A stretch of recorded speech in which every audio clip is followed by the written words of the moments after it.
Hello, good morning and welcome to Birmingham. This is the Alexander Stadium and this is the Novuna UK Athletics Championships.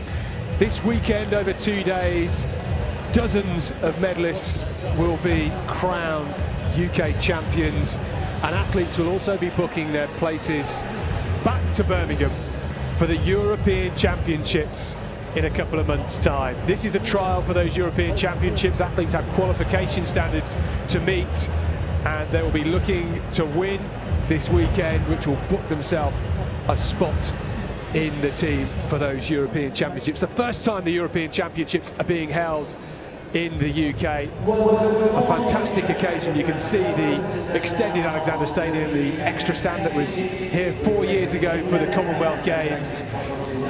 And alongside myself, Scott Eburn, today we have Tim Hutchins and Danny Crates in the commentary box. We're expecting an impact Alexander Stadium, and it all starts with the 400-metre hurdles in just a few minutes' time. Yes, thanks, Scott. Hi, everybody. With you for these next couple of days. 8 hours today of great action here in the stadium, including 15 finals on this first of 2 days. There's the programme for today, and this we kick off in about 5 or 6 minutes' time. 3 heats of the women's 400 hurdles. The women's hammer final gets underway. The first field action of the weekend, 11:58. That one. The men's 400-metre hurdles, 3 heats of that as well, and then we get into the 100. A lot of heats, obviously, in qualifying races today. Some semi-finals as well later in the day, and the 200-metre finals will conclude proceedings this evening just after 7 p.m. Danny, some para events today as well. You've got to be across those and everything else with us. You're going to have a busy day. Yeah, I'm not here just for the para events. I thought I was going to get an easy ride with you, Tim, but you've told me I'm across everything. You're across everything. We're going to lay it on you. But I'm super excited back here. It's actually where I did my first ever international race back in 1998, when the stadium looked very, very different back then, and a lot less people there to watch. So I'm really excited about the competition that's coming up, and you know, some of the athletes fighting for their places on the European team. Yeah, I mean, it's funny, Scott, I was having a chat with somebody this morning. They were saying they wish there'd been a bit more jeopardy to this weekend. In other words, they wish that, for example, British Athletics had said winners, or maybe first two, are guaranteed spots in the European Championships, pending them having the qualifying time. But there's nothing like that. There's no absolute defining of what a win means here. Yeah, exactly. And we've got more to talk about because Commonwealth Games selections are currently taking place for the home nations.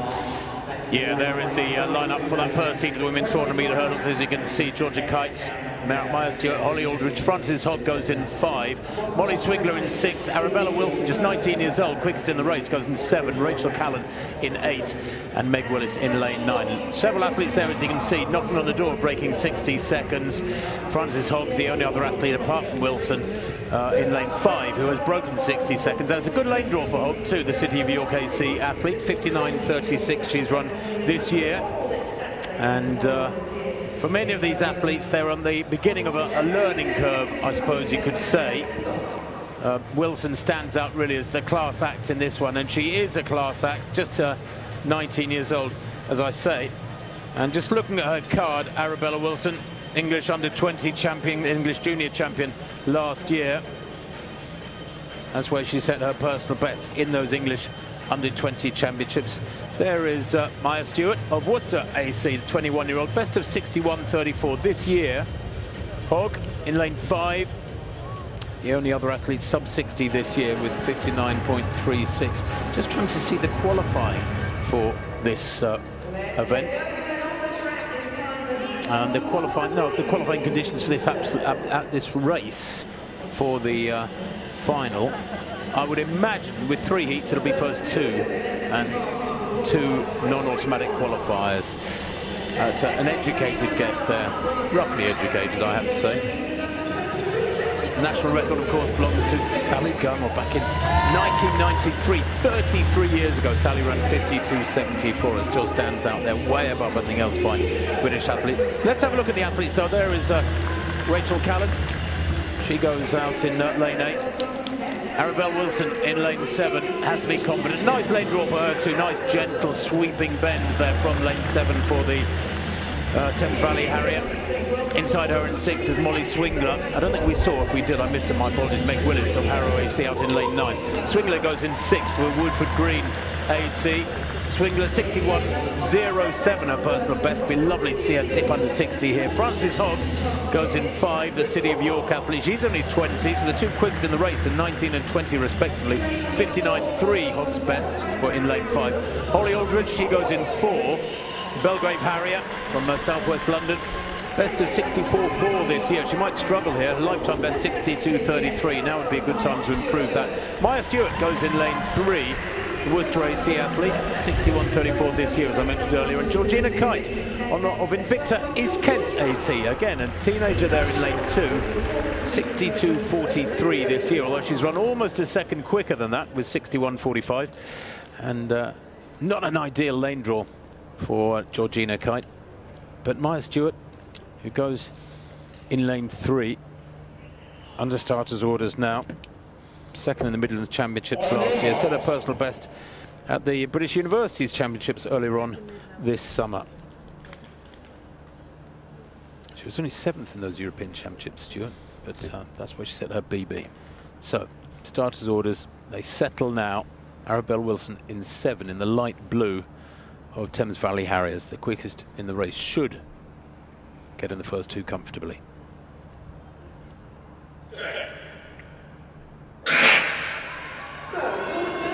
So the Championships is underway here in 2026. The stadium looking quite glorious in its almost ready European Championship format. Down the back straight going well is Wilson. 3rd from left, as you can see, she's already up on Callan. Moving nicely, she's been the first to rise. 2 lanes inside her. Hogg also going pretty well. She's run pretty aggressively through the first 200. Into the second half of the race now, and Wilson going really well there. Left her has picked up Callan and Willis outside her already. Round the crown of the bend, only Hogg inside her is really giving her any threat at all here as the stagger unwinds in Hogg's favour in lane 5. She comes into the straight about 2 metres down on Wilson. Arabella Wilson clears that penultimate barrier perfectly well. This the last barrier. She's still under some threat here. It's a good run this from Hogg. It's only been 1.5 metres or so in it as they come to the line, but Wilson holds on. She is the strongest as they come to the line. 1, 2, 3. Out in lane 9, 3rd place is Willis. Meg Willis from Harrow AC. And that winning time, 59.81 for Wilson. She was never able to relax coming down the home straight. Arabella Wilson, she delivers as expected. 57.81. She's run well over 2 seconds quicker than that. Although it's only a click, that's 3 100s outside her season's best. 59.81, excuse me, no, it's a couple of seconds outside her season's best. But nonetheless, it's always good to have a good early heat that goes well and a sort of pipe opener there.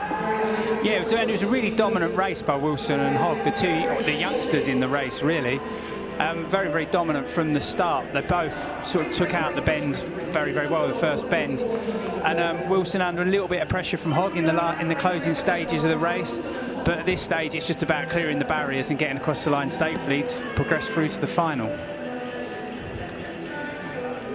Yeah, we are expected to see those two tomorrow, and might see a couple more from that heat. There are, of course, 2 time qualifiers through to the final. And that final tomorrow, just checking the time of that women's 400 hurdles final, it's 1:55. 1:55, it is indeed. 13:55, middle of the day, due to be much hotter tomorrow. Although the sun's trying to break through this morning. It's, what, 17, 18 minutes to 12 here local time. Quite a bit of rain overnight, which surprised some people. Athletes already out there and getting ready for the second heat. So no major surprises. They're the fastest 2 in the race. Scott getting through as 1 and 2. Yeah, absolutely.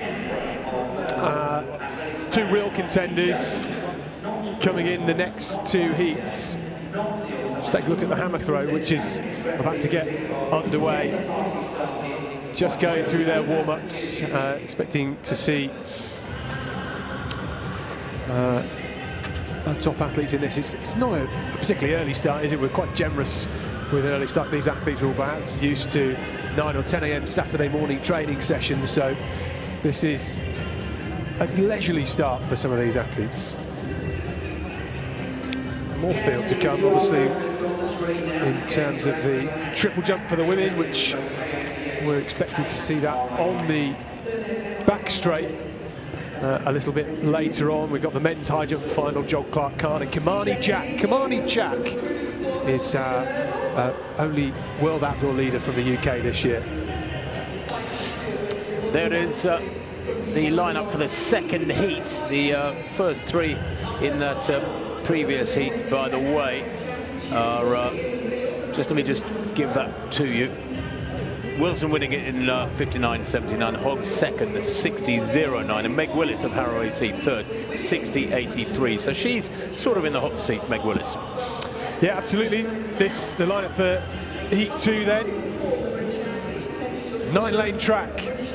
If you've not been to this refurbished Alexander Stadium before, 9 lanes, the standard now, international level. Nice for those big sweeping bends if you're on an outside lane. There it is. Yeah, I wonder if we're going to get it when we have the result for that first heat of 3 in the women's 400 hurdles. Arabella Wilson, 59.79, the GVH athlete. Good win, that City of York. Frances Hogg was close behind her, 60.09. Meg Willis just inside 61 seconds with third place Harrow AC athlete. She'll have to wait and see if she goes through as a non-automatic qualifier. I suspect Molly Swingler's 61.83 in fourth place. There will not be quick enough, unfortunately, but we shall see. I wonder if the wind is a factor out there. There's quite a lot of athletes there down, well down on their season's bests. A lot of 63s there. And just looking around, I mean, traditionally this is a fairly windy venue, although the huge stand on the second bend, just near behind the 100-metre start, is going to provide quite a bit of shelter, Danny. Yeah, I mean, it's a very open track, isn't it? For a major stadium, but they have sort of built up one end now, getting ready for the European Championships, so that will offer a bit of protection. It's a bit hard to gauge the wind at the minute. You can't really see a lot moving around out there, but as a 400-metre runner, you always feel it on the back straight. It's always windy. Absolutely. Well, that's coming from an ex-400-metre runner, isn't it? It's always wind, even if it's a beautiful still day. Oh, the wind was terrible down the back straight. That was Mari Patience on the outside, the Edinburgh athlete. Best of 58.67 will be looking to find her way through to the semi-finals. There's Caitlin Bell from Connacht City Norwich Club. Late 70s, Louise Grenfell looking to get under that 60-second barrier. Catherine Blakeman, the Liverpool Harrier. That yellow vest made famous by Katharina Johnson-Thompson. Here's Emily Newnham. She wears the red bib. She is the UK leader this year. She's a super talent. Saw her with a silver medal at these championships last year. European under-23 champion in this event. Looking for gold in 2026. Katie Hall, Shettleston Harrier athlete, ran her best this season of 61.65 seconds. It's going to be very close between some of these athletes chasing second in this race. Amelia Briggs-Gundo, only from up the road in Nottingham, is one of the favourites to get that second spot here. Ran under 60 seconds. Jasmine Mitchell, fourth at the Southern Championships this year. We're scrapping it out with Stephanie Brooks, who runs in lane 1. From the southwest, Yankee District Club, Stephanie Brooks has run 61 seconds at her best. Newnham, the athlete that goes in lane 5, the Shaftesbury Barnet Harrier, is a supreme talent. Ran a 49.1 relay split at the World Relays last month for Great Britain. She's a fantastic relay runner, very high ceiling in this 400-metre hurdles. It's Brooks on the inside, Mitchell in 2, Briggs-Good in 3, Holm in 4, Newnham in 5, Blakeman in 6, Grenfell in 7, Bell in 8, and Patience in lane 9.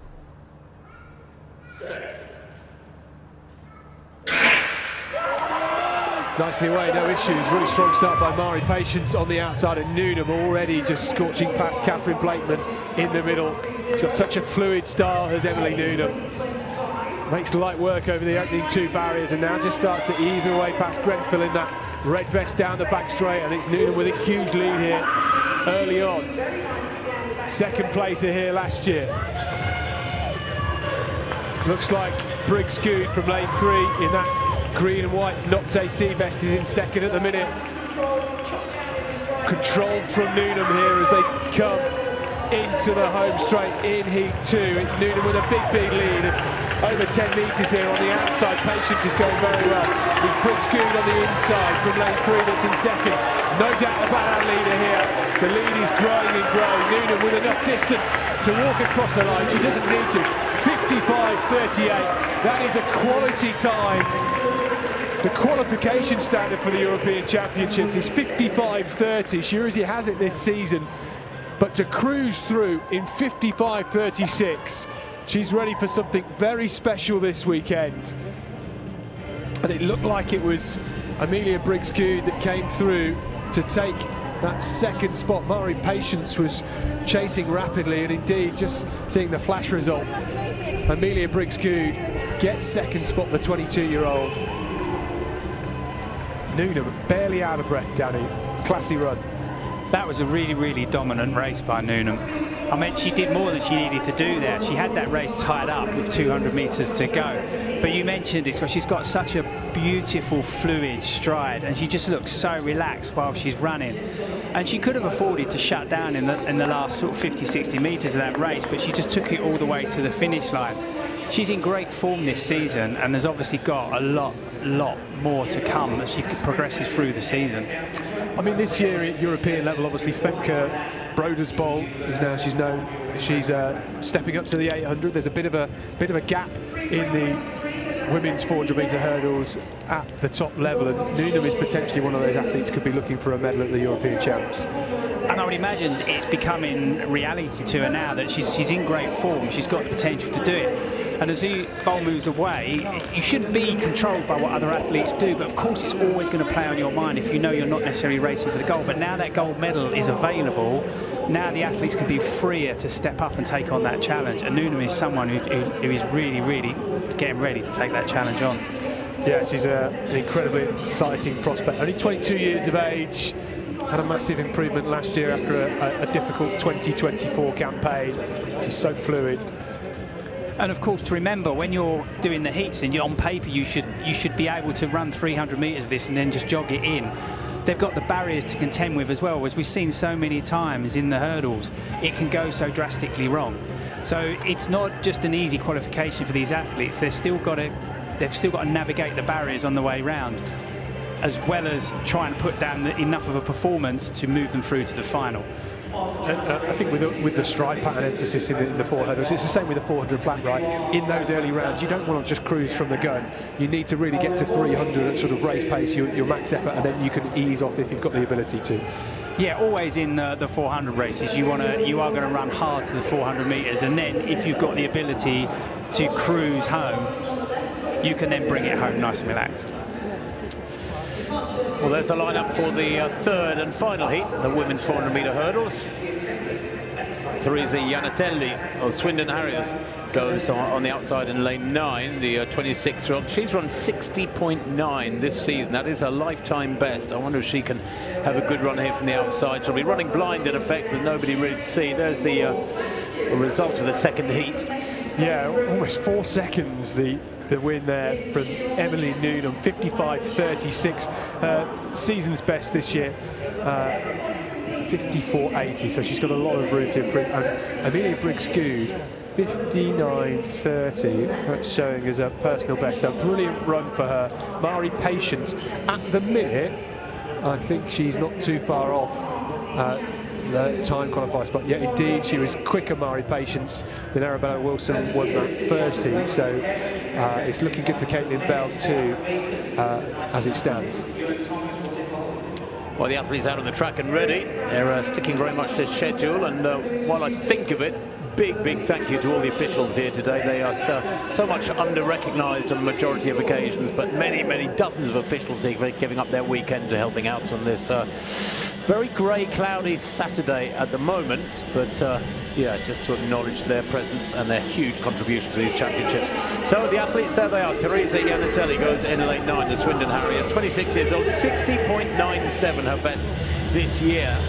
And Iannatelli and the personal best in the English Championships last year. Louise Martin goes in lane 8 in 61.4. Nice lane draw for her, lane 8. Really should be chasing Iannatelli, of course, but she needs to go a lot quicker than that, I think, to get a qualifying spot. Hayley McLean, she's the class act in this race, the Shaftesbury Barnet Harrier, 31 years old now, best of 55.48. She was actually a European Championship semi-finalist in Munich 2022. Good athlete, 57.9 this year. Sophie Liss goes in 6th, the Cardiff Archers Harrier, Cardiff Archers athlete. She's only 20 years old, 60.54 this year. She has run 59.9 at her best. Eze Okoro goes in lane 5. Good lane draw for the Birchfield Harrier on her home track here. The 35-year-old, best of 56.6, but that was a little while back, 59.2 this year. Jolie, by the way, of Thames Valley Harriers goes in 4 in that familiar blue vest. We had a winner for the first heat in that blue vest, the 25-year-old. She's only won 62.2 though. She might struggle here, by the way, in 4. Gracelyn Kendek goes in 3. Blackheath and Bromley Harriers athlete, just 18 years old, one of several teenagers in this race. Best of 62.23 this year, 63.15, excuse me. Maddie Turner goes in lane 2 for Windsor, Slough, Eton and Harrow. Best of 161.48. And not a great lane draw for Renee Adams, the Southport Waterloo AEC athlete, just 17 years old, and we don't have a time for her, so this may well be her debut.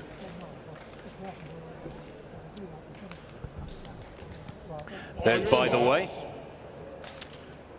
Jolie By the Way, great name, 62.23 this year in those Thames Valley Harriers colours. 4th in the Southern Championships last year, but her personal best has been this season. So Adams in 1, Turner in 2, Kendek 3, By the Way in 4, Okoro 5, Lisk 6, McLean, the class act, goes in 7, Martin in 8, Teresa Iannatelli in lane 9.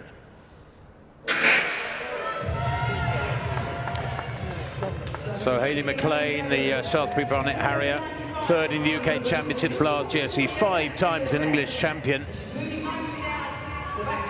She's already making up ground on those outside her. There she is, 3rd to left in that familiar black and white striped strip. And going well inside her, mind you, is Sophie Lisk of Cardiff. Aggressive running from her, and in lane 5, 1 lane further inside, is Okoro. That's Eze Okoro of Birchfield Harriers. She's a 56.6 athlete at her best, Okoro, in the long white socks.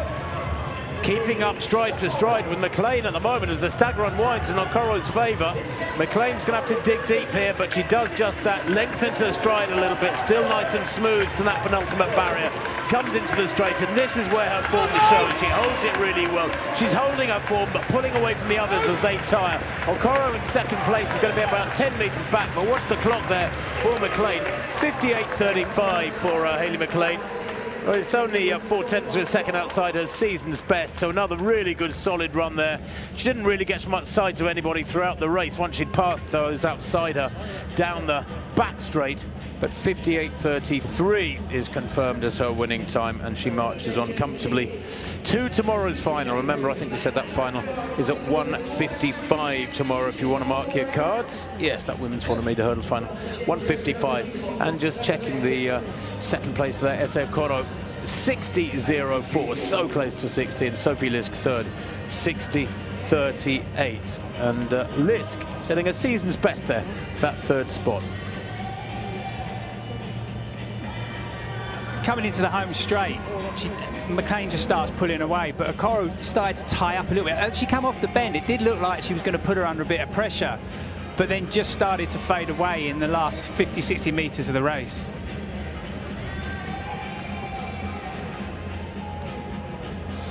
But yeah, McLean, a comfortable winner of that one. Indeed, I think it's fairly clear now who are going to be the main protagonists come tomorrow's final in just over 24 hours' time. Nice period that in which to recover, get a massage, get plenty of food into yourself, get a good night's sleep.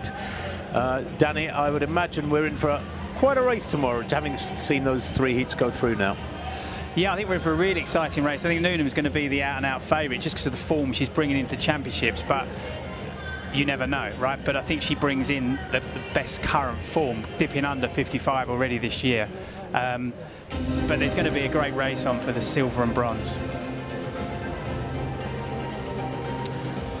The women's hammer final about to get underway. As you can see, they're just centre left. Oh, let's go over to you. It's the women's hammer throw. Let's meet the athletes. First up, she's a British University champion. Please welcome Zoe Price. Next from Wigan, we have the former champion. It's Tara Simpson-Sullivan. From North Shields, let's welcome the Northern champion, Alice Barnsdale. An athlete just 18 years of age with a personal best this year, Alice Howie. Let's make some noise for the 2-time British champion, Charlotte Payne. Next, an athlete who took a silver medalist at the British University Championships, Amelia Fettis. From Sale Harriers, please welcome the former Northern champion, Hannah Blood. Next, from a great throwing family, she is the British Universities champion, it's Katie Hares.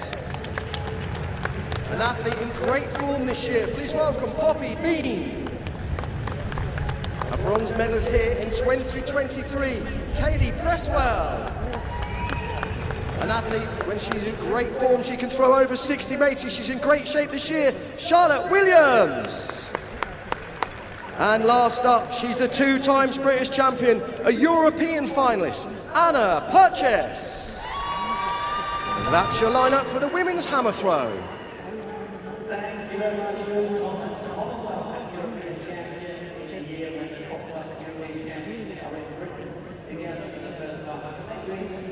Well, there's the hammer throw finalists for the women. Charlotte Payne, the Newbury AC athlete, super talent.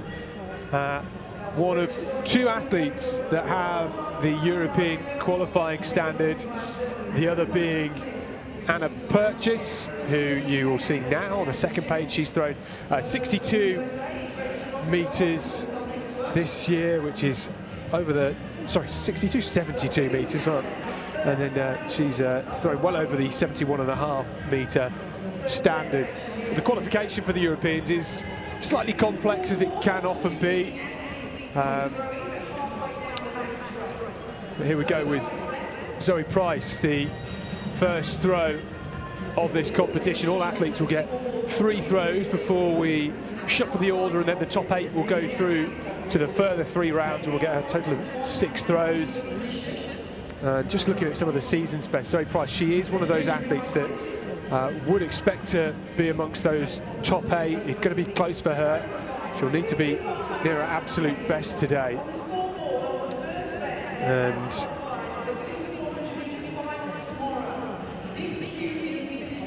as I say, this stadium hosting the Commonwealth Games just 4 years ago. What a week that was. Tara Simpson-Sullivan is up next. Wigan and District athlete, a vest made popular by a certain Jenny Meadows, who's here this weekend supporting in a coaching capacity for the M11 Track Club. Tara Simpson-Sullivan, though, an athlete who has gone close to 70 metres at her best.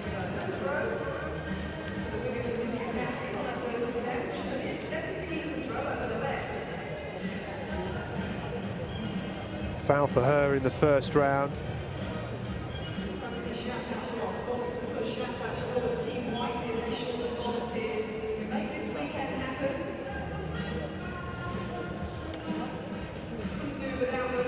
it's a great occasion for these athletes to get some experience on this track if they are indeed qualifying and making it into the team for the European Championships, a hotly contested team.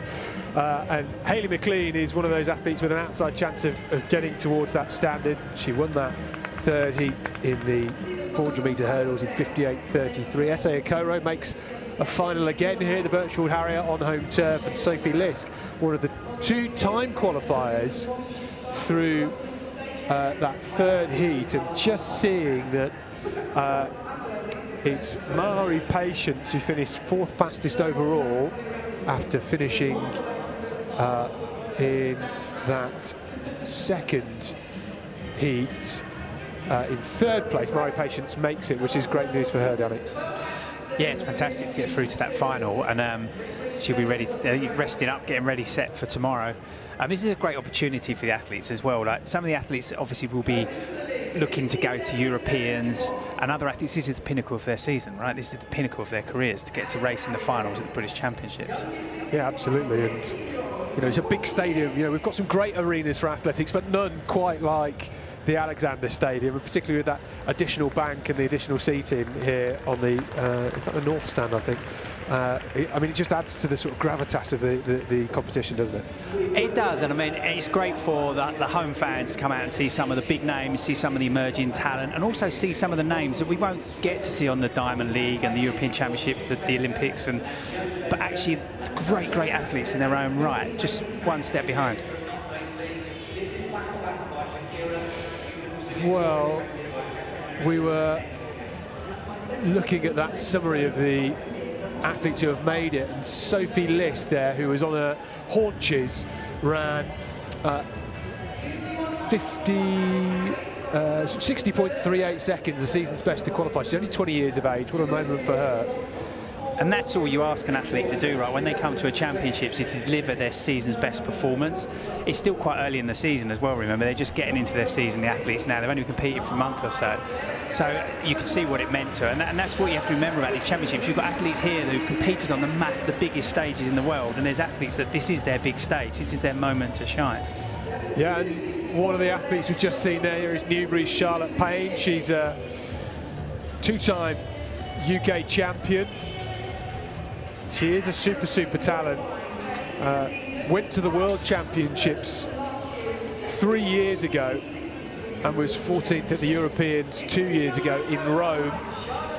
Smile from her, 69.09 is a brilliant start for Charlotte Payne. And great to see. I'm just thinking, actually, last year at these championships, we saw that there was 8 athletes that had qualified, I think, for the final for the 400 hurdles, but actually we've got 9 lanes here, and last year we were using all 9 lanes. I think Caitlin Bell may well find herself through to the final for the 4 hurdles too. We'll confirm that a little bit later on. This is Amelia Fettis. Fettis, Newport Harrier, 21 years of age. We've got a great crop of young throwers here. That's going to be over 60 metres, it appears.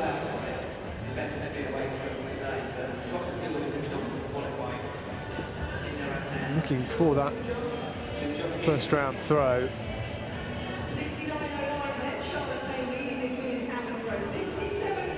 Uh, 57.33, not quite 60 metres, but Fettis goes into third place in the opening round, just behind Alice Barnsdale by about 40 centimetres. This is Hannah Blood, the Cell Harrier.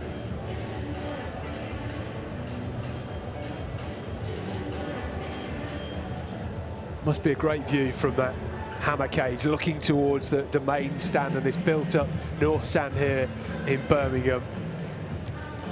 It gives you a bit more of a target to aim for, doesn't it, on the horizon? See if you can get it in the stands, yeah? Yeah, exactly.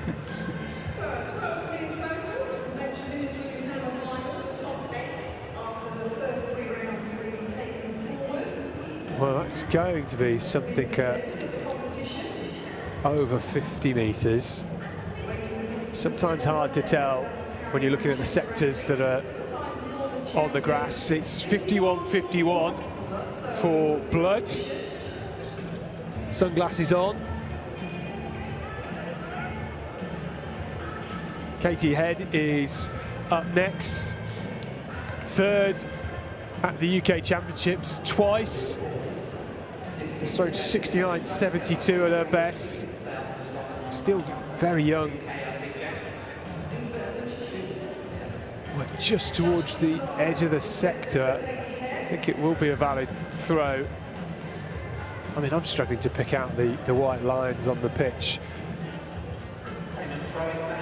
But heads, wasn't quite feeling that one, was she?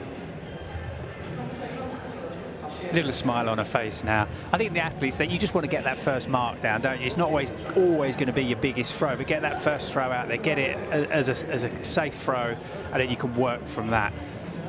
But we haven't got the clear white markings on the infield to see where they're putting the hammer, have we? No, it is a bit more difficult. Need to get the lino out, don't we? You know, get the spray. So, back to the track with the first heat of the men's 400-metre hurdles. First of three.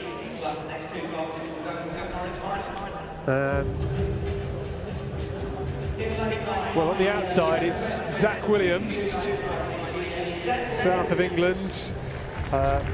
Made a 4-second improvement last season. Ben Verbekas from Crewe and Nantwich. Personal best, the 22-year-old of 52.71. Set his personal best this year. Josh Folds, only from down the road at Rugby in Northampton, had a brilliant season last year, only 48.59. Seamus Derbyshire, only from up the road in Stoke, has lowered his season's best to 49.40. Had a bit of a struggle in his first race of the season in Loughborough. Ben Schofield goes on the inside of him, the Gateshead Harrier.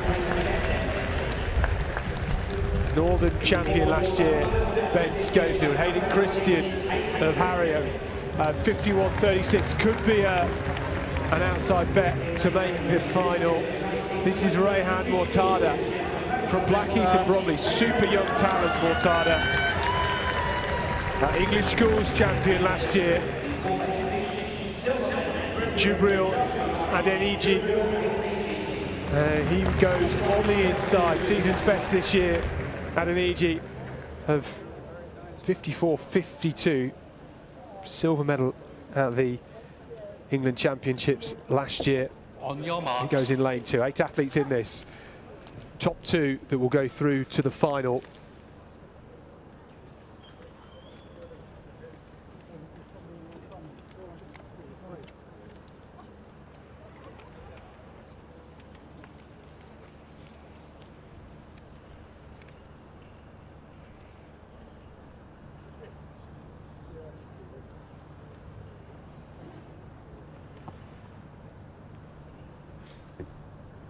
Set.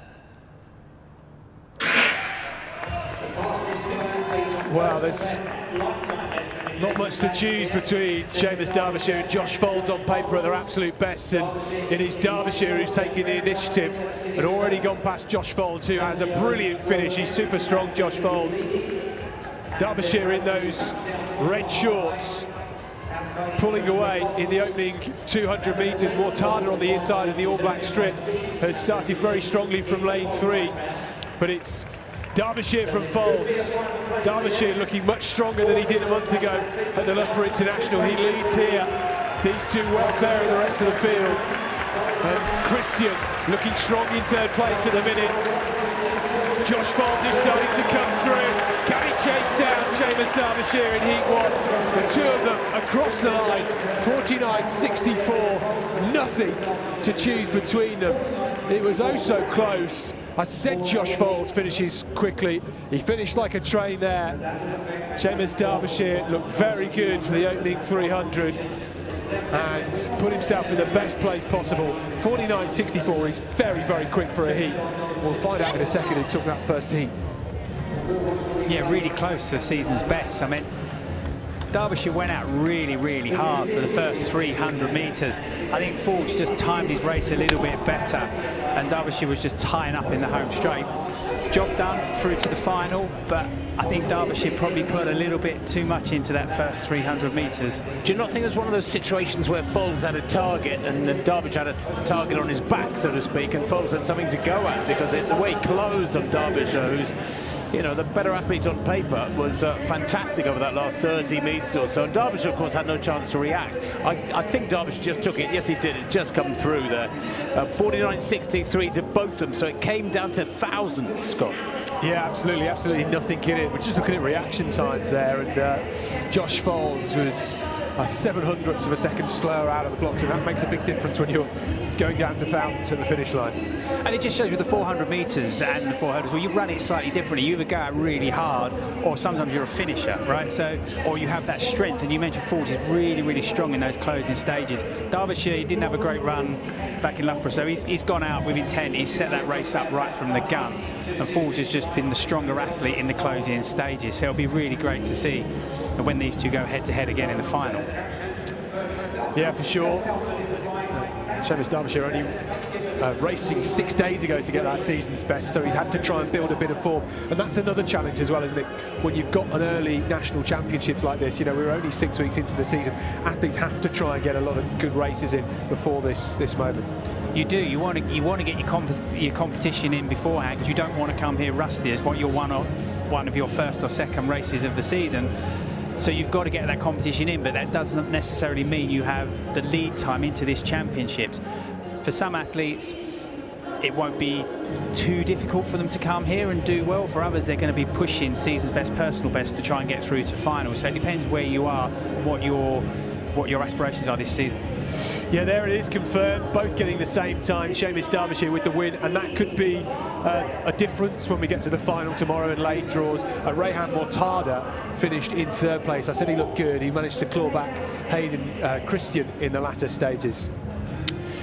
There's a lineup for the second heat of 3 in the men's 400-metre hurdles. The class acts here. Well, there's Alistair Chalmers out in lane 6 from Guernsey AC, well-established, very experienced.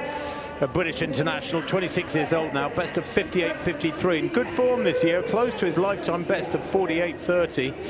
That 48.53 makes him British #1 this year. And Onyeka Oko of Chelmsford AC, 49.94. He's only 21, and that also his lifetime best earlier on this season. Those are the two standouts here. Look out too for Ed Laws of Stevenage North Hearts AC. He goes in lane 2, only 22 years old, 50.99 this year.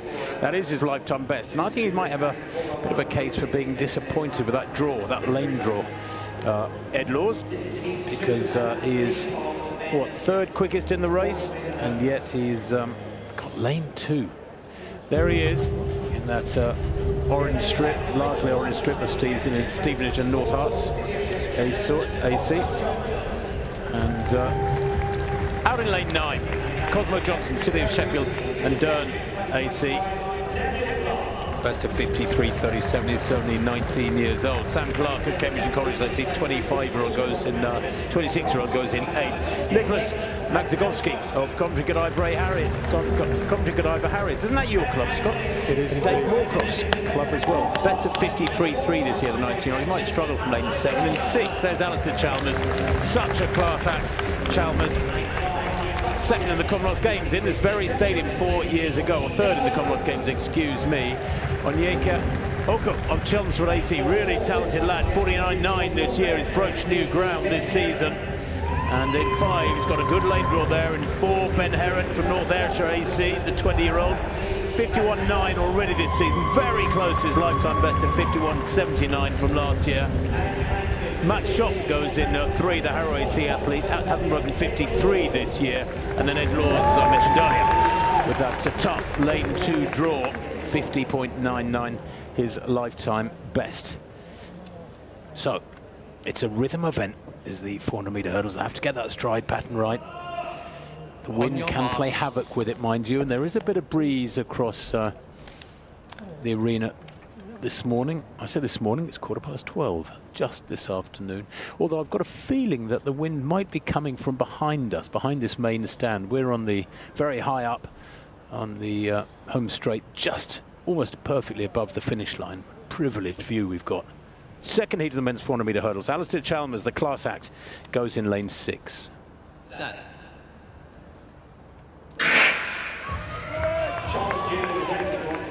Away nice and smoothly, and Chalmers before the first barrier already closing up on Maksutowski.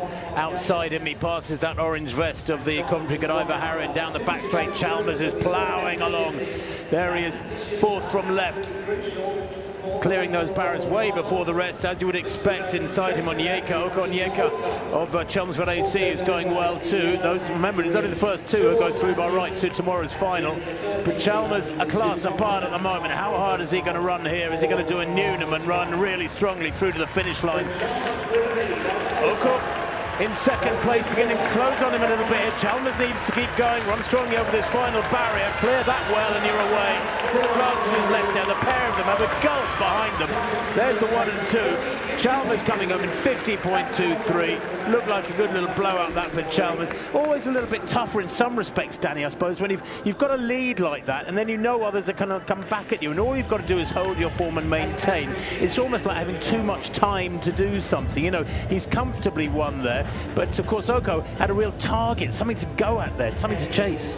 Well, Oko had a great lane draw there because he had Chalmers outside him, so he can just track him all the way around. You know Chalmers is going to be a little bit stronger than he is, but if he can track him, he knows he's going to bring him round to a good time and hopefully his qualification to the final. But he really did start to put a little bit of pressure back on Chalmers in the closing stages. But Chalmers was closing down in the race and he was just shutting off the burners and just cruising across the finish line. But it looks like he worked hard there, Chalmers. I mean, the 400 is never easy, the 4 hurdles is always tough. But he was blowing as he was coming down the home straight. But some of that is because I don't think he could shut down as early as he may have wanted to. Yeah. He could feel him coming. But that's probably quite a good thing, because in a way you are, anyway, in the hurdles, locked into that stride patch. There's only so much easing off you can do. But I suspect he's eased off quite a lot for these championships. He knows he's got a heat and final coming at him. And therefore, from my experience here going back years, you can always be too rested. You know, I think that'll be a good pipe opener. I bet you he feels a lot better tomorrow come the final. Well, he will, and there's more, like, he's expected to get through to the final. So this is almost just get your job done. And there's almost, sometimes there's more pressure on you when that is the expectation that you're going to make it, because you've got to get through it first. And as we spoke about with the women's 4 hurdles, you've got to navigate the barriers as well, which is where it can go so drastically wrong. So here we see him in the closing stages. Chalmers is looking around now. He knows he's done his job, and to be honest, he's going to just let Oko come up on his shoulder if he needs to. Oko's working hard. He's trying to make a statement here. He wants to give himself a best opportunity to get a good lane draw in that final. Well, we shall see. That men's final, have we mentioned what time it is tomorrow, Scott, yet? Is it just after 2 o'clock, I think, 10 past 2 or something like that tomorrow? Oh, I'm just trying to miss this sea of 5 past 2 tomorrow. 5 past 2, there you beat me to it every time. Oh, you're cruel, cruel. There it is. Alistair Chalmers, winner of that second heat, 50.22. Oko close up behind him, 50.5. And then a big gap back to Ben Heron over 1.5 seconds. 52.06 for North Ayrshire AC athlete. We'll bring you the non-automatic qualifiers for the finals. In other words, the 8 names of the finals as quickly as we can. Well, here's the start list for the 3rd and final heat in the men's 400-metre hurdles. 2 of the favourites on the inside. The reigning champion from 2025, Tyree Donovan, goes in late. I mean, what a final it was last year. We had some brilliant sprint hurdle finals a year ago, looking for more of the same. Whilst Alistair Chalmers is the UK leader this year, the second fastest in the UK, Jake Mitchell, goes in lane 2. Maybe a tough lane draw for him. And there is Tyree Donovan. Had a brilliant campaign last year, 5th ranked in the UK this year, having ran 49.74. Where's that red bib? It indicates that he is the reigning champion.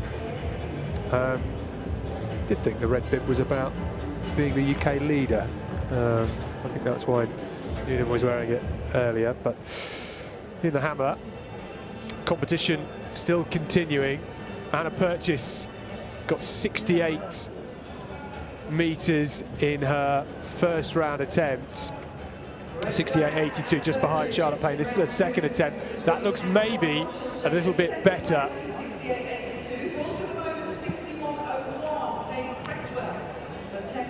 Well, that was a foul, so Anna Purchase will stay in second place for now, behind Charlotte Payne, who leads the competition with 69.60. That's a great throw, though, that 69.60, isn't it? Yeah. And actually, having opened with 69.09, she's in a really good vein of form, so to speak, the Newbury OC athlete.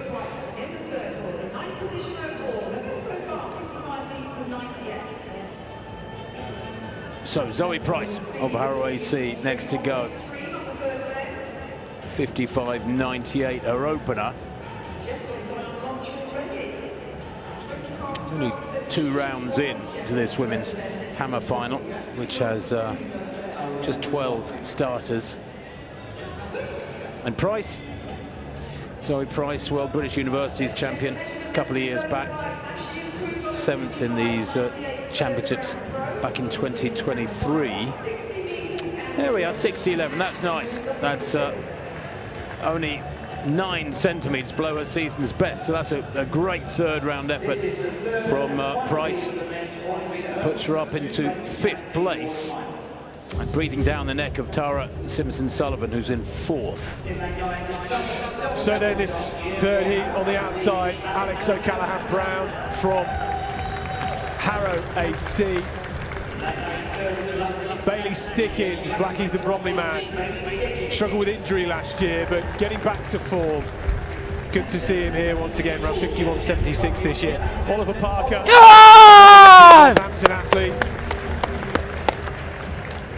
English schools champion a couple of years ago. Toby Watson, the Birchfield Harrier, knows this track very well. Only 23 years of age, is around 51.21 as his absolute best. Will Hoddy,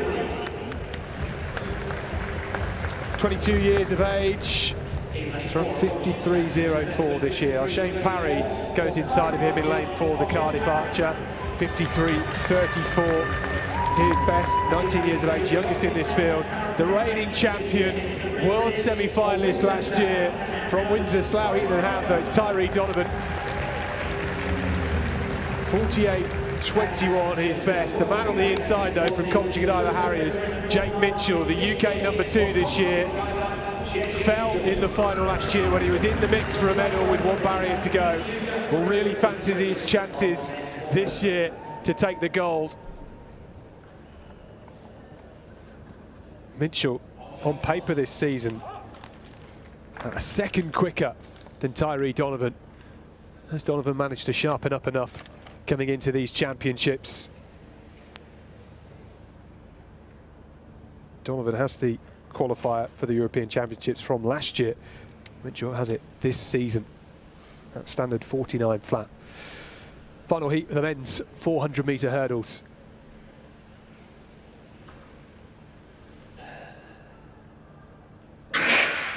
Well, Donovan was slow to rise, but gets out into that fluid style very quickly, and Mitchell is over the first barrier ahead of everybody else. Looks like O'Callaghan-Brown is out on the outside, but it's Mitchell in action down the back straight. Tyree Donovan has switched into 5th gear now and he's starting to motor, but Mitchell is there on his inside, letting him know he's there. Parker is going strongly from lane 7 in the minute in the black and light blue of Rugby in Northampton. But it's Tyree Donovan who just about has the edge from Mitchell. There's not much in it as they come into the home straight. These two neck and neck. Mitchell just starting to pull away, showing that strength.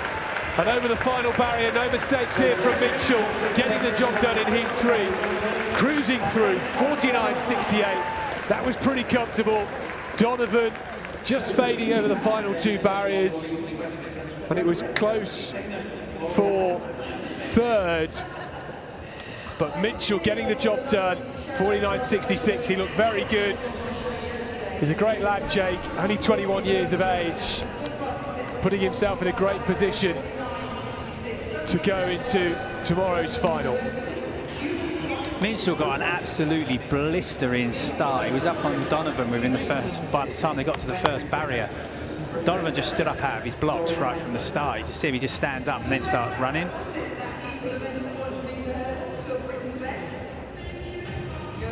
he sort of was upright very, very quickly. It took him a little while to get going. Minsel was up on him very, very quickly in this race. Coming into the home straight, Minsel lets Donovan back into the race a little bit. But then Minsel's strength just helps him pull away. Donovan starts to just tie up a little bit towards the end. Yeah, it was a great run from Jake. Lane 2, sometimes a bit more difficult, isn't it, in a one-lap race, because you feel so far away from the rest of the field. But it was perhaps a sort of touch of luck, really, that he had Donovan so close to him right down the lane outside, and he could really chase him down, and that gets a bit between your teeth, doesn't it? If you are going to be in an inside or an outside lane, you do want another strong competitor near you, so you have got someone to chase, or you know someone's close on your tail. And we did, as athletes, you get really fixated on these inside lanes, and you really don't want them. But in these early heats, it's just to get a job done. Of course, they're not going to want those lanes in the final, but they just need to get their job done, which they've done very well here. But unusual to see them on those 2 inside lanes as 2 sort of the high-ranked athletes in this heat. Yeah, certainly a bit unusual. Just trying to wrap up the results from that race. I think Oliver Parker might have found himself into the final, maybe Toby Watson as well. So there's the results from Heat 3. Minshall 49.66. I mean, it's a big margin, isn't it, to beat the reigning champion by half a second in the heat. Tyree Donovan 50.03. Oliver Parker will be one of the 2 time qualifiers. We are just waiting to hear whether or not we are going to have 9 in the finals. I think I'm just looking at the. It says we're going to have 2 in the 2 time qualifiers through to the final. We didn't last year. We had all 9 lanes filled out. So it would be good to see Toby Watson in there. Just not quite getting Oliver Parker on the dip. I think that also means we'll have Rayhan Mortada, but I'm sure we'll see the summary of that in a second. Shame for Alex O'Callaghan-Brown, not quite sure what happened to him over the first barrier, just didn't quite sight it, and that sometimes makes things a bit difficult for the rest of your race. Next event on the track, by the way, is the women's 100-metre heats. There will be 6 heats, no less, of that, with the first 2 from each race to go through, and 10 non-automatic qualifiers to go through to the semi-finals. They have their semis and finals today. Back to this hammer, though. And Katie Head, at the moment, lying in 6th place, 59.90 in round 2, put 1.5 meters on her opener. Now, there are no arcs across the sector to give us a clear indication of how well these athletes are throwing, unfortunately. But Katie Head gets that one measured. 3rd in UK championships, these championships in 2022 and 2024. 6th back in 2019. She's made steady progress as Katie Head, Woodford Green and Essex Ladies AC athlete. Just waiting for that mark to come through. Head, well, it hasn't come up yet on our system. Katie Head, yeah, 57.58. It's quite a way behind the actual throw. It's being a little slow at the moment.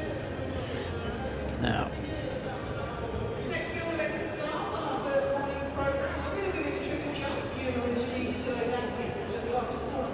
Bean next to throw.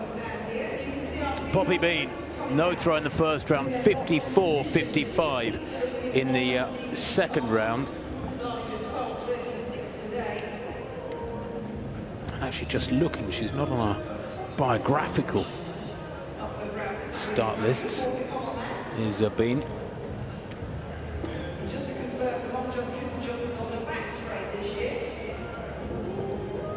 Lying in 10th place, no improvement there, 53.55, exactly 1 meter down for the Knox AC athlete on her second round effort. The top 8 will go on to have 3 more throws, so she misses the cut there.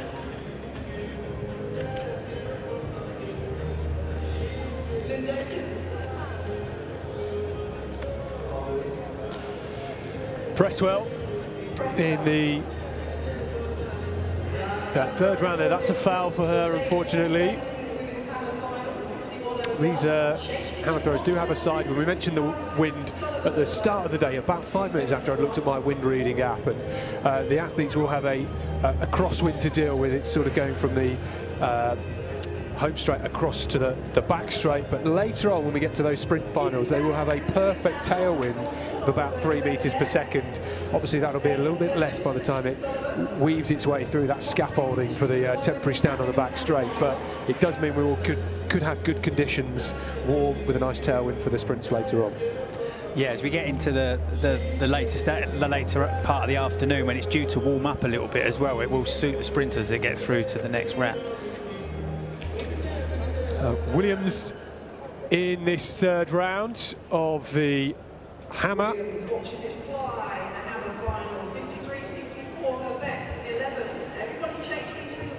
So she currently sits in 11th place, 53.64 in the first round.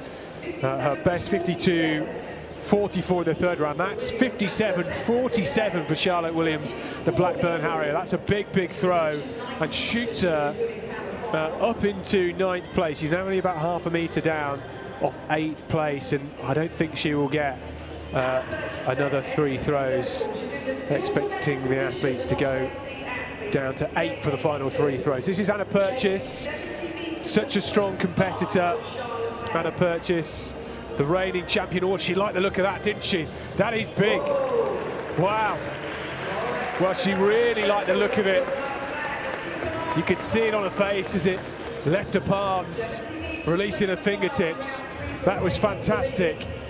Well, she leads, well, she's second in this competition, I should say, led by Charlotte Payne, but that is 71.88 for Anna Purchase. That is a massive, massive throw for the 26-year-old. Superb. The championship record set last year by Anna Purchase is 72.96. She's heading towards that sort of territory in the next 3 rounds. Well, the athletes are on the track and ready for the first heat of the women's 100 metres. First of 6 heats, that is. It's quite a few races we've got to get through on this first day. Of course, tomorrow it's finals pretty much all the way through for the 5 hours we're on air. There's the lineup for this first heat. The class act is Savannah Morgan, the youngster who goes in lane 6. She's just 18 years old. She's equal youngest in the race, and yet she's the quickest. Let's have a look at all the athletes, though. There's Adeline Preston of Crawley AC, my old club. Lovely, lovely vest. The 24-year-old has run 12.57 this year. Her lifetime best 11.82. Qualifying pretty tough. Just the first 2 go through by right, with 10 non-automatic qualifiers to the semi-finals later on from these 6 heats. Keisha Ellis, semi-finalist last year, the 25-year-old of the Thames Valley Harrier. She goes in 3, best of 11.61 this year, a lifetime best. Oluwadamitan Shawemimu, the 18-year-old Medway and Maidstone athletes, 11.9 this season. She might struggle from lane 4. Karen Mayundu goes in lane 5, the 24-year-old. Her club is the Be Fit Today Track Academy. It's an entire sentence. 11.39, her lifetime best. There is Morgan, the youngster, 4th English under 20 indoors this year. Set her personal best 11.56 back on the 25th of May. So what's that? About 3 weeks ago, that was at Stratford. Abigail Charles-Lejeau of Watford Harriers, just 19 years old, 11.7 this year. She's right on the cusp of likely qualification here. That is her lifetime best. Good athlete. Best Sullet goes in lane 8 for Darlington Harriers. They see another 19-year-olds. There are 3 teenagers in this race. 4, in fact, just checking. 12 seconds exactly this year, her best. And Asha Root goes in lane 9. There she is for Tunbridge AC. That's a familiar sight too, that double dark hooped vest. 12.05 this year. Her lifetime best 12.03. She's very close to it. So to their blocks then for this first heat of the women's 100 metres. 5 more to come after this. The 2 quickest athletes, Savannah Morgan, who goes in lane 6, English Schools 200 metres champion last year. She's only 18 years old, a rugby and Northampton athlete. Big, big talent. And Keisha Ellis, who goes over in lane 3, second from the top in that blue strip of TVH. And away they go. Very good start there from Charles Ojo, but coming through strongly now is Morgan.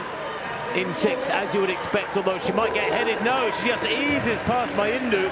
Well, it was a great run for Mayindu, 11:42 this year. Just checking, Mayindu actually on paper the quicker of the pairing. But Savannah Morgan takes it. And she ran all the way through to the line. Karen Mayindu from the Be Fit Today Track Academy might have been guilty of easing off there just before the line. But Savannah Morgan, again, that old story I've mentioned already, having somebody to chase, to really work towards, is a psychological advantage as much as anything else. And Morgan takes that one, 11:63. And just like any good sprinter, they're off the track and out as quick as they can. But she worked really hard, didn't she, sort of to bring her back in and then just all the way through. And I think potentially, as you say, Mayindu just may have shut down a little bit towards the end. Yeah, Morgan 11:63 to Mayindu's 11:65. It could hardly have been tighter. But if you look at the starts here, Morgan starts really well. She's in lane 6, 4th from left. Gets away well. Mayindu probably got the better start, though, to her right, 3rd from the right, 4th from right, rather. And Mayindu leading to halfway here, as you can see. And Morgan had to work really hard through the last 30, kept her form so well and dipped perfectly, and actually won it there quite clearly by vision, but by only 2/100ths of a second. So those two go through by right, as I've said, with those 10 non-automatic qualifier spots. There's every chance that Abigail Charles-Ojo of Watford Harris will go through that 11:87 in 3rd place, but a long way to go yet, Danny. Yeah, semis to get through yet, and this afternoon, so they'll get off the track as they did pretty quickly, rest, recover, and get ready to come back out again. I mean, what do you make to that qualification, Danny? First in each heat of the 10-time qualifiers through to the semi-finals. I mean, it's quite a tough draw, isn't it, for some of these athletes, maybe? It is really tough, but what it does do is it means the athletes have to race the heats. They have to ensure they win that race. You know what I reckon, though? I reckon if the seeding's done well, why haven't they taken the first 3 meet heat? Because the wind can be such a significant factor and it can create an unfairness. It's a bit like why years ago I argued for on the global scene, and actually it's been adopted, not because of necessarily anything I said, but in middle distance races and championships, in qualifying heats, they're saying no non-automatic qualifiers. Every race is a unique little competition. And so now they're saying first 5 go through by right, rather than first 3 and non-automatic qualifiers, or what we used to call fastest losers. And I think the same should apply to these races. I think when the wind can be such a factor in times, create more of a making each race the qualifying in itself, rather than having so many non-automatic qualifiers. Because one of these heats could get a massive win. Sorry, Scott, I know you want to go with this next race, but one of these heats could get a massive win. You've then got a gross unfairness. You have, and in a stadium like this, it can swell sometimes as well, the wind. So it is, yeah, it makes it difficult for the athletes, but it just means they've got to go and put their performances down. Well, let's take a look at that second heat. Ava Freeman, Birchfield Harris. She's a multi-talented athlete, really great across all sprints and hurdles too, only 19 years of age. Lane 3, Neva Foster-Ricketts, 19 years of age again. Hernhill Harriers ran 12:03 this year. Lily Bradley from the city of Norwich, super talent, ran 11:32 last week at the Mannheim Junior Gala. A big improvement for her, could feature in this race. Nia Wedderburn-Goodison, 21 years of age, last year's European under-23 silver medalist over the 100 metres. Still only 21 years of age, a real youngster. 25 years of age is Elise Modesh. She's in lane 6, second at the England Championships a few years ago. Big smiles from her. Navneet Kaur from Windsor Sloughington Hounslow run 11:79, not far off that this season, runs from lane 7. Isabel Walkie, only 18 years of age, another young talented sprinter. It's going to be a dust-up between a few of them in this race for positions. And on the outside, Anya Anderson, 19 years of age, from Momentum Track Club, has run 12:03, her personal best this season.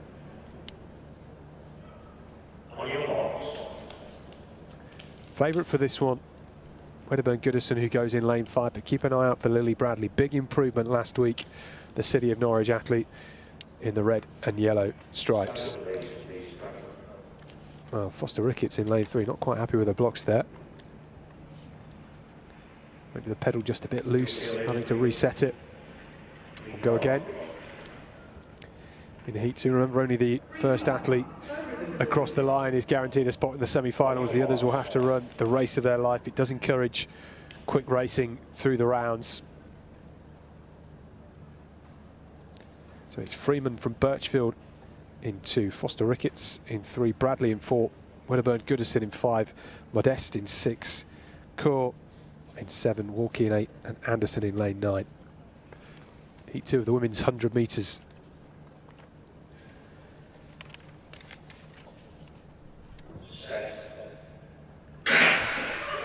Cleanly away, great start from Wedderburn Goodison. Bradley already upright, and Wedderburn Goodison starting to pull away from the rest of them. Modesti's moving strongly, but it's Wedderburn Goodison who will take Heat 2 comfortably. 11:43, looked super strong out the blocks, and she did not hold up. Not far off that 11:34 season's best. Just looking at the wind, plus 0.2 metres per second. Nothing but a whisper behind their backs. And a comfortable win for Naya Wedderburn Goodison. Looked like Lily Bradley just about held on for second there in 11:67. Yes, she did. And Elise Modeste 11:77. Wonder whether that's going to be quick enough for her. But great start for Naya Wedderburn Goodison, Danny. Yeah, she got an absolutely blistering start. She led the race from gun to tape, but also she ran it really, really comfortably and smoothly as well. So, and that's the only thing you can do when you need to win the race to qualify through to the next stages. It's only the first place that gets through. You just have to be dominant from the start. But a great race also from Lily Bradley. Yeah. See here, Wedderburn Goodison gets a really, really good start. And she's pulling away already 20 metres into the race. She's already starting to accelerate away from the rest of the field. And she just looks so relaxed at this stage all the way to the end. So she was shutting down, but didn't even look like she was shutting down. Yeah, that's what good sprinting looks like, doesn't it? Nice and easy, fluid. Lily Bradley, on the other hand, she was quite upright early on, wasn't she? Maybe just a little bit too upright, and maybe a little bit tense in those shoulders. In comparison, you know, there's just a couple of years difference between the two athletes, but Naya Wedderburn Goodison is such a talent. She's got such experience now, and that sometimes pays when you come to these type of championships. Championship racing is very, very different to going out and racing on the domestic scene, because you've got to get through the heats, the semis and the finals. So it is very, very different, and there's the pressure of trying to sort of navigate your way through that. The call rooms are very, very different in these situations. So that experience tells. But Lily, I think she was just working hard to stay with her, to do enough to give herself a chance to get through to the semi-finals. You could see that in the closing stage of the race. There's the lineup for the third heat of 6 in the women's 100 metres. Sophie Thomas at the bottom there, winner at the Loughborough International, some 3 weeks ago. In good form, 11:49, that personal best she ran there.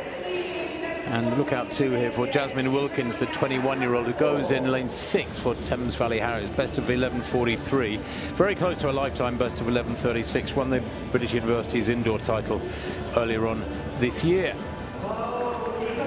So the picture of those semi-finals, which are at 4:34, by the way. It's 1:45 here now, so they've got nearly 4 hours in which to rest up, prepare mentally for those semi-finals, and then the final tonight's at 7:14, the penultimate event of this first day.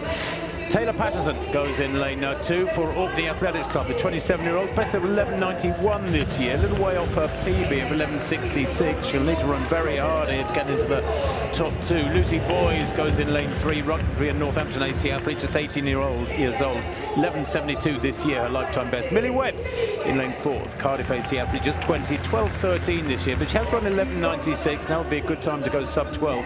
Lauren Blakey goes in 5, Jasmine Wilkins in 4.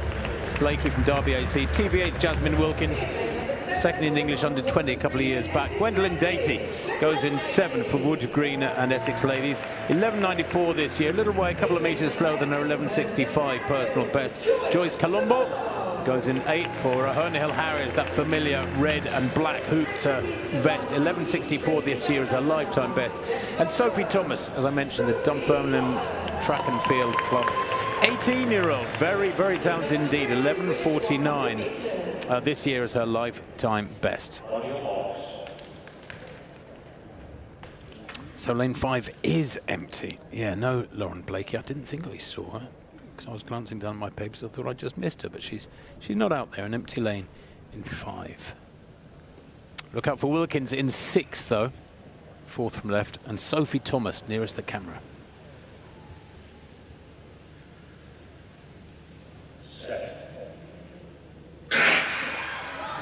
Really good start there from Wilkins.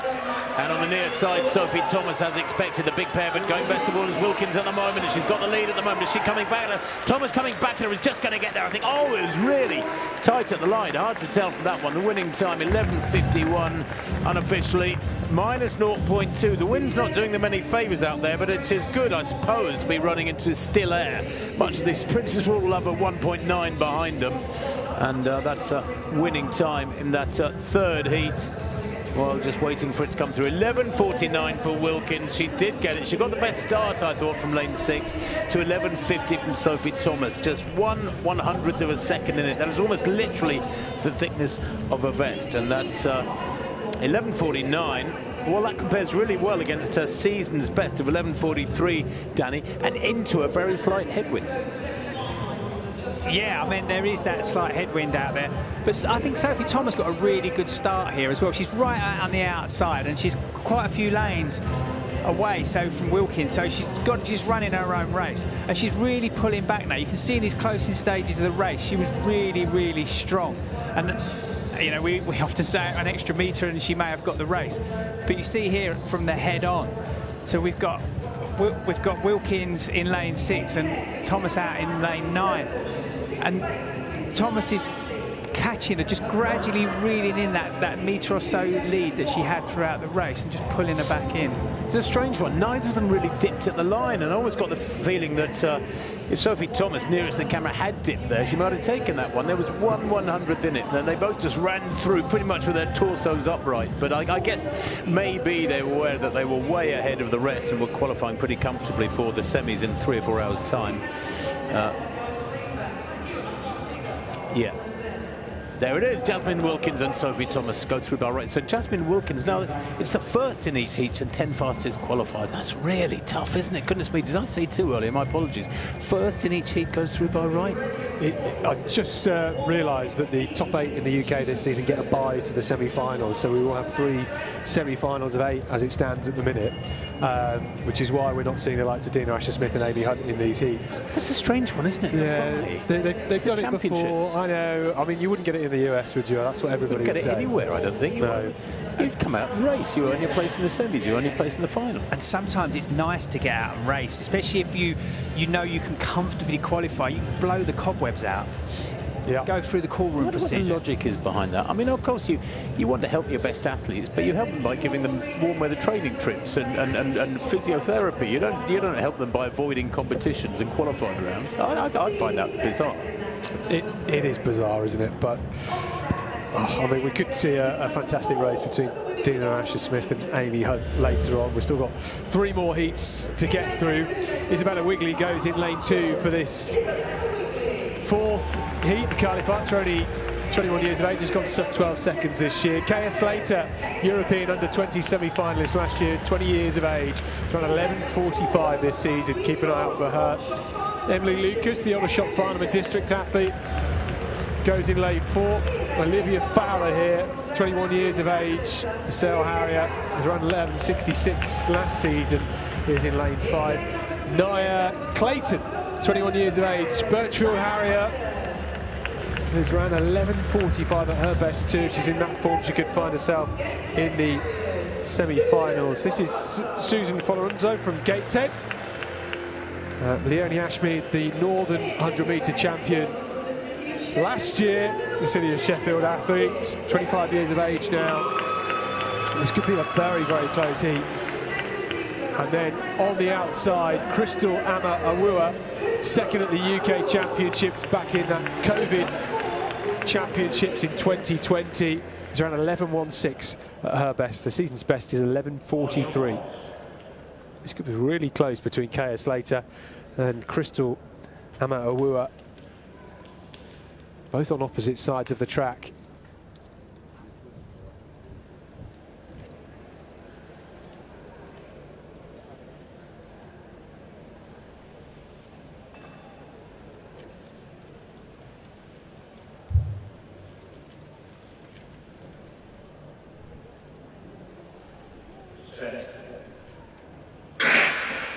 Pulling away, great start on the inside by Wigley. Amma Awura on the outside as expected, strong in the opening half, and now she just starts to pull away. Slater's moving well from lane 3, but it's Amma Awura on the outside. 11.49 gets the job done. The wind plus 0.6 metres per second. Kaya Slater came through for second. I think Leonie Ashmead was third. The only athlete guaranteed a spot from that fourth heat was Crystal Amma Awura. Super strong athlete, and she's known for her powerful start. She's a good 200-metre runner too, and showed that sort of strength towards the back end of that race. Crystal Amma Awura, as you rightly said, is a really, really powerful athlete. So she gets out of those blocks so fast and just held that race all the way to the finish, and just looks powerful. She comes down the track towards the finish line. You see here from the start, she gets a great start, and she's into her running very quickly up to top speed. And now she just starts to pull away. So that's the way that power comes in. She's just pulling away from the field. Yeah, she's not the tallest, is she? But she's got a good stride length, and she just sort of ate up the track in the latter stages there. Yeah, she does. I mean, as you see her getting up to, she's coming out of the blocks now and going through her transition, getting into top speed. You just see her arms, like she has quite a wide arm stance as well, and she's really driving hard with her arms as well, working all the way to the finish line. Job done for her.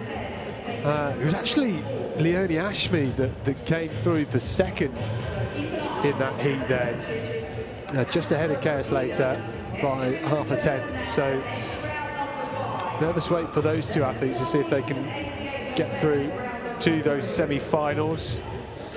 We'll see the results of that race in just a second, but yep, here it is in the hammer throw competition. Anna Purchase, who's leading with that massive throw in the third round, 71.88. That looks pretty good again.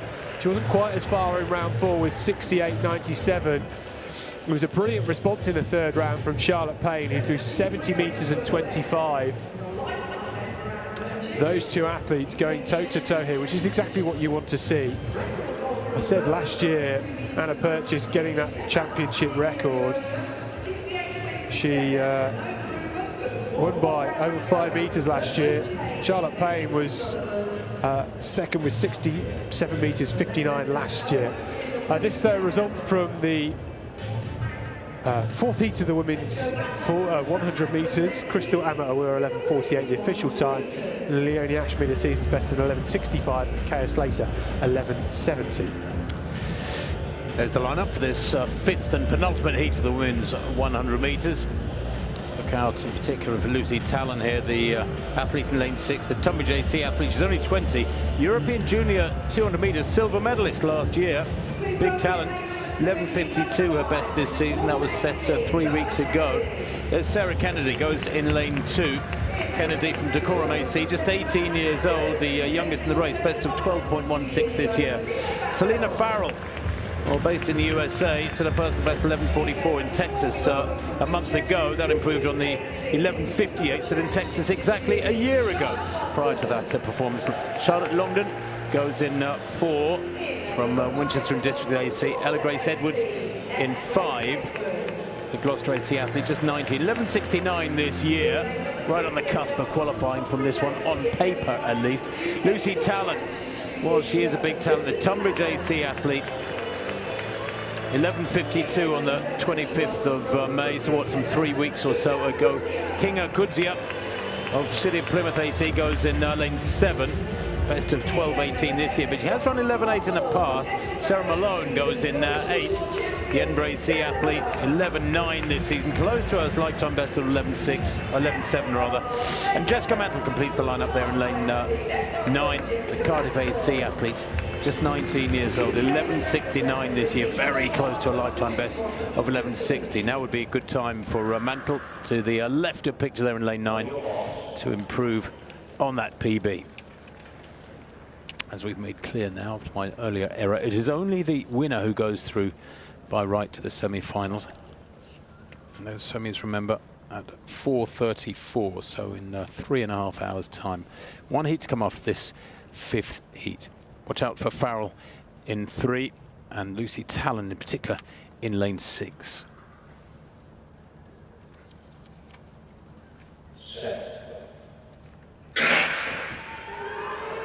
Good start there from Talon in 6. Really good start, going well in lane 3 at the moment as the powerfully built Farrell. Talon coming through more strongly there on the near side. A great run from Jessica Mantle. Mantle takes 2nd place. Talon takes it as expected. The winning time 11:56. The wind plus 2.5. That's the strongest we've seen, I think, this morning. So it really is swirling and maybe picking up. Well, that's unlucky because it was a really solid run from Lucy Talon. Quite experienced, even though she's only 20 now, the Tunbridge AC athlete. Really good running early on from Selena Farrell, but she got run down, the Thames Valley Harrier. Club made famous by Linford Christie. Their track just in the shadow of Wormwood Scrubs prison. At least it was when I trained there back in the 1970s and 1980s. Seems like a million years ago now, but it's a very proud, strong West London club, Thames Valley Harriers. They've got a good representation here in just about every discipline. But yeah, nice win there for Lucy Talon. 11:55, in fact, with that win just over the limit from Jessica Mantle's 11:61. And Farrell got a really good start. She was leading the race for the first 60, 70 metres, but Talon just comes through in the last 20, 30 metres of the race very, very comfortably as well. She looked really comfortable throughout the race. You can see her in lane 6. She's rising in from transition now into sort of the last phase of her race, top speed part of the race. And she just looks quite relaxed, whereas Farrell in lane 3 was just starting to tighten up a little bit at the end. But that wind is, as you said, Tim, starting to play a factor, and it does look like it's starting to pick up a little bit at the moment. 1 heat to come then in this women's 100. And at the moment, just looking well, there are 10 automatic, non-automatic qualifying spots, aren't there, Scott? So 1, 2, 3, 4, 5, 6, 7, 8, 9, 10. 11:78 looks to be the cusp of what could get you through to the semis. That's the target for the 2nd placer in this final heat. Yeah, absolutely. It's going to be close for some of these athletes. I think that strong tailwind might have helped the athletes in Heat 5. This is the lineup for Heat 6, though. Serena Blackwood, based out in the US at the minute, is around 11:35 this season. As you can see, her season's best, that's her personal best too, has made big improvements, and it'll be interesting to see her go in this 6th heat. Hasn't actually ran in the UK this season, so it's been out sharpening in the States. And there is Serena Blackwood, 11:35, her best at Murray State University out in the US. Southern Indoor Champion as a junior, Serena Blackman. Saskia King has ran 11:58 this year. This is Monet Winston Westfield. Croydon Harrier, really strong club. Lucy Fraser, Victoria Park City of Glasgow athlete, has run 11:61 this season. Could come close here. Catherine Christie is in lane 6. It's ran 11:74 at her best. Eniola Ajagbe, City of Sheffield athlete, has run 12:02, her best this year. 4th at the Northern Indoor Championships earlier this year. She's getting better.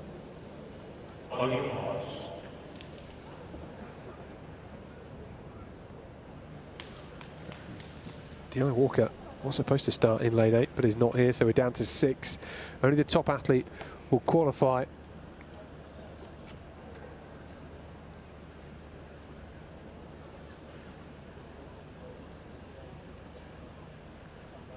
Blackwood, King, Winston Westfield, Fraser, Christie, Ajegbe and Walker.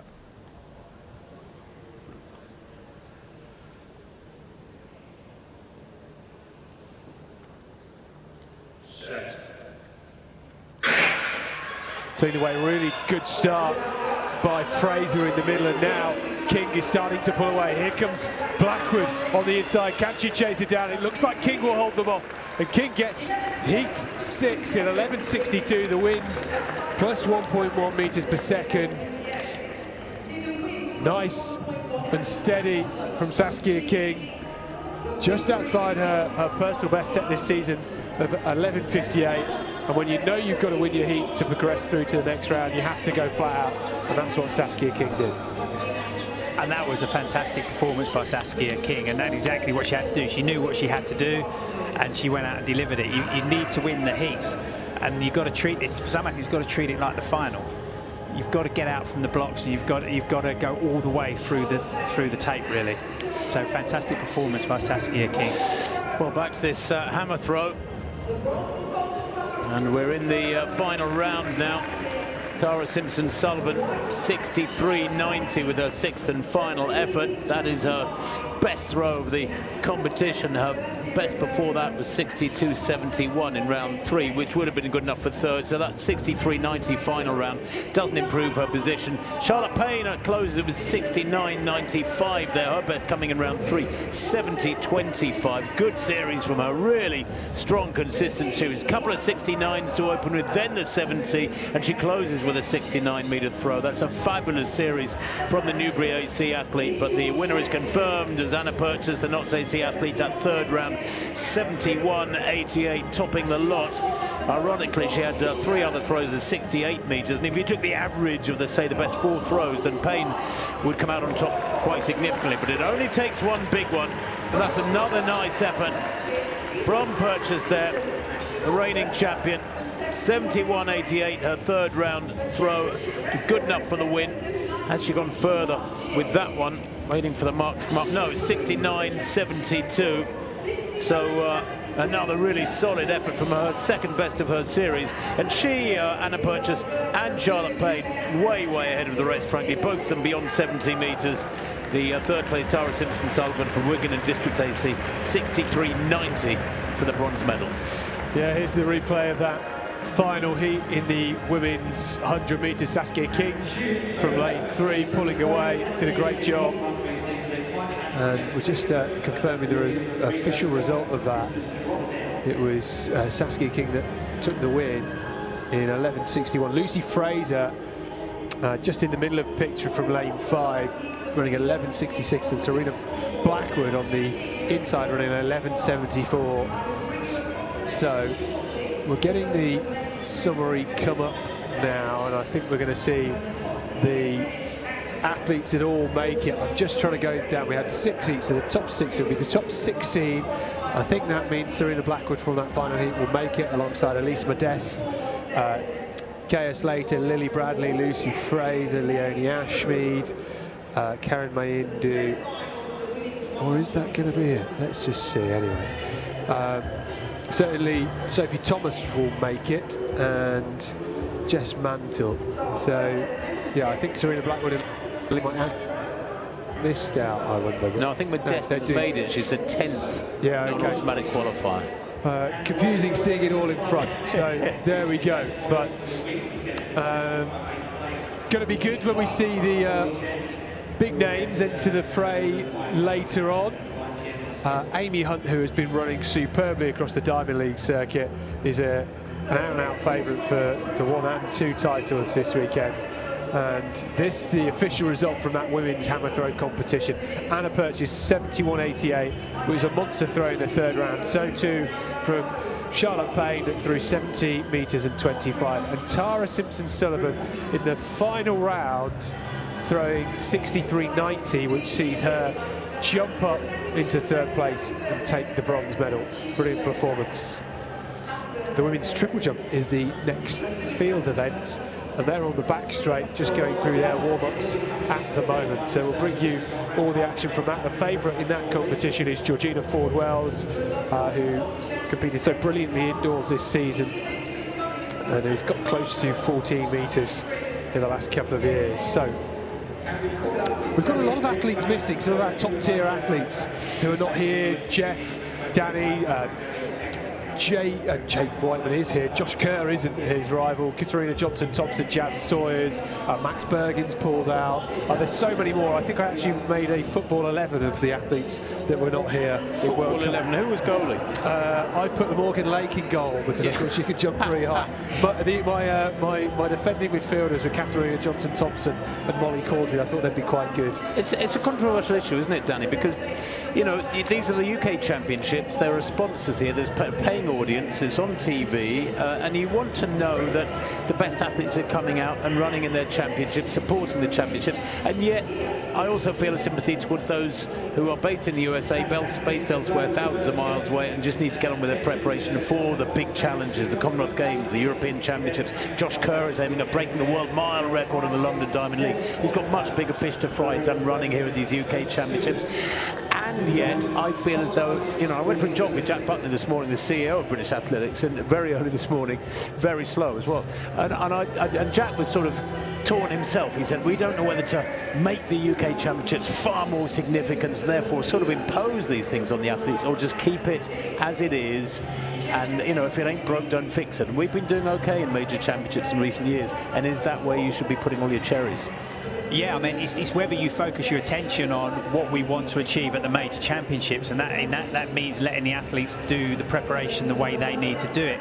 There's always going to be exceptions where an athlete can't get to these championships, like Josh. He's based in the States, he's training out there, he's working towards breaking the mile record, although that's not necessarily a reason to not come to championships, but being where he's based and where his actual preparation is being done. Molly's got a fantastic reason, the fact that she's now just had surgery, so, you know, we wish her well. We would love to have seen her here. But for some athletes, they choose not to, and it is a question, because this is the showcase of British athletics. It's the British Championships. It's where the crowd want to come and see their athletes, right? And in all fairness, Josh Kerr did turn up last year. He was going to come to the indoors, but then got injured. I think he did a great job turning up last year, and with that mile in prospect, I think, you know, he's salivating at that, isn't he?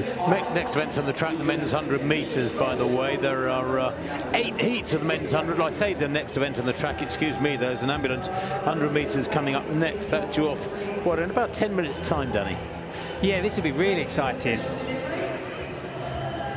So we get in the ambulance one, we're going to get to see some of our Paralympic stars racing against each other. They race from different categories, so it can get quite complicated. You're not always seeing them racing against the same category that they would race against internationally, but it's a chance for them to come out and the British crowd to see them, because they don't often get to see our Paralympic stars race on home soil. Yeah, we were hoping to have heats and then a final. I wonder whether we're still going to have it's coming up as a final now, isn't it? So we were hoping to see Johnny Peacock here. Unfortunately, doesn't look like he's on the start list. He ran brilliantly. We were talking off air earlier, weren't we? Johnny Peacock at the Loughborough International last month ran fantastically. A bit of a tailwind, I think it was plus 2.2, but he ran 10.8 and he looked superb. Yeah, I was really excited to see that head-to-head between Thomas Young, Zach Shaw and Johnny Peacock, see them go against each other. And although they're in different classes, they are very, very similar times. So sometimes we overcomplicate it with Paralympic sport, and actually you just want to see athletes racing against each other, and that's what they want to do.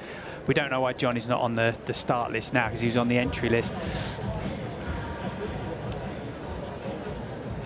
Well, it's a very, very exciting summer of sport, and right here inside this very stadium we have the European Championships coming very soon, and I can introduce you to the mascot for those championships. It is, of course, Bab the Bull. Bab, you are looking fantastic. Bab, oh, gone already. Oh, hang on. Noise. Bab wants some noise.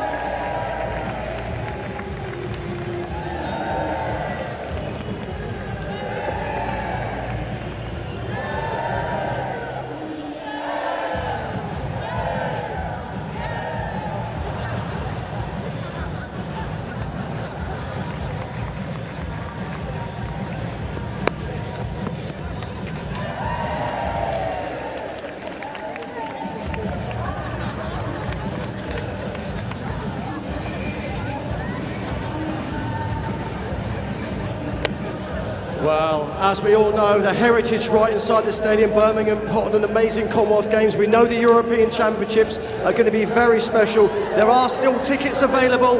If you've not got tickets for those European Championships yet, I can tell you they are going fast.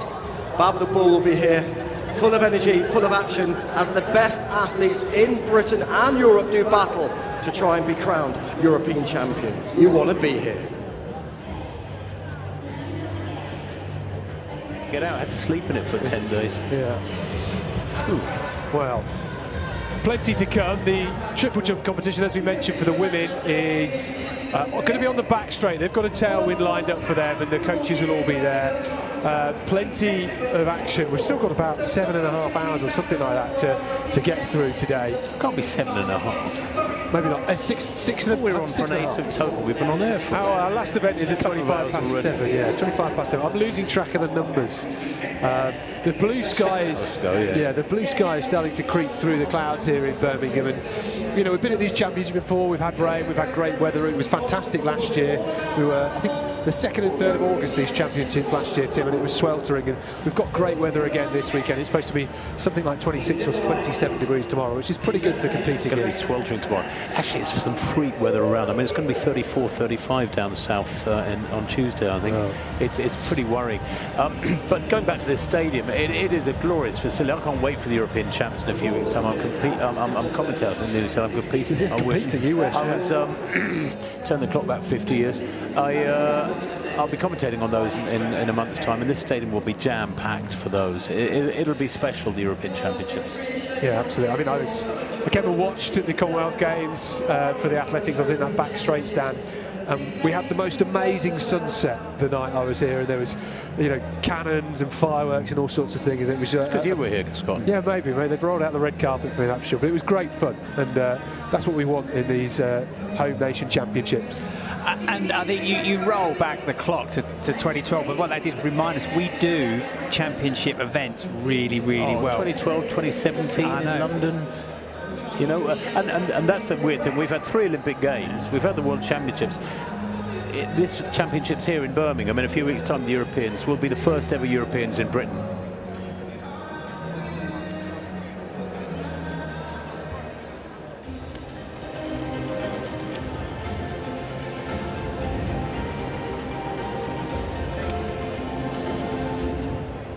It's me again. That means it's time for another final. This time, it's the women's triple jump. Let's meet the lineup. First up, please welcome the former English junior champion, Georgina Scoots. Next up, just 18 years of age, the indoor under-20 champion is Chichi Ukpe. Let's make some noise for the former UK indoor champion, Lily Holland. An indoor bronze medalist next from Thames Valley, Montana Jackson. From Harrow, we meet the indoor silver medalist, Reese Robinson. Next up, please welcome the Northern indoor champion, Amber Brown.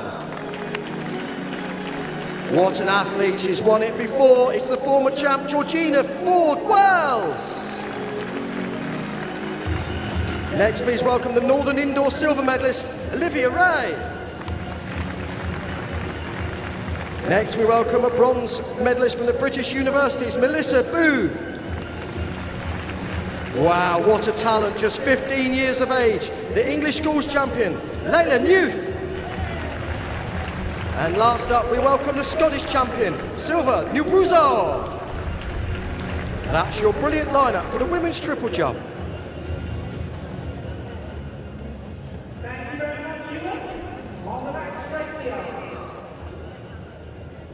That's our lineup then for the women's triple jump competition. Layla Newth, who is a super talent. She is only 15 years of age, could you believe it? And she had a brilliant indoor championships, Layla Newth. Managed to get her way onto the podium, if I remember correctly. Yes, she did. She picked up a bronze at those UK indoor championships. English schools champion on this track last year. So good to see her competing.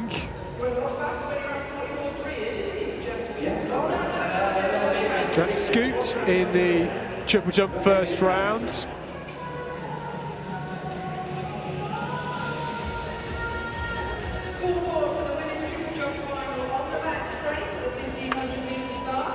Well, that's just come up with 15.67. That is absolutely no chance of it being 15.67, because that would be just a smidge off the world record. I don't think the numbers that flashed up on screen were right there. Chichi Ukpe is up next.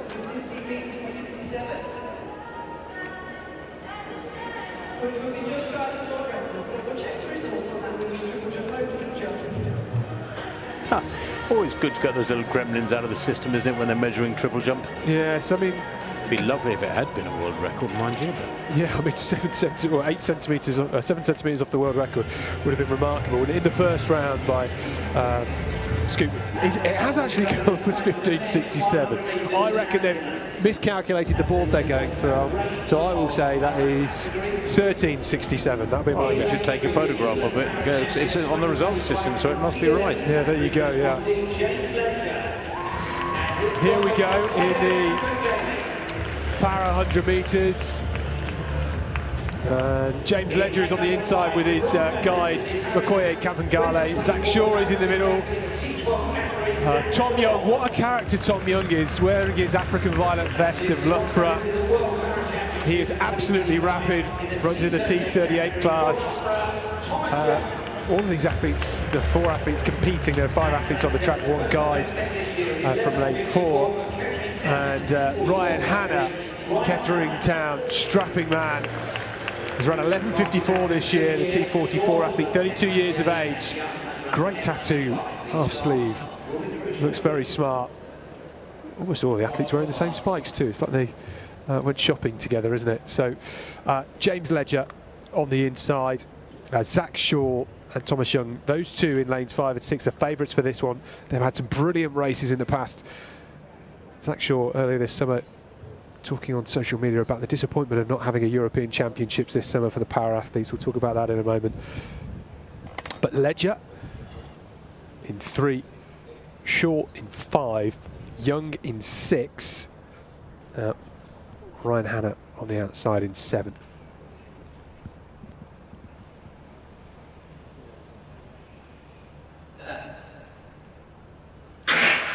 Brilliant start from Shaw, gets away from the rest of the field. Young will finish quickly and he's starting to hunt him down. Zach Shaw looks very strong. He just has the edge. Can he hold him off? Yes, he does. 10.77. The wind plus 2.7 metres per second. It's an illegal tailwind. It is super, super quick though. And, well, if only the wind wasn't above the allowable limit. 10.76 the time has been given.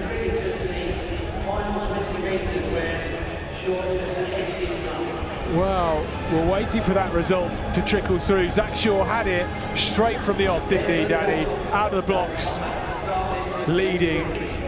Tom Young trying to chase him down, but couldn't quite get there. Yeah, I mean, Zach Shaw got a great start. And Tom Young's was on right on his heels all the way down. It's such a shame about that win because that was a blisteringly fast race. You see here, Zach with a long flowing hair gets a really, really good start. And he's such a powerful athlete. Tom is a lot smaller, sort of lighter athlete than Shaw. But all the way through, they're neck and neck. Shaw just slightly one step in front of him. But you can see the different running styles, well, where they have the different disability categories as well. So Thomas Young is sort of a bit tighter as he's coming into the last stages of the race, whereas Zach's able to sort of stay more relaxed in the last part of the race when the lactic starts to hit. Yeah, the results just coming up on our board. 10.76 to Zach Shaw, 10.79 to Tom Young. And Danny, they're not using points to determine this result, are they? That's my understanding for giving out the medals here at these UK Championships for that race. Yeah, I mean, I was trying to find out whether they are. Sometimes they do, sometimes they don't. Well, actually, perhaps they are, because Tom Young has spun it round. Yes, they're using the system, the RASA system, which we sometimes see. So you don't always get to see what you see almost. So they've actually adjusted it based on the standings in the world rankings and the world records at the moment. So even though Zach Shaw won the race, Thomas Young don't give it. Well, here's the medal presentation then for the women's hammer. Tara Simpson-Sullivan with a brilliant 6th round throw of 63 metres 90 to take the bronze medal, a well-deserved bronze medal from her. Charlotte Payne over 70 metres once again. She has the standard for the European Championship, so we will expect her to be selected to be back here in Birmingham in 6 weeks' time. Anna Purchase, the British champion, once again. 71 metres 88 in that third round. The Knots AC athlete in great form, set the championship record here last year and is continuing that form in 2026. She may well go better than her 8th place finish at the Rome European Championships a couple of years ago. She's in that sort of form. She's got the bit between her teeth. And how good is it to see two female heavy throwers heading to the European Championships, we hope. It'd be great to see them here in Birmingham. And it was a monster throw, wasn't it? Well beyond 70 metres. It'd be nice to have those white lines so we can clearly see where everything is. We need them digitally out here, don't we? We'll have them in post, as they say. Brilliant throw. She knew it was good. And that was a throw from Anna Purchase that won her the competition. So we have the first round of the men's 100 metres coming up for you now. I believe it's 8 heats, Tim, and we've still got 8 athletes that will join us in the semi-finals. They have a bye for being in the top 8 of the UK this year. That's right, yeah, there's 8 heats. This is the first of 8 coming at us in the men's 100 metres. It's just the winner, as in the women's, just the winner of each heat goes through by right to those semi-finals at 5:04 this afternoon. And then the final is the last race of the day at 7:24 tonight. There's the lineup: Linton, George, Abankwa, Sutherland, Gill, O'Dumpton and Henry Christa on the near side in lane 8. So just 7 athletes out there.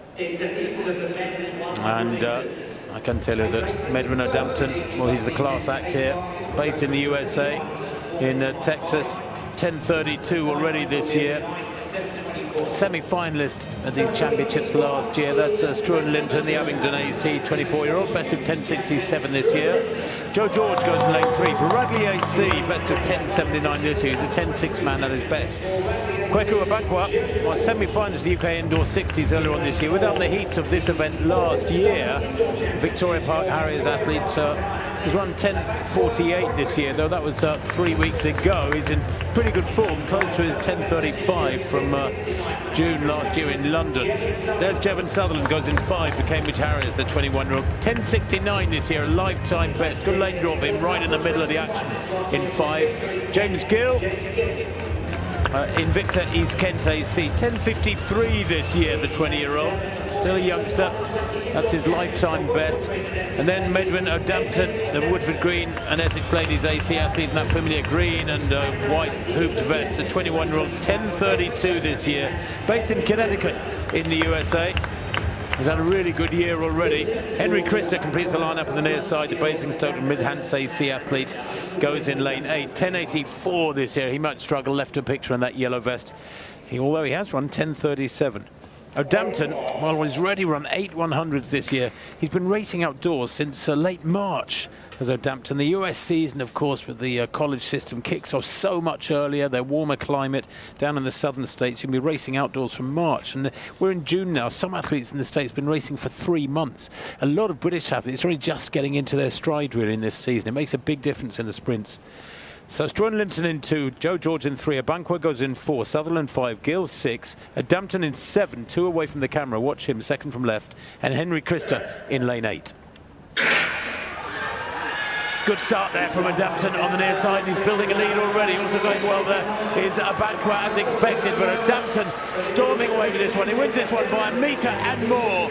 The winning time 10:41. A very slight following wind. Didn't get a lot of help from the breeze. Plus 0.3 and 10:41 there for O'Dumpton. Well, that is very promising indeed against a lifetime best of 10:32 in the warmth of Lexington, Kentucky, back in the USA. Wow, that was impressive. Very comfortable wind indeed. Started well, held his form nicely through the middle and latter stages of the race. Nobody got a sniff really at coming back to him. But let's take a look at that result of that first heat. And it was confirmed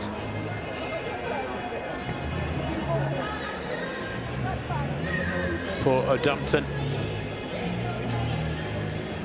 was an emphatic win for Adamton. He just leaves Gill in the blocks all the way from the start to the finish. He's just pulling away from the field, stride after stride.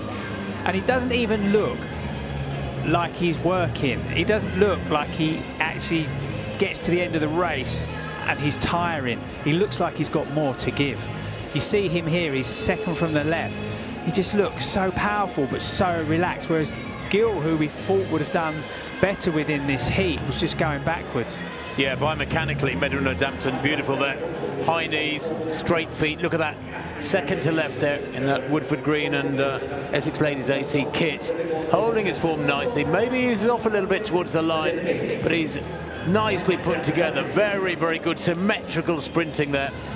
And he wins it at Dampton 10.39 to Kwaku Abankwa's 10.54. Confirmation then with a very slight following win of the result of that first heat. Meduna Dampton 10.39, Kwaku Abankwa 10.54. Joe George, personal best, good running for him in third place, 10.57, but he'll have to wait and see if that gets him one of the 8 non-automatic qualifying spots for the semis at 5:04 p.m. Heat 2. There's the lineup, just to give you a bit of an indication of some of the athletes that are in the top 8 this season. Louis Hinchcliffe, Arnell Hughes, Jake Odie-Jordan, Ramel Glave, Jeremiah Azu, Nick Walsh, Elliot Jones and Kieran Gowan Wade, which means, I haven't been through all the lists yet, but Eugene Amadadzi that ran 9.8 last year is having to do the heats because he's not quite quick enough this year. There's Anna Purchase, another big smile, a great gold medal for her. Look forward to seeing her back here in Birmingham. So important that we have a strong throws contingent.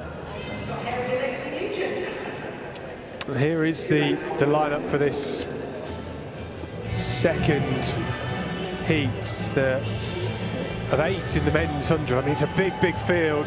Talking about this earlier on this morning before we even got to the track.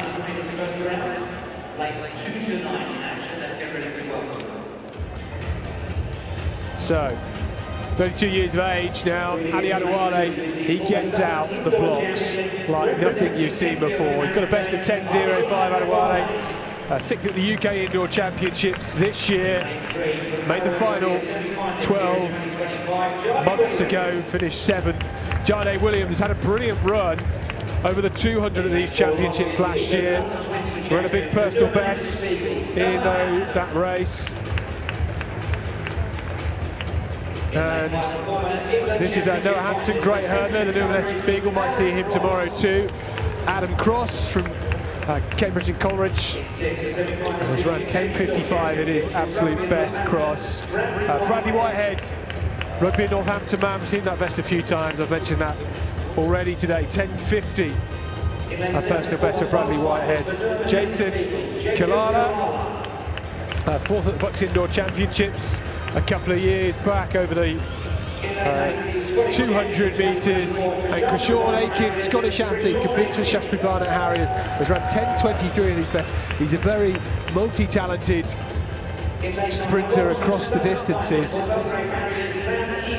Sammy Gay, Belgrave Harriers, has run 10.47 at his best, Sammy Gay. Southern finalist at this distance. So favourite has to be the 2 athletes on the inside, Adi Adewale and Jade Williams. Sean Aiken has run 10.23, not quite at that sort of time this year, but it could be close because Jade Williams and Adi Adewale both ran 10.40 for their season's best. So keep an eye out for them. Only the first athlete guaranteed a spot in those semi-finals.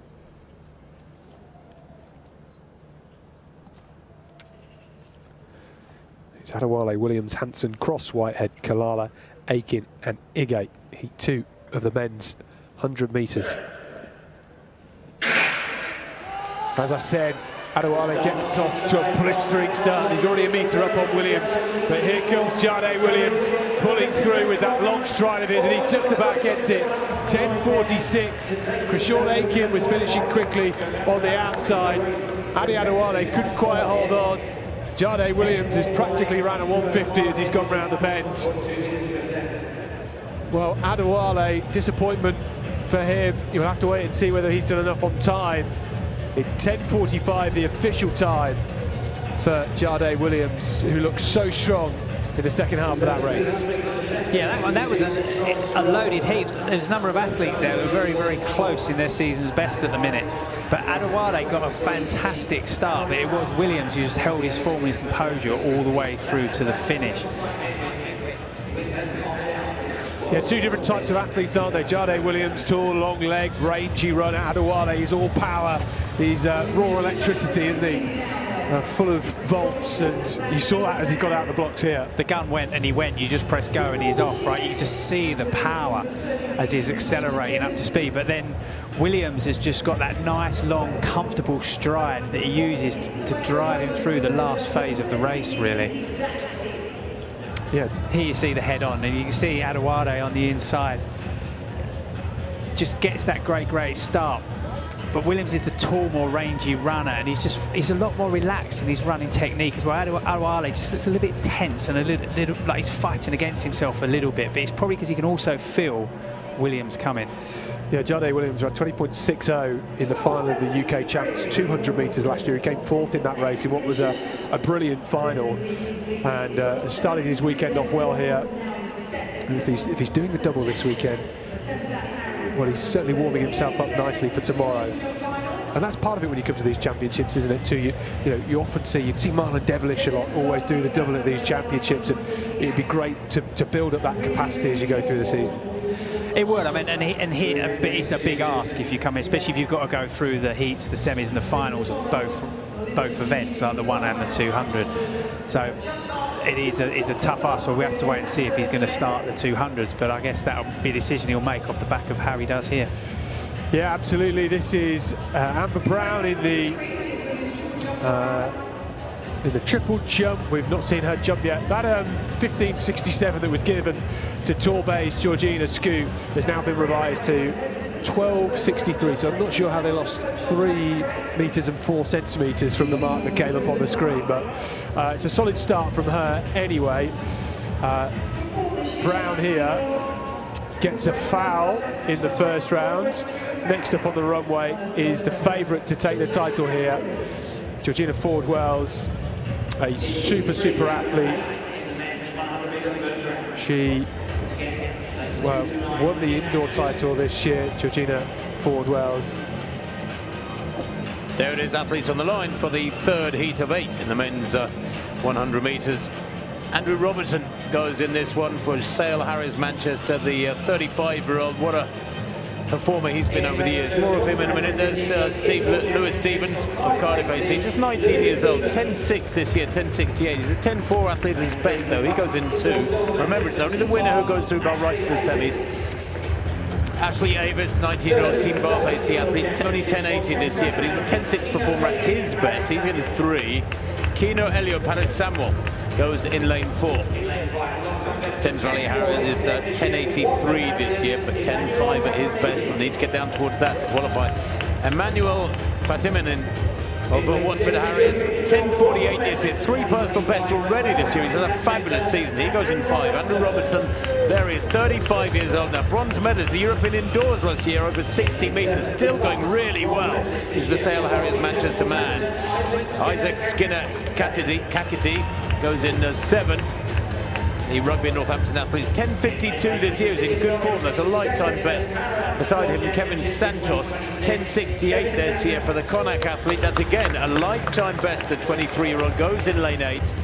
And in lane 9, Eli Onyewu, the 25-year-old Swansea Harriers, doesn't have a time to his name. I'm sure he must have a personal best. He's 25. He's in this heat of the UK Championships, but for some reason, no time beside his name. Andy Robertson, well, he's the class act here in lane 6, the semi-finalist in the UK Championships last year, but he ended his season, came last in his semi-final. I think was injured during that race and ended his season in August last year. Best 220.76. He's a good athlete, Andrew Robertson, really consistent. Watch him come through in the latter stages. But Emmanuel Fatimahin of Watford Harriers beside him in lane 5. Robertson in 6. 4th away from the camera, 4th from left. Well, the green of Sale Harris, Manchester from Robertson, right up there, going really well at the moment. It's Fatima Hind, though. Emmanuel Fatima Hind leads at the moment, and coming through in the blue is Skinner Kakadi. Skinner Kakadi might have taken another line there. That was really tight. 10:58 has come up on the clock. The wind -1.3. Well, we've had plus 2.5 in the last half hour or so, and that's -1.3. That's why I think, I made the point earlier, that the qualifying in these heats should be more than just the winner, because the wind can play a massive part in the times being produced here in these different races by a variety of athletes. That's the third heat of 8. Skinner Kakadi's been given it 10:57 to Emmanuel Fatima Hind's 10:58. He led for about 90 metres, Fatima Hind, and he misses out by 1/100th of a second on a confirmed spot for the semi-finals coming up in about 3 or 4 hours time. It's what, it's nearly 20 to 4 here, and those semi-finals are at 4 minutes past 5. Really nice sprinting there, Danny, from Fatima Hind, but Skinner Kakadi running the whole 100 metres aggressively. Yeah, Fatima Hind was dominant throughout the race, and Skinner just held his form beautifully all the way to the end, and just didn't tighten up at any point during the race. That's what you've got to have. You've got to have that belief that you're going to be able to do it and not fight to try and get there. You can see them as they're coming in the closing stages of the race, almost coming up side by side now, and he just starts to edge his way forward as they come to the line. There's so many contradictions to sprinting, aren't there? You know, the temptation is to really fight your form and tighten up towards the finish, the last 20 metres or so when you're battling against somebody. But the coaching manual say, don't tighten up, don't strain. We don't want to see any tightness in your shoulders. We just want to see maintaining of good form. Skinner Kakadi did that better than anybody there. 10:57 to Emmanuel Fatima Hind's 10:58. Strong headwind, though. Yeah, that one, you keep calling it. This wind is changing and swirling around this stadium. Sometimes it's slightly behind, a lot of time it's head, and sometimes, you know, they're getting the powerful tailwinds. That means that they're not official time. They're not going to be able to use the times. So, but that was a great race to watch, and that is just a showcase of how you run the 100 metres. You do what you know you can achieve, and you've got to believe in yourself, and you can't tighten up. You can't fight for that last 2 metres at the end. That was my problem then through my whole career. I used to fight for the line, tighten up.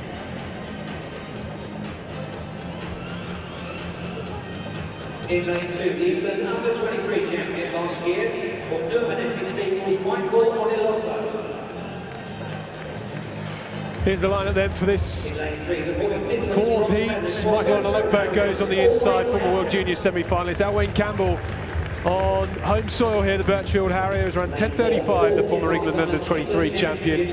Sullivan McAllinden, only 20 years of age, is around 10:46 at his best. Dewey Hammond used to compete for Bromsgrove and Redditch, now he's a Cardiff man. Was the England under-23 UK indoor finalist a couple of years ago. Uzo Herbert from the Be Fit Today Track Academy, who are doing brilliant things for sprinting down in the south. Olamide Isaac, 30 years of age, is around 10.31 at his best. The Woodford Green and Essex lady athlete, brilliant when he gets it right. Looking to find that best form. Freddie Steele, the Swansea Harrier, just off his lifetime best this season, only 19 years of age, the youngster. And Dane Douglas, good to see him here, the Cambridge Harrier, same vest that Daryl Leeton wears.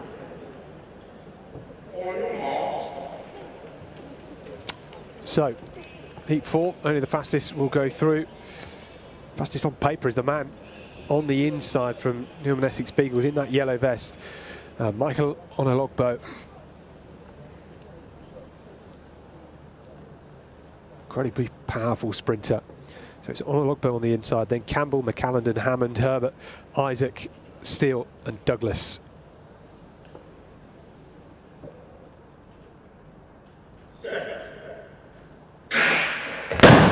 Oh, well.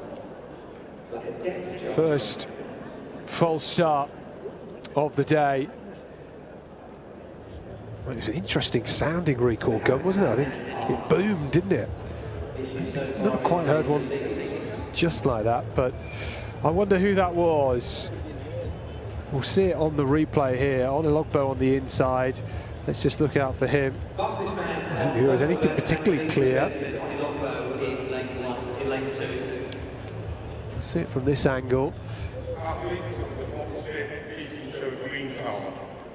Green card being shown to the whole field. The athletes just still checking their blocks.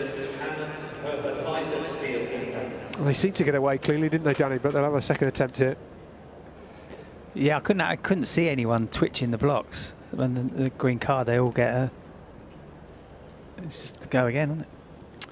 So 2 former England under-23 champions on the inside 2 lanes. Dewey Hammond in the blue vest of Cardiff from lane 5. Former UK indoor finalist over the 60 metres. He's very quick. Tough heat, this one.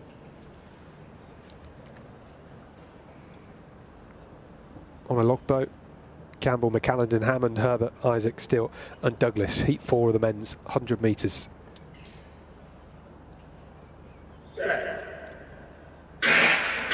Well, maybe just a faulty trigger. I would have said, though, Sullivan McCallendon from lane 4, 3 and from the right-hand side, perhaps to me looked like he maybe was away just slightly quicker than the rest of the field. Again, we'll get another replay. It could just be faulty equipment. That's why they got a green card the first time round. If we're now struggling with the kit, they could have a... Well, didn't quite see anything there, did we? But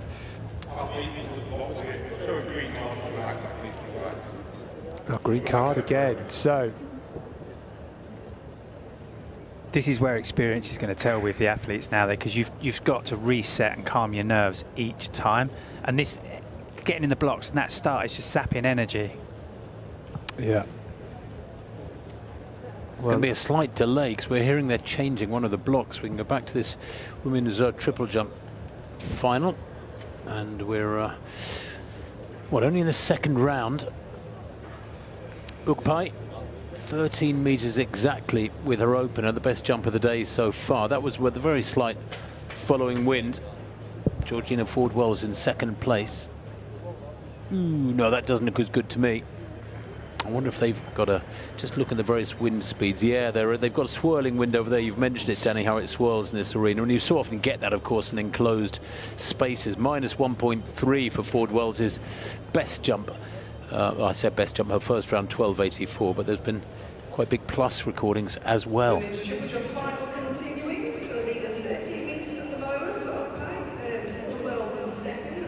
No improvement, I think, for Ukpai. So Michael Onilogbo on the right-hand side of your screen in the yellow vest has been given a new set of blocks. Maybe they're just malfunctioning, and the good news is we have spares. So they'll go for a third time. And all about composure and experience now. That long wait, you build up for the bit of the bang, and then you have to reset yourself. It's a tough ask. It's Onilogbo from lane 2, then Campbell, McCallendon, Hammond, Herbert, Isaac, Steele and Douglas in lane 9.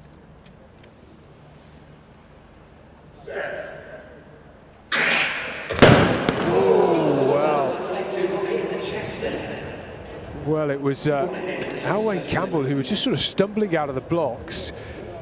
It didn't appear to be a faulty start this time because they had gone 10 metres before it was recalled. What is happening here? We'll see it again. Look out for Alwyn Campbell from lane 3, 2 and from the right. Oh, was there a twitch from either lanes 4 or 5? Was that McCallendon or Hammond? We'll have to see that again on the screen. Oh, I think maybe Dewey Hammond might have just twitched and set off Sullivan McCallendon there. Oh, it's tricky, isn't it? Dewey Hammond, I think he was about to go over to one of the officials. He was starting to walk over there. I wonder what he was going to say.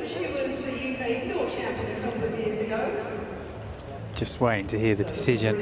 It's going to be really nervy times for the athlete now, and they're going to be more twitchy in the blocks as well. but it's also energy sapping, like every time they start. Just look at Dewey Hammond in the blue here. Little twitch, set off the rest. Wayne Campbell, I don't think he was effective, but he did stumble. Well, we're now changing the blocks of Wayne Campbell round because he's getting the spare blocks from lane 1. I think they put a green card out again. Clearly there is an issue that we've got here with some of the kit, some of the blocks, which is very, very unusual. I mean, we've not seen anything like this indoors at the UK Championships or outdoors last year or indoors last year. So this is a rarity. Sometimes these things happen as we head back to the triple jump. Yes, Jackson next to go. Montana Jackson opened with 12.69.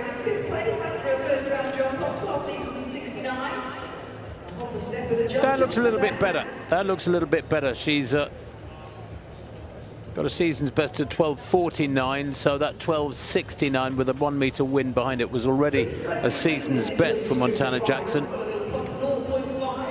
Thames Valley Harrier athlete, as you can see in that familiar blue vest. Yeah, that looked better. Waiting for the mark to go. Oh, she got the red flag. What a shame, because I think that was significantly better. So, into the blocks they go for the 4th time.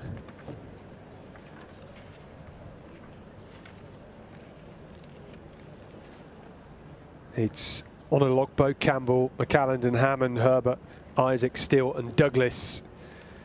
The 4th of 8 heats in this men's 100 metres.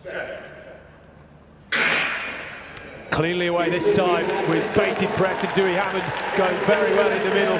Here comes Honor Logbo on the inside in the yellow vest. It's Honor Logbo trying to chase down Hammond. Oh, it was very close. Maybe it looked like it was Honor Logbo on the inside that just about got there. Neither of them dipped, which I found maybe slightly unusual considering it's only the first athlete across the line that qualifies. It's been given officially the flash result to Dewey Hammond, 10.46, and the wind reading just didn't quite flash up on the screen in front of me as it came past. But Dewey Hammond's been given it 0.5 metres per second plus wind, so only a whisper behind them. But Honor Logbo in second, 10.50. Wayne Campbell 10.58 in 3rd place, but great run from Dewey Hammond after that nervous twitch in the 3rd attempt at getting this race going. Yeah, it was a fantastic race by Hammond. Here they go, ready to go on their 4th attempt. Hammond gets a really, really good start. Honor Logbo takes a little bit of time to get going. You can see him, he's only just starting to get up to his running now. But Hammond just holds his form, and you can see him now start just fractionally pull as he goes into the line. But you're right, there's no dip. You see, when we watch the head-on, Hammond gets such a good start, but he's not pulling away dramatically at any stage during the race to actually dominate it. And Honor Logbo, when he's inside, he's working really hard, starting to rock and roll a bit in the closing stages of the race. Yeah, Dewey Hammond's ran 10.45 this year, so it's just off his season's best.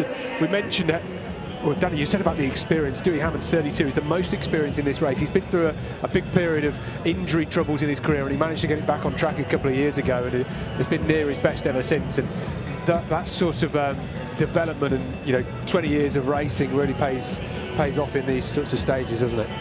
Yeah, because he would have been maybe not fourth time lucky in terms of the starts, but he would have been through 4 starts before in championship racing. So his experience, but it doesn't make it any easier for an athlete. And sometimes a first-time athlete can handle it well as well. It's just about resetting each time. Here's the lineup for the discus throw in the men's competition. A couple of big names in that. A couple of Man Mountains too. Oh, we've seen that heat go. We'll see the result from that in a minute. We've mentioned it. Not on screen. Dewey Hammond winning in 10.46.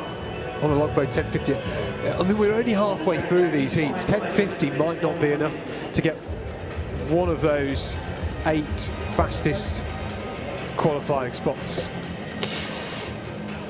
No, we'll summarise for you the non-automatic qualifiers for the semi-finals as soon as we can. There is Corey Nealon Richards, the City of Sheffield and Durham athlete. He's 21. He goes in lane 2 in this fifth heat of 8 in the men's 100. Ran a 200 in Malta last week, 21.29 into quite a strong headwind. That was a good run from him. He was close to his best. Daniel Afire goes in lane 3 for Thames Valley Harriers. 10.49 in Gainesville just recently. 10.36 his lifetime best. Stuart Greenhall, while the Victoria Park City of Glasgow athlete is 24. 10.84 this year. That's all. 10.49 is his lifetime best. He'll need to make a big improvement here.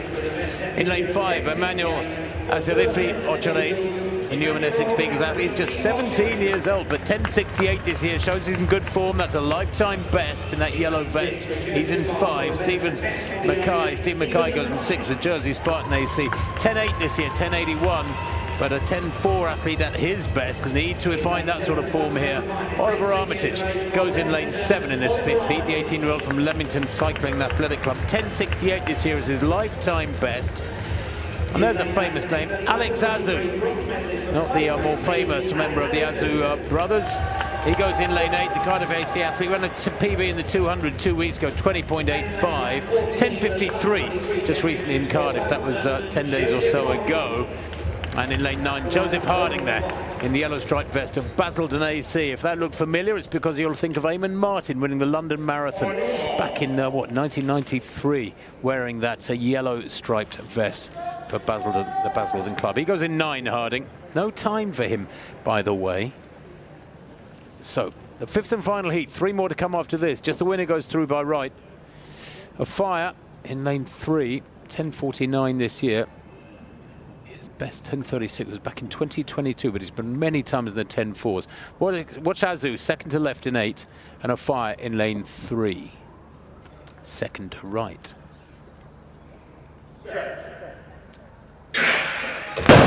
Ooh. Well, I was going to say a really good start by the Thames Valley Harriers man, Daniel Afire. He's a good sprinter, semi-finalist in the UK Indoor 60s earlier on this year here in Birmingham. Danny, did you spot anything then? Not from looking at the. We're just watching it now. Was it the Basildon athlete? Oh, I can't see anything. We haven't got a system that gives us those reaction times. Ooh. Oh, good. Green card shown.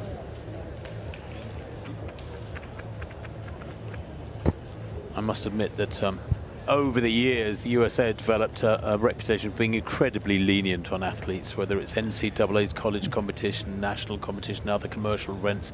You very rarely see any disqualifications. And I've commentated in race in the States where people very clearly, full start, field gets a green card, get on with it. So there's rules applied to some and not to others. But today it would appear, have we seen any disqualification yet? I'm not sure we have. So, good. A little bit of leniency never goes amiss.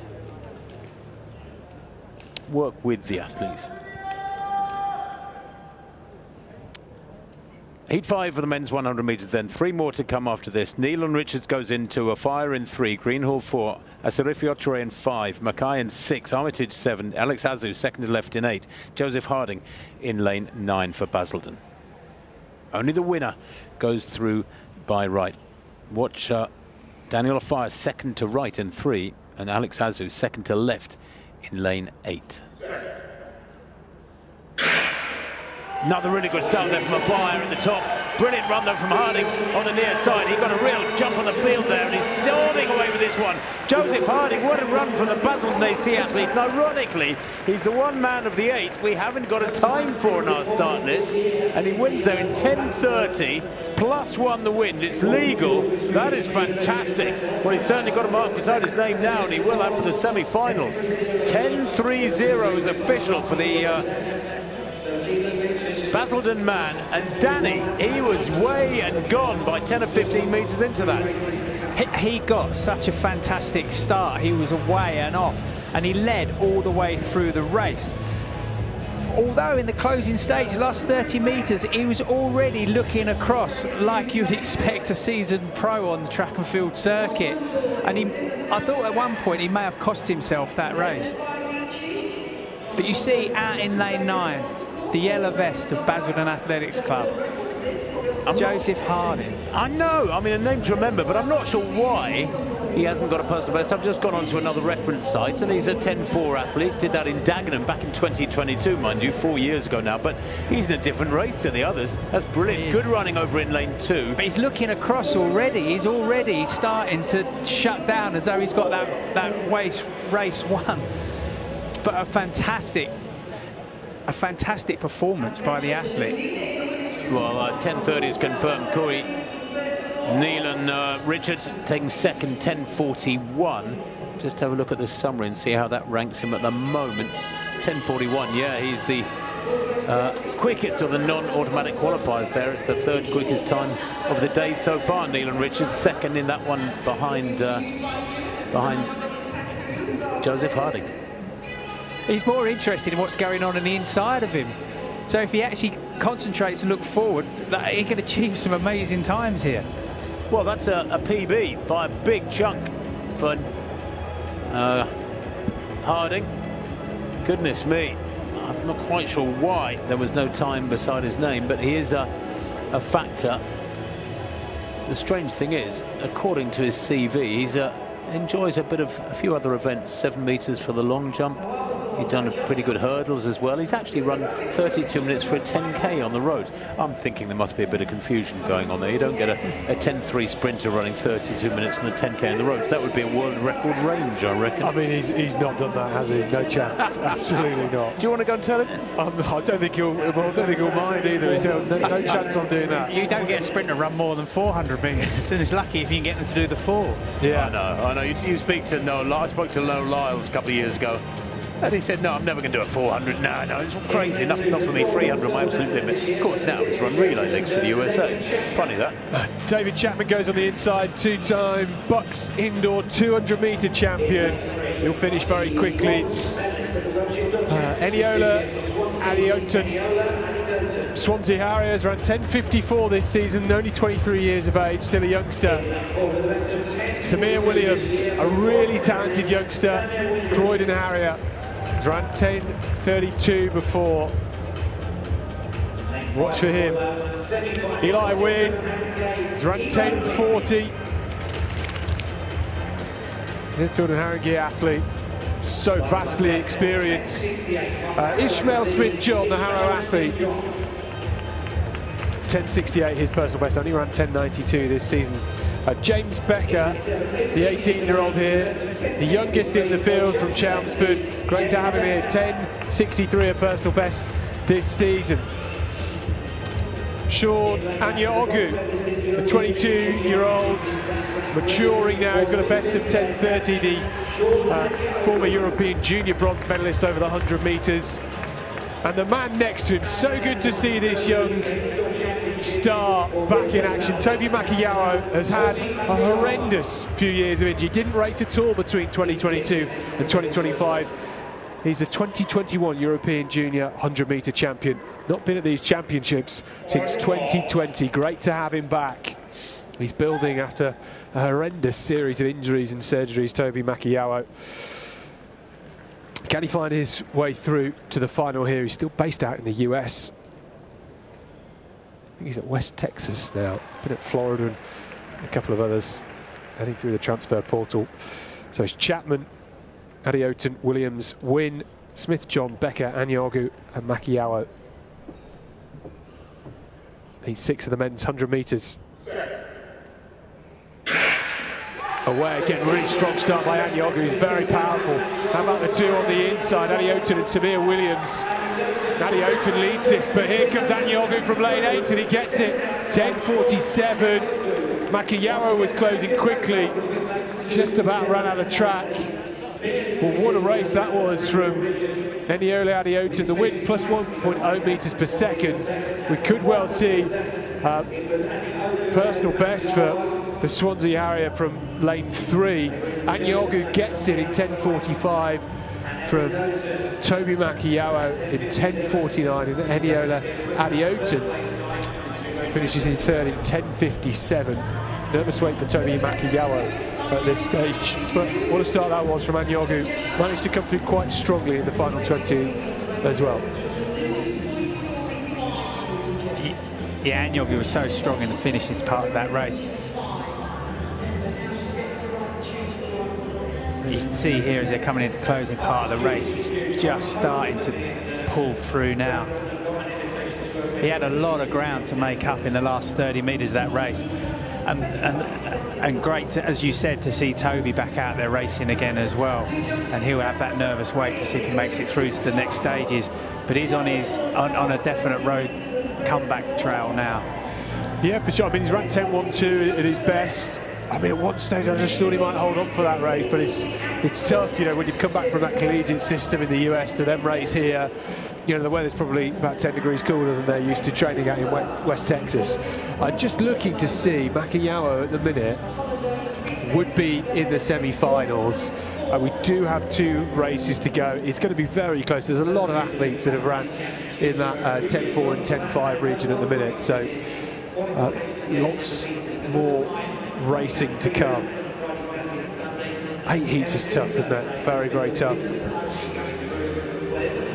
There's the official result. Sean Anyogu 10.45 and Toby Makayawa 10.49. I just don't think that for Enio Ladioton, as well as he ran from the inside, that's not going to be enough for him, I don't think, at this stage. The men's high jump competition is getting underway.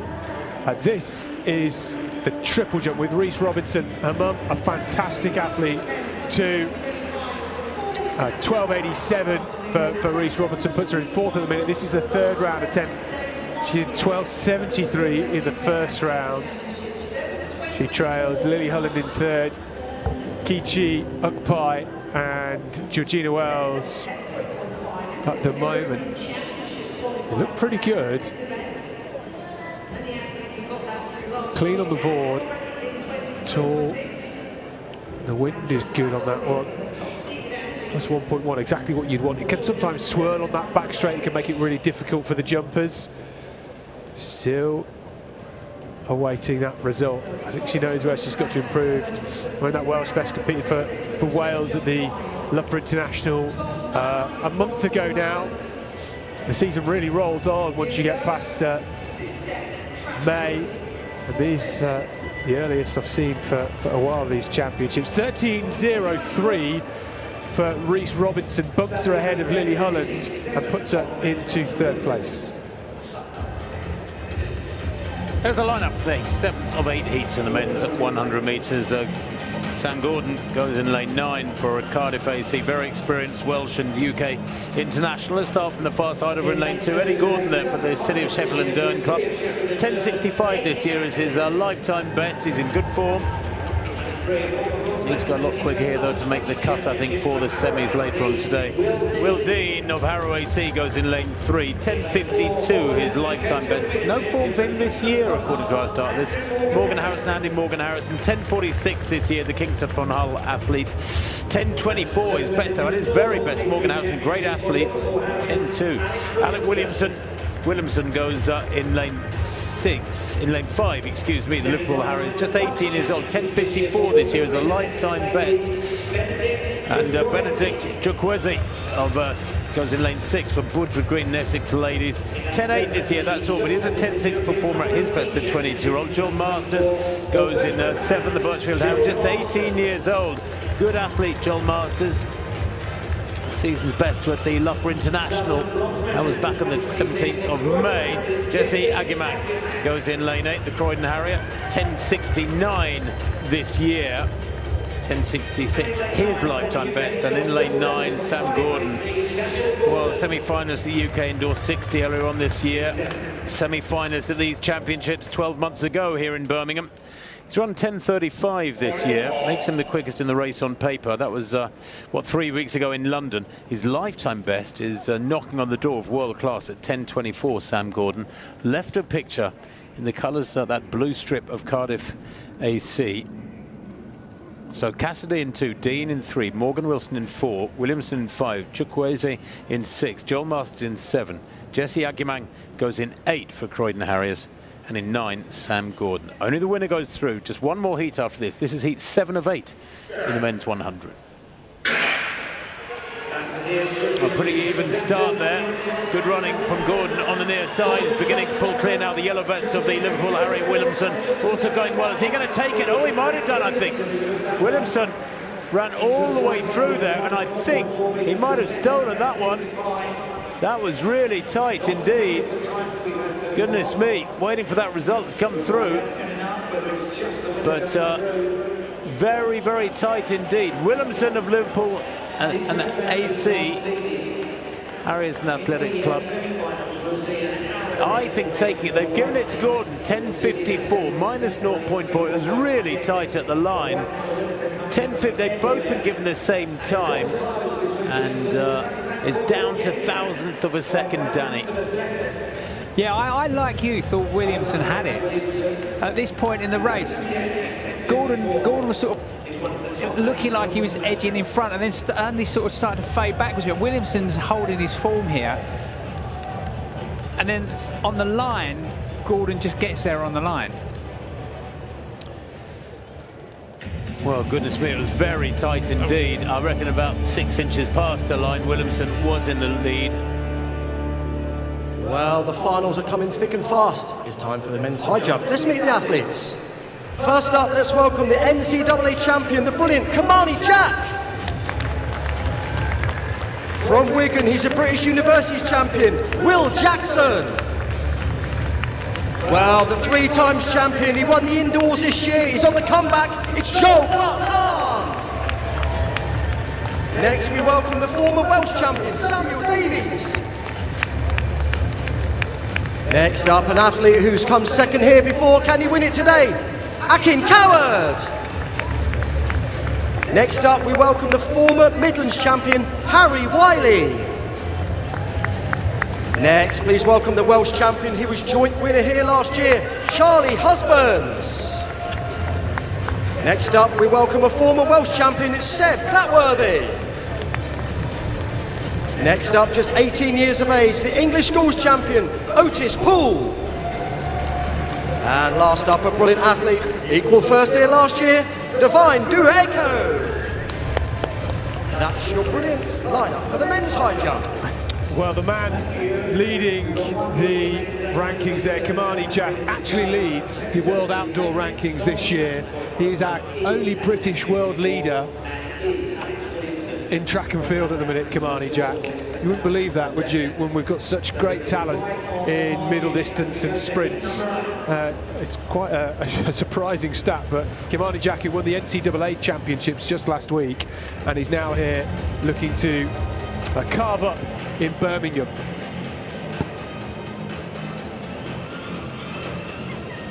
Well, here is the 8th and final heat of the men's 100 metres. Remember, the likes of Zarnel Hughes, Ramel Glaive, Jeremiah Azu and all the rest of the superstars of our sprints contingent will be in the semi-finals. They have a bye. Owain Lloyd Hughes, 24 years of age. He's got a best of 10.38. He's battled a lot of injury troubles to get back to near his best. Sammy Ball, a decathlete who's done 8,100 points to Reading at Man, may well find himself at the Commonwealth Games this summer. Tyler Panton, England under-23 champion over the 100 metres here on this track just a couple of years ago. Owen Murphy, a youngster, only 18, next to the giant man that is Tyler Panton. He's run 10.64 this year. Owen Murphy runs from lane 5 here. Freddie Arkle, Hercules Wimbledon athlete, has run 10.47. If he gets it right, he could push for the lead in this race. Jack Gibbs, another talented sprinter from the city of Sheffield, runs in lane 7. Jody Smith, this man wearing the Thames Valley Harriers vest, ran 6.52 indoors this year. Came 3rd at the UK Indoor Championships and went to those World Indoors. What can he do here? Harry Taylor, 4th at the Bucks Championships. Over the 100 metres this year. Great indoors over the 200. He's a real specialist at that event. Always buzzing and fizzing like a Duracell bunny. So, the 8th and final heat.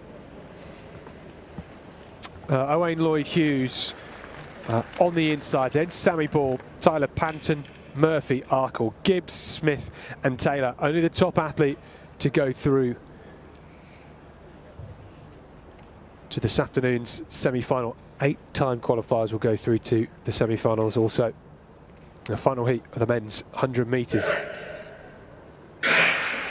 Great start on the inside from Lloyd Hughes. So does Jody Smith, who runs from lane 8 here. And in the light blue, he's pulling away from the rest. Taylor trying to chase him down. Nobody will catch Jody Smith.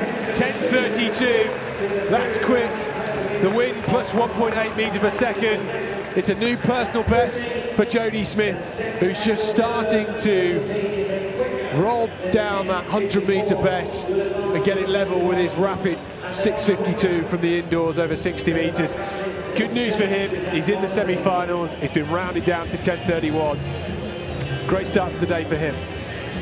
Yeah, really dominant race from Jody Smith. Really took that race from the gun.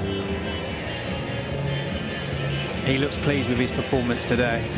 He should be. Sometimes when you've run a really quick time indoors, it takes a bit of time to then bring that up, bring your 100 metres time up to that sort of level, and he's starting to show that now, this outdoors. It doesn't always translate as well. Running a really fast indoor 60 doesn't always translate to a fast 100 metres outdoors. It's that last 40 metres. Yeah, it's tough for sure. Jody Smith makes those semi-finals.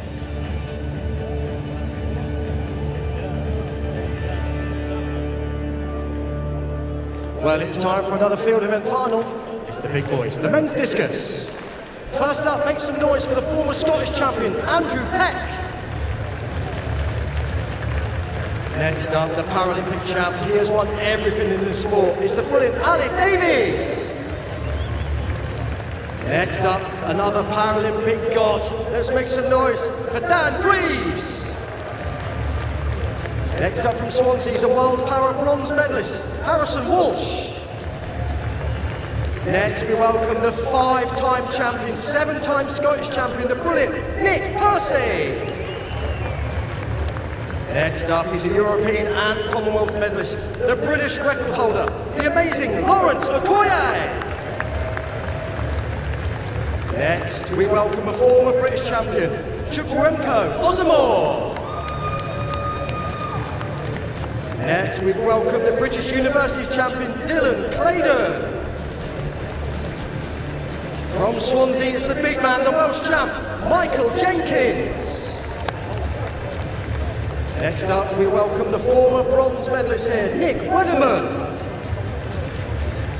And last up, an athlete in great form this year, from Shaftesbury Barnet, Ruben Vaughan. That's your brilliant lineup for the men's discus throw. Thank you. Well, those 11 athletes that were just introduced will all throw 3 times in that order, after which the leading 8 will go forward to round 4, 5 and 6, with the leader throwing pass.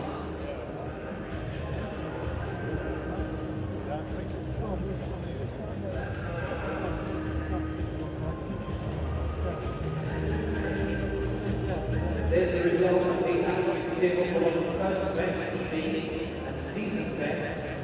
As we just review that final heat result in the 100, Jody Smith, the second fastest qualifier, just behind Joe Harding.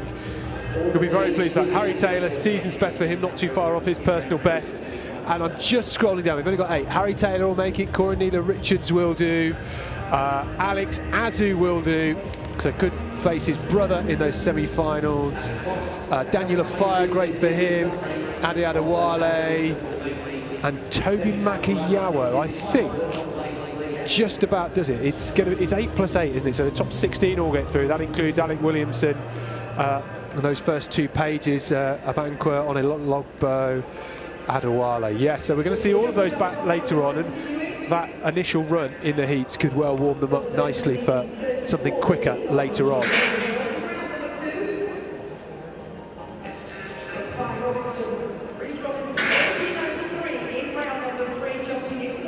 See, 8 lineups, 8. We had almost 64 athletes, was it, in the heats? It's like doing the age group indoor championships indoors, where they have I remember once I did 64 60 metres in one day, which is quite a lot. We're doing more hundreds than that today, but sharing the load. So these 800-metre heats are up next. 4 heats for the men. They are absolutely stacked, and we've had some tasty qualification in this event over the last couple of years. It's going to be the same here. It doesn't appear that we're using 9 lanes in finals this year at these UK Championships, these Novuna UK Championships. Great to have their support. Rob Shipley, the City of Sheffield athlete, vastly experienced, has ran 1:48 at his best, goes in lane 8. Callum Dodds is in lane 7, has run 1:46 this year, ran that at the BMC Grand Prix in Loughborough last week.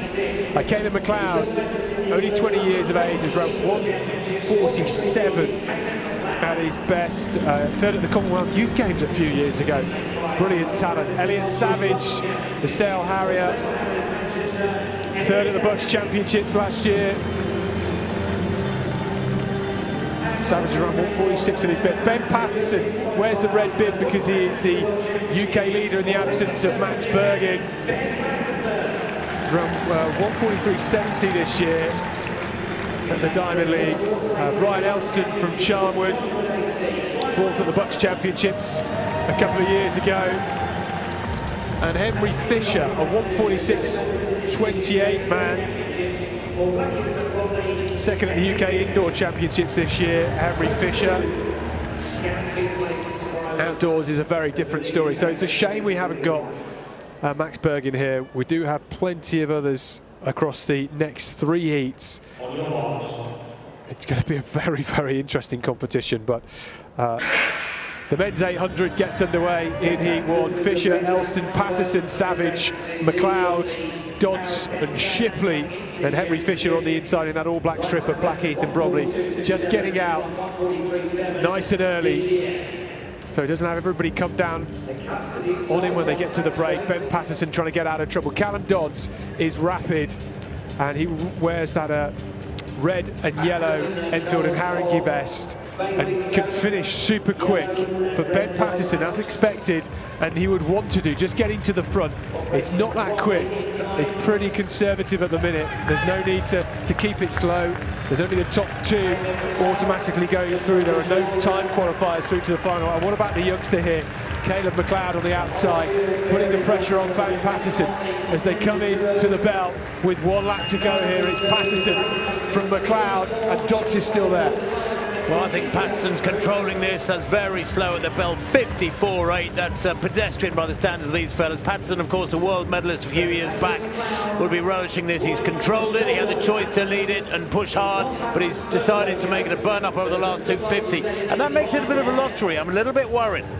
Well, McLeod is giving him a real run here. He's 5 seconds slower on paper, but Ben Patterson has his work cut out. Callum Dodds in a difficult position here and has to press around this final bend. Is he being left? Ben Patterson's pulling away. Fisher's in a great position in 2nd place here, and it's Ben Patterson into the home straight, dragging along Henry Fisher. These 2 pulling away. A look over the right shoulder from Ben Patterson. Fisher realising he's clear too. Those 2 into the final, 1:48.05.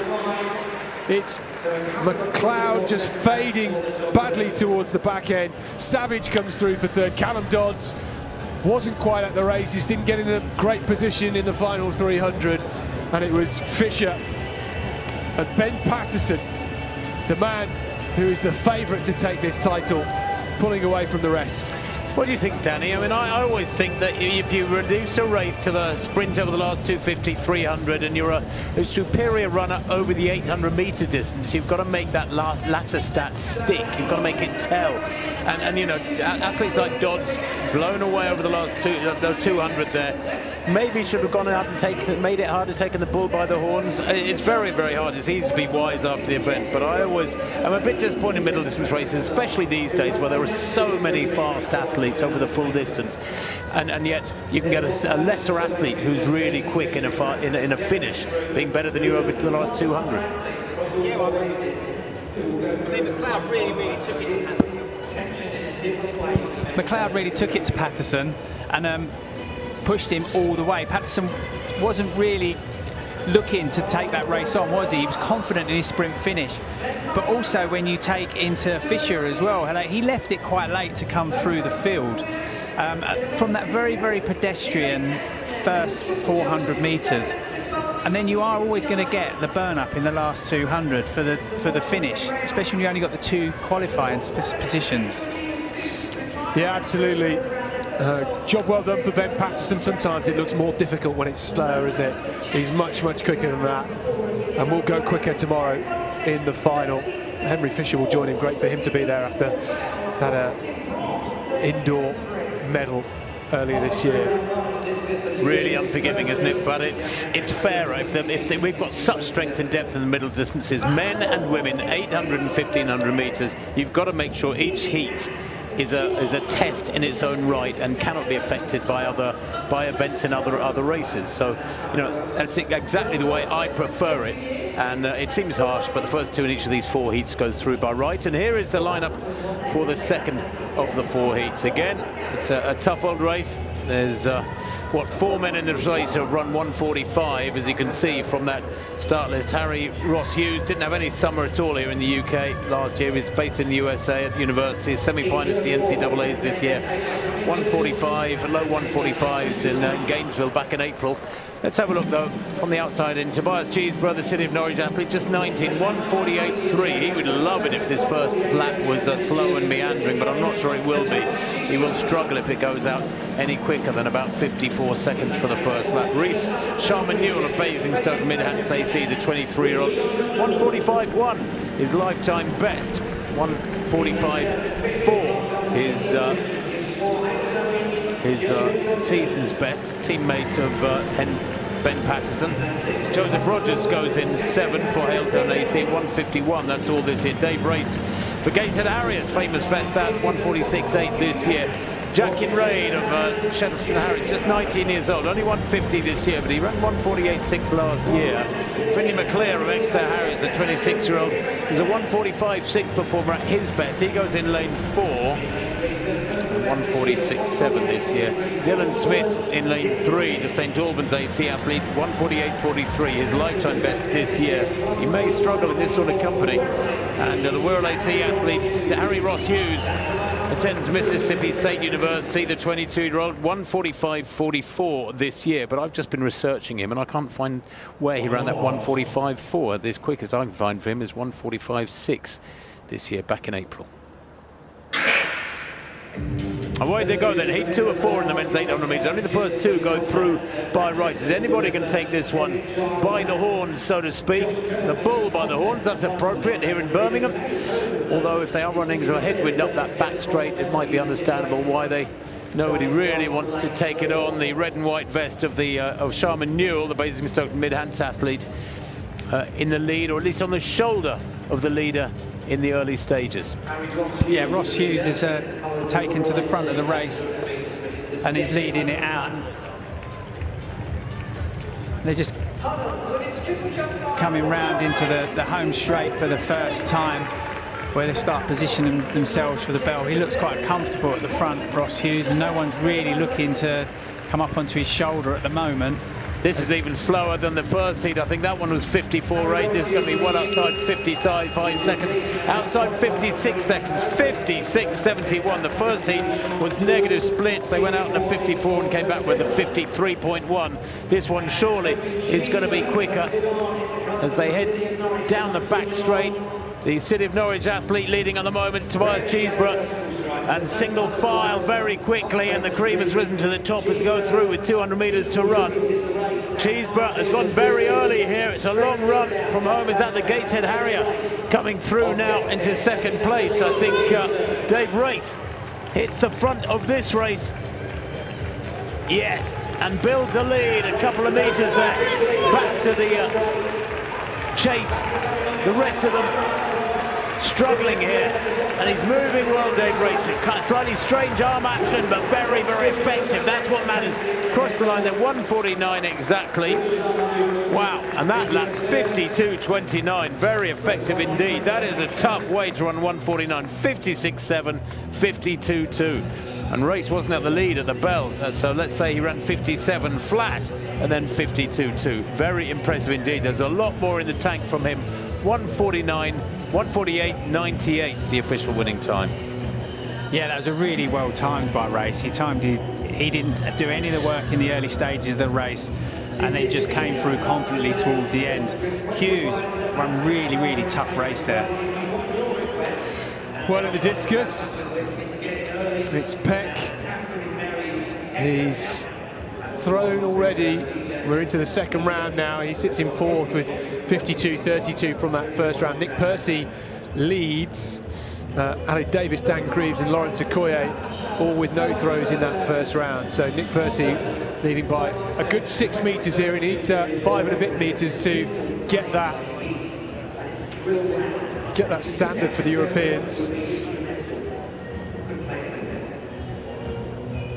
A high jump also underway. This is Will Jackson of Wigan District. Clear at 2:06. The bar now at 2:11. No mistakes.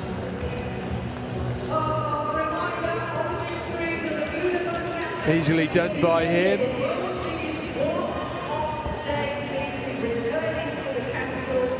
Ali Davies next up in the discus competition. Well, with the foul in that first round, looking to get one on the board. Looks better, steps out the back of the circle, so this will be a valid throw. I mean, what a man, Ali Davies. Always see him here at these UK Championships.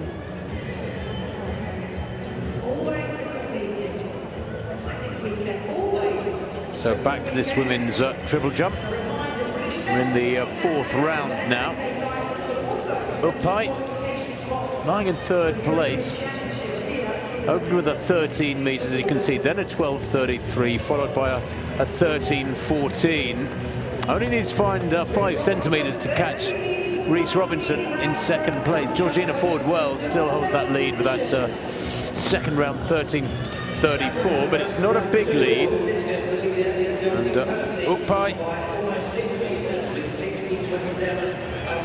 an English schools champion, up to 17 level twice in the past. She's got great pedigree. UK under-20 champion last year. Not sure that's an improvement for her. The 13.14, her best ever, had a 1.4 wind behind it. That's a no jump anyway in the fourth round, unfortunately for her, so no change. She stays in fourth place. Just outside the medals, Silva and Wabuzor from the Victoria Park City of Glasgow club lies in fourth place, 12.93. There's the lineup for the, oh, that's the result, excuse me, of Dave Race's heat. We just saw it, 1:48.98 there. Race winning from Harry Ross Hughes. And good athletes going out there, I'm afraid. It's very, very black and white is the qualifying or not in these 800 heats. Well, heat 3, perhaps the toughest of them all. On the outside, we just missed him, Jake Whiteman, World 1500 metre champion 4 years ago. Justin Davies, just there in 7. Charlie Chambers, only 16 years of age. He's run 1:47.77 this year. Super talent. Jack Higgins, UK indoor champion over this distance last year. UK indoor champion over the 1500 this year. Keep an eye out for him. Oliver Cooper, the 19-year-old from Watford. He's run 1:48.49, his personal best this season. Joe Morrison ran his personal best of 1:46.20 last year. A couple of seconds off that in 2026. And Tom Randolph from Tamworth, only up the road. Great to have him back. Fell injured and hurt his Achilles in the heats of these championships last year. Won a UK indoor bronze in the 800 last year. Great to have Tom Randolph back. There is Jake Whiteman on the outside.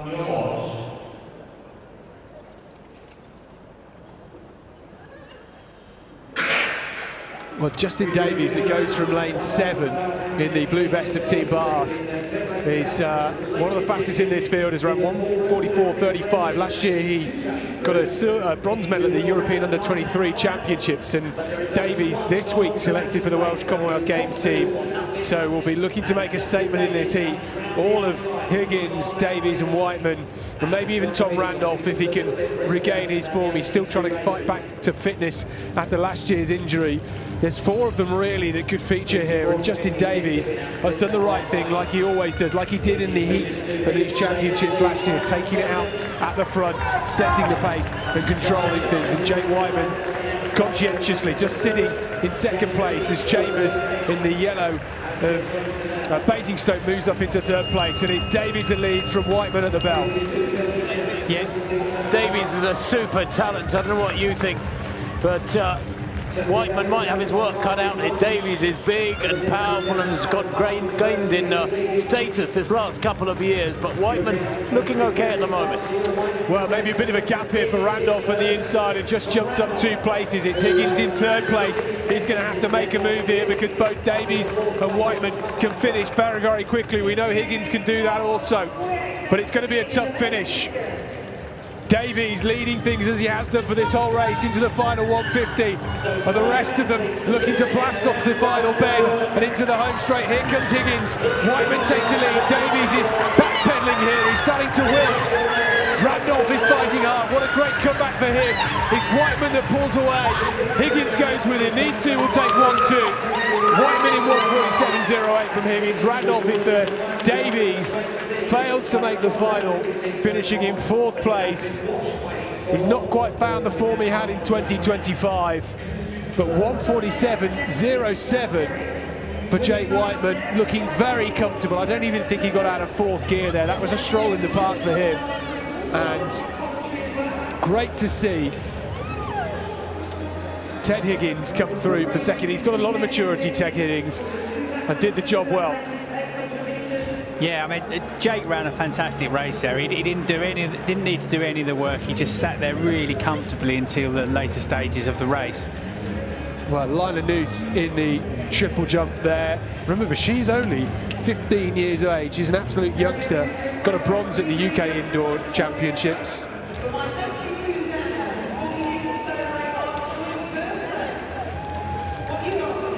Dylan Claydon in the discus there. We are up into the second round. He sits in 8th place in the minute. Lawrence Okoye, 68.81. We missed that throw in the second round. Brilliant from Lawrence Okoye. I think that might be his best ever in the UK.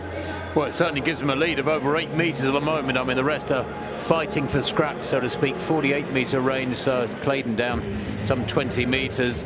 The Blackheath and Bromley AC athlete, but athletes, when you're that far down, all you do is push for a personal best. Try and keep push your own limits. Michael Jenkins, 54.61, his opener.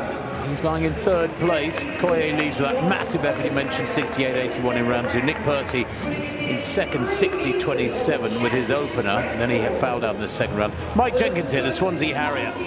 What can he push this one out to? Hits the cage. No throw for Jenkins. Stays in 3rd, 50's 4.61. He's less than a metre ahead of Harrison Walsh, his teammate, who's in 4th place, breathing down his neck.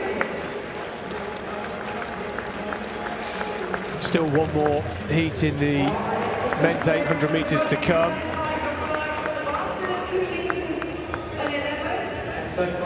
And the athletes out on the track for this 4th and final heat of the men's 800. 1 or 2 big names missing, of course, which is disappointing in a way. Max Bergen, who won the Rabat Diamond League so impressively.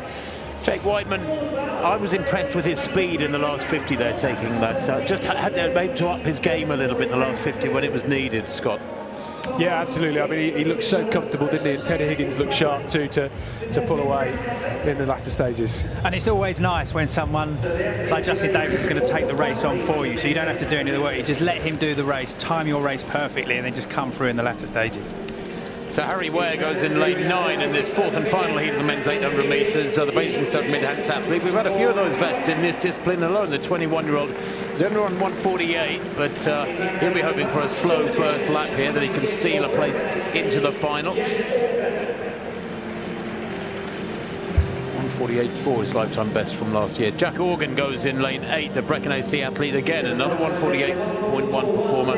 There's Alex Bottrell, coached by a certain Steve Cram. Alex, City of York AC athlete, the 26-year-old, 1:44.7 is lifetime best, 1:45.2 this year, in good form. Finlay Hutchinson goes in lane 6, the Notts AC athlete, is a 150 man this year, that's all. But he has run 1:47 in the past, and it's glue in that dark strip of Chorley Athletics and Triathlon Club. 1:52 this year, and he too 1:47 in the past. He's in 5. Henry Jonas, good athlete, the City of Norwich athlete, 1:44.1 he has run, 1:45.7 this year. Good lane draw for him, lane 4. Matt McKenna in lane 3, 1:47, that's all this year, 1:46.8 his lifetime best for Modern AC athlete. He's only 19. And Will Rabjohns, he's a good athlete too, 1:45.4 his lifetime best for the Poole AC athlete. He's only 20 as well, with the season's best of 1:46.7.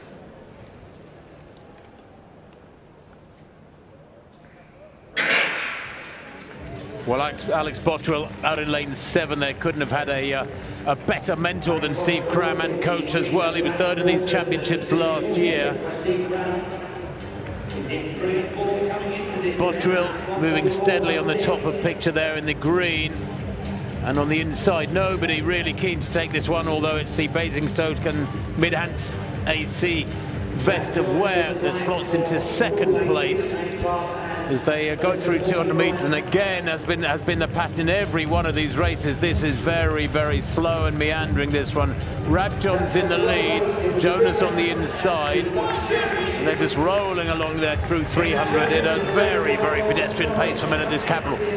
Bottrell on the outside, looking nice and smooth at the moment, moves into second place as they come to bell. But yet again, Danny Crates, this has been very slow, 54.7 at the bell.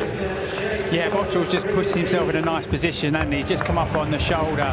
And he's just going to wait for his moment to make his move into the later stages of the race, because they come down the back straight. They're just starting to pick up the pace a little bit now, but it's still fairly pedestrian. Matt McKenna in third place, wearing a baseball cap of all things, as they go through with just over 200 to run. The Basingstoke vest of Ware in fourth place, controlling things at the moment and looking strong at the front, with Bottrell in second place. Position to attack is Jonas. Jonas now pumping hard to the arms, Bottrell on his shoulder, kicks away, and I'm not sure McKenna or any of the others have got the legs to go with him now. Bottrell pushing hard, a real side-by-side ding-dong this one, and it's going to be a nice comfortable win there. I say comfortable win, a competent win there for Jonas. Bottrell gets second place, makes it through. The winning time 1:48.01, adjusted down from 1:48.03 that initially appeared. It matters not, the time's relatively irrelevant at this stage. Tomorrow's when the gloves come off, and Bottrell comes through in second place for Jonas. Steve Cram, who I think has raced back from the or is on the way and racing back from the Doha Diamond League, where he was performing last night. I don't know if Crammy took the overnight flight, or if, and he's made it here yet, or if he's flying back through the day today. But I know he'll have wanted to see that one. If he is here, and if he's listening, Steve, can you bring us a cup of tea? Because we've been here about 4 hours now. We haven't had a smidgen, not a glass of water yet. Moan, moan, moan. Moan, moan, moan indeed. More on that 800 in just a second. Dan Greaves there in the discus throws in the third round. He's thrown 51.77 in the second round. He's got a foul from round 1 and a foul from round 3. We mentioned about Bottrell. I think he'll come up and give us a talking to, but he did actually run 1:44.16 last weekend out in France, so he is in good form. Well, it's not on the start list. I know. Well, these results have been caught napping. Yeah, I think so. But he's strange. I think he'll have a look at that and realise that he ran the first 400 metres in lane 2, which is, you know, something like, so he ran 4 metres. 830 metres. Yeah, something like that. Exactly. So, Georgina Ford-Wells in the triple jump. Well, the results show she is still top as we go into the 5th round, 13.34. She competed at the World Indoor Championships this year. She was within the World Athletic Standards, which was great, and won those UK Indoor Championships. You saw her get selected. We're all delighted with that. So there is Jonas and Bostrill then going through, and I can tell you that the qualifiers in that men's 800 metres. And there it is, Whiteman, Higgins, Randolph, Jonas, Fisher, Justin Davies did not qualify, so that is wrong. David Race there did make it through. It was all about getting in the first two in your race.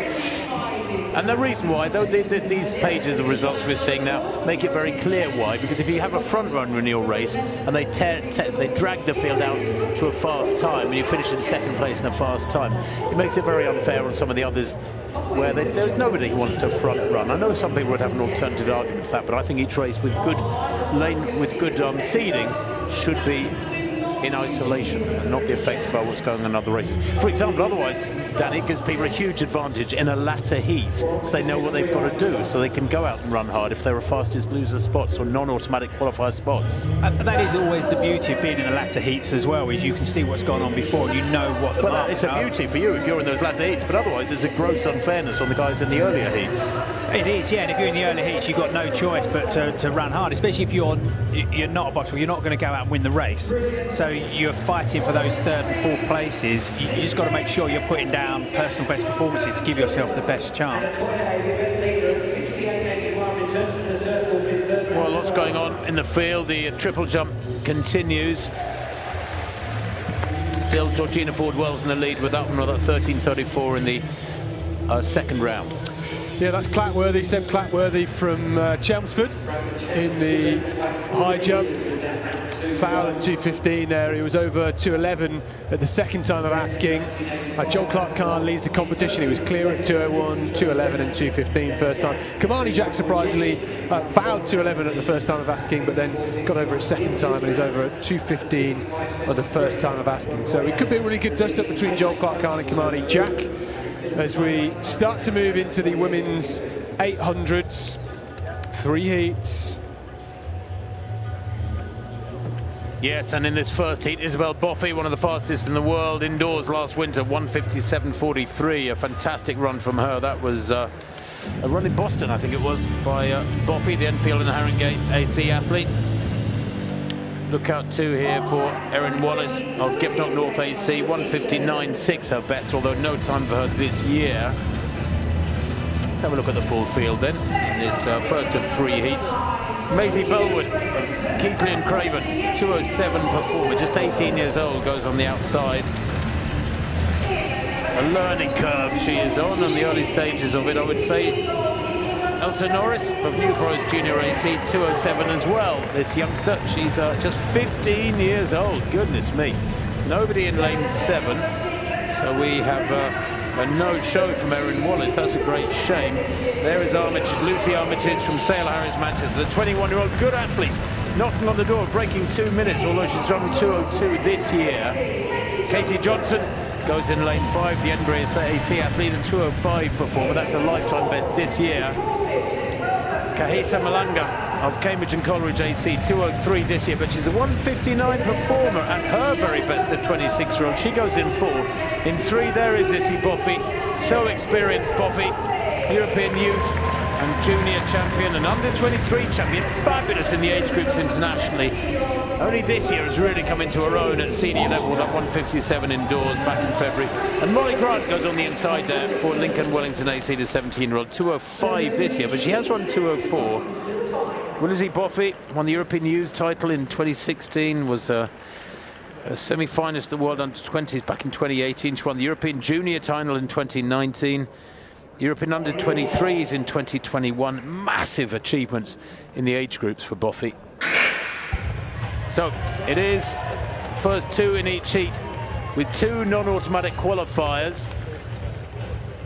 There are not having 9 in any finals today. It's a little strange. If they'd said the first 3 in each of these heats, they could just had a 9-woman final over 800 metres. But we've got 3 heats with just the first 2 going through by right. They head down the back straight. Boffey looking very, very relaxed in second place there as they come towards 200 metres. And it's on the slow side, I would say. 29.9 for her first 200 when you're trying to sort yourselves out. Well, it's not super slow, Danny. It's a respectable. Moving through number 6 at the moment, Lucy Armitage looking okay as they come into the straight. The 300 metres behind them, and she's kept a degree of respectability to this, Armitage, with Boffey in second place. Yeah, Armitage decided she's going to take this race on. She knows how strong Boffey's going to be, so she's going to just try and take this race on and make it a little bit quicker. Well, Boffey goes through in second place, about 3 metres down. Armitage kicks hard there, going through the bell and trying to get a jump on the field here. This sort of suits Boffey, who's got a very good 400 metre speed, great finishing speed. It's what's carried her to all those age group gold medals over the years. But at the moment, she's about 8 or 9 metres down and looks not too bothered about chasing Armitage. Armitage could almost have a glance over her shoulder here and have a look behind her to see that she's got a 10 or 12 metre lead, Danny. Yeah, Armitage is running really strong. Boffey looks like she's just starting to pick up the pace a little bit, but it's whether she's got enough time now to make up that, what, 10 metres now? She's just, if you can see, she's just possibly gradually starting to close it, but I think Armitage has got too much of a lead on this. She's not going to give this up when she comes into the home straight. Well, Izzy Boffey needs to keep her wits about her here because she's got somebody breathing down her neck. She's closing on Armitage, who's struggling here. Armitage out in lane 2 now as Boffey moves through in lane 1. Boffey might even get to the line ahead of her. It's going to be very tight for Boffey. Comfortably second there. She was in control all the time. Nothing to worry about there. Nice, steady, controlled run too from Lucy Armitage. Well done to her. 2:02.97 from the front in breezy conditions. And that's only a click outside her year's best. And that was indoors. The Sale Harrier Manchester athlete ran 2:02.55. So, yeah, nice clear qualifying there. I don't think anybody can have any complaints after that. Yeah, very impressive, wasn't it, from Armitage? You don't often see that at the UK Championships, where an athlete who isn't a favourite just gets to the front and really takes it out hard, which was so good to see as we take a look at Reece Robinson in this triple jump competition. We've only got 3 more jumps. She is in second place. Her 4th round attempt, Reece 13.19. Trailing our leader by 15 centimetres. Can she improve it here? Aggressive on the runway, well behind the board. Oh, I'm not sure if it's going to be an improvement. Well, it's over 13 metres. It looks to be anyway, if that marking board is in the correct position. Well, could it be close to 14? This would be a monster performance from Reece Robinson if she could do it at this late stage of the competition.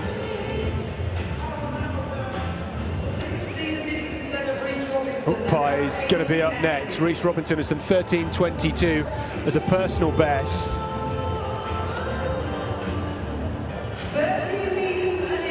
13.11 for Reece Robinson. It's no improvement. She will stay in second place for now. But Kichi Ukpai has an opportunity to go even further. Ukpai, still a youngster. Feels like I've seen her around for a long time. She is only 18 years of age. Covered a lot of her because she's multi-talented across disciplines.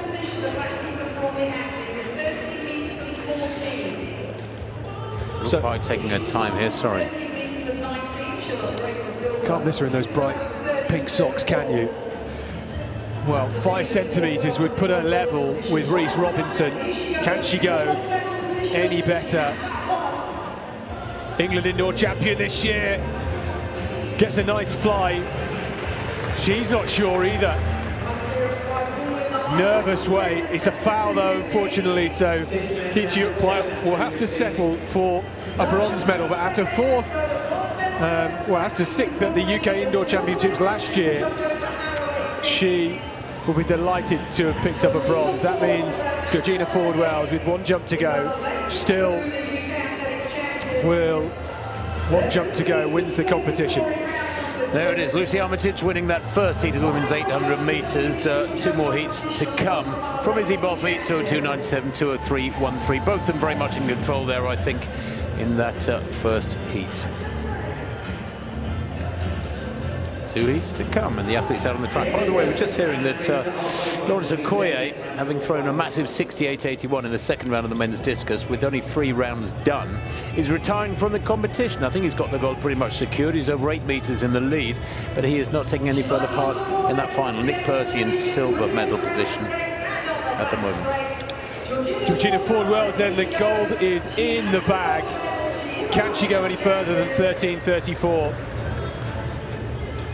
That looks pretty good on the board. It's going to be well over 13 meters. Might be close to 13.34. Her second best so far today is 13.23. They've been blessed with a bit of a breeze on their back. You can just about see the windsocks in the corner of the picture. And there is Georgina Ford-Wells. Knows the gold's in the bag, looking at the scoreboard to see just how far it is. It wasn't a foul, it's not been given as a red flag. They're just confirming the measurement, and it will be up on the board. She wants it to be even bigger and better.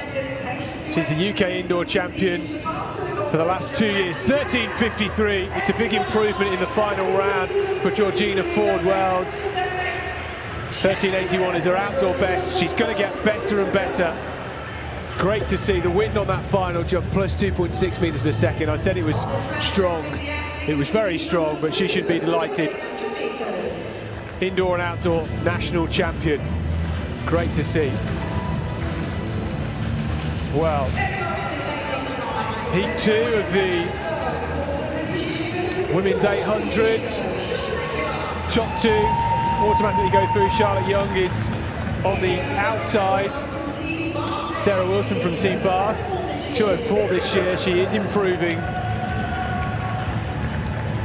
Shakira King, well, still only 17 years of age, now coached by John Bigg.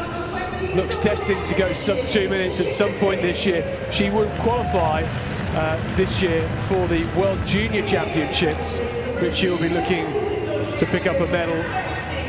Sophia Vidak from Harrow, 21 years of age now, has run 2:04 this season. Abby McAndrew, Blackburn Harrier, 2:05.44. Her best set last year. Charlotte Buckley from Thames Valley Harriers, 2:05.26 her best. Holly Saniger, 18 years of age, another youngster in this field. One of the 2 athletes under 20 years of age from Bristol and West. Well, this could be a patient race. Grace Van Zagnu has made indoor finals before and will look to try and find her best speed of 2 minutes 0.45. She's the fastest on paper.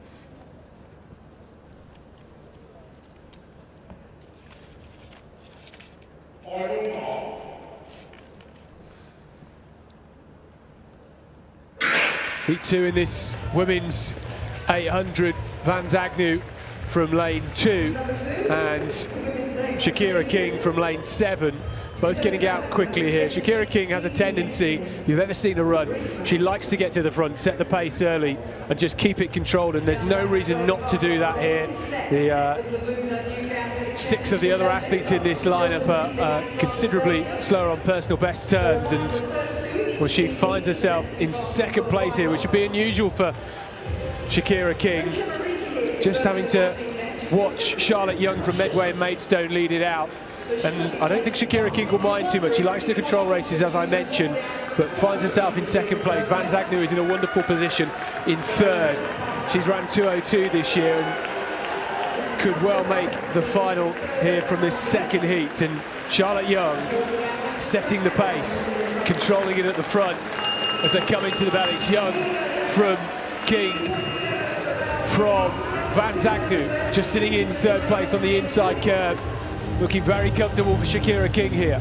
Yeah, she's nicely poised, isn't she, on Young's shoulder, and they're just building up. She's just going past her now. I think Young's work is done, and coming through is Van Zagnu as well. They're just going to start to open up this race a little bit now. Yeah, Sophia Vidak has just moved ahead of Young, who's starting to fade badly here, and Vidak is moving into second place ahead of Van Zagnu, who's going to have to be patient and try and hold that inside line. And Shakira King leads with 200 metres to go, as expected in Heat 2 of the women's 800 metres here. It's the top two automatically through. There are two time qualifiers, so Vidak keeping the pressure on, keeping the foot down on the gas. As Shakira King grits her teeth, as she always does, into the home straight. Van Zagnu now on the outside shoulder, easing into first place. And Van Zagnu from Shakira King, the top two in Heat 2, will go through to the final. 2:05 flat on the money. Van Zagnu, I said, after 300 metres was in the perfect place. And those two know each other very well. Both training down in Brighton.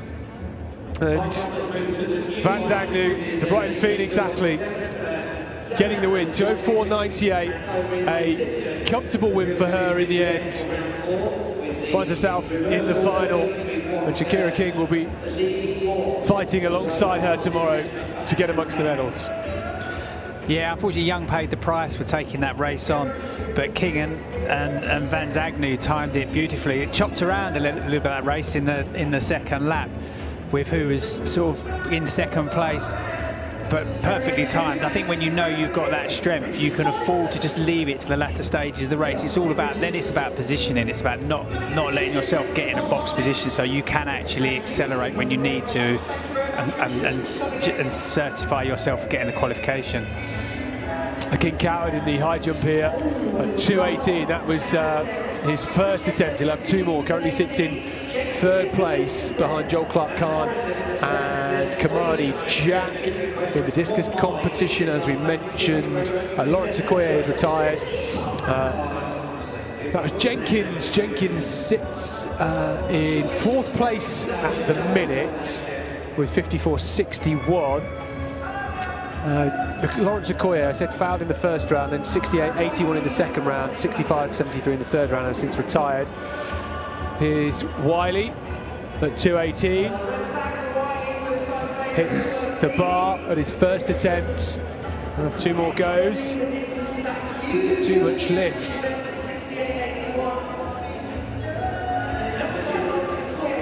Dylan Clayton next to go, lying in third place.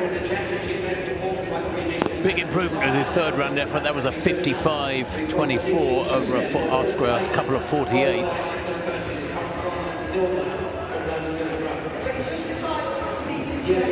Don't know if that's an improvement.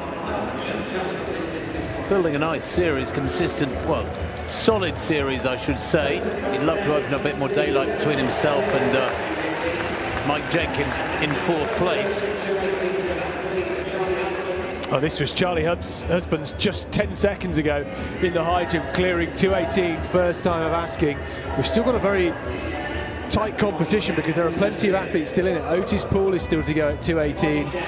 There are 7 athletes still in the competition for my calculations. Amadu Iraku is out. There's the result from Heat 2 of the women's 800 metres. Van Zagnu 2:04.98, Shakira King 2:05.28, and Sofia Vidak 2:05.66. And for Vidak, I think at the minute she's going to be in one of those two time qualifying spots. Well, we shall see. Depends what goes on in this race, because it features Georgia Hunter-Bell, one of the quickest in the world indoor champion at 1,500 metres from last March. She's been in fabulous form, has Hunter-Bell, the Belgrave Harrier. Coached by Jenny Meadows and her husband Trevor, and has run 157.8 this year. That was indoors, a lifetime best 154.90. Let's have a look at this full field. Ellie Leather from Team Bath AC. She's a 2:02 performer, the 27-year-old. Hunter-Bell stands out in this one. She's the only athlete who's broken 2 minutes, so several others have a good chance of second place here behind her. Olivia McGee in lane 8. Just 17 years old, the Rugby Northants AC athlete, 2:11 this year, but 2:07 is her lifetime best. Bronwyn Reed of Highgate Harriers, the 26-year-old, 2:06.97, a lifetime best this season. Big cheer for her in lane 7.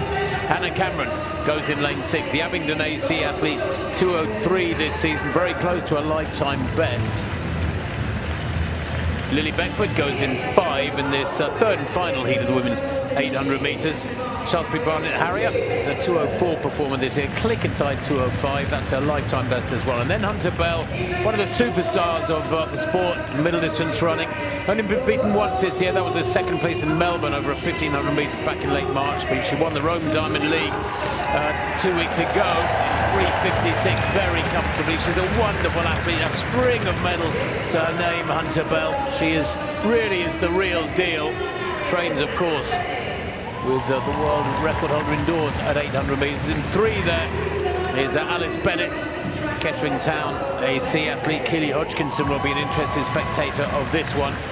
And Rebecca Keddy goes on the inside. But Hunter Bell, well, she has hardly put a foot wrong for several years now. She's a World Championship silver medalist from last year of 1,500 metres, Olympic bronze medalist from 2024, World Indoor Champion from this March, silver medalist in the World Championships over 800 metres as well. She's a fantastic athlete and really should cruise through this barring disaster. She just eases into the lead there in that strange style of hers. It's a lovely style, not a great deal of knee lift, but wonderfully powerful stride from Hunter Bell, and the others allowing her to play Pied Piper as they go through 200 metres in 29.57. Not that slow, Danny, but Georgia makes it look relaxed. She does look like an effortless athlete, doesn't she? She's so relaxed, she's running, and she's doing the right thing because she's got such a lead on the rest of the athletes in terms of her personal best. She can just stay out of trouble now. She's not going to expel too much effort. She can just treat this as a training run. It's going to be quite easy for her. So she'll just stay nicely at the front now. She'll know what pace she needs to run at, and she knows exactly what she needs to do. She's taken the bell in the lead. 61.3 at the bell. Hunter Bell very comfortably in the lead from Cameron and Leather. Bennett in 4th, McGee in 5th. And into the last 300 metres now. Little trio tucked in behind Hunter Bell. They'll be wondering how long they can last with her when she really turns it on. Moving down the outside and having the audacity to challenge Hunter Bell is Hannah Cameron now. 200 metres to run, and Hunter Bell just hugging the curve, running the shortest line. Effortlessly lengthens her stride and stretches away, and it's now 4 in single file with 150 to run. And Hunter Bell in a different class, the defending champion, the reigning champion, I should say, down the home straight now, looking utterly effortless. She looks like she could repeat this several times in training, but she builds a lead coming through for that critical second spot. It's Leather who's going to take the qualifying spot for the final tomorrow. A dip at the line there for Cameron. The winning time 2:02.89 for Hunter Bell. Hardly breaking sweat with that, almost literally. And Cameron in 3rd place. We'll see whether or not she's made it through as a non-automatic qualifier. Remember, there were 2 spots available. A great run by Georgia, and it just really controlled that race from start to finish, and did the right thing. Just stays out of trouble. You know, if you're in the pack, there's always a chance you can get tripped over or spiked. So she just stays out of the way. She doesn't need to get involved in any of that. Just runs her own race, does enough to get through to the finals. Yeah. Sorry, go on. Vaughan there, Reuben Vaughan, Shaftesbury Barnet in the discus throw. Currently sits in 9th place with best in the 3rd round of 47 metres 46. And, you know, we mentioned earlier about athletes not turning up to these championships.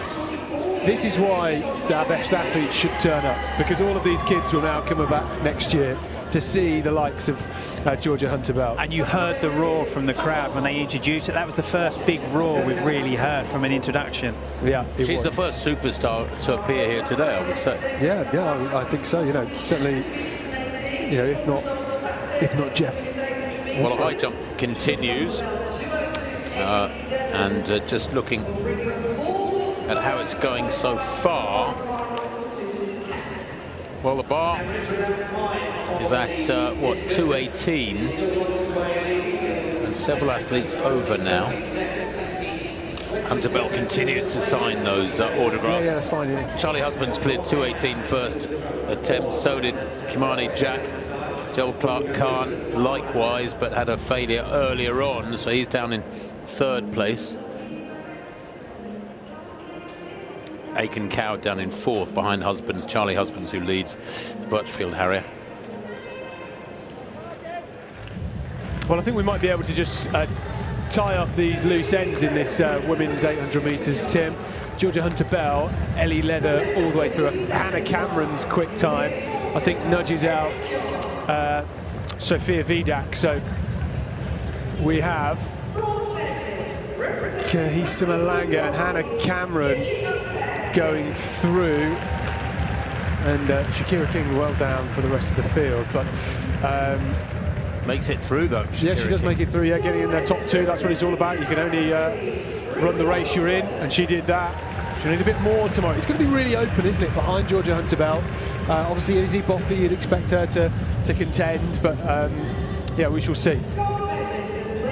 This is the medal presentation for the women's triple jump. Georgina Ford-Wells adding the outdoor title to her indoor title from this year. Her best coming in the 6th and final round, the final jump of the competition, 13.53. Reese Robinson, a great performance from her. And Kichi Ukpai, the youngster, getting a bronze medal. Brilliant for her. And Ford-Wells would need 14 metres 20 to get the qualifying standard for those European indoors, or be within the rankings at the end of, well, 26th of July, I think, is the deadline. So she does have another month, and that's the benefit, actually, Tim. We talk about the negatives of having a early national championships. You've obviously got to factor in the Commonwealth Games to come, which a lot of other European nations don't have to deal with. But yes, for some of the athletes like Georgina Ford-Wells, they have the opportunity to go and get a qualifying standard now over the next month. I know. It's there are pros and cons to having an early trials like this, isn't it? I always used to like them, I must admit myself, more in the meat of the summer, a bit further into the season where people have got a few more races under their belts. I mean, this is mid-June. It's well before midsummer, even though the longest day of the summer is in a day or two. Easy to forget that.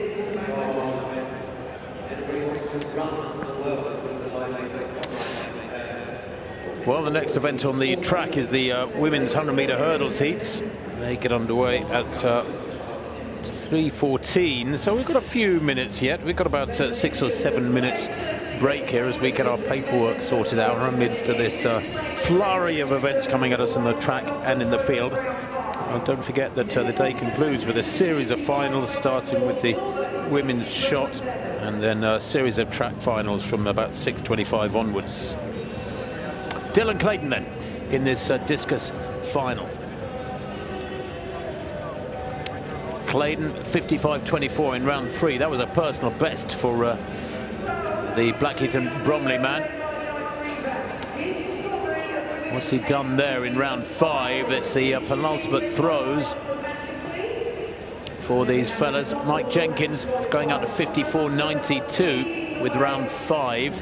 Moving into 4th place, Harrison Walsh with Swansea Harriers is down in 5th. And Clayton with that 5th round throw, 53.68. He's had a nice series. Once he hit his straps in the 3rd round with that personal best, he's gone 55.24 and then 52 and then 53 in rounds 4 and 5.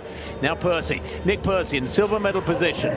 Just to reiterate that Lawrence Okoye has retired from the competition after round 3 after that massive 2nd round 68.81, which I suspect was the winning throw by some margin. He's got a lead of 8 metres at the moment, with Percy's opener of 60.27 being his best.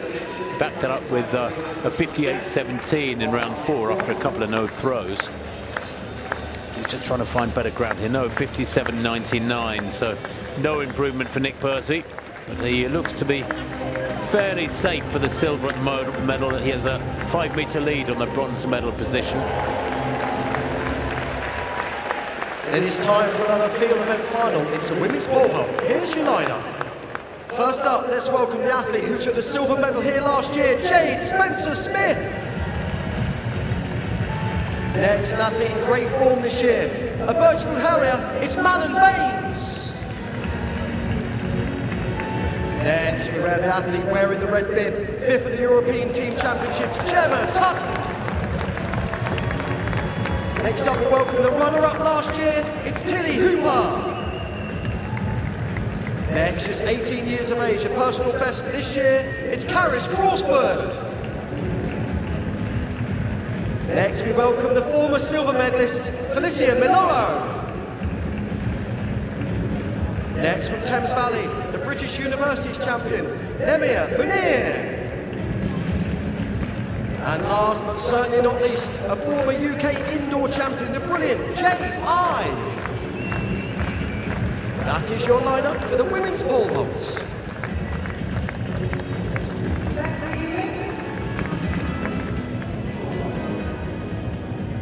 We're into the final round of the discus. We've just had Alex Davis going up to 46.98. His best throw on the competition in the para category. And the high jump, we've already had 2 men clear at 2:21. Charlie Hollywood's having just jumped and had a first time favourite in the great to bronze. Will be the next athlete champion. That's why he's jumped off, which you can see is going to the bed. Will be a very interesting just to gather himself because he's jumped to the set.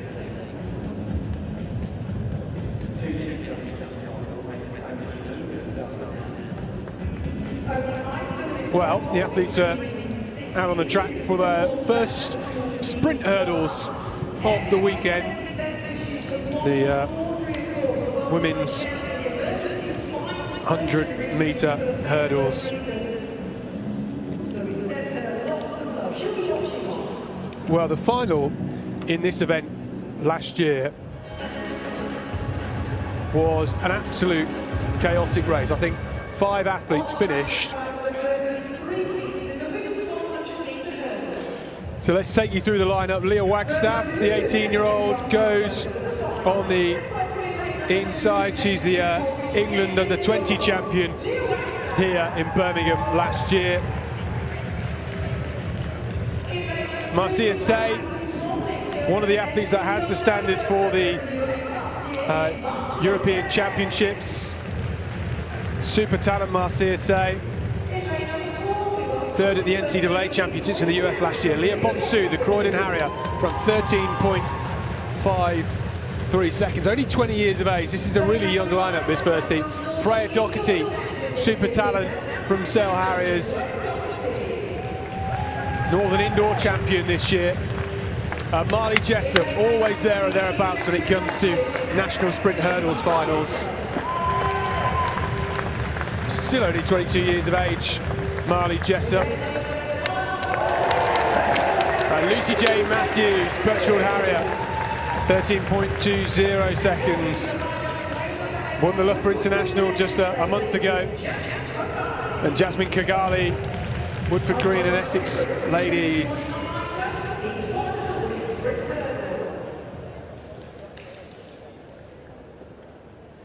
Well, originally, Kigali was not on our start list, but she is there, ready and waiting. Favourite in this one has to be Marcia Say. She's gone under 13 seconds. Standard for the European Championships is 12.88 seconds. She's got a best of 12.77, so keep an eye out for her. She runs in lane 3.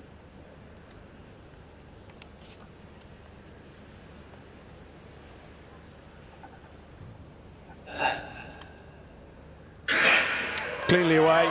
Say gets up very nicely. Wagstaff started strongly, but now just starting to fade. And Doherty in the middle is in about 2nd right now. It's Say, 5 metres ahead of the rest of the field, clear and away. 12.94, the wind, 0.9 metres per second. That is a brilliant time from Marcia Say. A fantastic run. It was clean. It's a season's best. And she looks so strong, Marcia Say. Brilliant to see. She looked so strong, so confident. The race was so clean. She didn't touch any of the barriers. That will put her in good stead going into the final. You see her now, she's already ahead of the field by the 2nd barrier. And she's just pulling away every single hurdle. I mean, Marcia say in the final of the UK Championships this year, DNF, she was one of the athletes, one of the favourites to take the title, and one of, I think, 4 out of 9 athletes that all hit the deck and all didn't finish. It was a chaotic race, but for her to open up in these heats with 12.94 shows the intent and shows where she's at this season, which is clearly in a brilliant place. Because she's so far in front, she's running so comfortably as well and relaxed. Yeah, it makes a big, big difference. You need to be relaxed. Well, a chance now to see a replay from just a few seconds ago. Charlie Husbands easing over there in fabulous style. A second time attempt at 2:21. And he goes clear. Charlie Husbands, wow. That's a beautiful clearance. Looks the part, doesn't he? There's more height there, there's no doubt about that. This is Kamani Jack, our UK leader, the world outdoor leader this season. 2:24 is the NCAA champion just last week. The results from those NCAA championships, the US Collegiate Championships in Eugene, were just astonishing. I mean, they were topped by that world record in the 110-meter hurdles, which was just insane, 12.75. But the standard of right across the board track and field was top-notch. I mean, outstanding. I mean, Jacob Tharp in the 110 hurdle. I mean, I think the vast majority of people who would call them athletics nuts probably would say they'd never heard of him either. I mean, he's a very fresh name, despite making the World Championships last year. Astonishing performance. And I've watched the race a couple of times, and you know those barriers are so high for the men, and he just skimmed over them effortlessly. It was poetry in motion, probably sums it up. And funnily enough, we're going to the hurdles now. Here's the second heat of the women's 100-meter hurdles. Good athletes in this one too. Look out in particular for Emma Nuofor, the Thames Valley Harrier, 12.86 this year. She goes in lane 7.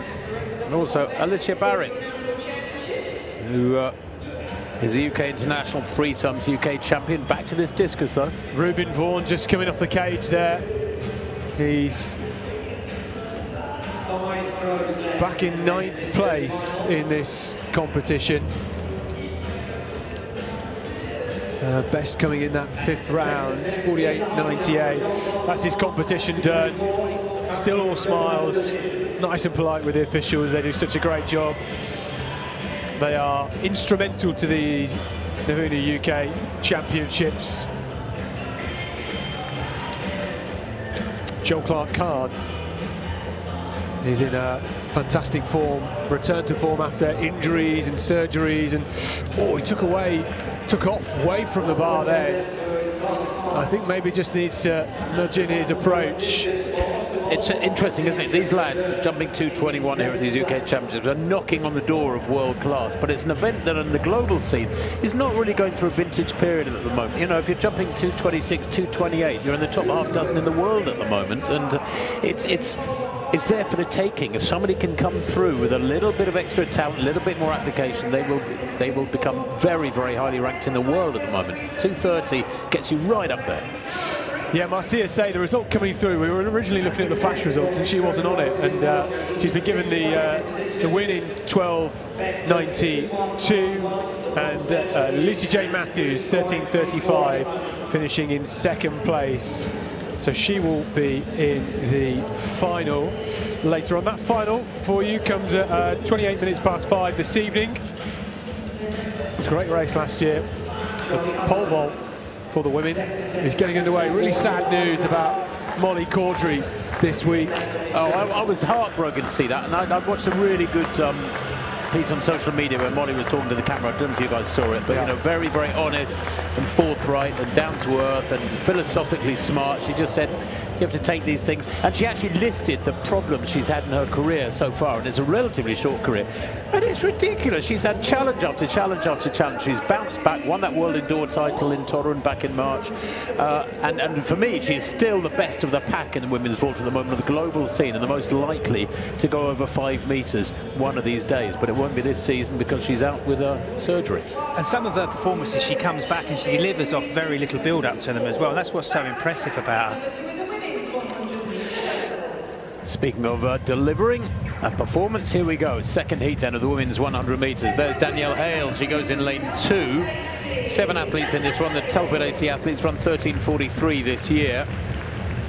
13:41, her lifetime best, so very close to her best. Now would be a good time to improve on it. Jessica Bliss goes, and then, Jessica Bliss is a non-starter, excuse me. This is Alicia Barrett, Sheffield and District AC athlete, very experienced. 12:97 her best. She has dipped under 13 seconds. That's the special barrier. Only 13:2 this year though. Mayali Osola of Bristol and West AC, 13:81 this year. Big cheer for her. They've got a good representation here, haven't they? That vest made famous back in my day by the great Nick Rose, a wonderful distance runner, a World Cross Country Championship medalist. Osola for Bristol and West goes in 5. Katie Chapman goes in 6 for Cardiff AC, 13:58 her lifetime best. And that this season, Thames Valley Harriers Emma Norfolk goes in 7. Norfolk, 12:86 is her lifetime best again this year. UK International, second in the UK indoors for the last couple of seasons. And Grace Morgan completes the lineup in lane 8, the Cardiff Archers performer. 24-year-old, 14:36, that's all this year. But she has run 13:8 in her at her absolute best, Grace Morgan. The class athlete her though, Emma Norfolk, second to left as we look at them now for Thames Valley Harriers.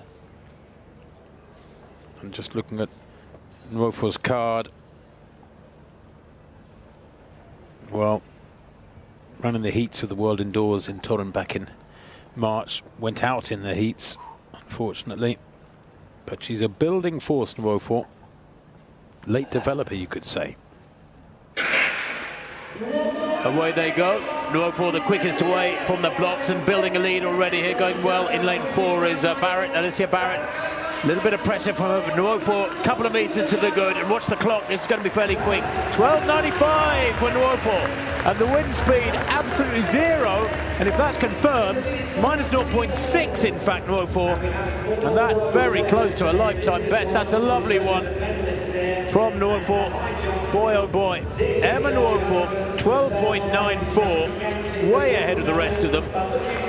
And the Thames Valley Harrier athlete, well, if she can get a better wind, that was into a slight headwind, then she will go quicker come the final.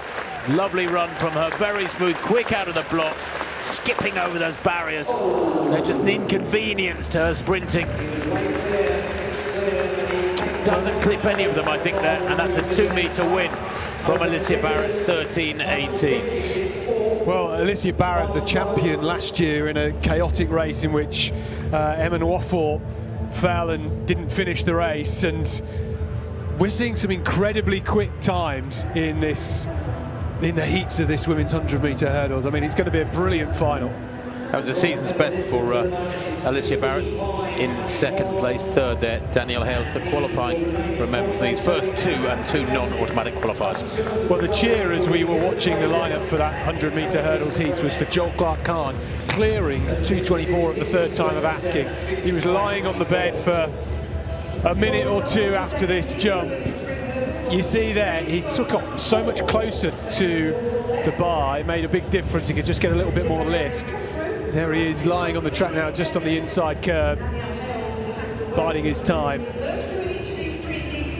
Claydon in the discus has one more throw. He does indeed, yes. In third place, 55.24. That's the outstanding effort from his series.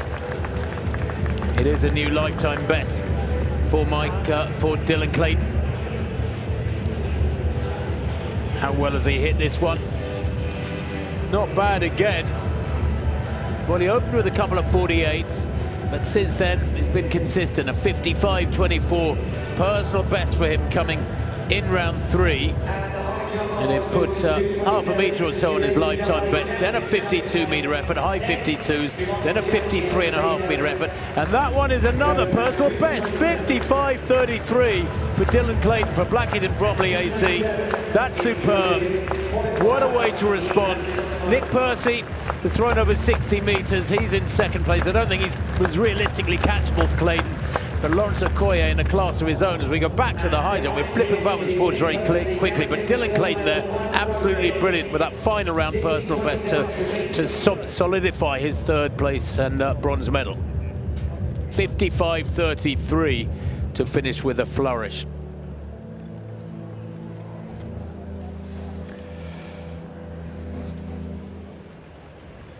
British University's champion Dylan Clayton last year and this year. Finished down in 7th in the 2023 and 2024 UK Championships and 9th last year. So today really is a coming of age for Dylan Clayton. It's great to see.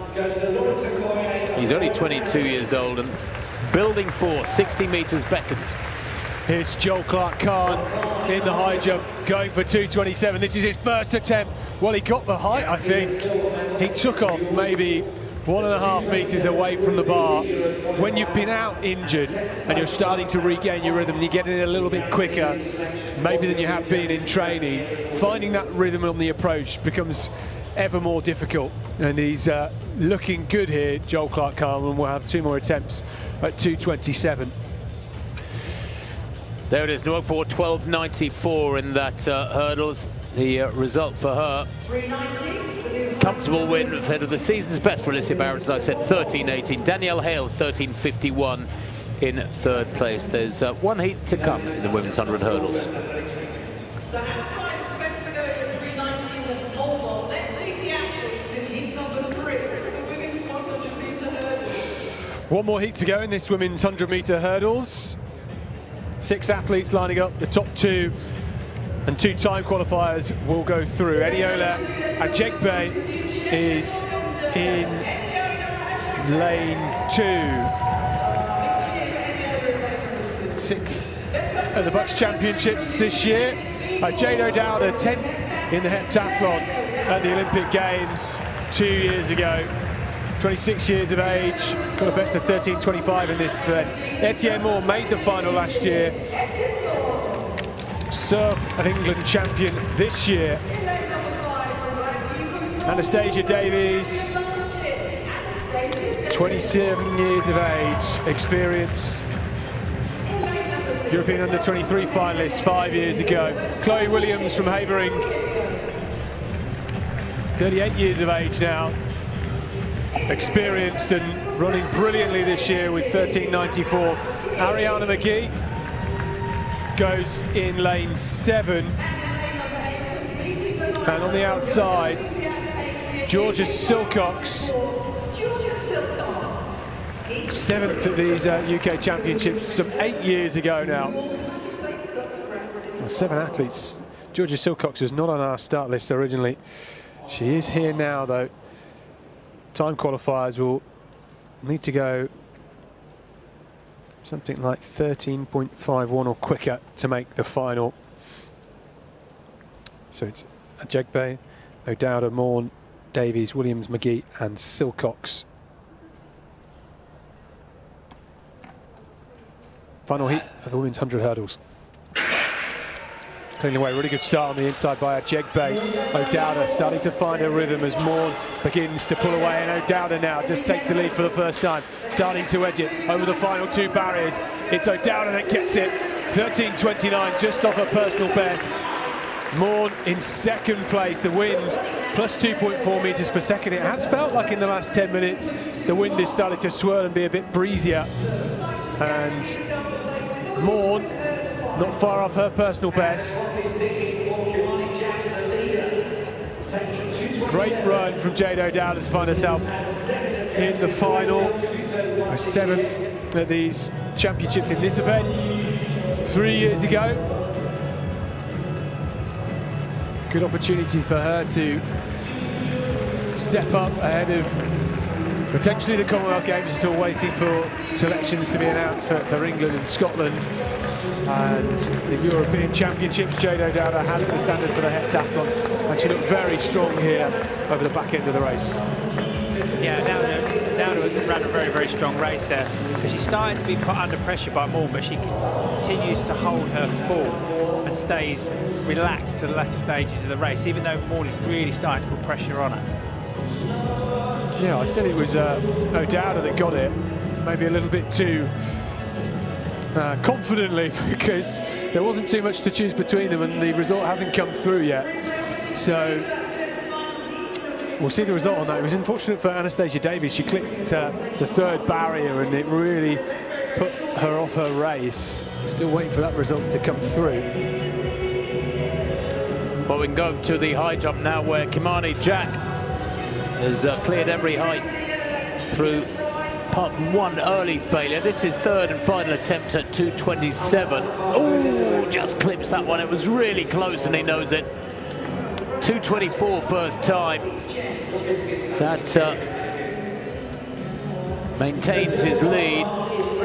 That's his second attempt. My apologies, I thought I was told it was the third and final attempt, but it's his second attempt. He's got one more to come. Joel Clark-Kahn has had one failure as well. It's just these two left in it. Charlie Husband's in third place with that second time clearance at 2:21. Yeah, Joel Clark-Kahn here. That's his second attempt. Oh, I think that was a bit better this time. A bit closer. Well, he did this at 2:24, didn't he? For Joel Clark-Kahn, this would be a big moment, returning to form. He won those indoor championships in the Utility Arena earlier this year. It would equal his personal best, Joel Clark-Kahn, 2:27. He's already on a season's best, clearing 2:24.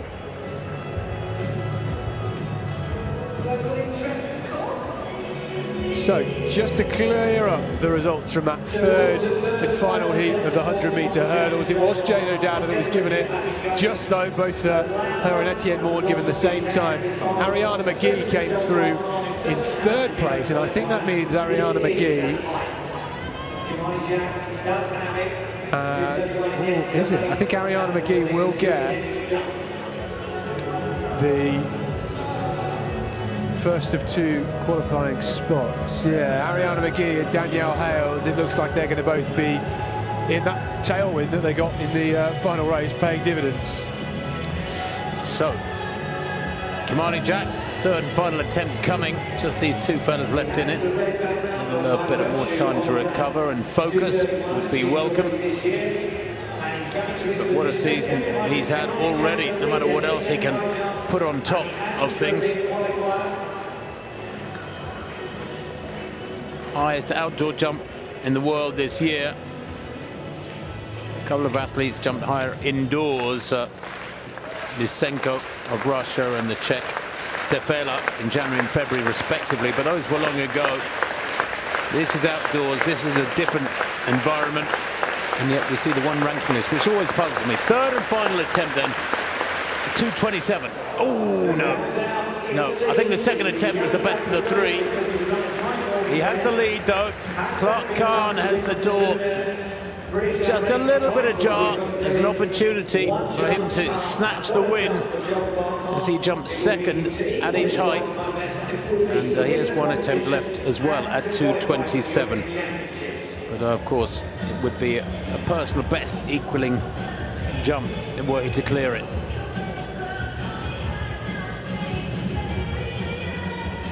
Well, there's the official result of the third and final heat in the women's 100 hurdles. Jade O'Dowd and Etienne Maughan at the same time go through automatically, and it was Ariana McGee from the outside that got one of the two-time qualifying spots. You see there, Danielle Hales will find herself in the final later on. That comes at 28 minutes past 5. And just to remind you, last year's race was electric. Danielle Hales actually finished in 5th in that race last year. So lots of the athletes that were here 12 months ago making the final once again, which is good to see.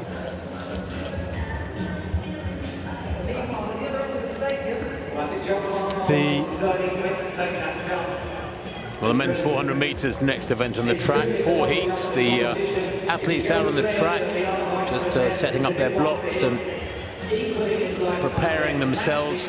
This one due away at 38 minutes past the hour, so they've got about 3 or 4 minutes in which to get the final polishing of their preparations ready. There's the lineup. Kieran Elland of Tommy JC on the inside in 2, Bailey Lawton in 3 for Spenborough AC. Lee Thompson goes for City of Sheffield and Durham. Watch him, 45.5, his personal best. best. He goes in 4. Fabian Powell of the Rugby Northamptonshire AC goes in 5. Well, Joel Clark-Kahn here with his final attempt at 2:27. This would equal his lifetime best and also secure the European qualifying standard. Can he do it? He hits it with pace. 2:27. After all the injuries, after all the setbacks, 2:27 equals his personal best. He wins the UK title to match what he did indoors. And he's booked himself a place back here in Birmingham on the Great Britain team for the European Championships. What a moment for Joel Clark-Kahn.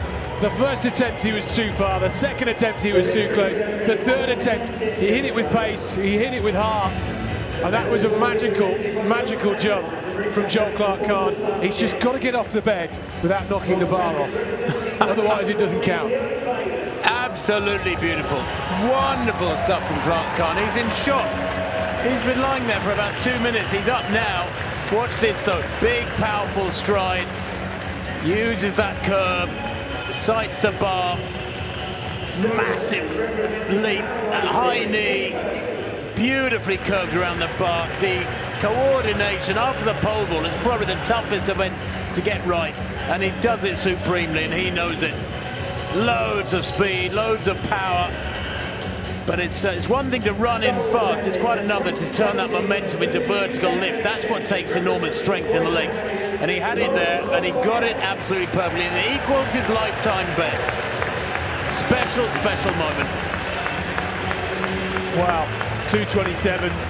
When you write him 2:27 now at world level this year, puts you right up there with everybody else. And there is his fiancée, Molly Caudry, and after the disappointment she's had in the last week or two, how much that will mean to her as well, seeing Joel achieve his ambitions, his goals and his dreams.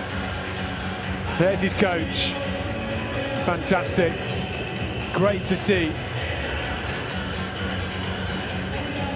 Wow, what a moment. And Lawrence Okoye picking up a gold with 68.81. Ramona is the place globally now, isn't it, where all these discus throwers throw big. Yeah, but you know, I was talking to some top discus throwers last week on the Diamond League circuit, a couple of weeks ago in Stockholm, and they were saying how they know they can go to Ramona and throw far, but they know that it's an unreal facility. It's basically somebody there who's a big fan of throwing has built a semicircle of throwing circles so they can choose which one to throw from, so they're throwing into the wind with optimum benefit from the wind. I mean, it's a bit silly. There's nowhere else like that in the world. It's legal, but actually World Athletics has said, while those marks stand, they don't recognise them for world ranking points and that sort of thing. Wow, because they are kind of, what's the right word to say politely that it's not really cricket? Facilitated. Additionally facilitated beyond what is the norm. And actually, her name escapes me now, the number one discus thrower I was talking to on the female side, she said, yeah, I like going there and I can throw a long way, but it just boosts my confidence. She said, I know it's not the real world. When I go to any other venue, I know I've got to throw 2 or 3 metres further to match that.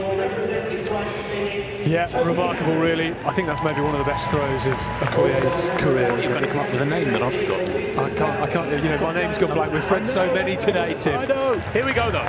Back to the track, the men's 400 metres, first of 4 heats, and it's a nice heat this one. Ireland goes in 2, Lawton in 3, Thompson in 4, Fabian Powell in 5, Brodie Young goes in 6. Conor Neal in 7, Alex Haydock-Wilson goes in 8. Watch him, European bronze medalist back in 2022. Toby Harris goes in lane 9 for Brighton Phoenix. He's a 45.7 performer. So there is Powell, Fabian Powell, Rugby and Northampton AC athlete. 46.68 this year is his lifetime best. Lee Thompson goes in lane 4, the City of Sheffield and Durham athlete. 45.5 his lifetime best. 46.45 his season's best. Bailey Lawton goes in 3 for Spenber AC, the 21-year-old. Hasn't broken 47 seconds this year. Indeed, 47.99 his season's best, but he has run 46.6 in the past. And on the inside, Tunbridge AC's Kieran Eland with 47.28 this year. But there are 5 men in this race with personal bests in the 45s. Haydock Wilson has been a great servant for Britain over the years. He's still only 26, actually. For some reason, I thought he was a bit older than that. He's only 26. He's run 45.08, his lifetime best. He goes in lane 8. And a man who's taken a load of medals for the UK in the 4x4 over the years. Won this title back in 2023. So where they're going to the qualifying, well, it's the first in each heat and the 4 fastest to tomorrow's final. So no semi-finals, just the winner goes through by right. Very, very harsh qualifying conditions. Down the back straight, Haydock Wilson going well. But perhaps going best of all is, I think, Lee Thompson, in lane 4. Thompson powering around that bend for the city of Sheffield and Durn. He probably leads at the moment. Haydock Wilson's got a lot of work to do out in lane 8. He's clearly not 100%, but in lane 4 it is indeed Lee Thompson who leads, although on the outside there, looking really strong there. He ran a great second bend. Toby Harris down the home straight. The Brighton Phoenix man is coming away with this one. So strong over the last 70. Dips of the line there to win by a metre. I think Connor Neal in lane 7 finishing in second place. And Lee Thompson having to settle for third. Only the winner goes through. That's a lovely run from Toby Harris. Wow. And yeah, Haydock Wilson clearly far from fully fit. Let's take a look at the winning times in that one. Waiting for that result to be confirmed.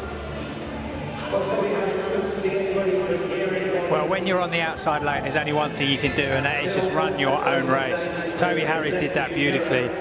He just concentrated what he needed to do. Well, on the result system, they brought up Haydock Wilson as the winner. He certainly wasn't. 45.97. It was Toby Harris on the outside who came home for the win there. So a little bit of adjusting needing to be done in the works. Do you think that's the photo finish not realising it's a 9-lane track, not an 8-lane track? Very good point, because Toby Harris has now been given the win at 45.97. Alex Haydock Wilson, who I think was about 5th or 6th, 45.97, the same time, and an equal win. So yes, the computer having a couple of little glitches here. Did they have a lot of rain here? There was rain overnight, actually. It was a lovely day yesterday. Woke up this morning to go for a jog along the canal, and the ground was wet, and I was really shocked. So maybe a bit of rain. Things didn't get covered up overnight because it was unexpected rain. I'm an Essex man, so it's always sunnier down in Essex. Oh, don't give me that. You're going to start talking to us about Southend Pier in a minute, or Clacton Pier. But Toby Harris, I mean, he worked for that, didn't he? He was working, he was swimming in lactic in the last 50 metres of that race, and it's just sheer power and determination that took him across that line. Yeah, lovely run from Toby Harris. He was the winner, 45.97. Still waiting for the result to be cleared up, because at the moment it's still giving Alex Haydock Wilson a second. And unless my eyes were deceiving me, that was not the case. No, not at all. Jade Ive in the pole vault then, this competition. A bit more open now. Molly Caudry isn't here. Tilly Hooper leads at 4:05. That's what the bar is currently at, and that was a foul from Jade Ive. She's entering the competition at 4:05. Vastly experienced Jade Ive, a certainly district athlete. Great to see her here. I mean, these are really, really tough 400-metre heats, and Toby Harris, who's very open and honest on social media, says he's not started his season very well, and then to come here and run from the outside lane and get the job done like that in quite a competitive lineup is great to see. Well, one heat down, 3 more to come. There's the lineup for the second heat. Yes, man to watch out for here perhaps is Sam Luntz. Great 4-hurdler, but currently has the standard for the European Championships in the 400. Toby Harris then confirmed as the winner, and Brodie Young 46.16 in second place. Lee Thompson 46.35. Season's best for him, but I doubt if 46.3 would be good enough to get one of those non-automatic qualifying spots. Brodie Young will be chewing his fingernails for the next 10, 15, 20 minutes, depending on how the second places go in the following heats. But Toby Harries, the Brighton Phoenix Harrier, into tomorrow's 400-metre final. And that 400-metre final, if you want to mark your cards, the men's 400-metre final is at 3:48 tomorrow. Jade Spencer-Smith, second attempt at 4:05 in this pole vault competition. Much better from her, gets it done. Well done to her. Entered the competition at 3 meters 90. She only had 3 attempts so far. This could be a really close competition. 8 athletes in this. Gemma Tutton still to enter the competition.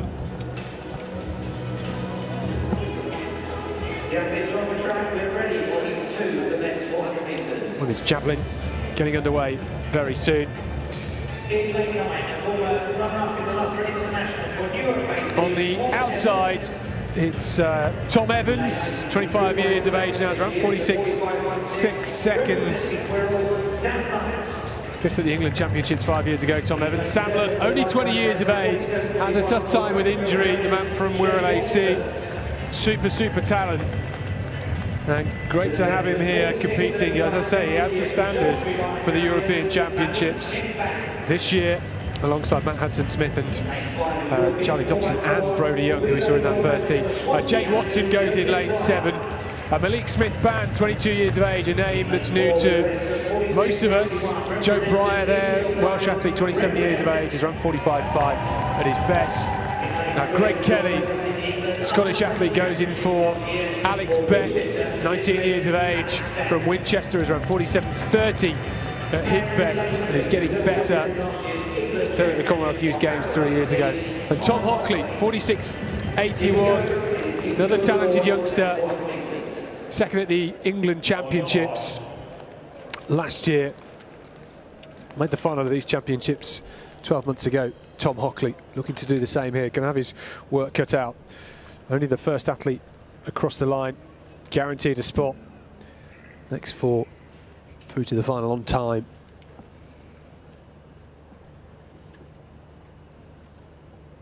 Hockley on the inside, Beck, Kelly, Breyer, Smith-Band, Watson, Lunt and Evans. The favourite in this second heat of 4 is Sam Lunt, only 20 years of age, and already you see him in that white vest, just closing the gap between himself and Tom Evans. And Tom Evans, the Newark athlete, is no slouch, that's for sure. Malik Smith-Band, not much known about this youngster. Come here to contest these British Championships, and he's already starting to breathe hard around this second bend and close the gap on Sam Lunt, who we know will finish quickly. He has that 400-metre hurdle strength, and it's Smith-Band on the inside. Joe Pryor trying to close, he finishes quickly too. Can Sam Lunt pull away on the outside? He's starting to grit his teeth and dig deep. Smith-Band is starting to tire. It's Sam Lunt that will take heat 2 here. 45.73. He gets the job done. Only 20 years of age. A great talent. Great to see him here. Wasn't sure if he could compete over this distance or the 400 hurdles, but he has the European standard. 45.71, the official time given. And another athlete from the outside of the track getting the job done, Danny. Yeah, I mean, he ran that race beautifully.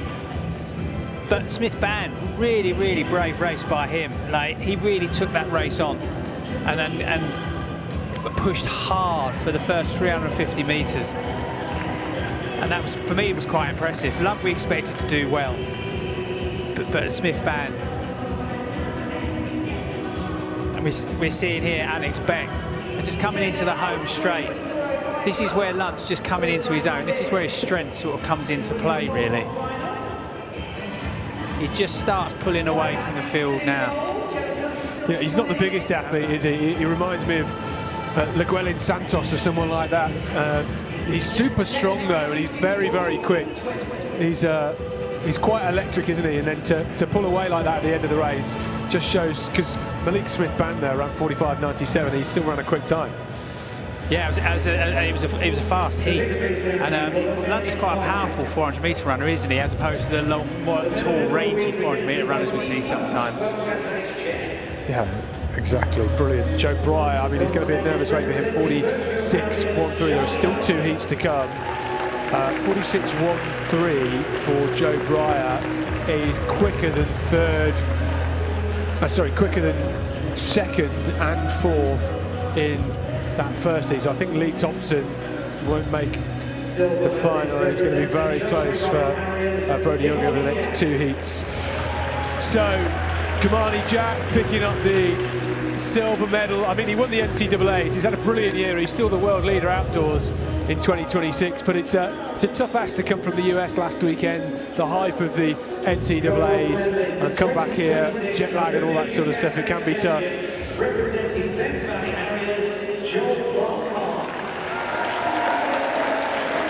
Joel Clark-Card, 2:27. What a moment for him. Retired in the competition after securing the win, equaling his personal best and a European qualifying mark. Bronze medalist Charlie Husbands with 2:21. That's a really high caliber field. You know, we've seen in recent years perhaps this event after the likes of Robbie Grabar's retiring, maybe being a bit on the downward slope, but it's been a brilliant performance in this competition today. And I think we're going to hear from Joel Clark-Card in just a minute. What a moment this is for him. He got the indoor title. The smile's great to see. And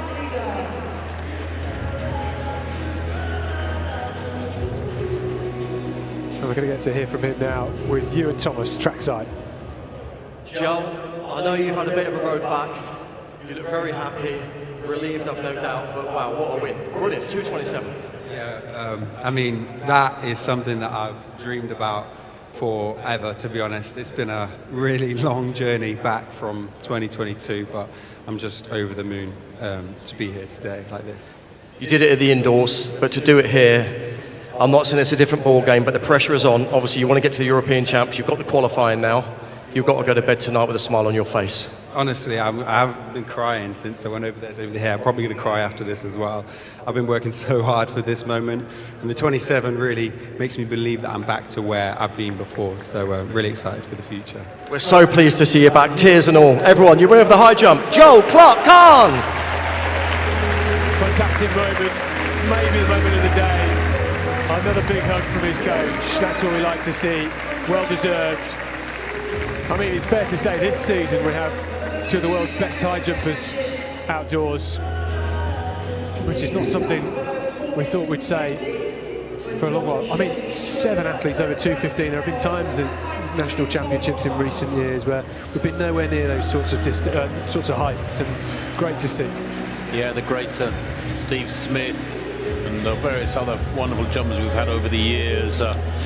Those days seem long gone. It'd be lovely to have somebody come up and jump at the 2:30s once again. So there's result of Heat 2. Sam Lunt winning that one in 45.71. Qualifies for the final. Malik Smith-Ban 45.97. Let's see if we can summarise for you yet what is the qualifying spots. Remember, there are 4 qualifying spots. And 1, 2, 3, 4. 46.16 is the 4th fastest non-automatic qualifier at the moment. So it's there's opportunities there in these 2 remaining heats of the men's 400 metres. The athletes out there and ready for Heat 3 of 4.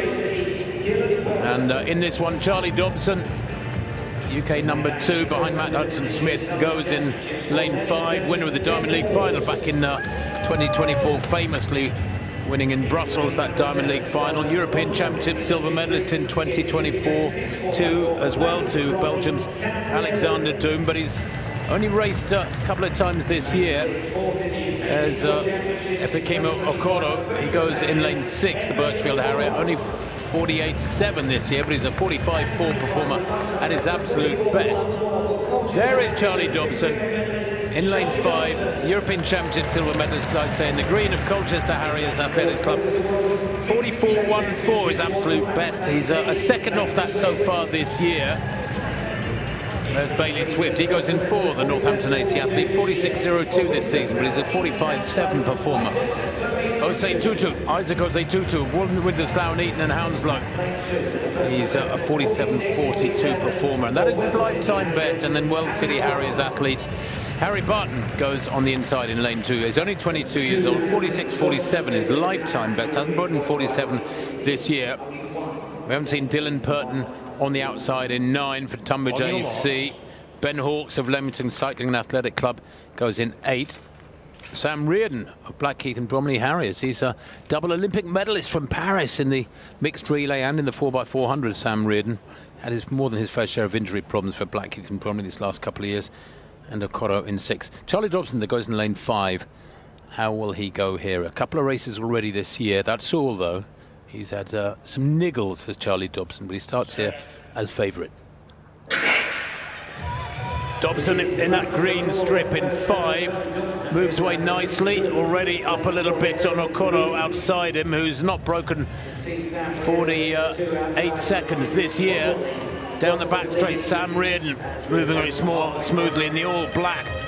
3rd from left at the moment, and Dobson very, very smooth, big lad, powerful lad. I chat with him in Stockholm a couple of weeks ago. He said, yeah, continues to have niggles,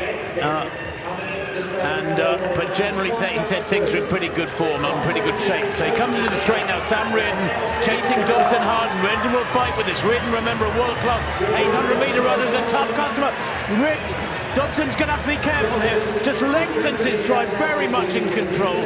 45.60, looking like he's just striding along, and he's going to carry it on for another couple of 100 metres there, Charlie Dobson. Sometimes I see 400-metre runners looking that casual, Danny, over 400 in the closing stages of a 400, and they look relaxed, and I'm thinking, you could run a decent 800, because you look so easy. You could run a really vicious 600. Maybe you'd struggle those next 200, but Femke Bol is going to let everybody know how the conversion goes. But Charlie Dobson there looked very, very strong indeed. And there's clearly something a long way below 45 seconds in his legs. Yeah, I mean, he's obviously, you know, he's coming into some good form, and Reardon was really pushing hard on him, but Dobson just controlled that race. He just enabled himself just to stay that half a step ahead the whole way through, the whole way down that home straight. Well, Sam Reardon, a good second there. And his time 45.74. I think that probably gets him comfortably amongst the... Yes, it does. He's 3rd fastest of the day so far. That run by Dobson, 45.59, the quickest of the day so far. The pair of them well clear of the 3rd place up in that one. That was Bailey Swift, 46.64. But nice that one for Sam Reardon. He was sort of dragged along behind Charlie Dobson. I suspect that would be good enough to get him in the final. You'd hope so, and he would have had Dobson in. He would have had, especially in the home straight, would have had Dobson in his sights. But you're right, Dobson almost looks like an 800-metre runner on the first lap, right? He's just got that nice stride pattern to him. Well, he's got really good speed as well, Charlie. You know, he's run 20.1 for 200. He made the semi-finals of the World Championships last year in Tokyo. I was disappointed with that. I thought he's got championship final form written all over him. His 1/400 this year prior to that was a 5th place in Stockholm, where he ran 45.15, and I know he's run a bit slower there, 45.5, but he was cantering through that last 60 metres or so, and when they got the hint of a threat from Reardon behind him, he just lengthened his stride a little bit, almost imperceptibly, but certainly looked effortless. Yeah, he didn't have to put any more effort into it almost. He just took that one little step ahead. So he set himself up nicely to go into a final, and hopefully, as we'll expect to see it, head-to-head with Matthew. Nemi Munir there in that pole vault, failing her first attempt at 4. Oh, excuse me. It's updated now, clearing her second attempt at 4:20. Charlie Dobson then, 45.59, nothing wrong with him there. I hope the injury problems are behind him for this summer with the big events yet to come. Sam Reardon and Bailey Swift in 2nd and 3rd. Reardon's 45.74 sits him very, very well with just one heat to come in terms of the non-automatic qualifying spots. He should go through okay with that. And if nothing changes, I can tell you that the other non-automatic qualifiers are Reardon by far the fastest. Will be Malik Smith-Band with 45.97, Joe Breyer with 46.13, and Brodie Young with 46.16.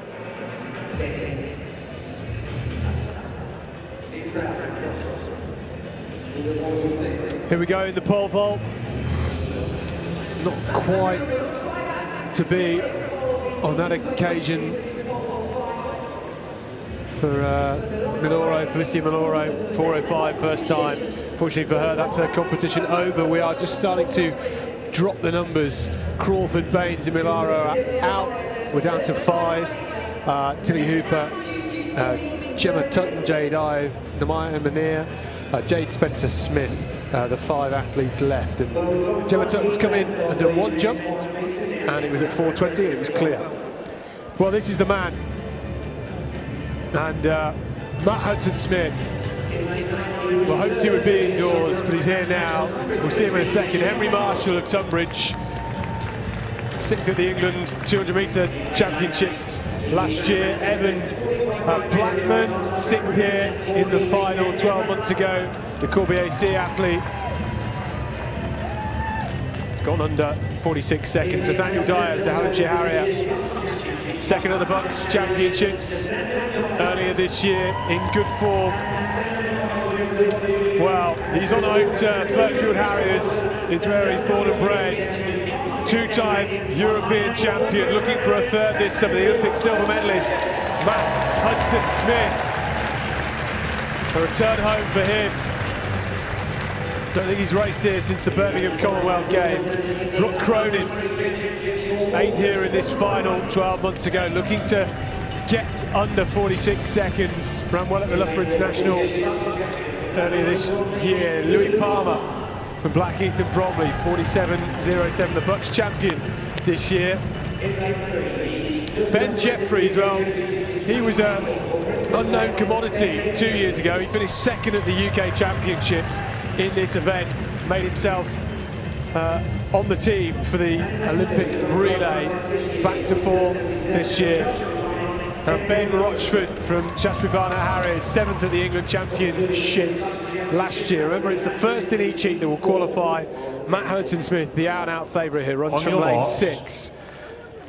Ben Jeffries, though, getting back to form. He's run 46.1 this year and 20.63 in the 200. It shows that he's getting sharper. Has to go under 46 seconds, Ben Jeffries, if he wants to make this final. No need for Matt Hudson-Smith to cruise his way around here. So it's Rochford on the inside, Jeffries, Palmer, Cronin, Hudson-Smith, Dias, Blackman and Marshall. Away in heat 4, Matt Hudson-Smith puts his head down with that unique style of his and burns his way past Dias. Ben Jeffries working hard in the white vest of Bristol and West on the inside, already trying to chase down Brooke Cronin, who always commits in the opening 250 metres. Blackman got out strongly, now being reeled in by Matt Hudson-Smith and Cronin. Working hard still around this second bend. Ben Jeffries with that languid style. Can he chase him down? It's Matt Hudson-Smith from Brooke Cronin. Ben Jeffries, the tall figure, starting to close.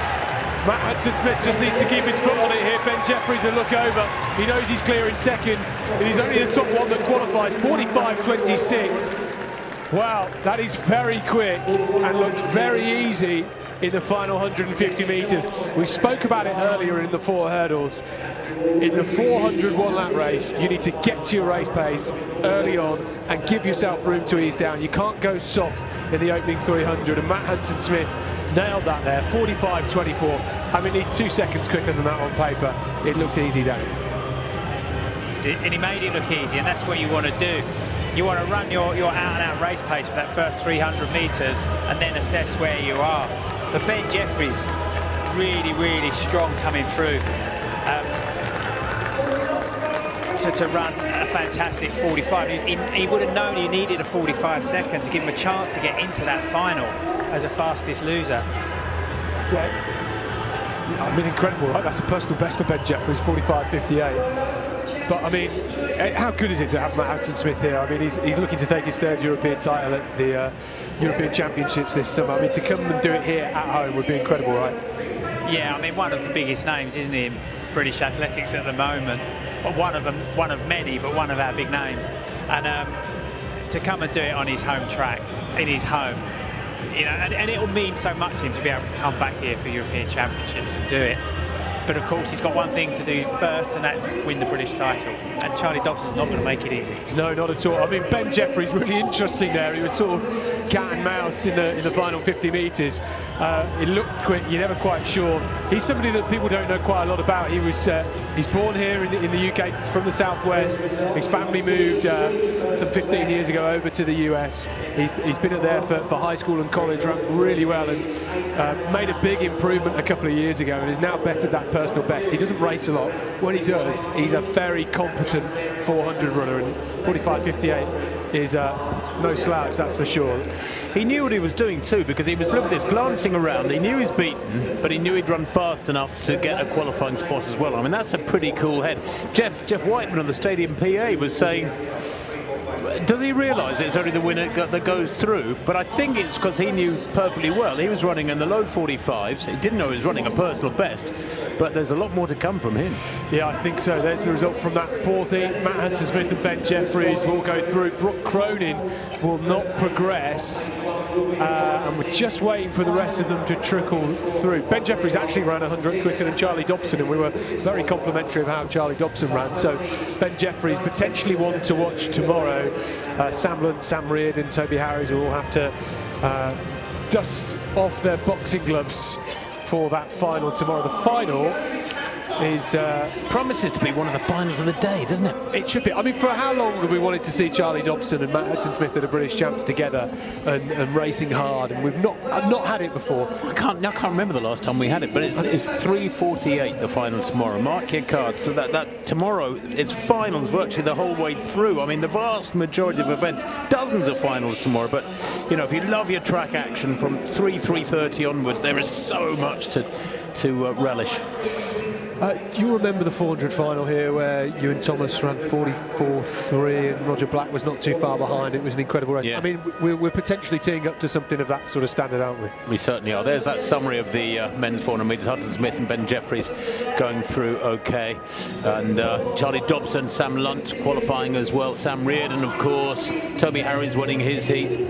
And Malik Smith-Bandon. Joe Breyer going through 46.13 as the last qualifier. But perhaps the shock there is Brody Young. He's been out in the US. He actually has the standard for the European Championships, doesn't make the final, so unfortunate for him. We have 4 heats of the women's 400 metres to come. I'll take you through the first one in just a second. It features some big names, that's for sure. Amber Anning runs on the inside in this first one. She has the standard. Well, they're playing a Coventry City fan special. Will live and die in these towns by the enemy. That's what's belting around the stadium at the minute. Well, I've got a good mate who's a Coventry fan, and he's rather pleased. I'm guessing you are. Yes, I am indeed. Very pleased. I mean, with Brighton, we lent you our goalkeeper, of course, and we might have to demand him back, or just demand an enormous amount of money for him. 28 million quid, I heard. Natasha Harrison goes on the outside in Heat 1. Super young talent has run 52.40 this year.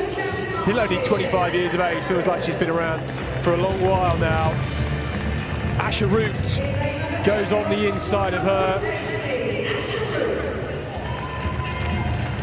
The Tunbridge AC athlete, 53.72 this season. Annabelle Howells from Stevenage. Great to see her here, only 19 years of age. Joint youngest in this field. Rebecca Grieve, well, she's been doing some brilliant things over in the States at college. Has run 51.71 indoors this season. Might be a name on the Scottish Commonwealth Games team. Helena McIntosh then from Bristol and West, another 19-year-old, around 54.17 this season. Abby Fitton from Marshall Milton Keynes, 24 years of age now. Got spikes that match her club colours, which is good to see. Sian Harry, Belgrave Harriers, 33 years of age now, very experienced. Almost can't remember a British champion she's not competed. Amber Anning, the 25-year-old. Brighton and Hove, AC, super talent A shock that she did not win the UK indoor title this year, but she's shown already in the early Diamond League campaign that she is at her best.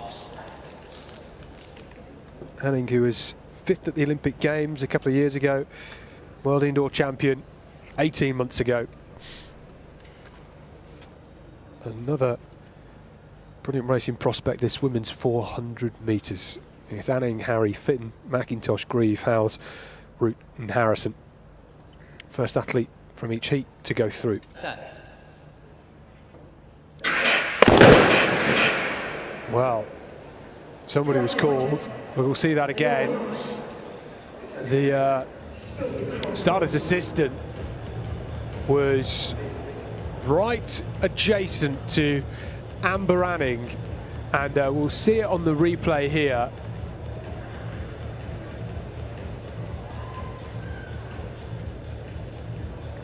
Okay. Difficult to see from that angle. Not quite as easy as the 100 metres, is it? The starters have had their messages. I think we're going to have a card drawn in a second. Was there an indication that it might have been Eleanor McIntosh from lane 5, one of those middle lanes? They've just got the results come through from the oh, well, it's Natasha Harrison on the outside. Well, we'll see that again here. It wasn't that obvious, was it? They are so far around the bend. This is a super slow mo. Oh yeah, she just stepped out, didn't she? Oh, those are always difficult. Well, she's going to ask to run under appeal here, I think. Which, my understanding of the rules is they are allowed to do it now. They can run under appeal. You know, she's from Stockport, given up her whole weekend to compete. It seems harmless to let her run as long as she's disqualified after the event. Particularly being in lanes, it doesn't really impact. So a bit of a pause here. The stadium, certainly this homestand, pretty much full to the rafters on the lower section.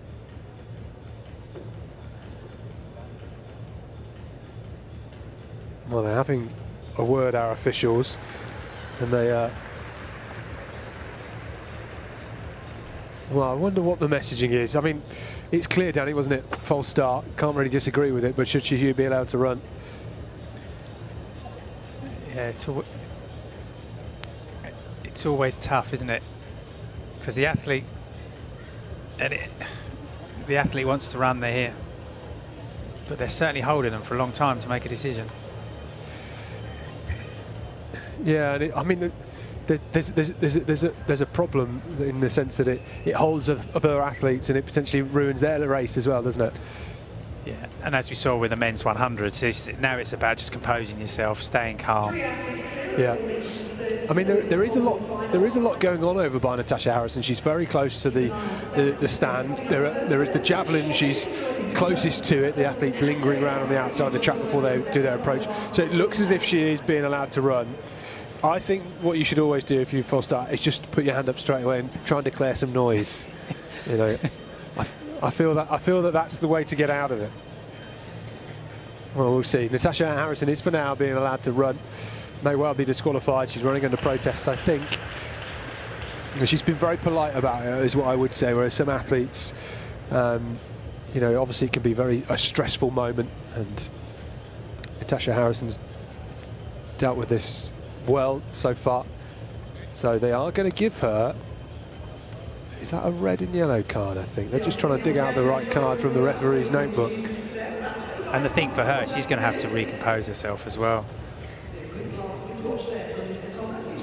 That is a red and white card, and for the life of me I can't remember what that card colour means. I think it means she's disqualified but running under protest.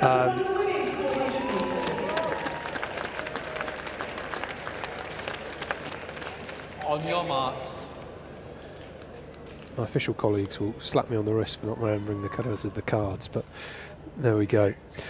So for the second time, the first heat of the women's 400 metres, Anning on the inside, Harry, Fitton, McIntosh, Grieve, Howes, Root and Natasha Harrison on the outside, who just false started but is being allowed to run here in this first heat. set. Away this time, Anning has a whole field outside of her that she can reel in, and I think this will suit her because she's a pick above the rest of them at the minute. And Natasha Harrison on the outside, despite that false start, has blasted the opening 150 metres here. Rebecca Grieve, who's the second fastest in the field and has been going so well, the young Scottish athlete over in the States, has really committed. She's a Duracell bunny herself, and Amber Anning now just easing past everybody on this second bend. Natasha Harrison for now appears to be in second, and she's fully committed to this race. Despite the false start, Anning has a lead of at least 10 metres here. Grieve starting to edge away from Natasha Harrison. Asher Root is closing down in fourth place, but Amber Anning rolling through in lane 2. Easy as you like, 50.76. That looked very comfortable, and that is a great example of how you execute a 400-metre heat. Yeah, Amber was just fantastic there, and she just looked in so much control. She was starting to shut down with 70 metres to go. She had no one that was going to push her a class above the rest of the field in that heat. Absolutely fantastic. It's brilliant to see her at full flight. She makes sprinting look easy, doesn't she? Like, she is really, really smooth. And I always think Amber looks like an 800-metre run running 400. You know, she doesn't have a natural sprinting form. She's not got aggressive technique, but she just is very, very strong. I mean, obviously, former world indoor champion. I mean, she looks superb when she's cruising, but she looks to me like she's more of a 4.8 runner than a 2.4 runner. She'd probably disagree with that. But you do see that sometimes in the 4. You just have those pure strength, speed, endurance athletes who just have that ability just to carry a speed all the way round, as opposed to your really, really quick athletes. yeah, she is somebody that, as a youngster, did 200s and 300s going through the age groups, and you know, I'm sure at some point she's done 800s. But yeah, we had Keeley doing the 4x4, didn't we, at the World Indoors? And well, if there was a 4x800, stick Amber Anning in it. Don't tell her that. I bet she'd be disgusted at the thought of running an 800. It's a long, long way if you're a sprinter. And she won that race by a long, long way as well. I mean, she was so confident in coming down the home stretch. She looks so relaxed. 50.74 actually. She wins it by almost exactly 2 seconds from Rebecca Grieve. 52.71. That's the time to watch for the second placer in the next heat. Just worth mentioning the championship record set back in 1999. 50.62 seconds by Catherine Merry. Certain Catherine Merry, yeah. Yeah, exactly. Well, I wonder the Stadium PA right now. I wonder whether she was getting a bead of sweat just dripping down her forehead as she was watching that. Actually, that's a good point. She's only a metre off it. 50.62, the Stadium record. She ran 50.74. She would have easily gone past it if she'd just put her foot down. In the last 10 metres, you know, she would have done it. That's the championship record, of course, not the stadium record, because the championship record is probably in the Commonwealth Games 4 years ago. Well, I can't remember the winning time in that. It's coming up as 49.98 by Christina Huragu back in 2009. Does that sound right? Would that have been the Birmingham Grand Prix or something like that? Birmingham Diamond League probably back then, but surely the Commonwealth Games were in one running quicker than 49.98. Go on, get it up. Use your trusty iPad or whatever it's called, paddle thing. 3 heats to come then. Amber Anning setting the standard there, 50.74. I'm not sure if we'll see anything quicker than that, although Yemi Mary John goes in the next heat. There she is. She's in lane 1. She's the world number 11 this year, and she smashed through the 50-second barrier about 3 weeks ago in Tokyo, World Athletics Continental Tour Gold meeting. I was at that meeting. It was her first time ever under 50 seconds, Yemi Mary John. She broke her own personalist by over half a second, and she's had a very good year. She won the UK indoor title here in Birmingham, but then went out in the heats in Torun at the World Indoors. That was a bit of a disappointment, I suppose, for the University of Southern California based Yemi Mary John. As we go back to this pole vault, where the bar is at 4.40 meters, nobody yet clear. Got several people clear at 4.30. Where does world-class vaulting begin? 460? You're getting towards 460, 470, isn't it? Yeah. There's the results from that first heat. Amber running 50.74. The stadium record set by Sada Williams at those 2022 Commonwealth Games, 49.90. So marginally quicker than the championship record, and stadium record 49.90. Did you say? Yeah. So that's wrong. What we've got on our notes. It is wrong, 49.90. Goodness me. Okay. Right, let's have a look at these athletes. In lane 9 is Casey Musgrove. Shiloh Mocho goes in 8. Alicia Regis goes in 7. Rather a famous dad, John Regis.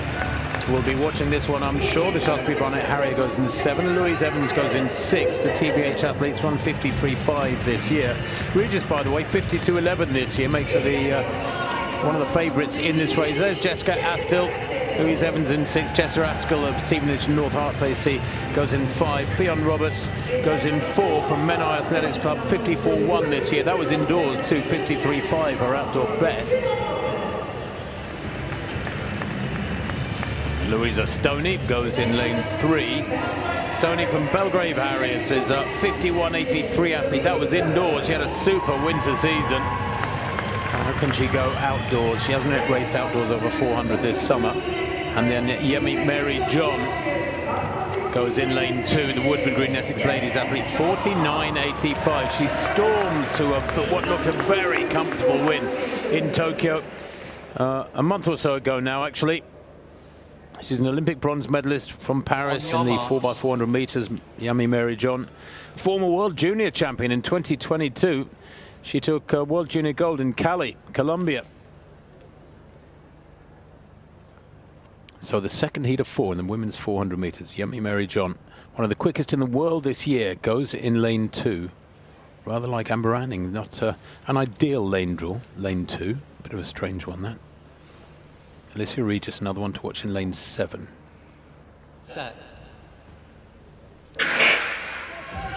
So, Yummy Mary John is small and powerful outside her. Louise Stoney will take some catching. She's had a very good year as well, although Mary John loves to commit. She goes out really hard, and when I watched her run in Tokyo a month ago, it was almost an optical illusion. She blasted the first 250 and just kept going and came home to a massive run, a massive time. And there she is, centre of picture now, storming past those outsiders. She's caught the entire field by quite a few metres already as they come round the second bend. Mary John with a stagger in her favour. Those outside her are several lanes outside her, and she'll come into the straight with a big lead here.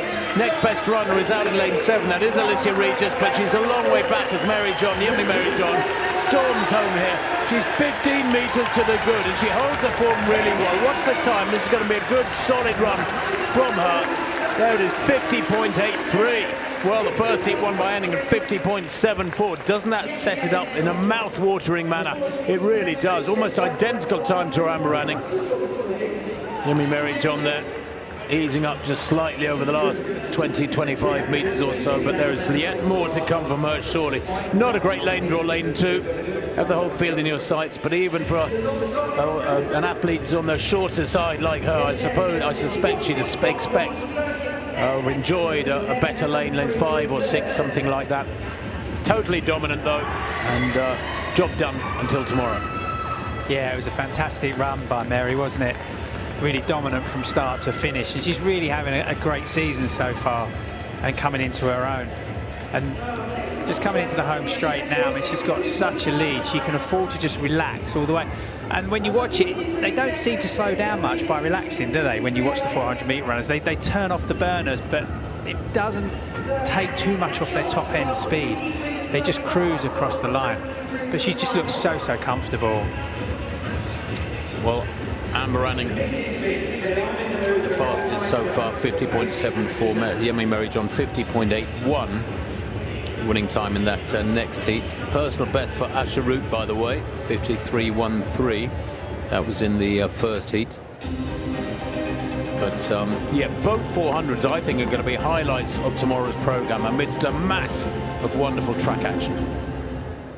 It is time for another field event final. This time it's the women's javelin. Here's your lineup. First up, an athlete who's in great form this year from Winchester, Jess Howells. Next, we welcome the former champion, Freya Jones. Next up, we have a two-time under-23 English champion, Lauren Farley. Next we welcome the former English junior champion, Harriet Mortlock. From Harrow, it's a British Universities champion, Sophie Hamilton. Next up, she took a bronze medal at the Loughborough International, Dulcie Yelling. Next, just 18 years of age, the under-20 English champ, Harriet Court. Another 18-year-old, the Commonwealth Youth Games silver medalist, Harriet Wheeler. An athlete in personal best form this year from Birchfield, Izzy McHattie. It gives me great pleasure to welcome the next athlete. I've known her since she was born. She's my best mate's daughter. It is Lucy O'Dell. And last up from Birchfield, please welcome the British University silver medalist, Jasmine Larson. That is your lineup for the women's javelin.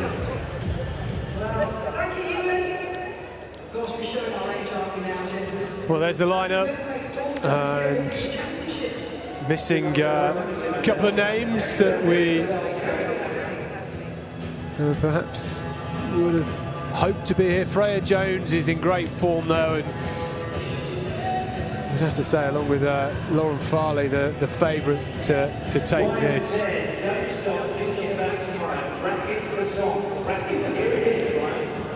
Nice pole vault competition. That was Tilly Hooper. She currently leads. She's got one more attempt to go at 4:40. Gemma Tutton also down to her final attempt. Jade Ive and Demaya Mania with 2 more attempts each. There it is, Yummy Mary John, 50.81 qualifiers for final. Louisa Stoney with that performance.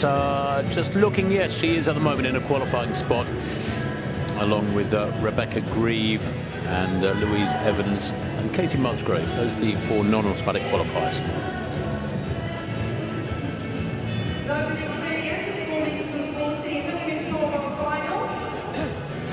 Well, this third heat, we're going to get a big cheer in just a minute when we zoom past lane 3. Mary Beachy, now 35 years of age, ran in the relay at the 2018 European Championships in Berlin, representing Great Britain in the 400 relay many times. Great to see her here. Isabel Skelton, Windsor Slavington and Hounslow athlete, has run 54.22 this season. Poppy Malik finished 5th at the European Under-23 Championships last year over this distance. Looking to dip back under 52 seconds this year. Charlotte Henrik, 51.24. She ran brilliantly at the Loughborough International last month. European junior champion over the 400 metres. Yasmin Moss, 5th at the UK indoors this year. Stepped up from the 200 to the 400 this season, and it's working very well for her. Sky Sorter goes in lane 4 for the Yeovil Olympiads. It's run 54.46 personal best this season. And what about this woman? Keely Hodgkinson, world indoor record holder, world indoor champion.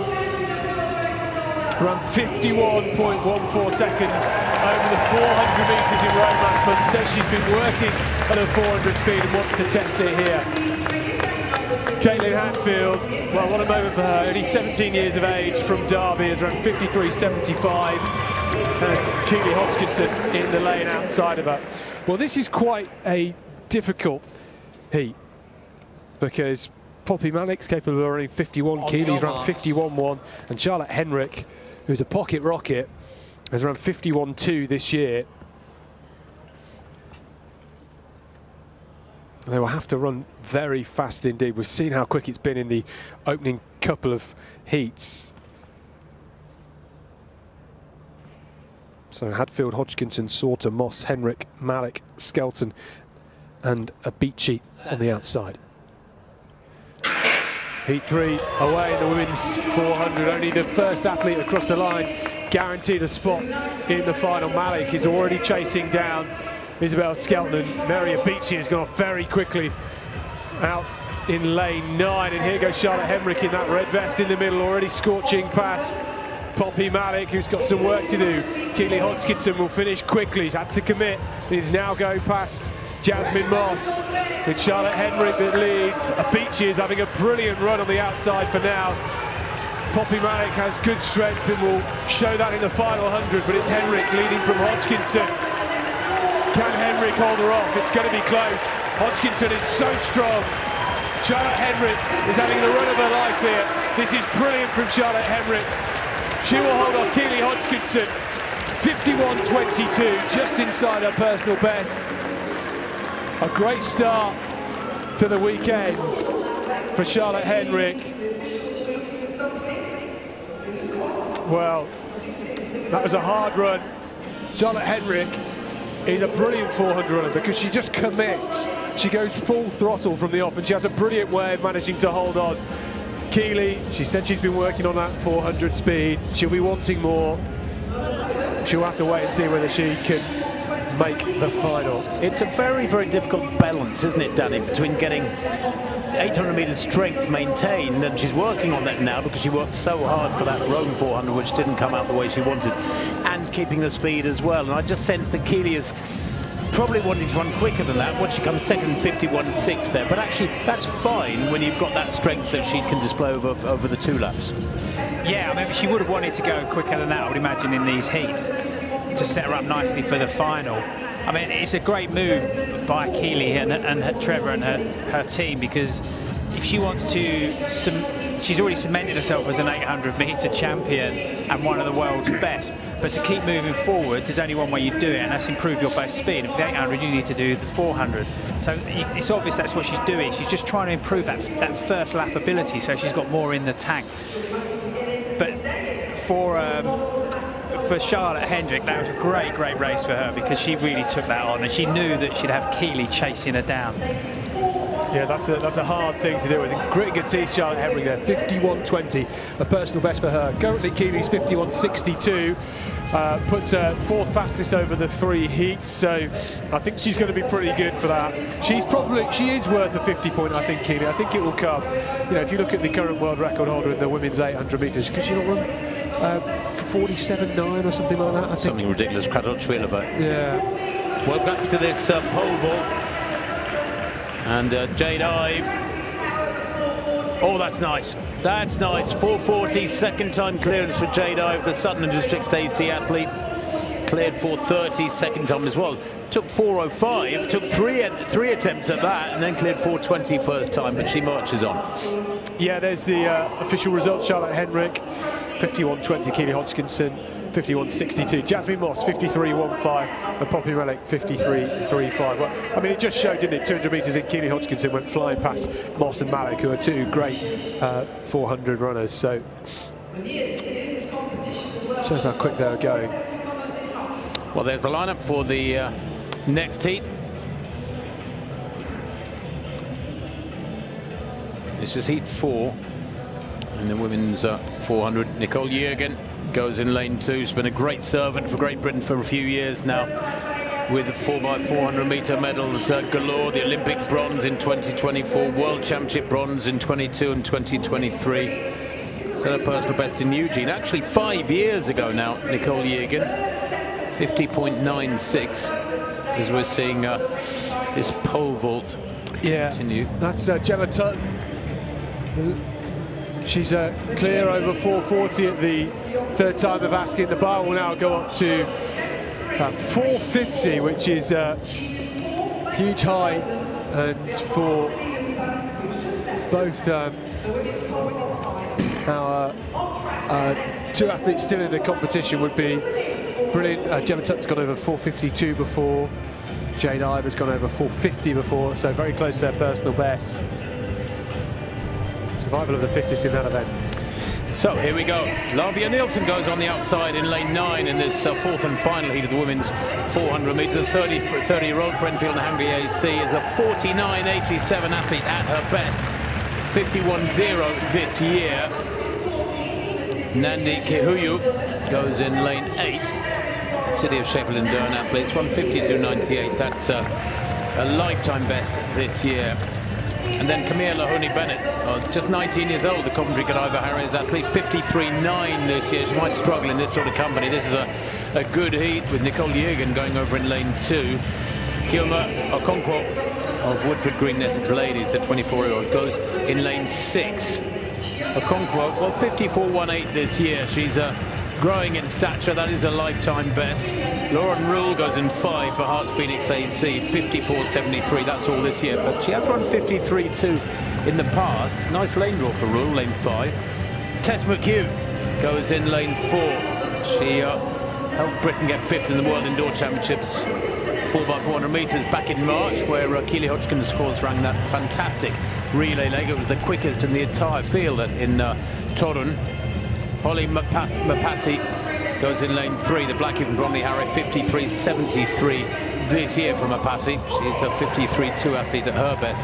And then the real threat here to Lavia Nielsen, ironically, over in lane 2. It seems that in every heat just about, we've had a big name on the inside lane. Amber Ranning in lane 2 in the first heat. Yami Mary John in lane 2 in the second heat. And Keely Hodgkinson had only lane 3 in the third heat. It's almost too much of a coincidence. Nicole Jürgen, one of the favourites in this one, the Petrivi AC athlete, goes in lane 2. 51.2 this year, but she's a 50.9 athlete at her best. In pretty good form, ran 51.2 in Dresden a couple of weeks ago, where she was in second place, and her personal best in Eugene 5 years ago. So Jürgen in lane 2, Lavia Nielsen lane 9, with 7 lanes between them, are the favourites here. Fourth and final heat of the women's 400. Set. Well, this will be interesting. Will the two favourites, who start about 40 metres apart, sandwich the field between them as the race unfolds down the back straight? Good aggressive running from Nandi Kihuyu, second to left. She's already up on Lavia Nielsen, who's probably running a more balanced race. Right of picture moving through now. Nicole Jürgen gradually picking off opponents as they go through 200 metres. Lavia Nielsen nice and steady around this second bend at the moment, as it seems that Nandi Kahuyu's challenge is fading. Lavia Nielsen, though, running blinder compared with the rest of the field. And look at lane 2. Nicole Jürgen has a much better measure of the rest of the field here and comes into the straight with about a 2-metre lead. Nielsen's got a bit of work to do here. She's got to keep driving hard to get close to Jürgen, who's going to take this one, there's no doubt about it. And it looks pretty strong to me from Jürgen, working all the way to the line. That's a solid run, 51.61. Lavia Nielsen in second place. Well, it'll be fascinating to see how they go in terms of the overall summary in this discipline. Jürgen confirmed at 51.59. That is only 0.3 of a second outside her season's best. Good solid run from her from a far from ideal lane. And then Lavia Nielsen was second, 52.31. I suspect she'll be disappointed with that. She's it's way over a second outside her season's best. And will 52.31 be good enough to get her into the non-automatic qualifying spots? 1, 2, 3. I am not sure it will. Waiting for Jürgen's winning time to be added, and it has now. Yeah, I think it is. I think Lavia Nielsen has just made the final. She'll be pleased to get through to the final if she has made it through. But Nicole Jürgen, a very, very strong run from her. She did look like she was tiring up in the later stages of the race there. Yeah, this is Tutton in the high pole vault, I should say. She was over 450 first time of asking, which is brilliant because that's only 2 centimetres off her personal best. We'll see more of her later. I mean, it was almost everybody else in the field in this final hit of the 400 closing together, and Kamaya Bennett from Coventry was given third in this race. She just managed to surge through in lane 7 there. But yeah, Nicole Jürgen, I think that's the best I've seen her for a while. She looked in good nick coming through that fourth and final heat. It's always difficult to get through, particularly when it's only the top athlete through to the final. Well, Jürgen from lane 2 having a good look at the entire field as she picked them off through the first 300 metres and then in isolation down the home straight. Whereas Lavia Nielsen never really got a glimpse of anybody in that race until probably coming into the home straight, Danny. She saw somebody way, way over to her left who was a few metres ahead and not catchable. Yeah, I mean, it is hard to run it from lane 8 because you have no idea what's going on the inside. I mean, they don't have the benefit of any big screens up in here where they can see it as they're coming round the bends. Nicole Jürgen then, 51.59, qualifies by winning that 4th and final heat. And Lavia Nielsen, unofficially, we believe Lavia is going through with that 52.31, whereas Camille Lehoni-Bennett, her consolation, is a new personal best in 3rd place in that one.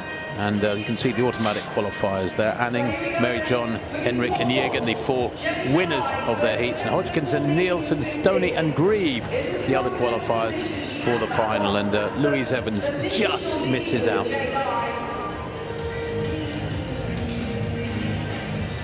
Misses out by 11/100ths of a second, even though she set a personal best, Louise Evans. Shame they're not using all 9 lanes. You think they could be sympathetic and allow a 9th person into these finals, wouldn't you? I mean, we've got contacts with officials, haven't we? Surely they can tell us. Last year they decided they did want to do it, didn't they? Well, I'd like to have a reason for not doing it. Yeah, exactly. There's not a good enough reason not to do it. They have plenty of blocks, and we may as well fill the track. It looks better, doesn't it? I think on TV it looks better when the track's filled. So. Why would Danny, you want to be devil's advocate? Why would you not use lane 9? I can't see why you wouldn't use lane 9. No, your job now is to come up with a reason. Well, they're not using lane 1, that's what they're doing, aren't they? They're pushing it all out. So the athletes, no one's having to race in lane 1, but I think... Well, give an athlete a final spot and make them use lane 1. They'd prefer that than not appear in the final at all. I'm agreeing we should have 9 lanes, 100%. Yeah, I mean, why wouldn't you want to use the 9 lanes? I mean, athletics tracks are really expensive, right? You pay a lot of money for that extra lane. Use it. Absolutely. Maybe they're saving it. Yeah, the women's javelin competition has started. We are probably... I think I saw about an hour away from the men's long jump, not quite, 35 minutes from the men's long jump competition, which is taking place on the back straight. Before that, we have the heats, the semi-finals, I should say, of the women's 100 metres, where the 8 fastest athletes in the UK this year will all start to take part. This javelin competition into the 2nd round now. Freya Jones leading with 55.54. I mean, that's a brilliant throw in the 2nd round. Complement to 54.58. Almost all the same numbers across the two throws so far with those distances. Harriet Mortlock from Basildon in 6th place, 42.77, her 1st round attempt. Well, the next event on the track, let's just update you with the field continuing. We've done the men's and women's heats with the 400. It's the women's semi-finals, the 100, and then an ambulant men's final 100. Then the semis, the men's 100. So the women's semis at 4:34. So in about... Ooh, are we running late? We are, and I think it's because we had such that long delay for that 400. That 400 and the false starting in the 100s earlier on. Oh, do you know, I'd not even clocked that we're now probably about 8 or 9 minutes behind. Yeah, absolutely. Well, it's all going to get very tense very soon. Kaya Slater goes on the inside of this first heat of the women's 100-metre semi-final. Ran well earlier on, has run 11.45 this year. Jess Mantle next to her in lane 3. Mantle was champion last year. In lane 4, Dina Asher-Smith, 30 years of age now. Personal best at 10.83. 7th at the world indoors this year. I thought she looked brilliant indoors. Aaliyah Sibbons goes in lane 5. Running well this year. Got a bye from the first round, has run 11.21 this season. Naya Wedderburn-Goodison run brilliantly in those heats earlier on, got a win. Finds herself in a middle lane here. Crystal Amawua running in lane 7, another athlete that won her heat earlier on, has got a best of 11.16. Second at the UK Champs 6 years ago. Sophie Thomas ran at the Loughborough International at 1. Just a couple of weeks back, and Selena Farrell, personal best of 11.44. UK indoor semi-finalist a few years back.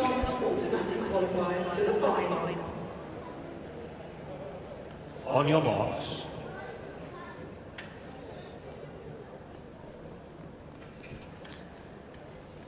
Well, it's the top two from the semi-finals that head through to the final. There are 2 time spots. Fastest in the lineup this season.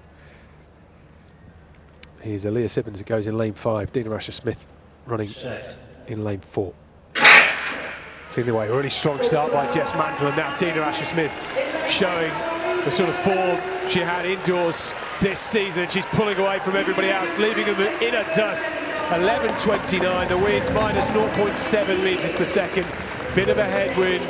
We'll hope that'll flip round later for the final. Nice and smooth, look comfortable. Trying to find a bit of rhythm, bit of form this outdoor season. 11.28. Her season's best this year is her slowest since 2013 over the 100 metres. So she's trying to sharpen up still, but comfortable, Danny, in that heat for Dina.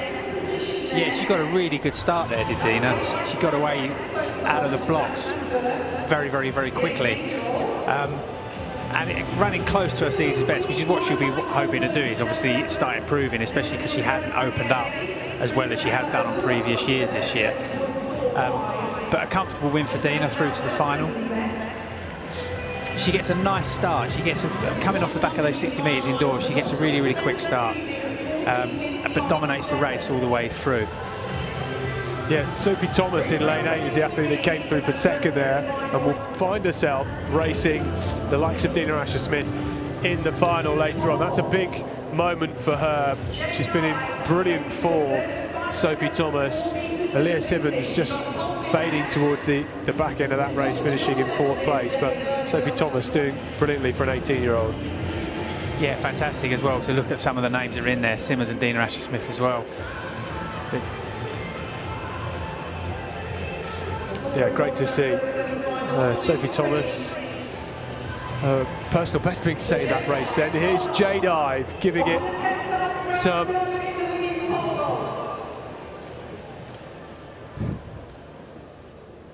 Jade Ive then, no, a refusal there.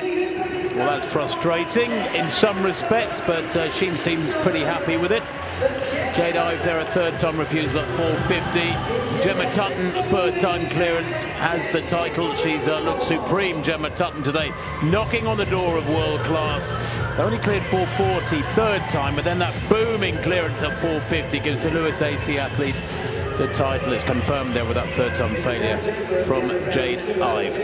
Had a busy little competition, Jade Ive. Only cleared 4.05 3rd attempt, and then took 2 attempts at 4.30 and 4.40.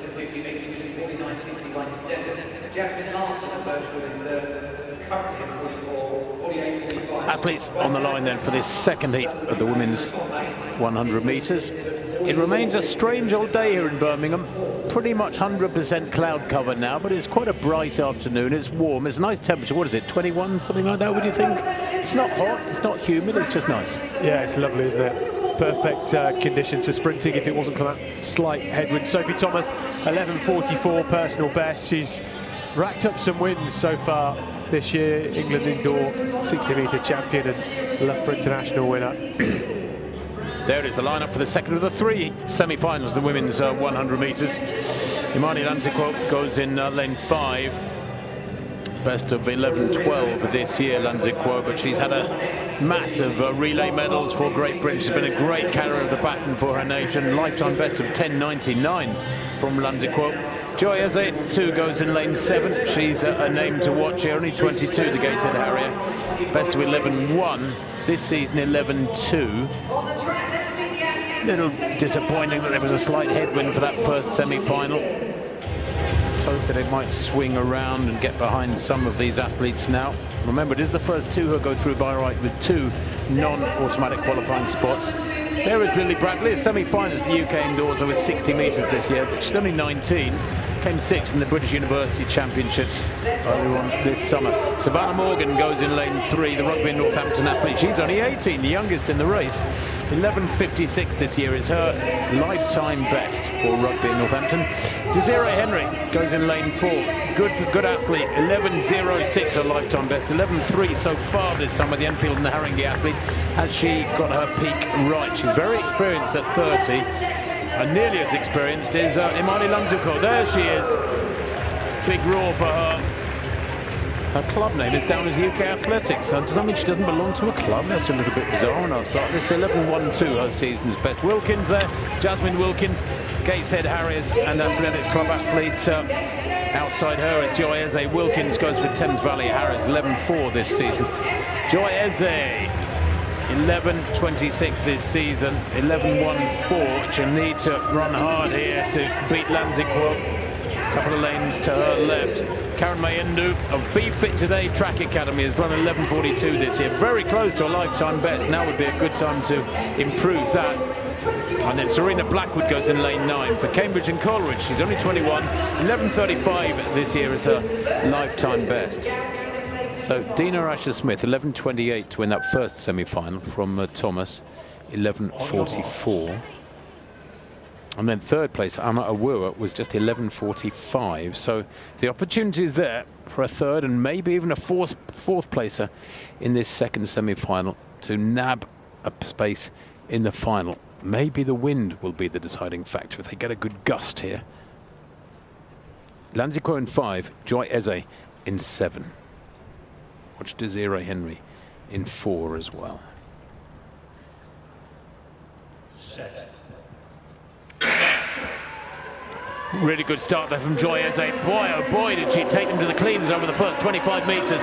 Going away at the moment, trying to come back at her and looking strong as Lanziquo. But is Eze going to hang on? Yes, she is. Eze from Lanziquo. That's the 1-2 that qualifies for the final.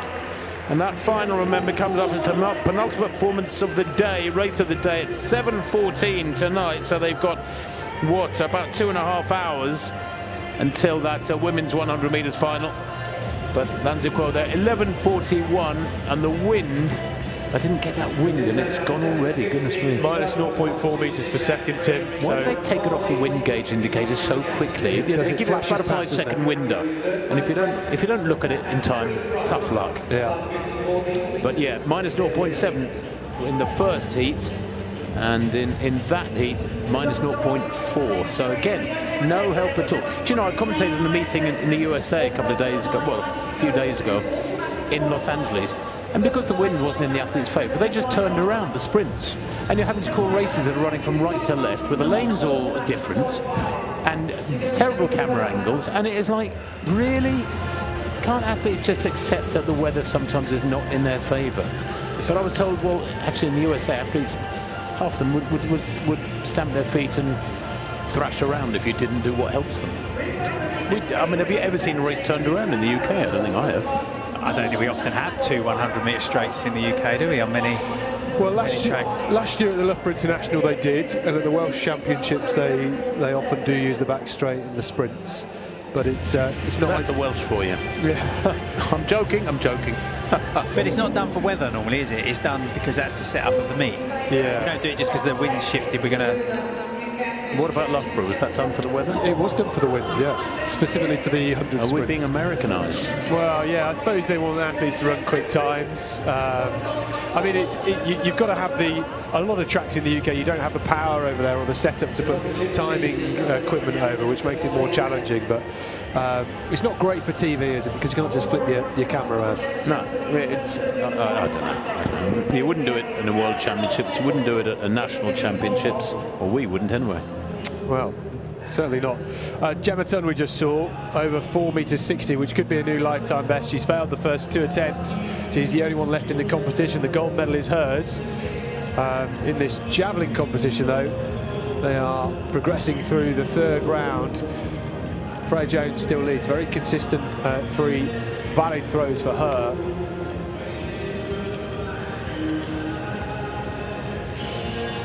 There it is, Joy Eze confirmed as the winner ahead of Imani Lanziquo, 11:39 to 11:42, into a very slight headwind. Jasmine Wilkins, 11:48 there.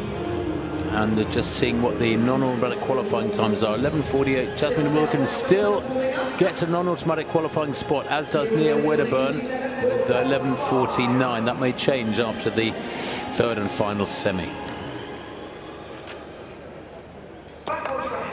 Semi-final 3, the women's 100 metres.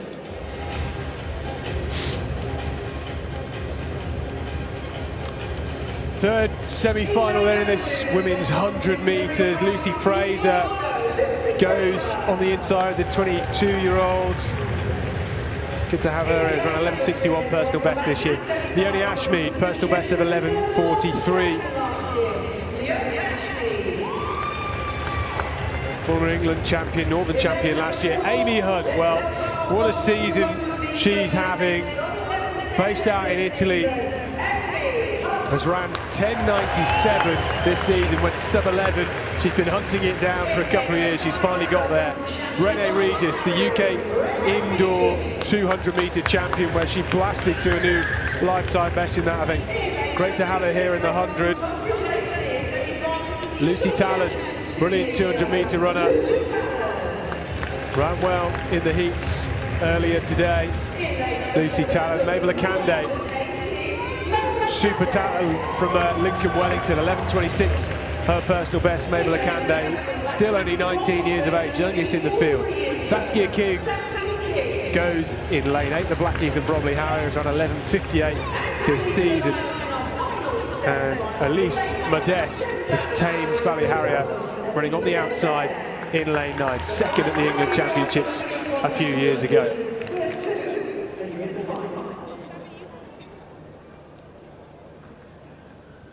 On your marks.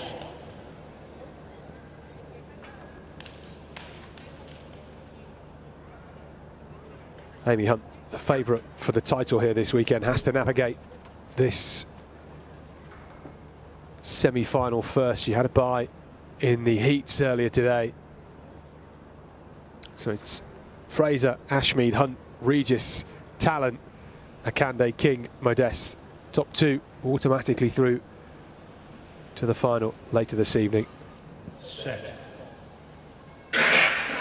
Clean start, really strong start from Talon, and now Amy Hunt upright and pulling away, and everybody else just fading off. For Akande's going strongly, but it's Amy Hunt that will take the win in semi-final 3. 11.28 plus 0.8 metres per second win. Mabel Akande looked very good there. The Lincoln Wellington athlete on the outside.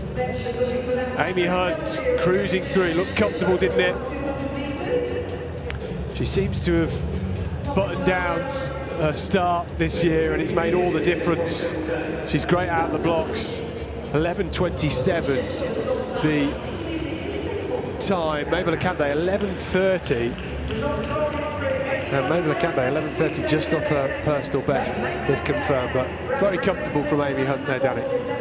Yeah, 11.27 was always going to be comfortable for Amy, but now she's nailed those starts, and she's got that top end speed as well. It's really starting to come together for her, and that's a really comfortable qualification. I think with those two recent sub-10s, she will be devastating at 200 later in the season. I mean, you know, the European Championships beckons, Commonwealth medal beckons, and maybe a UK record. You know, she reminds me so much of Kathy Smith, or Kathy Cook, I should say, Kathy Smallwood, who was, you know, tall and a wonderful 100, 200 metre run, and then really found the ground at 400. That might yet be her future, I think, 400. Yeah, she looks really fluid here, doesn't she? Just pulling away. Regis is the athlete in third place here. I don't think it's going to be quick enough for Regis. It may well be. She's got the same time as Aaliyah Simmons, so it could come down to thousands perhaps. But yeah, Amy Hunt looking fluid, more consistent out the blocks this season, making all the difference, running sub-11. Once you've broken that barrier, it just seems to be a lot easier.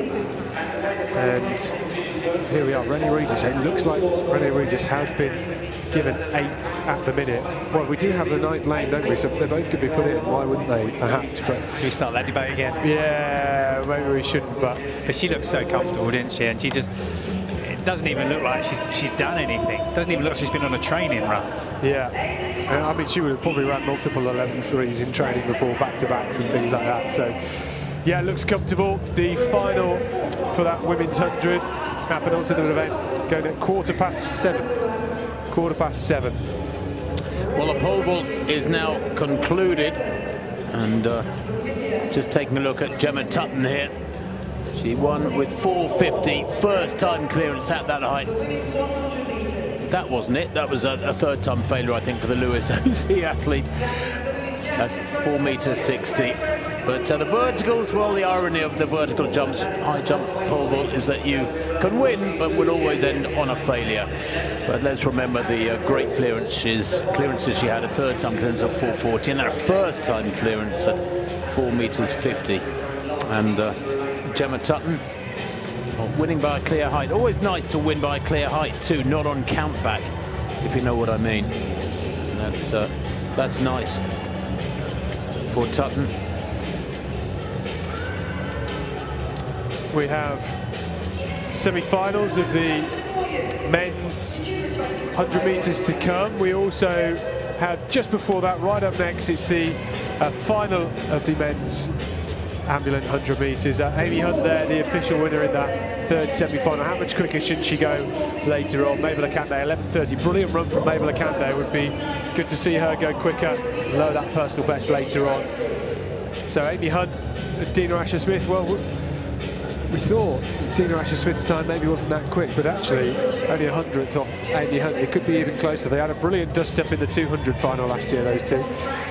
Aaliyah Simmons just missing out on the final. So does Jasmine Wilkins by 100. Very close. It's always hard to gauge, isn't it, when you get athletes like Dina and Amy in the semi-finals, but they're still able to hold so much back. All you can gauge it is they ran really comfortably. You need to get to the final to see what they've really got in the tank. Yeah, absolutely. Gemma Tutton, though, we saw everything she had today, only 2 centimetres off her best. She's the UK champion with 4 meters 50. Jade Ide, a season's best in 4:40, and Tilly Hooper, bronze in 4:30.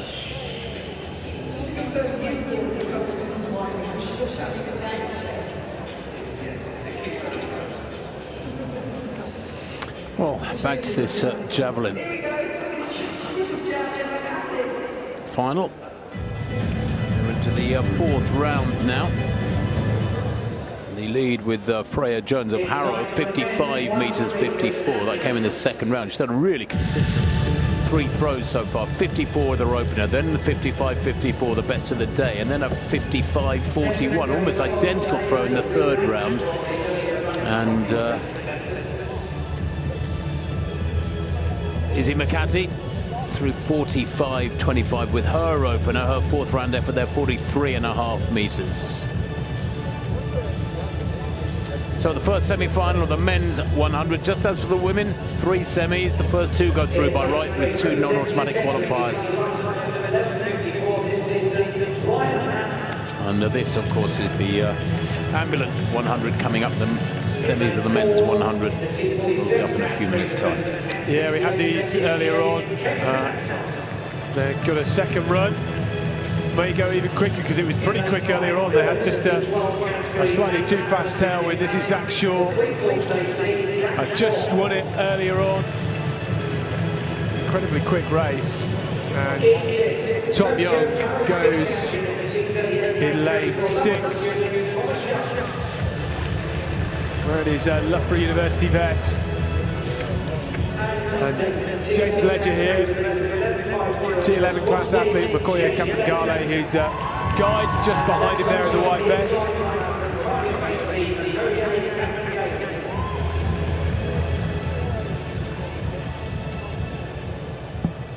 So Ryan Hanna and Kevin Santos on the inside lanes.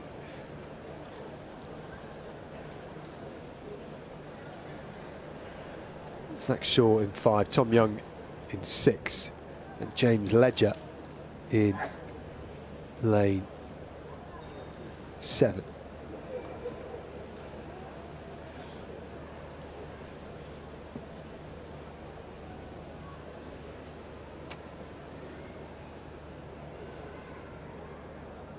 Zach Shaw crossed the line first earlier on in 10.76. Can they go any quicker here?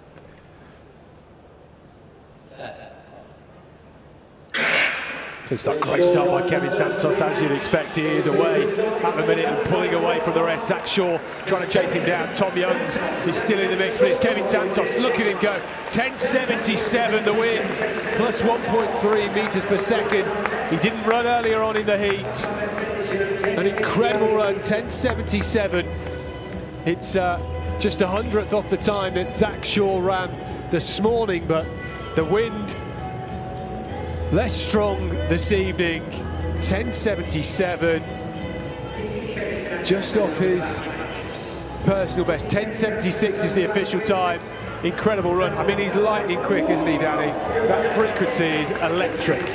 Yeah, he gets such a good start, Kevin. He's a fantastic athlete, and he gets through his transitions up to his top end speed really quick, especially for an arm amputee as well in the starting position. But a great battle between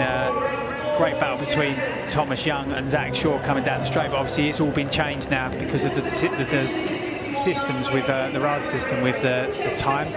But you'll see Thomas Young and Zach having a good old battle for second and third in the race itself. But Kevin just pulling away. No one really to challenge him in this race. I don't know why he wasn't in the first race. Just wasn't on the start line. Maybe he went out for brunch. He couldn't get back in time. Well, whatever he was doing paid off, because 10.76 is a cracking time. It's a shame he wasn't there earlier. Could have gone even quicker, maybe getting in towards the 10.5s based on that. Just a legal tailwind they had earlier on. And as always, the backflip, incredible really. Doing that in spikes, oh, wow. He's a supreme athlete, that's for sure. And a great talent as well, going forward. Yeah, great to see. I mean, with a backflip like that, you'd think he'd be good at long jump or high jump, wouldn't you? He's got some spring in his step, they say. Yeah, that's exactly that. And only 23 years old as well as an athlete, we'll remember he's just coming into his form. Yeah, brilliant to see. And he will get better.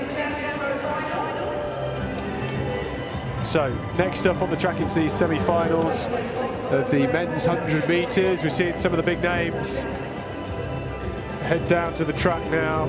Jeremiah Azu, Eugene Aidadzi and Dano Hughes in the final heat. God, that could be a real dust-up.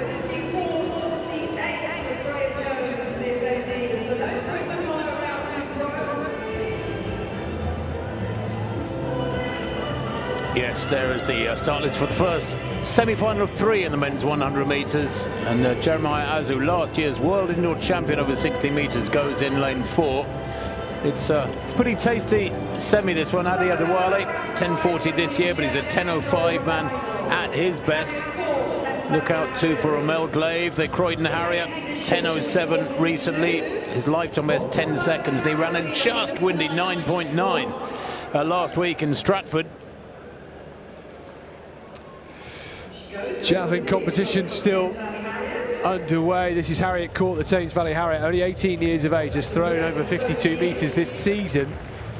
Currently in the competition, she sits in 8th place. We're into the final 3 rounds. This is round 4. Looks like that was a foul potentially, or we're just entering into the 5th round.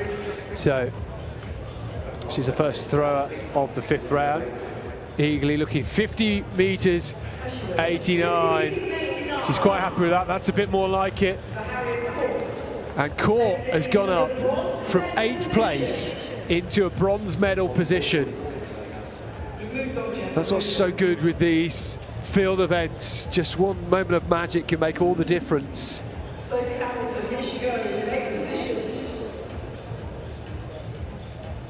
Lovely flight on the javelin. Throwing into a slight breeze, which sometimes the throwers love. So back to this semi-final once again. Lane 1 is empty, of course. We have athletes in lanes 2 through to 9. Adi Adewale goes in 2. 10.05 his best, but only 10.4 this year. It is indeed time for the men's 100-metre semi-finals. You might have heard Jeff Whiteman there on the stadium PA. Well, the men's 100 heats earlier.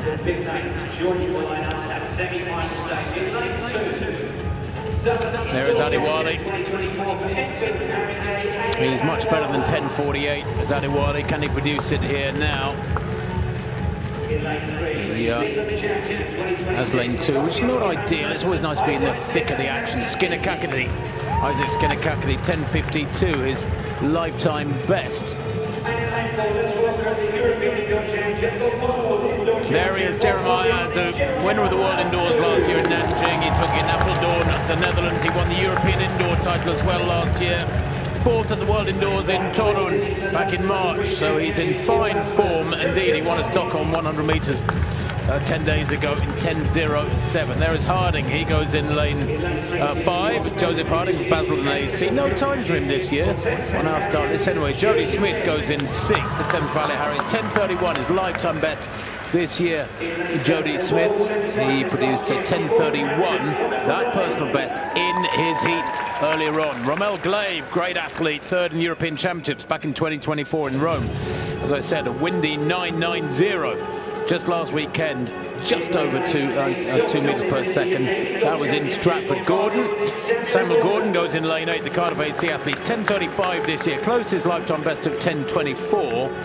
And then Toby Makiyawa of Windsor Slough Eaton Hounslow, 10:38 this year, goes in lane 9. Makiyawa, 10:49 this morning, qualified as a non-automatic qualifier. On your marks. Harding, 10:30 this morning. There was no information available for him prior to that on our start list. I don't know why, because he's a good athlete. But Adewale is in 2, Skinner-Kakady in 3, Jeremiah Azu goes in 4, watch his start, Harding in 5, Smith 6, Glave in 7, watch him 2, Gordon 8, Makiyawa in 9. Jeremiah Azu, world indoor champion last year, 3rd from the right, 3rd from the top here, in those Cardiff colours. Good start from Azu, but a brilliant start too from Harding, who's matching him, but coming through on the near side. Oh, fantastic from Rommel Glave. Glave storming away with this one. Watch the clock. 10.06 into a slight headwind, minus 0.7. Wow. Turn that wind around, you'd be down to 10 flat, if not slightly under it. That was powerful. And he had some tough components there for a semi-final. That was top-notch. And I think if we get similar conditions or better conditions in a couple of hours' time, remember that men's 100 at 7:24. So in what, 2 hours and 15 minutes, there or thereabouts, we should see a sub-10. Rommel Glave, very, very strong indeed there. The European Championship bronze medalist, and he's getting better all the time, Glave. 26 years old, the Croydon Harrier. Quite a late developer in a way. Yeah, for sure. I mean, that's an unbelievable time. In actual fact, both Glave and Azu are former European bronze medalists over the 100 metres, and Rommel Glave has been getting better and better at 10.05, a super time. And wow, I mean, I don't think Jeremiah Azu would have expected to finish second behind a time like that. No, I think Azu would have thought he would have had this, especially the way he starts. And he was out in front for the first 30 metres. But Rommel Glave was just so strong in the latter stages of the race and was just able to pull away and then relax down into the last 10 metres of the race. Well, there it is. There's the form of the athletes in that first semi-final. 3rd from left was Rommel Glave. And, well, frankly, 10.07 this year. Matched him with Azu on paper, but he was significantly better, a couple of metres better in that first semi-final. 2 more to come, and then another race for the best of them. These are the medals for the women's pole vault competition. We saw the conclusion of just earlier on.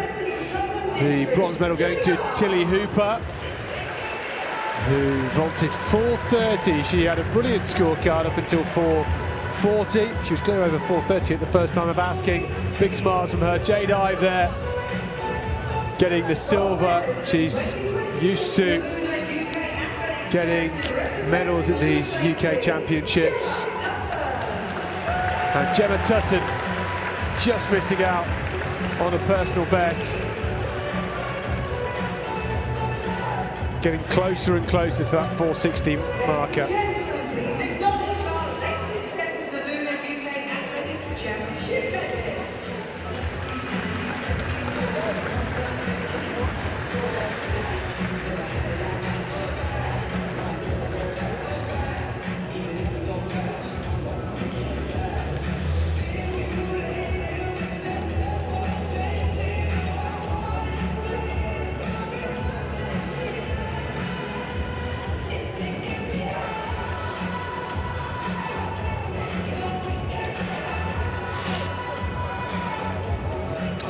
confirmation of that win for Glaive. A season's best, 10.05, and I sense more to come from here. Azu 10.16, not so far behind in second place, the Cardiff man. Harding 10.37. He looked better than that in qualifying in the first round. I was expecting him to be closer to the big names. I don't know whether or not, after we've seen all three semis, that will be good enough to get him through as a non-automatic qualifier. There's only 2 precious non-automatic qualifying spots for the final. There's the start list for the second semi-final. This could be very tasty. Well, the first semi-final was electric.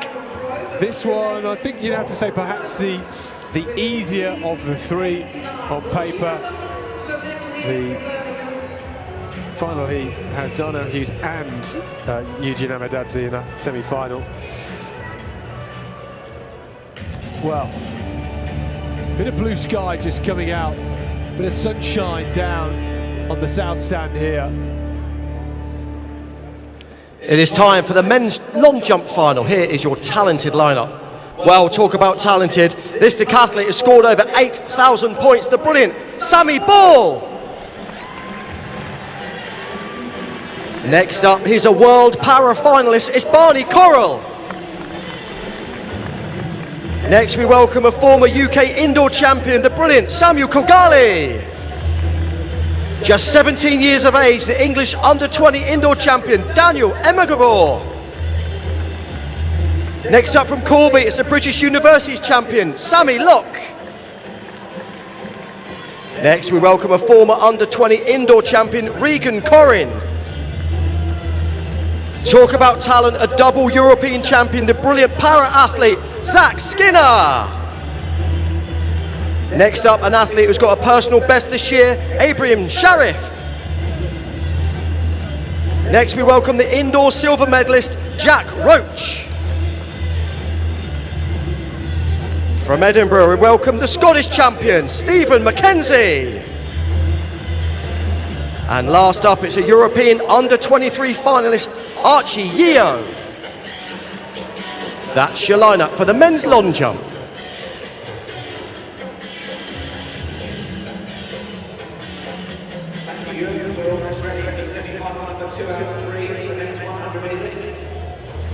Well, here they are lining up for this second semi-final.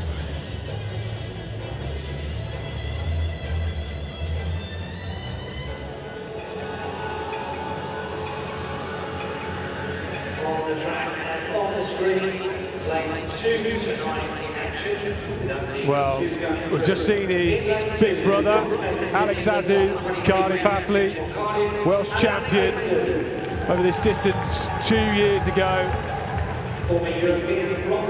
European junior bronze medalist back in 2023. Sean Anyogu going in lane 3 here. Now this man, Louis Hinchliffe, rejoined the University of Houston under the tutelage of Carl Lewis earlier this year.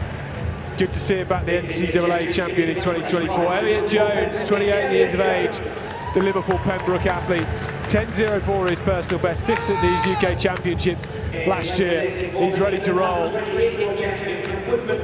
Adrian Oddington, only 21 years of age, he's ranked 10.32, semi-finalist here last year. Kieran Gowan Wade runs in lane 7. He's got a best set this season at 10.19 seconds. Keep an eye out for him, the 28-year-old. Harry Taylor saw him in the heats earlier on, where he ran a season's best of 10.42. And Kweku Abankwa, 4th at the Southern Indoor Championships earlier this year. Got a best of 10.35 seconds. Louis Hinchliffe running in lane 4. On your marks. He's back, he's healthy this year. He's got a lot of races banked. He's run 10.01 this season. Remember, he beat Noah Lyles in the heats of the Olympics 2 years ago. He was absolutely electric in the back half of the race. So it's Azu, Anyogu, Hinchliffe, Jones, Oddington, Gowan Wade, Taylor and Abankwa. He semi-final 2 of the men's 100 metres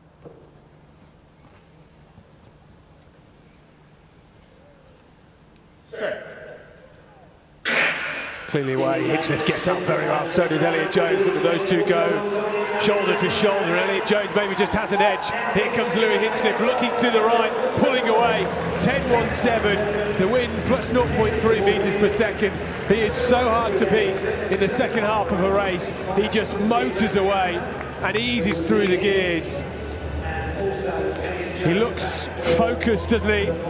Disappointed last week at the NCAAs, he didn't make the final, but he's back here in the UK this weekend. 10.16 is sharp.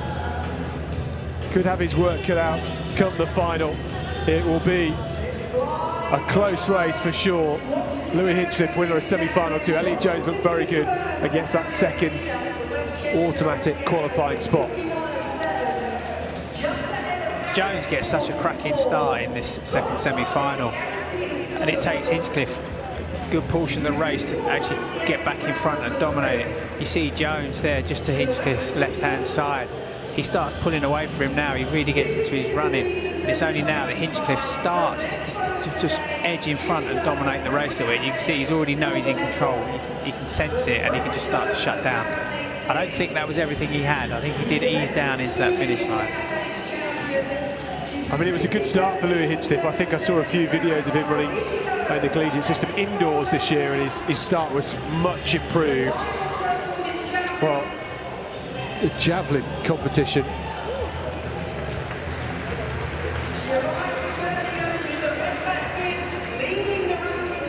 So Freya Jones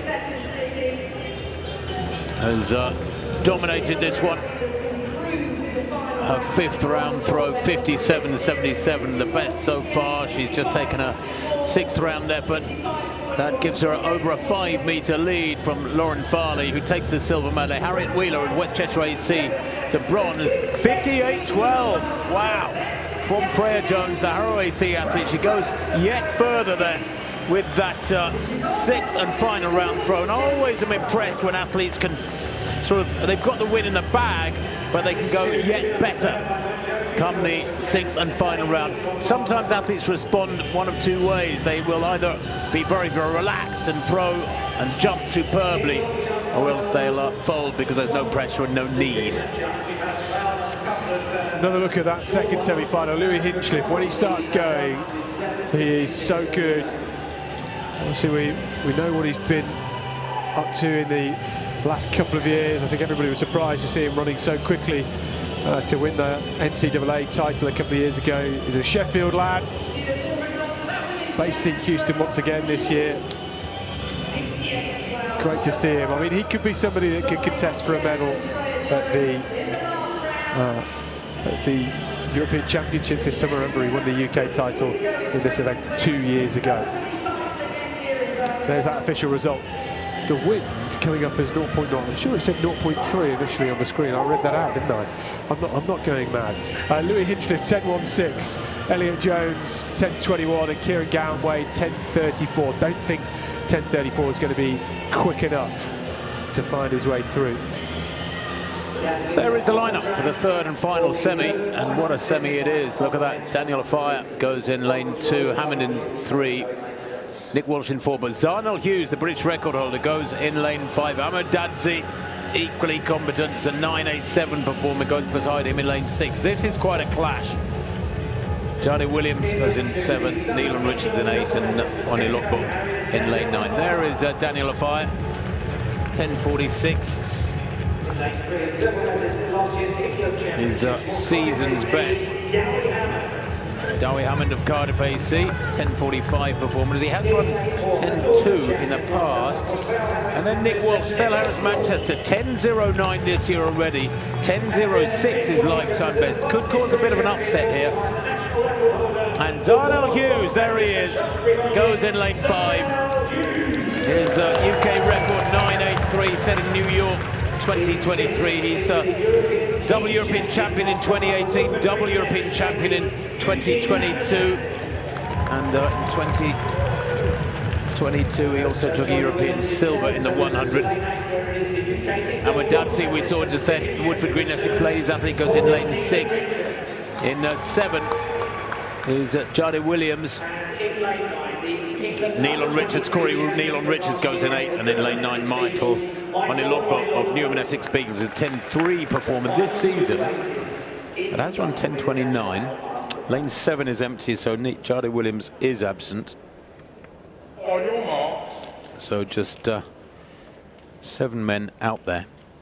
But the big clash here, and they should both go through if they get 1 and 2. And by the way, the non-automatic qualifying spots at the moment are Harding with 10.37 was 3rd in the first semi, and Gowan Wade with 10.34 was 3rd in the second semi. So there's real opportunity here for a couple more guys to make the final if they can get under 10.3. Zarnel Hughes in 5, Amadadzi in 6.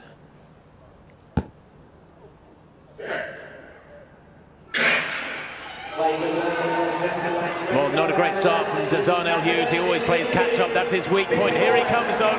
Irresistible over the last 40. Brilliant stuff from Zarnel Hughes. 10.16. There's more in the tank because that was a poor start. Made up ground between 10 and 50 and then just came steaming through over the second half. That is his want. He is better over 200. European champion in 2022 in Munich over 200 meters, and European champion 4 years earlier in Berlin in 2018 over 100 meters. Of course, a bit strange, both those Europeans consecutively in Germany. But he was 100 and 200 meter champion respectively. Couple of relay goals as well. And then 4th in the World Championships in Eugene 2022, over 200. That is his better event these days. He recently ran a windy 9.93 in College Station, Texas, but it was a 3.8 wind behind them. But he gives Amadadzi a metre there, Danny, at the start of that one.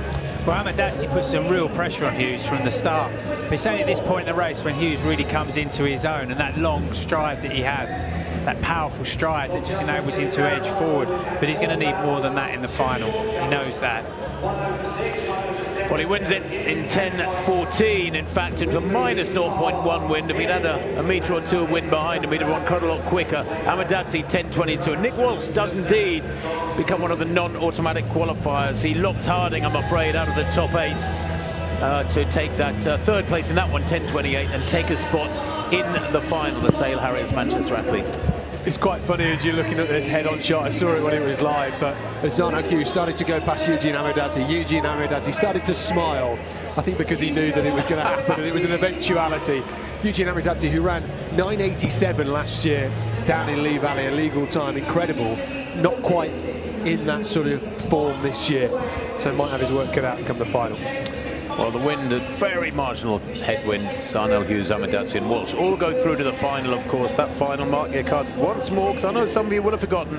It's the last event of the day at 7:24. It's on almost exactly 2 hours' time. And there's the all the qualifiers for that 100 final. Glave, Hughes, Azu, Hinchliffe. Who'd want to make a decision on that? Well, I said Kieran Gowan Wade. I don't think it's going to be quite quick enough in that second semi-final, but it turns out it was. 10.34. Well, that's perhaps surprising. We had people run a bit quicker than that in the heats this morning. But great for him. It's going to be a brilliant experience. Tough picking a winner, I think. It's going to be really tough, that's for sure. Smart money, says Ramel Glave. He's never won a national title. Well, results of the women's javelin throw, they're 58-12, a personal best for Freya Jones with her 6th and final round throw for the Harrow athlete. Brilliant stuff, win very, very comfortable, almost 6 metres ahead of Lauren Farley there in 2nd place. And Farley's distance 52.55. That also coming in the 6th and final round. And funnily enough, Harriet Wheeler from West Chester AC taking the bronze medal with 51.07 in the 6th and final round. I wonder if there was a little pick up in the wind there to help them through those final throws. Harriet Court just missing out the TVH athlete in 4th place with 50.89 in round 5. Yeah, the long jump competition is underway. Daniel Megpour, super talented 17-year-old who's jumped 780 last year here at the English Schools Championships. Stephen McKenzie, 783. Great jump in the opening round for him. No Jacob Fincham-Dukes. I mentioned athletes that were not here this weekend. He was brilliantly placed at the Olympics and European Championships 2 years ago in the long jump. I actually had Jacob Fincham-Dukes as my striker in my absentee 11 football team for these championships. I thought Jacob Fincham-Dukes would do a good job up front. Not sure why, but there we go.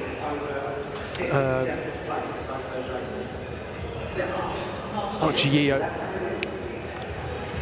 his first round attempt here. Not the tallest of athletes, but he's very aggressive on the runway. Great triple jumper too, likely we'll see him in that event tomorrow.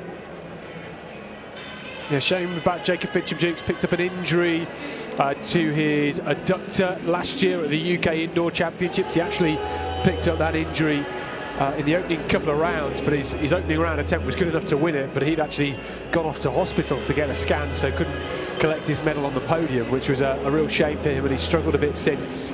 He's had a couple of competitions this season, but not quite at his best levels.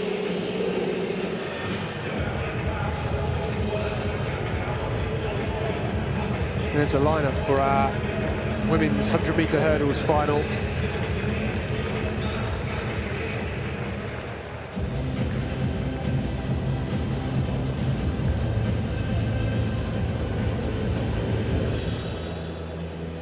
On the track, it's time for the women's 100-metre hurdles final. Well, here we go then. Ariana McGee, the Basildon athlete, only 22 years of age, Bucks Indoor champion earlier this year. 13:42 her best.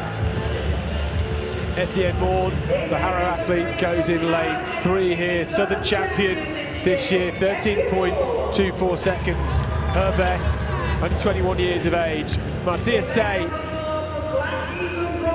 the favourite for this one.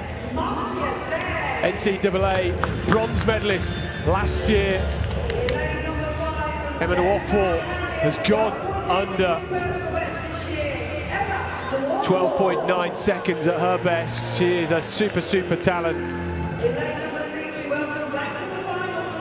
Here's Alicia Barrett, the reigning champion, ran 13:06 in that final last year.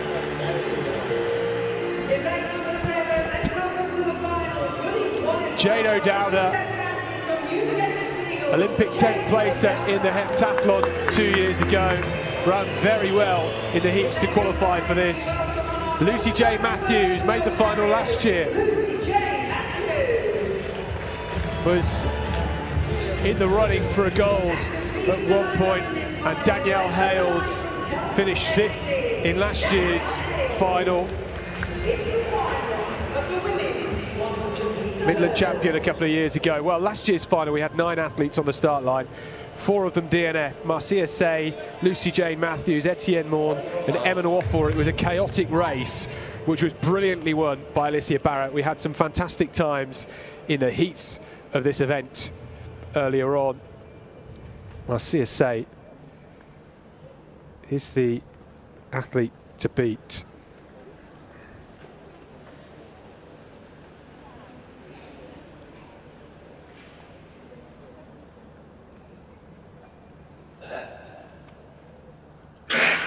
Say gets out the blocks very well, and she's left Nwafo, and Barrett is down, but it's Marcia Say pulling away from the rest of the field.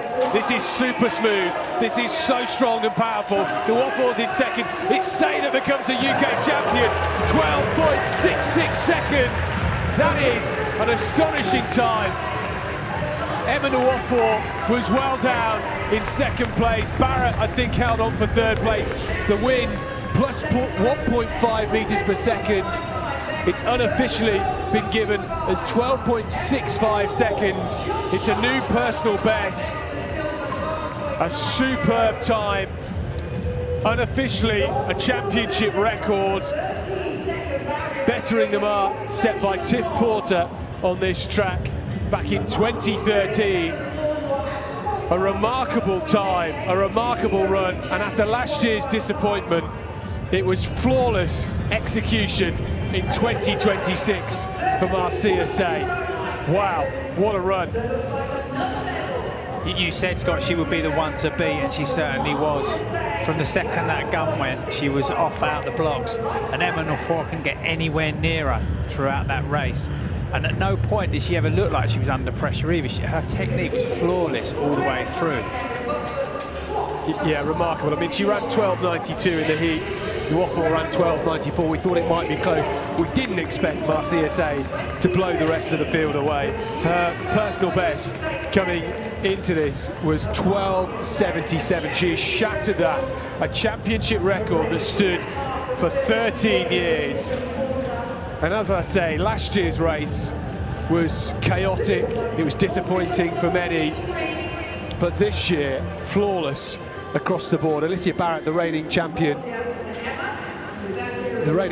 from last year, ran just a little slower than she won the race last year, but finished in bronze medal position. I know she'll be delighted with that. I mean, we'll see it again. I mean, it was just smooth across the board. I mean, at the start, at the first hurdle, she's already half a metre ahead. And she's just pulling away every single barrier. She just gets a little bit further ahead. But it's just still looking so relaxed. Four's working hard to try and chase her down, but just can't get anywhere near her. That has to be the performance of the day so far. Championship record, very special indeed. Yeah, outstanding. I mean, we know how good Tiff Porter was, picking up world indoor medals, world outdoor medals. Marcia Say, flawless. I mean, it's such a contrast to 12 months ago. I commentated on that final, and the 4 athletes, I've mentioned it, but 4 athletes DNFing in that race, some of them hitting the deck, some of them just coming to a stop. And then to have all of them finish without knocking a hurdle down this year just goes to show how challenging sprint hurdle finals can be. It becomes very much a lottery, and you don't always see sprint hurdles finals that are super quick. Usually they're a little bit slower than the semi-finals. That wasn't the case here today. But especially because they've gone through the round, she looks really happy there. Well, the man there who is giving a pat on the back to Marcia Say is the US great sprint hurdler, David Oliver. And Lorna Booth there to the right in the black top. Lorna was a UK champion at 100 hurdles herself. So long ago, it was almost black and white footage. You won't mind me saying, because I say that about all my own performances. It was in the let's say a long time ago in my era. Well, how good is it? 12.65. That's an electric time. We'll have to check where that ranks in Europe this year, because I think she'll be fairly well up the pecking order now after going from a 12.92 in the heats to a 12.65. Emma Novuna 12.90, and for Novuna, that's just off her personal best. Shows how good she ran. And 13.09 for Alicia Barrett. A brilliant bronze medal and a season's best for her. No, absolutely. I'm just having a check to see where that does rank her in Europe this year. Pretty high, 12.65. Goodness me. Well, medal presentation from the ambulance 100-metre final earlier. Zach Shaw finishing in 3rd place, picking up that bronze medal. Ran 12.92, ran 12.76 in the heats this morning, but was wind assisted, plus 2.7 metres per second. Kevin Santos won the race, the City of Norwich Athletic Club athlete, in 10.76. But based on the RASA points, the champion for 2026, Thomas Young, he's a great character. He's full of energy. 10.95 he ran in that final. And it was a quality race, great competition between them. Yeah, it was. It's always difficult because you don't see who wins by the eye. But what you want to see is a great matchup, and the great matchup was between him and Zach. Kevin was too quick on the actual track itself, but Thomas and Zach had a good matchup, as they did last year as well. Both setting themselves up. They haven't got the Europeans this year, as we've spoken about. They're very frustrated about that, so this is their chance to showcase, really, and to build up to what is a championship race for them. Yeah, we've got the quality, haven't we? Like in Britain, you know, we were hoping to have Johnny Peacock here today. That would have added a different dynamic to this race, and he would have been well amongst that with the sort of times these guys are running. Obviously different classification, but quality racing, and that's what they want, right?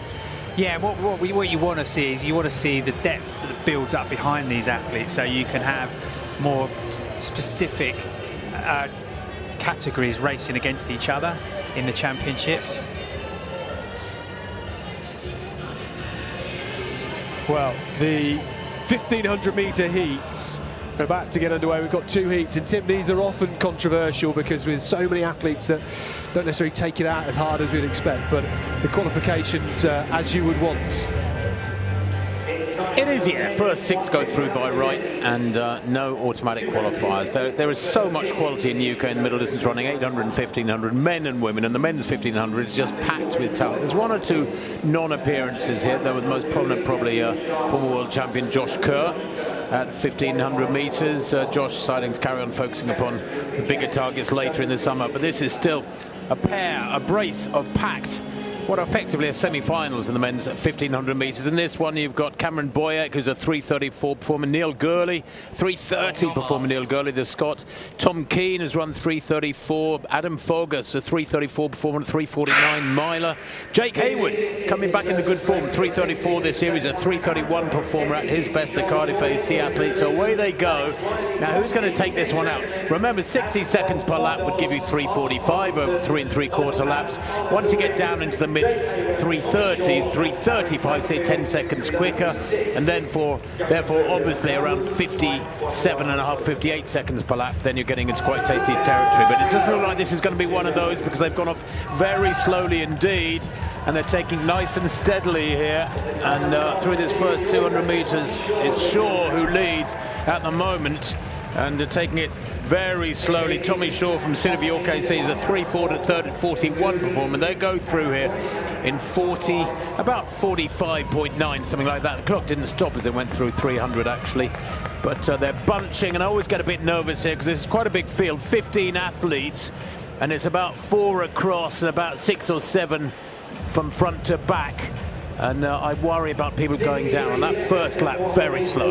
Yeah, not that quick, is it? And you know, for the youngster Tommy Shaw at the front of this race, only 22 years of age, finding himself leading some big names here, the likes of Neil Gurley, Adam Fogg, Tom Keane, and Ted Higgins too. And on my ratings here, I think there's maybe 7 or 8 athletes that are fighting out for those 6 spots, and some of them have been disappointed in the past, and this is very pedestrian. We know how this is going to go. It's going to wind up very quickly towards the end of this race, which I don't think suits some of the athletes here. Maybe the likes of Neil Gurley this might suit though.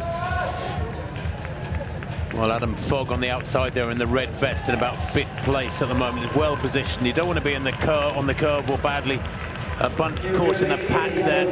Higgins in the white vest there coming down the outside. Hayward making a big move with 2 laps to go. They go through there at about 1:53 with 2 laps to go. It really has been pedestrian. That first lap, remember, 63.04. There's a lot of movement and panic and jostling in that pack now. Yeah, I think Neil Gurley's actually in a pretty terrible position right now. He's short of races. He's been injured. He tried to race last weekend over the 800 and DNF, and he finds himself well down on the rest of the field here, just brushing up on the inside of Tom Keane in that yellow vest. And now we're seeing Higgins start to get towards the front with Jake Hayward now taking this one out. He's so short of races. Adam Fogg latching onto his shoulder too, and they're in a great position here. Just over 500 to run then. If it's going to be slow like this with the wind-up, you might as well be at the front. You don't want to be boxed or anywhere near the back. Hayward on the inside, Fogg on his shoulder, well positioned at the moment. Fogg, who has promised so much these last couple of years. Higgins in 3rd, Boyack on the inside. Moving down the outside now is Wakefield. They go through the bell in 2:51.18. It's desperately slow, this one. Remember, there are no non-automatic qualifier spots. It's very fair. Make the first 6 and you're through. They come to 1,200 metres. It went 63.207, and they're at 3:04. So that's been about a 57 that lap. It has picked up, but still Hayward at the front end with Fogg on his shoulder, absolutely perfectly positioned. On the inside in 3rd place is Ted Higgins as they come into the final 200 metres. And Neil Gurley back in 6th place at the moment in that yellow vest. They're still travelling. Nobody has really hit the throttle yet as they come into the straight. There's going to be an explosion here. Coming really wide down the outside and looking great is Lidwick. And he's going to kick away here. Hayward's going to be 3rd.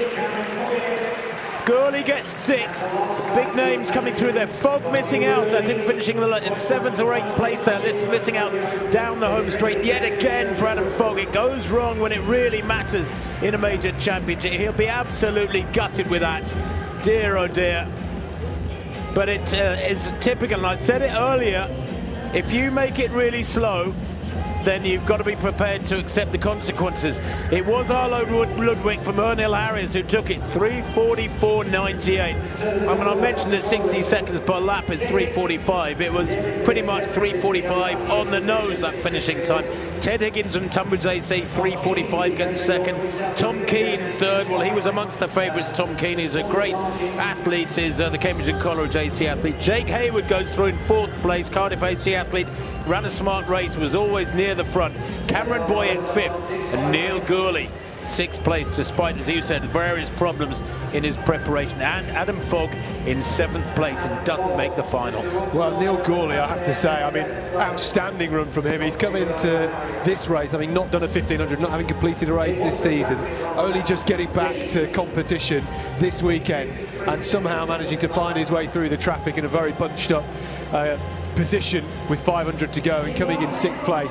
We always say Neil Gourley's a brilliant racer, don't we? He can somehow find his way through, and he did there. But yeah, Tom Keane, Ted Higgins, Jake Hayward, how good to see Jake Hayward back after such a horrendous few years. Barely raced in the last 4 years since the Commonwealth Games here, and finding his way through to a British Champs final.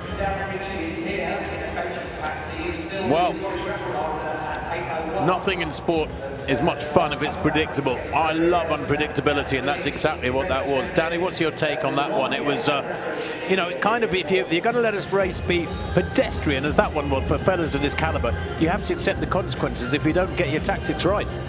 And you'll see that happen sometimes. We saw with Fogg, if you don't get those tactics quite right, you don't get the result that you're looking for. But no one really wanted to take it on, did they? So there's the lineup for the 2nd heat, the men's 1500 metres. They are effectively semi-finals. There's just the 2 of them, and this one again packed with talent. Crikey, look at that one, Scott. I mean, 16 athletes in this, 14 in the other one. 15. Maybe, could we have had 3 210s and 1 11? And maybe had 4 from each. Would that have been a potential alternative? I don't know. There's some big names in this one.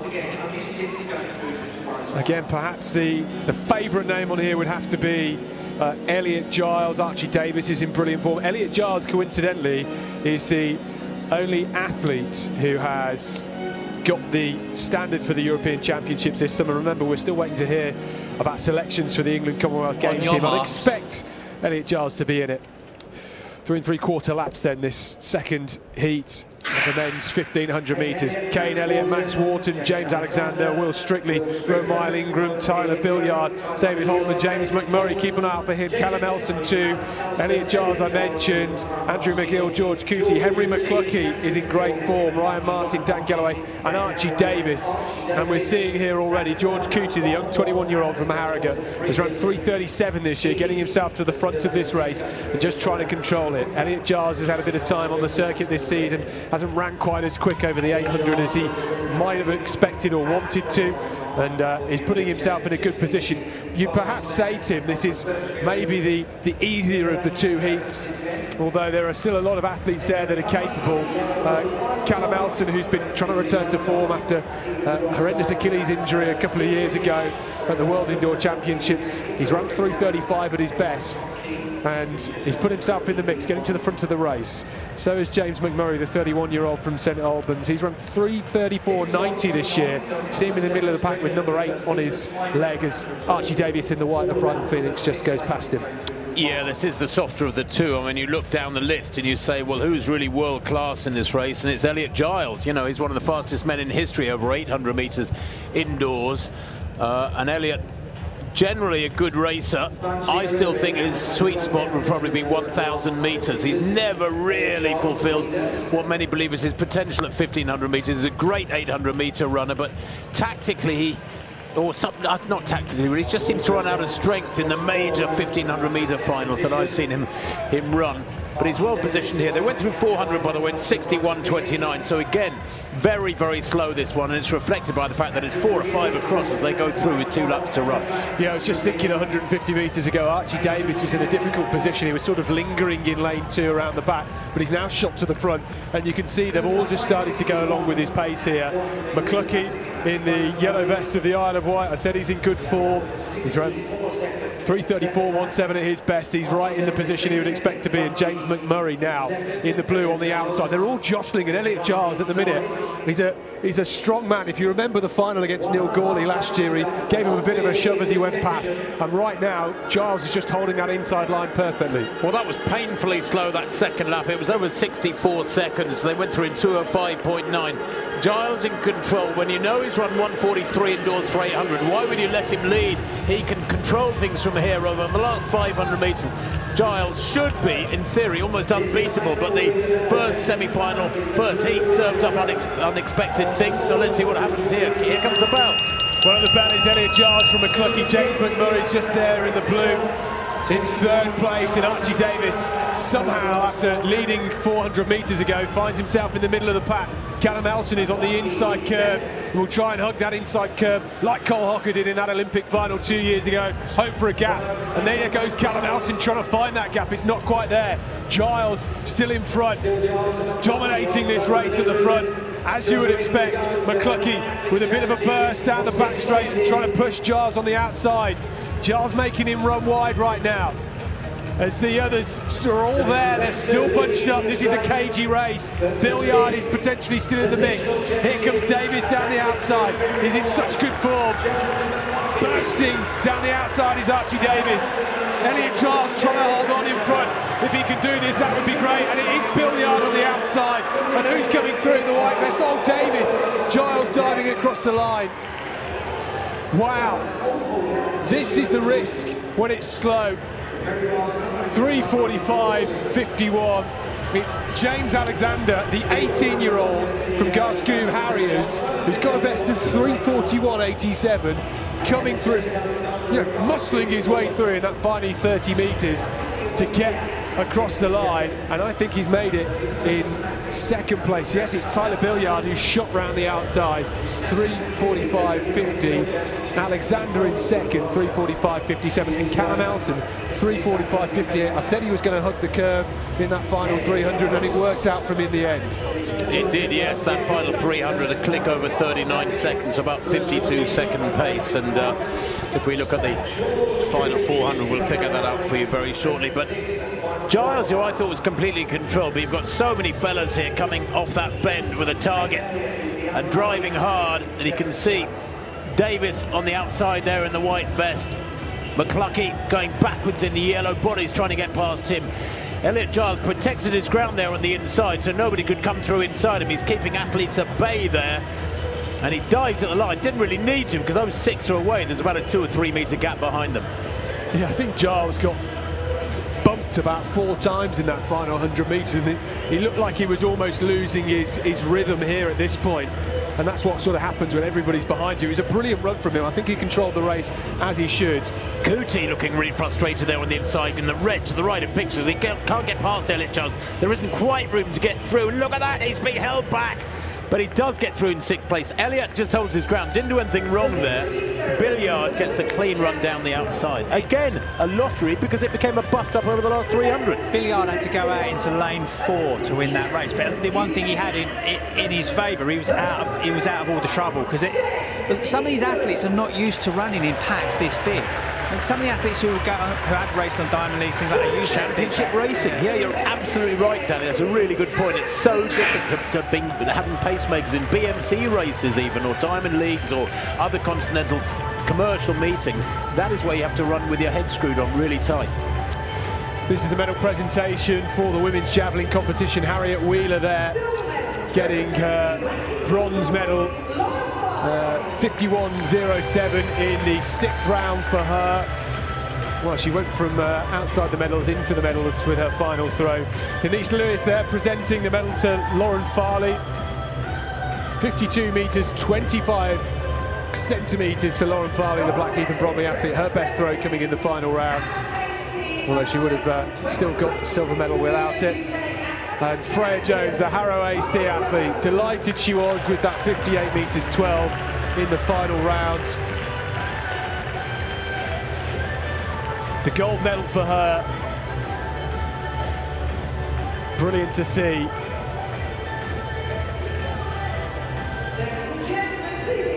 The medalists from the women's javelin. Well, I mean, we think about those 1500 metres, 16 in a heat like that is very difficult. And if you've got a young man who's 18 years of age, James Alexander, who's just run inside 3:42, making the final, it probably shows that maybe it's a bit too slow. A brilliant job that it was from James Alexander. He well deserves his place in the final. It's hard to say too slow though, because it's championship racing and nobody wants to take the lead and be the sacrificial lamb in major championships. So, you know, 16 is 2 or 3 too many. You're probably right.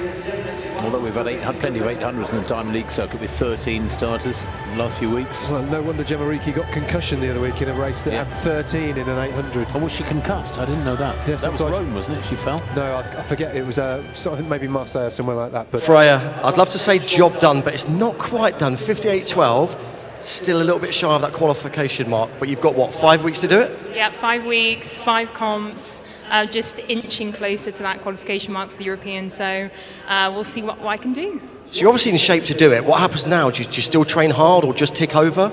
And if you do it in the first comp, what, then just relax? That would be nice, wouldn't it? That's an ideal world. Oh my God, tell me about it. Keep it simple, don't make it complex. Make sure that I keep on doing what I'm doing, and yeah, just concentrate and make it efficient. Well, we hope to see you there. Well done, the British champion once again, the brilliant Freya Jones.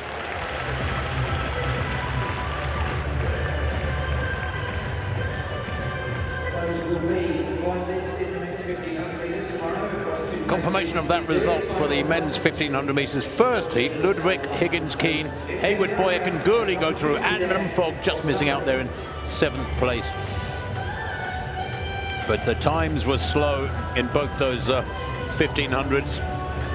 And Ludwig's winning time 3:44.98. The winning time in that second heat 3:45.50, marginally slower. Yeah, there's that second heat. Kane Elliott and James McMurray. Certainly James McMurray, perhaps the big athlete missing out, and same with Henry McCluskey. So lots of quality middle distance athletes missing out on that final. It's going to be a good final though. There they all are. Ludwig, Higgins, Keane, Hayward. I mean, so good to see Jake Hayward back. He's had a horrendous few years.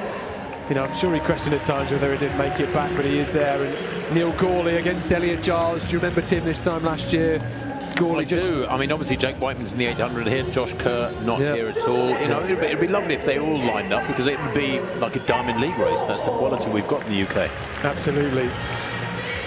Well, Alicia Barrett, 13.09, bronze medalist in the women's 100-metre hurdles. Emma Nwafor, 13.90 to take a silver, a brilliant silver medal.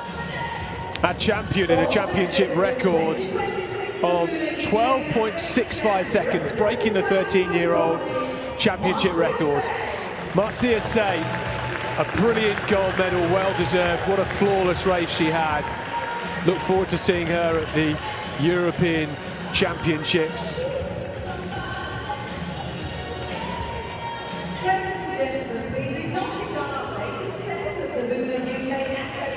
I think we've only got the one. Sorry. 2 heats of the women's 1500 metres coming up next.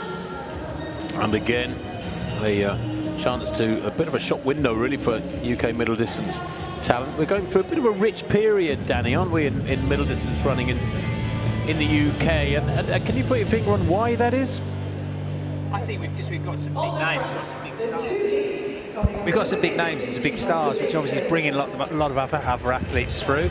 I think that helps, but I think in general, we are going through a bit of a rich period in many of our events, but specifically middle distance is really dominating at the minute. You think about the women's 800s, the women's 1500s now, you've got men's 1500 mid, and like you said, it would be lovely to see everyone here racing for the title.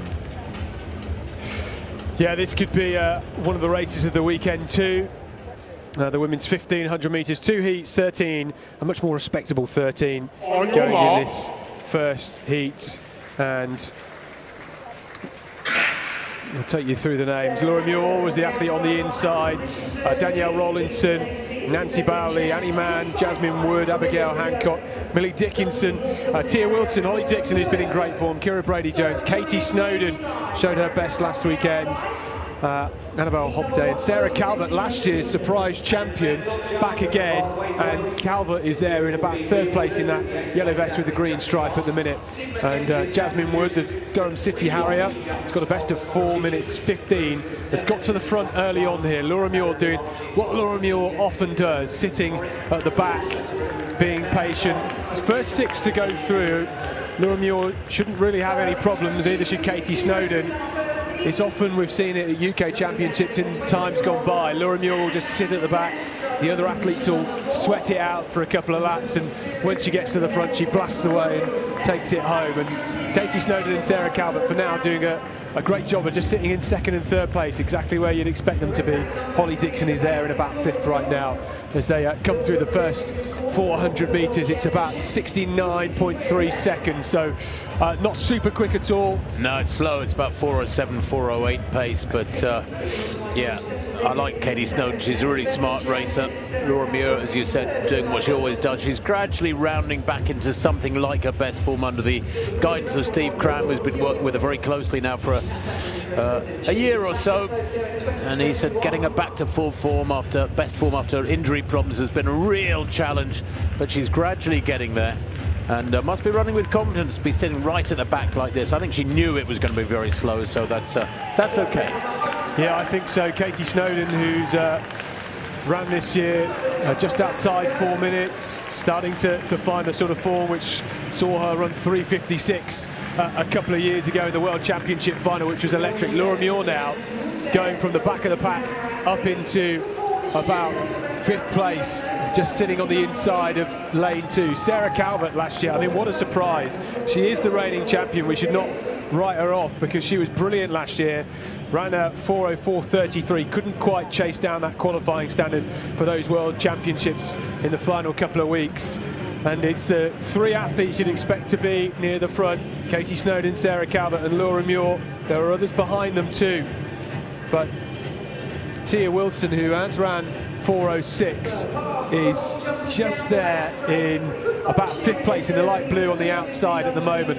She's sitting in a comfortable position. Holly Dixon, the Cambridge Harrier, has run 4:08 this year and has been in good form and building something really nice over the last couple of seasons.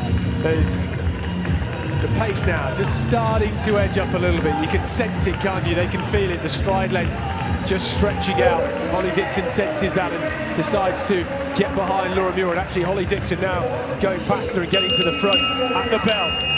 It's Katie Snowden with Holly Dixon, 3:09.90. Sarah Calvert is there, Laura Muir's in 4th place. Tia Wilson doing a great job just sitting in 5th, and Hancock, Abby Hancock in the red vest of Reading in 6th place, still battling with Jasmine Wood here. Katie Snowden looks very comfortable in front, doesn't she? Laura Muir sitting like she so often does, just on the outside, perfectly placed. These 5 athletes just beginning to pull away. Sarah Calvert finds an inside line as Katie Snowden leads into the final 200 metres. Calvert now maybe just starting to grit her teeth and feel the pinch as Snowden looks effortless in the final 150 metres here, and into the home straight she goes with a few metre lead. Calvert now gets some space on the outside, bursts away from Wood. Muir is there in 3rd. She knows they've got loads of space. The 6 athletes that are clear will all qualify. 4:12.70 from Katie Snowden, from Sarah Calvert, Laura Muir, Tia Wilson, and it looks as if it was Nancy Bowley, the Belgrave Harrier, probably running very close, if not a personal best, to make the final. Katie Snowden, for me, looked fantastic there. That looked super, super comfortable, didn't it? 4:12.68 the official time. And we'll see her tomorrow in what could be one of the races of the weekend. And she did quite a bit of work, Snowden, as well in that race. So she was prepared to sort of move the race on a little bit and just take that front run in. But she's a 3:56 athlete. I mean, she's run 16 seconds quicker than that, so it was never going to be a challenge for her. She's a lovely looking athlete too. I like Calvert, the way she moves. She's got a lovely, free, rangy style. Beautiful stride. Laura Muir very much in control. Has been here 100 times before in major championships, from Olympics down to club level, and just easing through. That's the 6 who go through, and look at the massive gap behind them.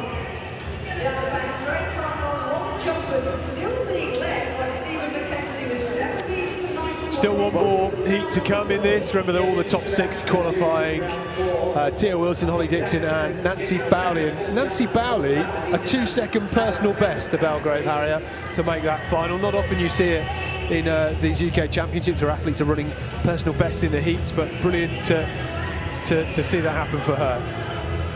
Especially in a race that's quite guarded and quite slow moving in the early stages. Can Calvert do it again? That's the big question. After last season's heroics, pipping Reve Walcott-Nolan and Laura Muir. Well, this is the leading jump so far from Steve McKenzie, the Edinburgh C athlete. Very big drive off the board there. It was close to being a no jump. He judged it perfectly. He opened with 783, then 781. Good consistent jumping. No 8-meter jumps yet, but that third round effort, 7 meters 91 with a very slight tailwind. Regan Corrin from Mansfield Harriers in second place with 776 at the moment. That too in round 3, and Sam Kigali from Woodford Green Essex Ladies in third place with 766. So fourth round just underway in that men's long jump. We'll come back to it, of course, for the best and medal deciding jumps. Yeah, there's the results from that first heat. Katie Snowden, Sarah Calvert, Laura Muir, Tia Wilson, Holly Dixon, Nancy Bowley. Nancy Bowley, as I said, with a personal best. The qualifying standard for the European Championships is 4:03.50. The athletes this year all have the standard. Georgia Hunter-Bell, Laura Muir, Reve Walcott-Nolan, Katie Snowden, Gemma Reiki and Erin Wallace, who was a late DNS from the 800 earlier on. That's absolutely right, and that's why that season's best 4:02 puts her amongst the favourites in this second one. 13 athletes in this second heat, as you can see.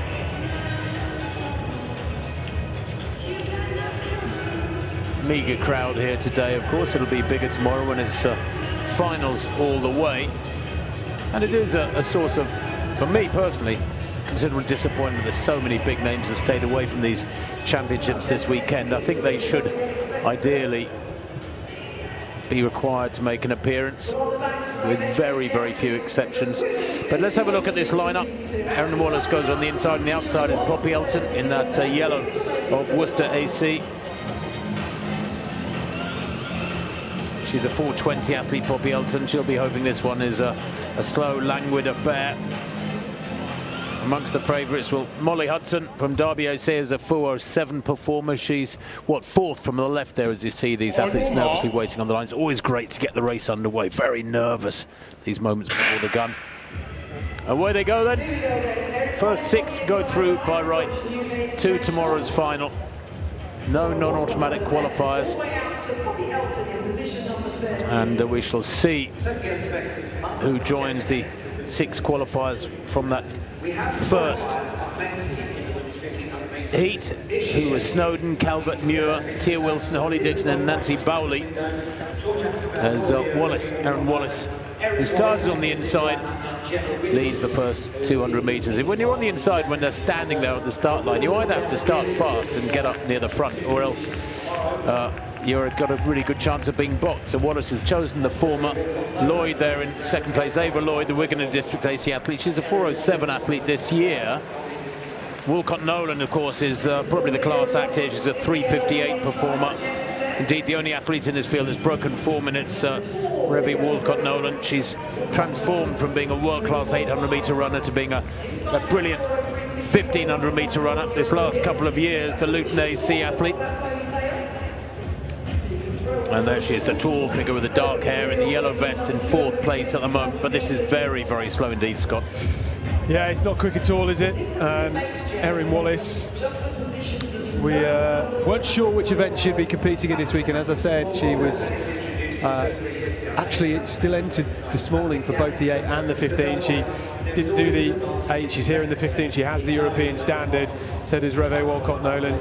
Molly Hudson, who won the BMC Grand Prix in Loughborough last weekend and has been competing very well over the last year. She sits in 5th place at the minute. I mean, it's not quick. This is going to be exactly as we saw in the first heat, with the athletes just winding it up over the final 400 metres. There's no need for this to be quick, because the likes of Reve Walcott-Nolan, she could win this in any fashion, couldn't she? Well, she hasn't raced since the 23rd of May. That was when she was 9th in Xiamen in the Diamond League in China, where she ran almost exactly 4 minutes dead. They go through there with 2 laps to run in about 2:07. I mean, it is even slower than the first heat, this one. Nobody prepared to take it on and stretch them out and really separate the wheat from the chaff, so to speak. So they're just getting these first couple of laps out of the way, and then they'll start jostling for position, and we'll start seeing more manoeuvring. They go through 800 metres there in 2:26. It's almost Porter Radcliffe marathon pace.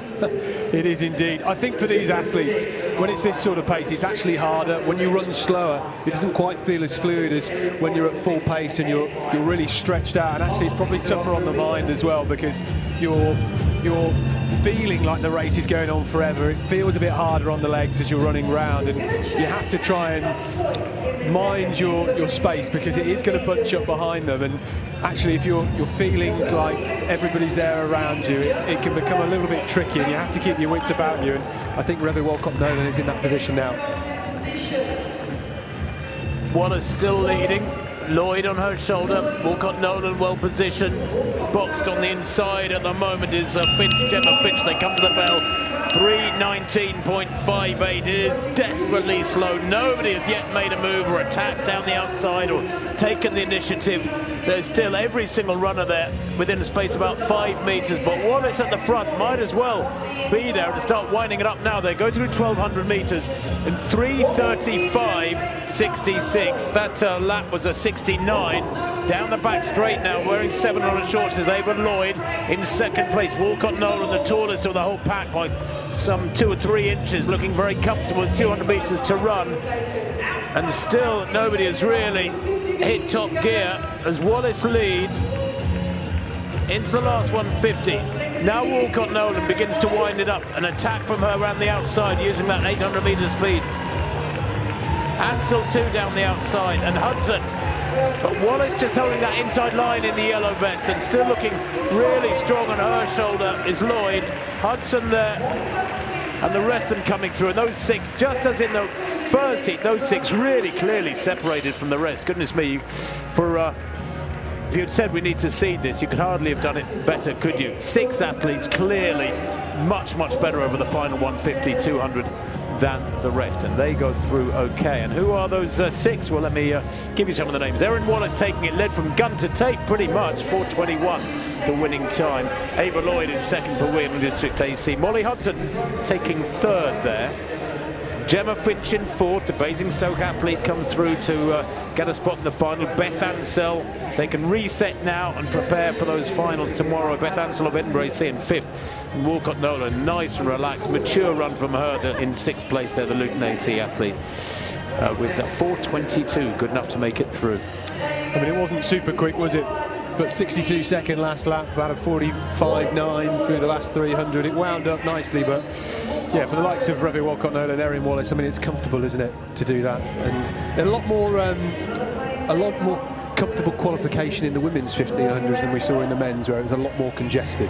And it wasn't as messy in the women's either. I think you got that distinctive 6 that knew what they had to do just to be able to qualify, and they did all they needed to do. I think if you'd seen someone try and push it on a bit, they would have been able to push on a little bit. They just steadily ran.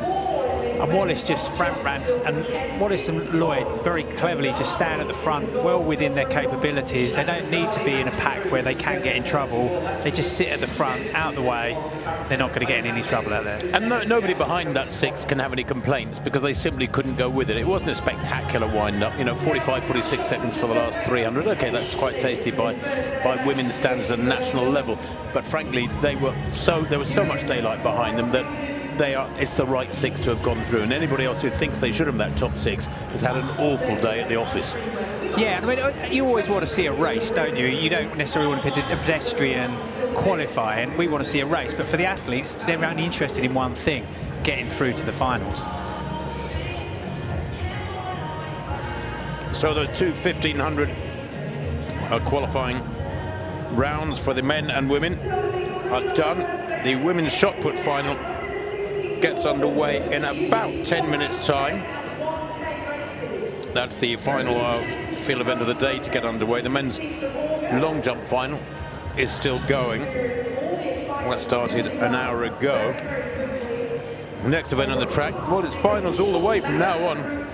Women's steeplechase final coming up in what, about 10-12 minutes time. The women's 5,000 final, the women's 400-meter wheelchair final, and then the women's and men's 100-meter finals to conclude the day, to wrap up the day.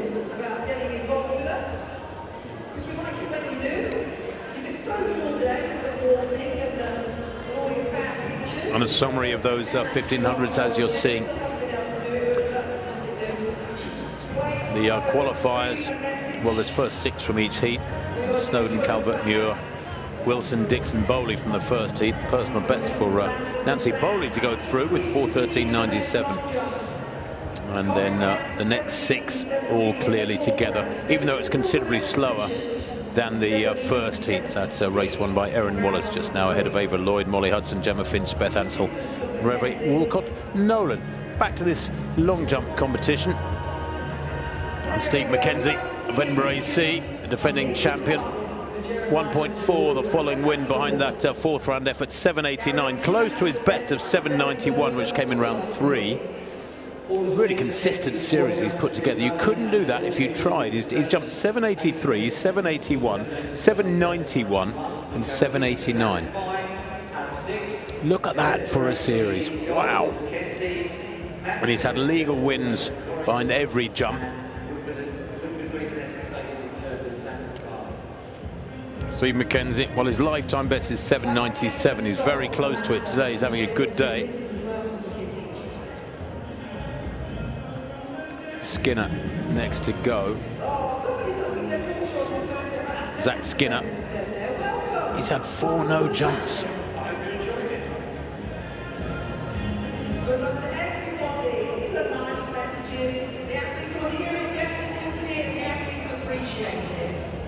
Zach Skinner, a fantastic Paralympic athlete, son of Mick the Munch Skinner, famous rugby player. Of course, yeah. Even down to the mullet. Even the mullet. Like father, like son. That's a frustrating series, boy oh boy.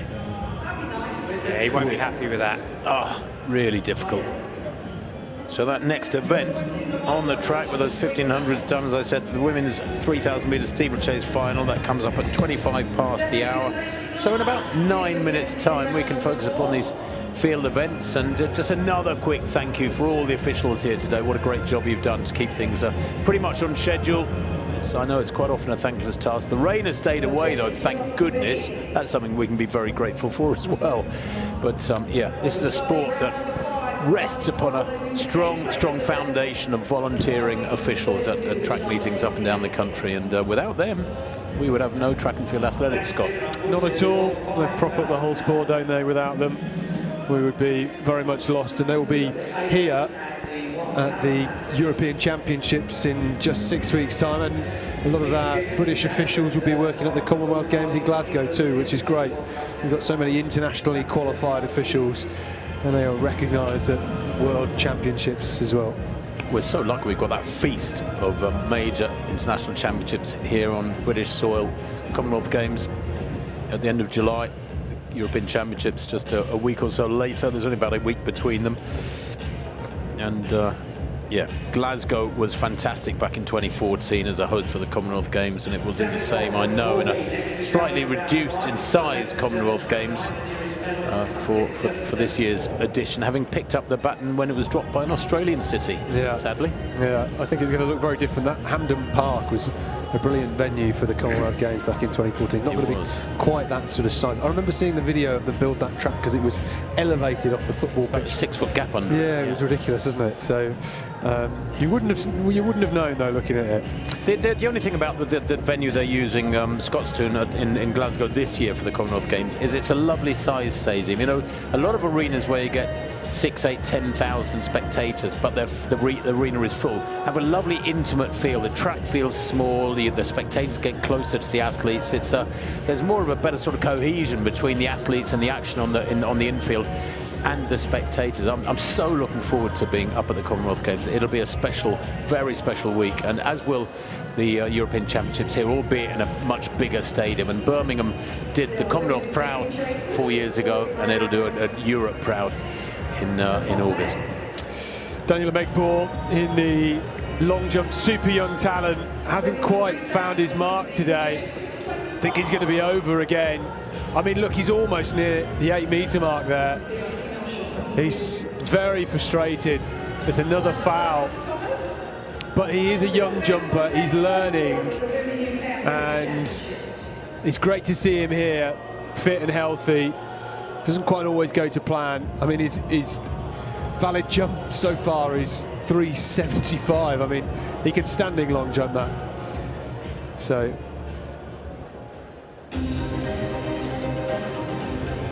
Over to Ewan now on the infield.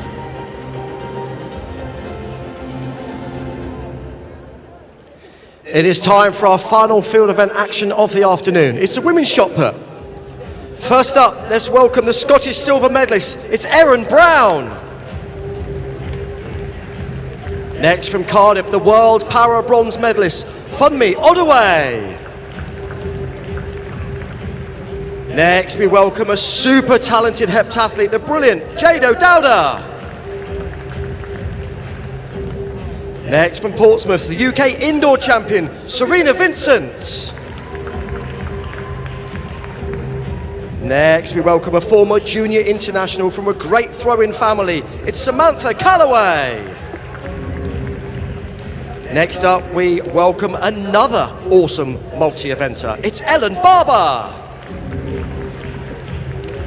Next up, just 18 years of age, the Northern Under-20 indoor champion, Alani Dumboya. Next, we welcome the former European junior champion, Cleo Ajipon. Next athlete is the Paralympic bronze medalist. Let's welcome Anna Nicholson. And last up, another outstanding heptathlete, super talented, Niamh Emerson. That is your lineup for the women's shot put.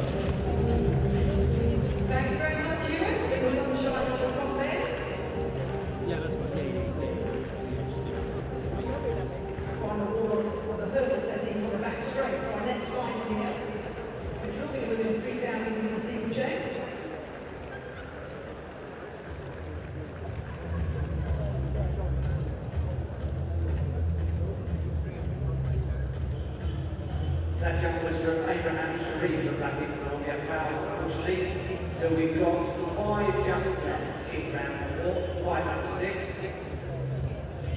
Both positions haven't changed much. Distances have.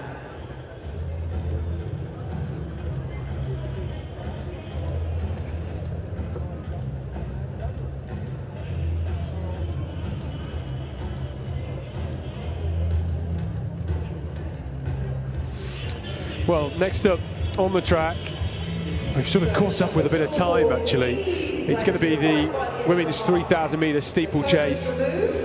We have 10 athletes on the start line for this one. Championship record was actually set in this event last year by Elise Thorner, who this year is in great form. Just 6 centimetres behind the bronze medal. Here we go. Yes, the shot put is just getting underway over there, and that's over near the start of the 100 metres, the top of the home straight. But on the back straight, the women's steeplechase is also about to get underway. Just 10 starters. The The fastest time in the world this year, 8:51, but to go under 9 minutes, you've got to be a member of a very, very select club. In European terms, anything under 9:20 is very, very good steeplechasing, and it's an event that hasn't been around for that many years. It's still developing in terms of its popularity and the number of women who are prepared to take it up and turn their back on the traditional flat distances, the 800, 1500, 5000. If you're an athlete who's good across country, who has real strength and enjoys the distances beyond 3000 on the flat, then it probably is a good distance for you. If you haven't got the speed for 1500 meters, good discipline for you, I should say. Yeah, we just saw Jado Dowda there in the shot put, waiting for those results to just trickle through. She was in the, I think she finished 7th in the 100 hurdles final earlier, so she's having a very busy day, Jado Dowda. Here's the lineup for this women's 3000 meter steeplechase final.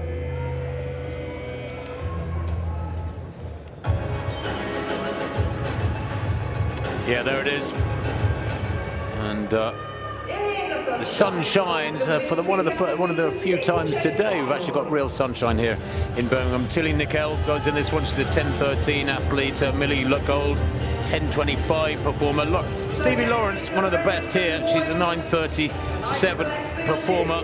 Stevie Lawrence wrist, 3rd in the UK Championships, and these UK Championships in 2023 and 2024. So their personal best earlier on this year in the USA. On your marks.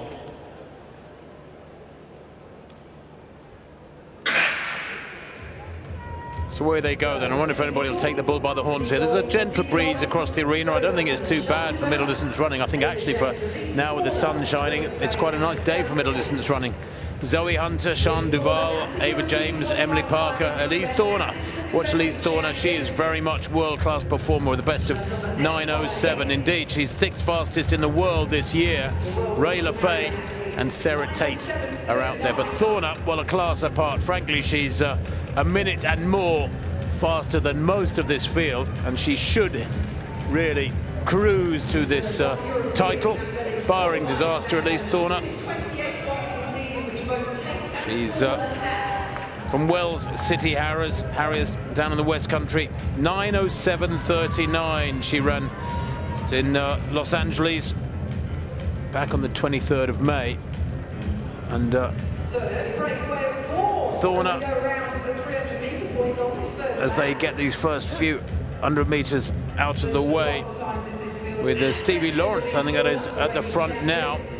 Stevie Lawrence for Croydon Harriers, looking very comfortable. Big gaps appearing early on, Danny. Yeah, I think Thorner's quite happy to let Lawrence lead it out, but I wonder how long she's going to just sit in that second place if she's going to want to take this race on a little bit.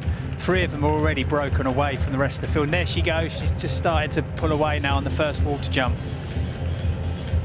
Well, the East Africans traditionally have dominated on the men's side for many, many years. The North Africans, the Moroccans and Tunisians have got some special athletes around at the moment as well.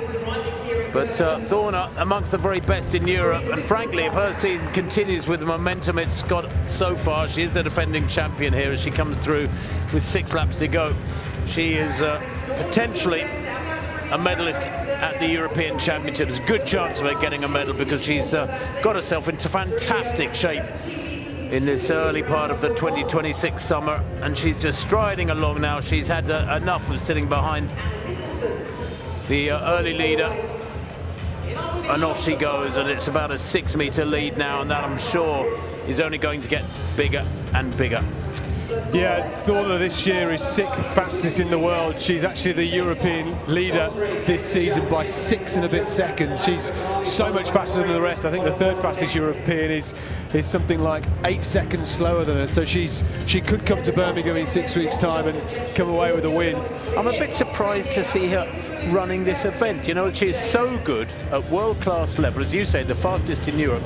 I'd have thought, if I was coaching, I'd have said, yeah, 1500 will do you good this weekend. Why go and run a 3,000 meter steeplechase? Win it by what looks to be a big margin. I'm certain in 7 or 8 minutes' time we will know it'll be a massive margin. What is the benefit to her of just striding around a steeplechase and winning it by a country mile? Yeah, I'm not too sure. I mean, I wonder whether she's still trying to learn the event, and this gives us her an opportunity to try and chase another championship record. It could be done. I mean, Lawrence is having a brilliant run here. The athlete in third at the minute is Sarah Tate. Sarah Tate returned to competition last weekend at the BMC Grand Prix over 1,500 metres. Tate ran at the World Championships last year, and very early on in the race fell just after the water jump. One of the other athletes landed on her and got a very serious injury that has taken her out since then. So it's great to see Sarah Tate back here in Birmingham. She ran so well last year and then finished second at these trials and had to go and chase the time to qualify for the World Champs, and she managed to get it. So she's another brilliant athlete that's improving, and look forward to seeing how she goes. Well, Elise Thornap last year at the World Championships in Tokyo finished in 11th place in 9:19. In her heat, she'd run 9:14 as a personal best. She's improved to 9:07 now, so she's locked chunks of her personal best from last year. And I mean, she's only broken 9:20 on a handful of occasions, so she has got so much potential, so much improvement to come, I suspect. And in the last couple of laps, she's turned what was a 5 or 6 metre lead into about a 30-35 metre lead as she goes out with 4 laps to run.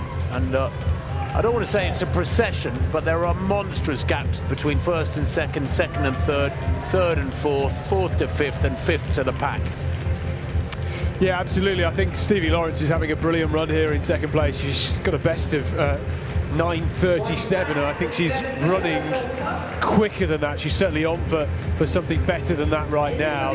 Sarah Tate, as I say, still returning to competition and trying to find that rhythm. And steeplechase is a hard event anyway. When you've had a serious injury from falling at a water jump, it definitely would knock your confidence. And this is an attritional event. You have to try and build back into it slowly. I never tried it, Dan. Did you ever try steeplechase? Only when I was a very young athlete, and that was more just because it was fun and you could jump in the water, but not for any sit. We never had it in Paralympic events, so. But I hated anything over the 800, so it was all too far for me. But it's, every one of these athletes, the first 6 athletes, is running a hard race. They're just running a time trial on their own. I know, and that's a shame. That's a shame, because when you're isolated and you've just got to go through the motions of running hard run 5 or 6 laps, it's not really a race, is it? It's almost survival. But Thornap has really let rip now. And she's pushing on, and pretty soon, I didn't get a 1,000 metre split, but pretty soon she'll be at 2,000. We're just about to see Stephen McKenzie in the long jump final. He's in the 5th round. He leads the competition. He's been, impeccably consistent. The Scottish athlete may well be named in the Commonwealth Games team in the next couple of weeks. That looks big again. Oh, how close to 8 metres is that? If those boards are in the correct position. Oh, it's a foul. It's come up as a foul. Oh, it must have been so marginal, such a shame. The first kilometre tipped 3:06.60. 3:04 for the first kilometre, 3:06 for the second kilometre, 6:10 at 2K. 6:10 at 2K, so it's a pretty respectable tempo that Thornap's laying down here. If she can finish quickly, she could run around 6:10, maybe even quicker. I don't know if she'll threaten a personal best of 9:07. But she's an athlete who, has clearly got a wonderful engine. And I just looking at her card, her first 1,500 metres outdoors is 4:13. Her best 3,000 on the flat, and that was indoors in January this year, 8:39. She's an athlete, and I think there's a generation of steeplechasers these days who do focus more upon their flat form, and they're great. Look at El Bacardi, the men's. He's a 3:32 1,500 metre runner, the Olympic champion, the men's #1 at steeplechase. You've got to work on all facets of your skills. It's a bit like a tennis player ignoring their backhand or something like that. If you just stick to one thing, you're not going to become that rounded performer. And I'd love to see Elise Thornap push on and produce a better 1,500, a better flat 3,000, and a 5,000 as well. So I think there's a lot of correlation between 5,000 and steeplechase. I think they're both tough events. Plus, you're going to need that flat-based speed to contest on the world stage, because she's already there as an athlete in terms of class. But if you're going to contest for the medals on the world stage, you need to be able to do that flat, the fast 1,500s and the strength of the 5,000. I wonder if she's got an eye in the back of her mind on the championship record again. Well, the championship record is only 9:22. I don't think there's any doubt that she's going to break that by a solid margin here. That was her record from last year, the 2nd of August last year. She comes down towards the bell this time, Ellie Thorner, and there's a danger of her lapping people here unbelievably in a 7.5 lap race steeplechase. She goes through in 8:04. Ellie Thorner, the championship record's 8:22. She's got plenty of time. She can take 78 seconds over this lap or there or thereabouts to get the championship record, and she's going much, much better than that at the moment. The national record is 9:04 by Ellie Bird, but Thorner into the back straight now and working really strongly. She's got a beautiful stride. She moves wonderfully. She is the real deal at steeplechase, but maybe a little bit of polishing with better times on the flat as she goes into these last 200. The long jump final continues. Yeah, Corin is there with a foul in the 5th round, most of them fouling in the 5th round, but it's still Mackenzie who leads. Well, Ellie Thorner approaches the water jump for the final time. Negotiates it okay that time. No pressure, nobody around her. These obstacles are so much more intimidating when you've got a race in your hands and bodies all around you. But she comes into the straight and she is going to lap athletes here. It's Duval, she's going to lap here. Plenty of developing talent behind her. And Ellie Thorner coming to the line, she's going to smash that championship record of 9:22.05 from last year, crosses the line in 9:16.97 unofficially. That is wonderful, a completely solo run. Maybe she felt she needed the practice here. Last year she ran, what, about 8 steeplechases in the entire season. This year, that's only her 3rd steeplechase. She ran that 9:07 in Westwood, California on the 23rd of May, and then 9:11 for 2nd place in Stockholm a couple of weeks back. That was a brilliant run from Thorner there. So a 9:16 all on her own confirms she's in supreme shape. I'm not quite sure, aside from the championship performance and a national title, and of course that is what defines a career, are these gold medals, national titles, medals at major championships. Not quite sure what she's achieved here today in terms of development and pushing on towards doing well at the Commonwealths and the Europeans, getting medals at those championships. I would like to have seen her run at 1,500 metres, but her coach is in charge. He knows what he's doing, and that's a wonderful run from Ellie Thorner. And 2nd place there, Stevie Lawrence, 9:32, not so far outside her lifetime best of 9. In fact, it is a lifetime best, excuse me. Goodness me, a lifetime best by 5 seconds for Stevie Lawrence, and Sarah Tate 3rd, 10:01. I mean, just to give you an indication, Thorner last year at the World Championships ran 9:14 in the heats and 9:19 in the final. So 9:16, you know, that is a quality time that would put her well up the field in a World Championship final. I think that's why she's come here. Tim, you'll know more than me, but there can't be that many opportunities on the Diamond League circuit to run steeplechases. There's not that many in a season, is there? It's hard to find them unless you're going to California early on, which is... Well, that's why she ran Stockholm a couple of weeks back. You know, less than 2 weeks ago, she got a fantastic 2nd in Stockholm. I mean, she is capable of stepping onto the world stage and performing well. And even since last September, the World Championships in Tokyo, she has moved on. As you said, she ran 9:14 in her heat, 9:19 actually in the final there, but she's run 9:07 this year. She is in really, really good shape and can only get stronger. She's only run on a handful of occasions this year, a couple of indoor 3000s. This is her 3rd steeplechase. She's fresh too, and that's really important. She's coming to this mid-season period and the championships sort of chomping at the bit. Yeah, absolutely. I mean, it's another championship record, that's for sure, no doubt about that. And big personal best in 2nd. And then Sarah Tate, good to see her back, just outside 10 minutes for her, 10:01. Tough start for her, but she'll be back. It's a hot day, isn't it? It's hot. I've been saying I'm sweating all day, but what was it like out there for you, conditions-wise? Oh, no, for steeplechase, that was pretty perfect, to be fair. Yeah, it was really nice out there. And we always talk about the British champs, and obviously it's the place to do it, it's the place to win, to get selection, but to get a championship record, you must be buzzing. Yeah, we definitely wanted to go and show some fight today, so we wanted to do a fast time, so I'm glad I managed to do that. And what happens between now and the Europeans? What do you do? Just rest up or keep ticking over? What's the plan? I've done quite a few races, so now we're having a training block and then ready to fight Euros. So you're going to be fighting, ready to go, yeah? Well, you heard it, everybody. Show some appreciation for your winner of the 3000 steeplechase, Ellie Thorner! Well, Ellie Thorner Very, very impressive. The second championship record of the day, is that all? It's they're few and far between because they're special after all these years. Yeah, big time. I mean, it's a brilliant time to break it 2 years in a row, and not only just break it by 100th, she broke it by 6 seconds. So shows the sort of form that she's in. I know she'll treasure that photo for sure. I feel she's the kind of athlete who'll come year on year and just break it year on year. Yeah, well, yeah, exactly. She could well do now. I mean, the sky's the limit, really, isn't it? And look forward to seeing how she progresses this summer. Potentially Commonwealth Games, the European Championships are a definite. Sarah Tate on the floor there, still getting back to form after that injury last year.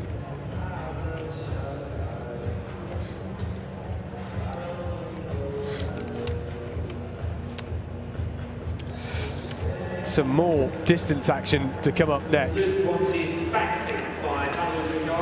There it is, Elise Thorner. Championship record 9:16.95, winning by, some 15 seconds or so from Stevie Lawrence. Personal best for the Croydon Harrier, brilliant silver medal. Sarah Tate, the bronze medal for last weight AC, 10:01.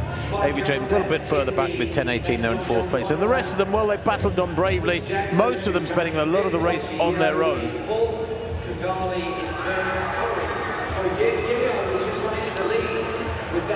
Wow, we're just seeing the flash results come up from the long jump, but there's been big changes, and I think we might be able to see that in a second. It's just happened in the 6th and final round.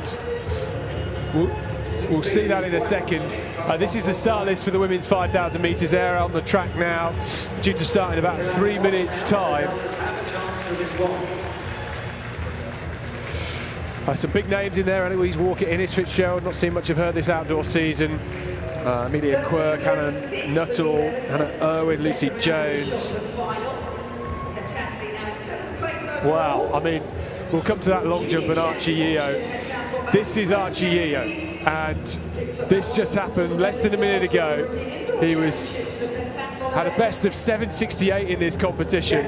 Archie Yeo, who's great at the triple jump too, 8:06, a monster personal best. He leads the competition, the wind almost perfect, plus 1.9 metres per second. Quietly confident there.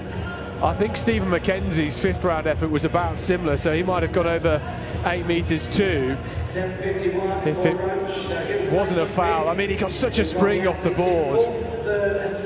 Great high knee lift, the wind was perfect. This was his reaction. Well, we almost saw it. It was a personal best by 19 centimetres. I mean, that's a change of class. When you come into a competition, your PB is 7:87, and you go out with a PB of 8:06. You're a different quality jumper. Absolutely, and that is also European qualifying standard. Ooh. The standard is 8:05. We had nobody qualified, and Archie Yeo has just, wow, we could see him back here in Birmingham. What a moment for him. 11 athletes, 12.5 laps of the track, and this one is eagerly awaited. Could be classic. Good luck. Next event on the track, as you can see, the athletes lined up for the 5,000 metres, 12.5 laps of the track. On your marks. We'll take you through the names in a minute.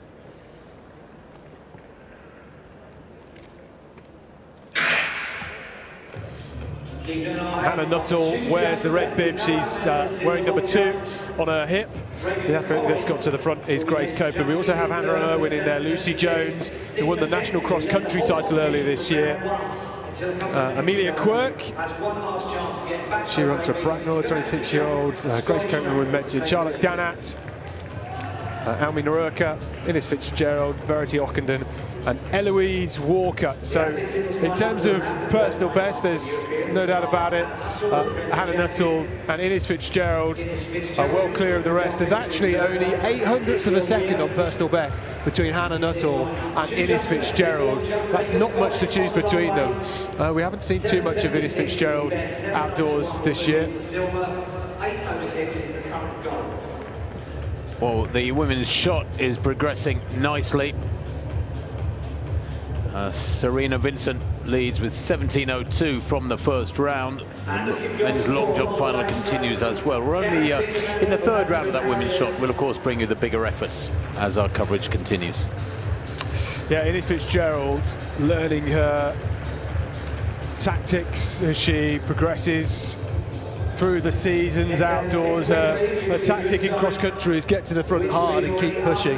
That's not the sort of tactic you can employ in 5,000 metres on the track. She's shown great maturity over the last 18 months, indoors and outdoors on the track, and she is developing into a brilliant distance runner on the track. And she's decided here just to settle in at the front in a very comfortable pace. It is comfortable. The athlete behind her is Hannah Nuttall, who has won indoor titles over the last couple of years at these UK Championships.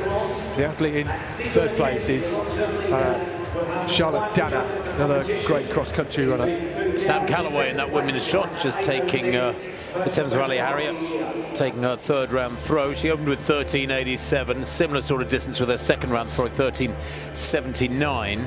And looking for your support to win The men's long jump competition. Well, Archie Yeo taking the lead with that sixth round jump of 8.06. Steve McKenzie was led virtually the whole competition, the Edinburgh man, with 7.91. That came in the third round. He fouled out in round 5, backed up that 7.91 with a 7.89. Can he find 8-metre territory as well here today?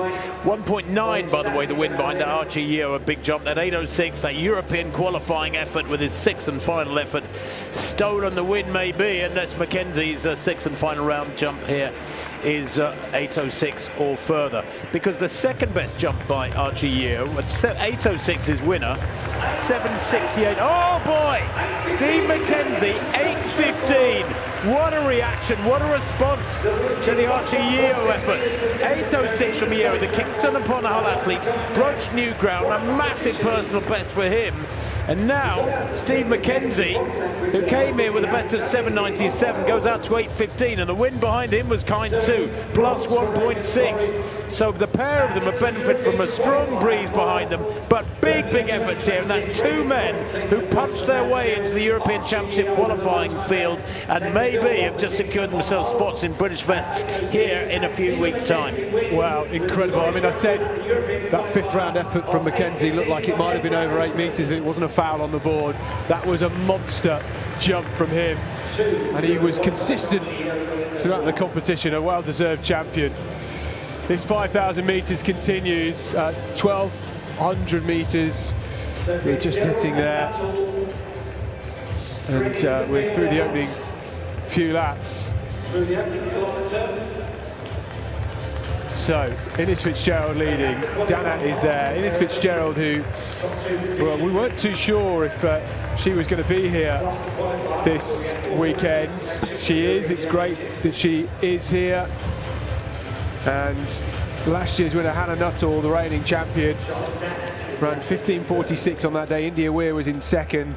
Ines Fitzgerald actually finished third in this race 12 months ago, so it would be great for her to find a way to the top of the podium in this event. One athlete I'm watching with interest there at the back of the pack, you can see Narurka there at the very back of the main pack. Almi Narurka is the daughter of Richard Narurka, who of course was a great marathon racer, a World Cup marathon winner over the full marathon distance, and a fifth in the Atlanta Olympics marathon. She's an international triathlete for Great Britain, but flits between, and has done for a few years, between triathlon and running. Obviously clearly focusing on her running at the moment, and she's moving along here nicely and hopefully heading for a personal best here, Almina Rourke. She's a huge talent, got a wonderful engine. Her mum and dad were both good athletes, but her father in particular, and it would be lovely to see her progress well here, move on. Yeah, she ran last week at the Loughborough BMC Grand Prix in the 3,000 metres, put a good show in there. And I think this is the right sort of position, unless you're the Ines Fitzgerald or Hannah Nuttall. You want to just settle in towards the back of the pack, don't you, and just keep comfortable. As I say, Hannah Nuttall, she's got a knack of winning these national titles. She was brilliant indoors last year, if you remember. She sprinted round the final bend to win indoors beyond Laura Muir, and took a great title. She retained that indoor title last year. It'd be great for her to retain this outdoor title in 2026. Hannah Nuttall, somebody that does have the standard from 2025 for the 5,000 metres. So does Ines Fitzgerald. Both of these two athletes, if they're in the top two here today, they could be in with a shout of being selected for the European Championship. Well, Hannah Nuttall there in second place, got a great turn of speed. I remember first noticing her about 4 years ago at the UK Indoor Championships where she kicked away to a victory, and I wrote to her dad, John Nuttall, late John Nuttall, bless him, and said to her, boy, John, have your daughter got some talent there? And I was probably a bit late in picking up her talent, but that's when I first noticed her. And she has progressed and moved on really well since then, so she's a world-class racer in her own right, Hannah Nuttall. She's looking strong there in second place as we see the champion, Elise Thorner, from that steeplechase. She'll be watching this 5,000 with interest as well. But this is a quality race. This Fitzgerald and Nuttall on their own make a big race here as we see one athlete pull off the track here. Yeah, I think that was India Weir, last year's silver medalist, who's just dropped out of that race, tactically dropping out so she can walk straight to the call room, get her bag and head to the warm-up track. If it's not your day, it's not your day. If you're not quite feeling it, there's no point emptying the tank, I suppose.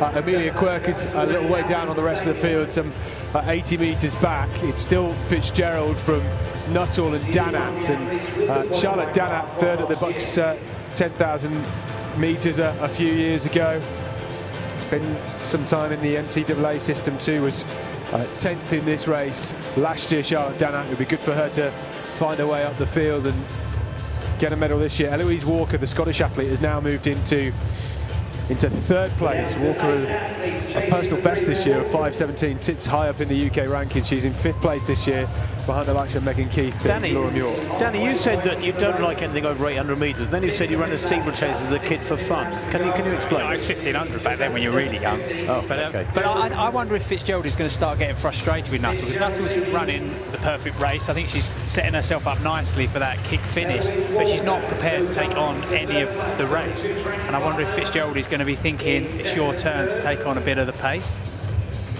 Yeah, possibly. I think, having seen a lot of Ines Fitzgerald in cross-country, she almost feels more comfortable at the front. She's probably had to learn, actually, to sit in the pack a little bit more, particularly the World Championships last year. But you're right, it's different when you're in a cross-country race and you're 100 metres ahead, which she often is. Being in a track race, when you can feel somebody's footsteps behind you, it adds a bit of pressure, it adds a bit of tension to the system, and it's a bit more stressful, and you want somebody to go and take a couple of laps, don't you? Especially if you know someone's got the finish as well, and they're just sitting on your shoulder for the whole race. Well, you learn how to race and run to your strengths in races like this. For Ella Fitzgerald, this is a brilliant opportunity to test her racing now. So if she knows she's got an athlete who can kick away from her over the last 600 here, what's she going to do these next 5 laps or so? Because they're approaching 3,000 metres. It's not quick. So what's she going to do? She's got 5 laps to run when she comes through the line in front of us. What's she going to do these next 3 laps to try and shake off, or at least test Nuttall in second place there in the green? This is where you really find the mettle of an athlete. And, she's a brilliantly coached athlete by Gavin Pavey. They've done a wonderful job, Joe and Gavin, with her. And she's, I think, got the racing nous to get this right now. That doesn't mean necessarily she'll win, but I'd like to see her really kick on hard over this 4th 1,000. This is the toughest 1,000 of a 5,000 metre race. It's the fourth kilometre, because it's when you're tired, you've still got quite a long way to go, and you really do need to test those who've got a big kick. Yeah, Ines, look, she ran last year at the European Junior Championships and won the 3,000 and the 5,000 metres.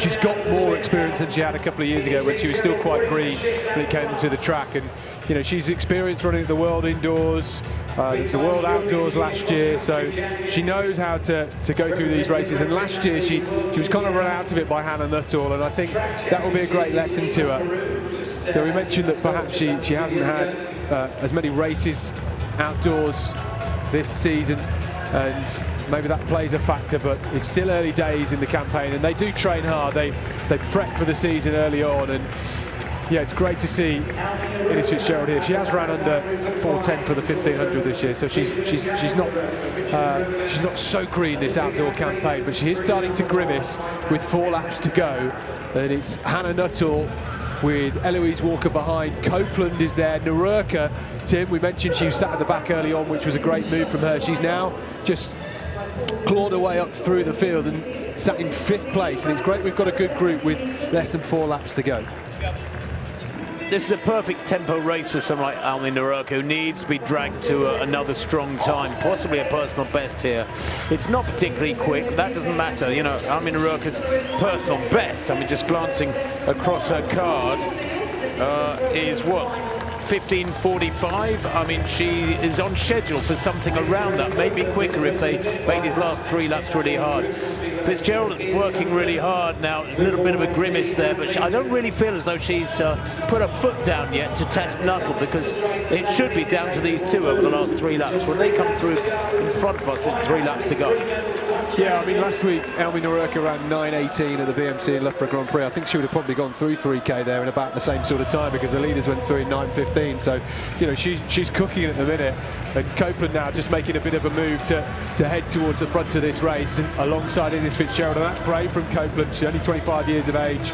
She's around 15:44 this season. Former English schools medalist. And we saw her last year run at the England Championships on this track, where she finished 7th in the 5,000. So this is brave from her, just getting in front of Ines Fitzgerald with less than 3 laps to go. And you want to be in the mix, don't you? This is anybody's race at this point. Everybody will know what Hannah Nuttall has in the locker. She's so quick on the last 200 metres. That is difficult to beat, and you kind of have to try and run that out of somebody, don't you? Yeah, you've either got to take it out fairly early in the race and just run the legs out of them. But Hannah's just sitting quite comfortably, isn't she? She looks really comfortable as well. 12:21 at 4K. It'll be interesting to see what they can cover this last kilometre in, because athletes of the calibre of Nuttall and Fitzgerald, this really isn't quick. Nuttall has produced a series of good runs. That 8:35 in Oslo, a season's best, and 8:32 in New York back in February, where she took a fine 2nd place indoors, suggests she can go many, many seconds quicker than this and really burn up these last 2 laps. But she's biding her time here. Maybe all she's thinking about is the win and the other benefits that come with it, shoe company bonuses and that sort of thing for national titles. Yeah, potentially, for sure. Certainly a bottle of champagne tonight wouldn't go amiss for some of these athletes if you put your spot on the team to the European Championships, that's for sure. I'm just looking who looks the most comfortable here. I think Naruk looks really good in 5th place. Hannah Nuttall, she just has that bouncy style, doesn't she? Always looks very relaxed. Ines Fitzgerald, she has an ability to just grind her way through races, so it's sometimes difficult to know whether she's in pain or not. She's so tough. Copeland, though, she still looks pretty good in the red vest in 2nd. Yeah, it's a really brave run from Copeland, and she's just holding that 2nd position, just sitting on Fitzgerald's shoulder. Well, into the final sections of this race. Less than 500 to go. It's going to wind up pretty rapidly. Copeland has done a brilliant job. The smaller figure in the red vest. Nuttall maybe just slightly boxed in, trying to find a bit of space on the inside. And here she goes, puts the foot down. Oh, there was no space. Fitzgerald closed it off, 4:10 in the bell. How quick will this be over the final lap? Well, Fitzgerald still leads here. She looks strong. She looks comfortable. Is there anything Nuttall can do? That gap was closed off at the bell. Walker is there in 3rd place, and now it's Hannah Nuttall around the outside, down the back straight. Fitzgerald doesn't respond yet. Will she have anything in the final 200? It's Walker in 3rd place. Copeland back in 4th, Naruk fading, but Nuttall looking supreme. Walker is hunting Fitzgerald with 150 to go. She's lurking on her shoulder. No one will stop Hannah Nuttall here. She's going to make it a back-to-back UK indoor and outdoor titles. She is storming away. This is quick, much quicker than she ran last year. The battle is on for 2nd though. Can Ines Fitzgerald fight off Walker? It's a gold again for Hannah Nuttall. 5:15.06. Silver, an improvement this year for Ines Fitzgerald. She looks absolutely spent. Eloise Walker gave it everything on that final lap. Copeland in 4th, a remarkable performance from her. She's taken 17 seconds off her personal best. Almi Naruk finishing in 5th place. And for Naruk, That's a big personal best too of about 10 seconds. Well, 15:30, I've got across the line in her PB. Elmi Naroka is, 15:45, 15-second PB, over 15-second PB, I reckon. And you know, a lot of these events we're seeing athletes coming in some way behind the leaders. That doesn't matter. It's about how they've met their own personal challenge. Have they run personal bests? Have they run pretty strongly considering their recent form in training? Yeah, absolutely. I mean, that was a cracking run, 15:15.03, the official time. The championship record set by Paula Radcliffe on this track 26 years ago, 5:05. I mean, we weren't too far off that, were we? 15:05. 15:05, yeah, 10 seconds off. But what did I say? 5:05. 5:05, I'm missing out numbers. You've been here for about 7 hours. It's been a long old day. Slip of the tongue. Yeah, there we go. I'm just prepping the ground for my own. There we go. Hannah Nuttall, well, she tried to make that break, didn't she, with 400 to go. Innes Fitzgerald smartly and rightly held that inside line and shut it off. But I think there was an inevitability about Hannah Nuttall's kick and what she might do. Yeah, when Hannah opened up, you can see her stride just open up and she just accelerates away. And I think Fitzgerald was just spent at this stage. She's running on empty. She'd been the front runner for the entire of that race for 4,800 metres nearly. Well, this is a third outdoor title in the row for Hannah Nuttall, back-to-back UK indoor and outdoor titles. She's won the last 5 UK titles she's contested in the last 2 years. I mean, that's pretty remarkable, isn't it? Well, she's a superb racer. She's not only got a great turn of speed, she's got great strength, she's got a good racing brain as well. She's got everything really you need to be a world-class performer, and she wins that one pretty much as at a canter. Eloise Walker, good bronze medal. She's only a couple of seconds outside her lifetime best there. Well, podium for this long jump competition, a remarkable event. Is that Mark Lewis Francis dishing out the medals? I think so. Regan Corrin in third place with 7.76. Archie Yeo with one of the final jumps of the competition went from well down the field up into first with a new personal best of 8.06, and then Stephen McKenzie, after a brilliant series of jumps, a big foul in the 5th round, stepped up to jump 8.15 meters. A big personal best for him, and both of those two athletes, Stephen McKenzie and Archie Yeo, with European qualifying standards, so we could see them back on this very track in just 6 weeks' time. And after what's been a couple of difficult years at times in the men's long jump for Great Britain, to see two athletes over 8 meters in the same competition, quite remarkable. Well done to those two. I mean, Archie Yeo added 40 centimetres to his series in this competition. Well, it makes him 6th longest jumper in Europe this winter too, this year. I mean, that is fantastic. Number 6 in Europe. So Stephen McKenzie, where is he in the rankings? Steve McKenzie, no, Stephen McKenzie, sorry. Steve McKenzie, that 8.15 makes him 6th best in Europe this year. You know, you're looking at Olympics, you're looking at European Championship top 8 and potentially a medal. And my God, will he be fired up? Wow! Come in training these next 6 or 7 weeks. Superb. Well, there's the result from that women's 5,000 metres. Hannah Nuttall 5.15, Innes Fitzgerald 5.18. An improvement on the bronze last year for her. Eloise Walker 5.19 after finishing 6th last year. Eloise Walker, great performance. Grace Copeland, the big personal best, and same for Elmi Naroka too.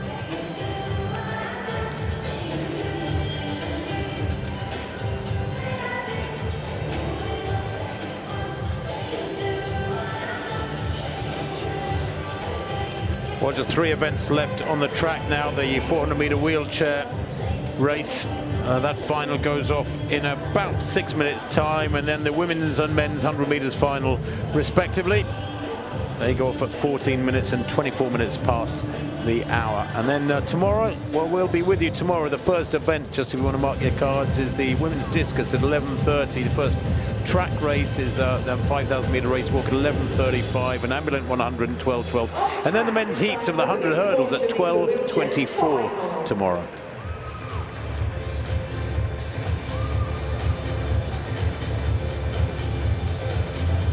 So here we go then. It's women's 400 meter wheelchair final. Carrie Denigan, best of 64.82. this year, but 58.6. Danny, it seems to me that something around 60 is probably what is world class in this discipline. It is. It depends on the classification, because Melanie Woods is in fantastic form and well under 60 in 52 seconds this year, but she's a T54 athlete, whereas Carrie Denigan is a T34, so they're in different classifications. Very briefly, can you explain the difference between those classifications? Well, we've got it at your fingertips. Yeah, we have. Yeah. So we've got the 54s are the wheelchair racers, and you've got athletes that have full upper body function, whereas the 34s are athletes that have cerebral palsy or similar neurological impairments affecting coordination and muscular control. So they don't have as much muscle control, especially around their core. So Melanie Woods is going to be able to use her core a lot more, so she's going to be able to control, will be able to control the chair, especially around the bends, and for the start, the power in the start. So mixing of disabilities here and challenges for these athletes, therefore. In lane 3, this is Rose Dalap from the Harlow Club, best of 72.46 this year. She's a 71-second athlete at her best. She's T54 as well. So the only T34 athlete, they're all T54, Danny, apart from Denigan, Carrie Denigan, out in lane 8. Yeah, I mean, in just terms of pure racing, I'd expect Melanie Woods to be streets ahead of the rest of the field, but it should be a good battle for the second, third and fourth place spots. Of course, no Hannah Cockcroft this year. She just had a baby. On your marks.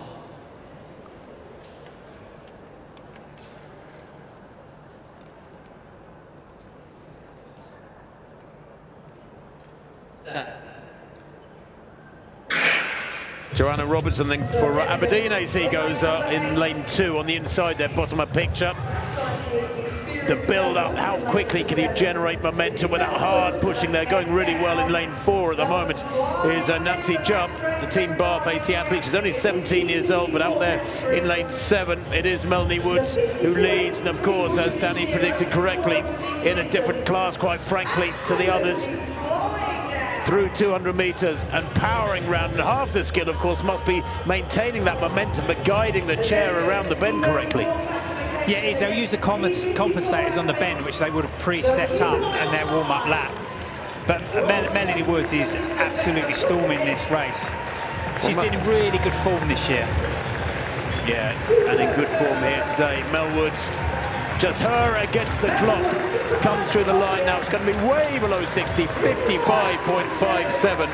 She's a 52.8 athlete this year. She's within about 2.5 seconds of her season's best, her lifetime best, that is. Second place there, I think, was that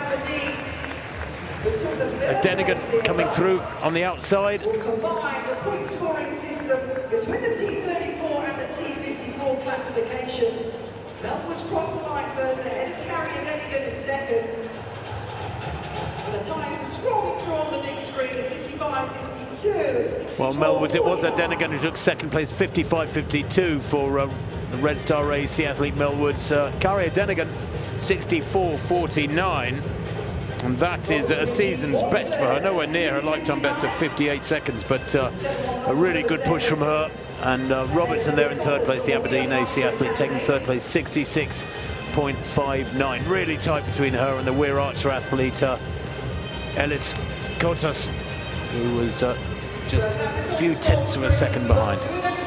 You can see, we just saw a clip of Delap racing a little while ago, and the front of the chair was lifting up the front wheel. She hasn't quite got control of the chair. That comes with experience and being able to control it, whereas Mel has got complete control of her chair. How do you stop the front coming up then with the power of the push? It's all to do with the push technique and how you push on the rims, the power, and it's experience in racing in the chairs.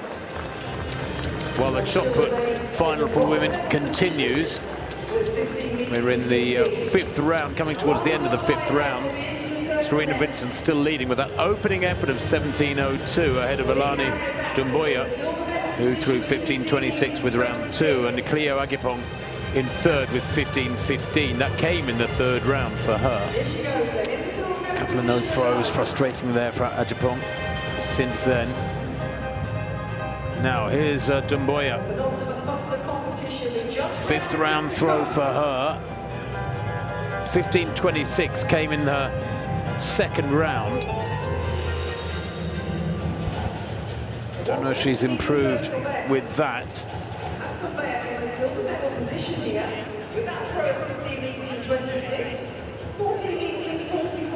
Dumbuya's mark.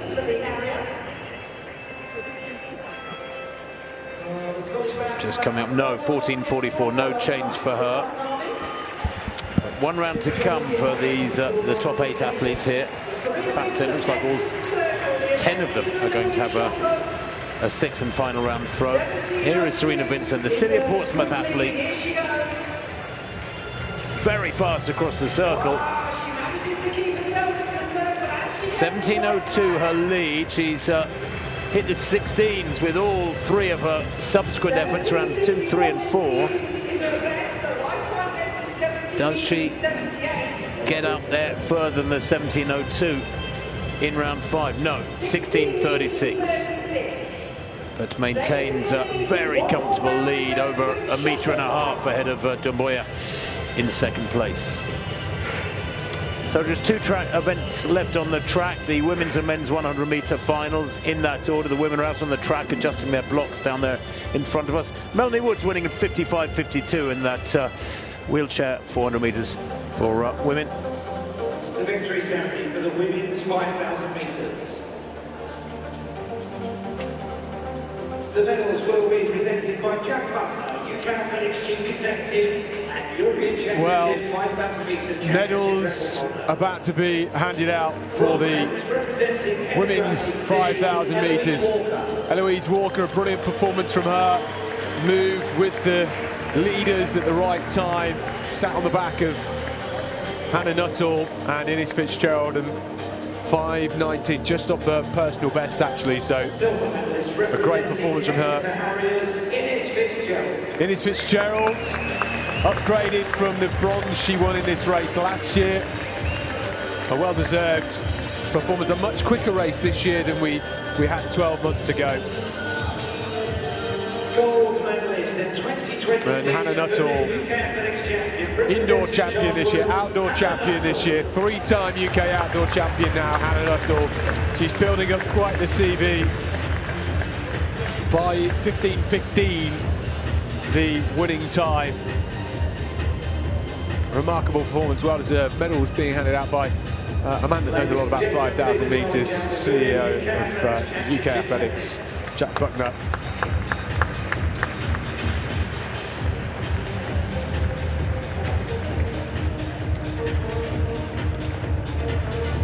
Yeah, I always try to emphasise that commercial meetings that we see week in, week out throughout the year, be it cross-country, roads or track, at the end of the day, at the end of your career, in a few years' time when you've retired and you look back in your career, you don't really remember those. The races you remember are your championships, the medals, your performances in major championships. That's what defines a career.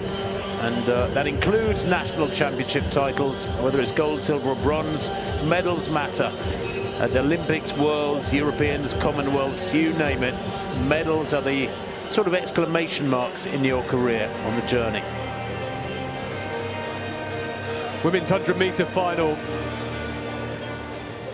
about to get underway, our penultimate race of the day.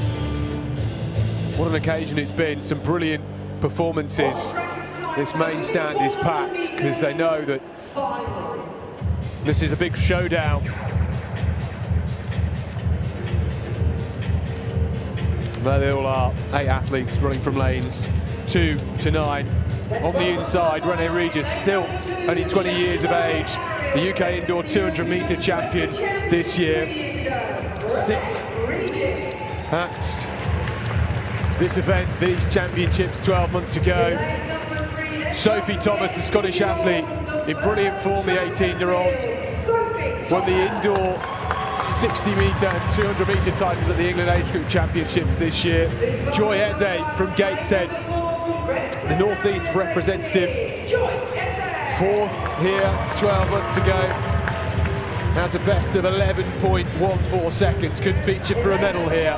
Mabel Akande, another youngster, only 19 years of age, from Lincoln Wellington, has run 11.26, the European Junior silver medalist from last year.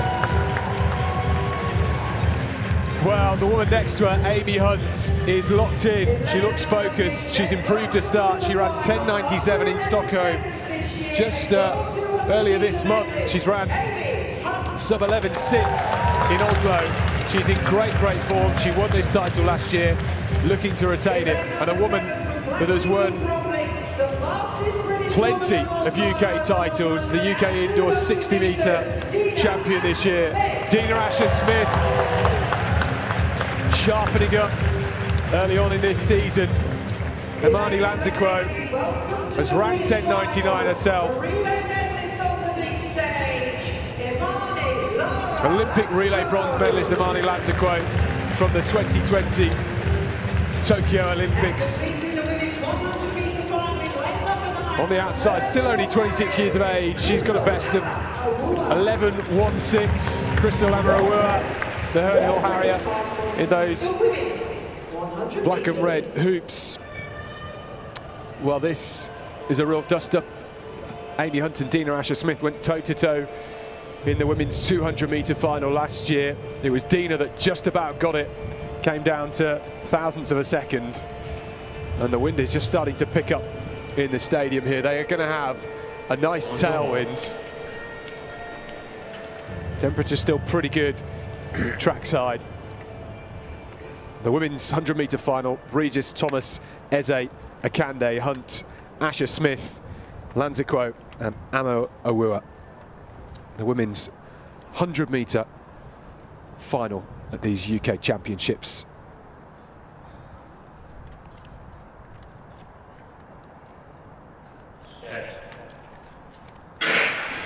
Clearly out the blocks. Hunt gets up very well, so does Dina, and she has a lead at the moment. Hunt will try and chase her down, and here comes Amy Hunt. She's storming away with this one. Amy Hunt becomes the UK champion, 11.02. It's her second fastest legal time ever. The wind plus 1.7 metres per second. A brilliant performance. Lantiquo gives her a big hug. Those two training partners now in Italy. The time rounded down to 11.01. Well, she was the favourite. She delivered on the expectation, back-to-back UK titles for Amy Hunt. Dina Asher-Smith, a big season's best of 11.13. Mabel Akande, 11.18 in third place. A big personal best for her. The 19-year-old, wow, what a race. Yeah, it was absolutely fantastic. It was all about Amy Hunt today, wasn't it? And just how fast she could run. Could she get under the 11-second barrier here at the British Championships? The temperature had just cooled down a little bit, and there was some wind came in just before the start of that race. Luckily, it was still a legal race. As you said, her second fastest time this year. I mean, absolutely fantastic.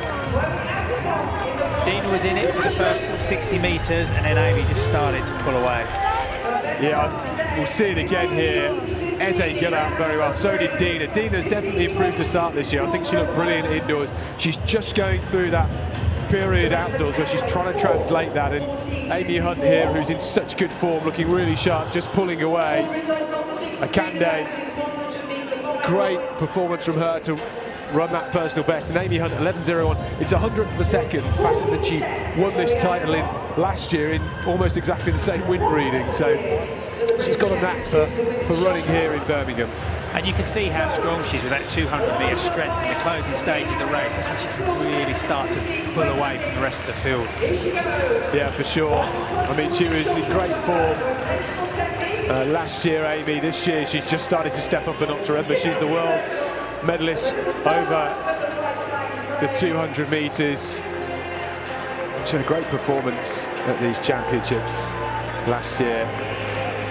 Yeah, that silver medal at the World Athletics Championships behind Melissa Jefferson-Wood and Mabel Akande with a big hug for Lincoln Wellington. Great to see.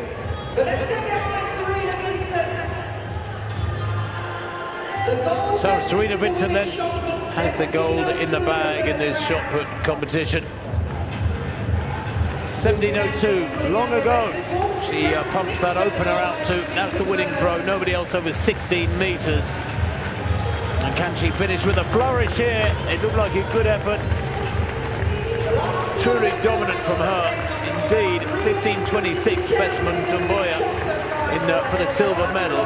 1, 2, 3, 4. Every single effort from Vincent good enough for gold. She closes with 16.66. That is epitome of dominance when every single one of your 6 throws is better than the next best athlete. Dumboya of Leigh Harriers, a good silver for her. Cleo Achapong, the bronze. Well, there's Amy Hunt getting hugs from her support team.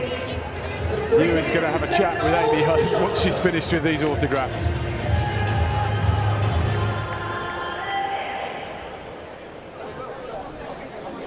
Amy, this is what the hard work is all about, isn't it? You're a very popular winner here. You've done it when it mattered. You're always smiling. Great race. I love my job. You know, I have such a cool life and I love it, and I love racing and I love having the support. I love the fans here. Thank you so much for coming and creating noise. So it means a lot to me. And at the finish line, you were mobbed by a load of young athletes there, and females in particular. Some young girls really wanted to see you, and that's important, isn't it, to be a role model? Definitely. If you can't see it, then you can't beat. You know, Mabel in that race, she's also from Lincolnshire, so we've come from a very kind of county not renowned for sprinting, and it shows you can definitely bring it on the biggest stage no matter who you are. We saw you in the indoors in superb form. You're obviously carrying that through now. Europeans, Commonwealths, it's a big year. Yeah, this was a nice try run for Europeans. Hopefully a lot of you can come out and be my lucky charms again, and we can get another gold. And you've won here already, so you can do it again. Thank you, hopefully. The winner of the 100 metres is the brilliant Amy Hunt. Well, it's worth mentioning for the European Championships that the qualifying is 11.18 seconds. Mabel Akande has just ran that time now, a personal best for her. In this event, because Dina Asher-Smith is the reigning European champion, we have a wild card, so we can submit 4 athletes in that event. You'd assume Amy Hunt, Dina Asher-Smith, Daryl Neater, we expect her to be fit for the championships, and potentially Mabel Akande now, who at 19 years of age could get some experience. Yeah, wouldn't that be brilliant to get a youngster in there? You know, I always think it's wonderful if you can send young athletes to major championships. You don't necessarily expect them to make the final, but they will glean so much benefit from just the process of the flying there, checking into the hotel or the athlete's village, everything about the way you manage yourself through those days leading up to your performances, and then performing in front of a big crowd down it. It's, you know, it's a learning curve. Steve Cram went to the 1980 Olympic Games when he was 18, I think.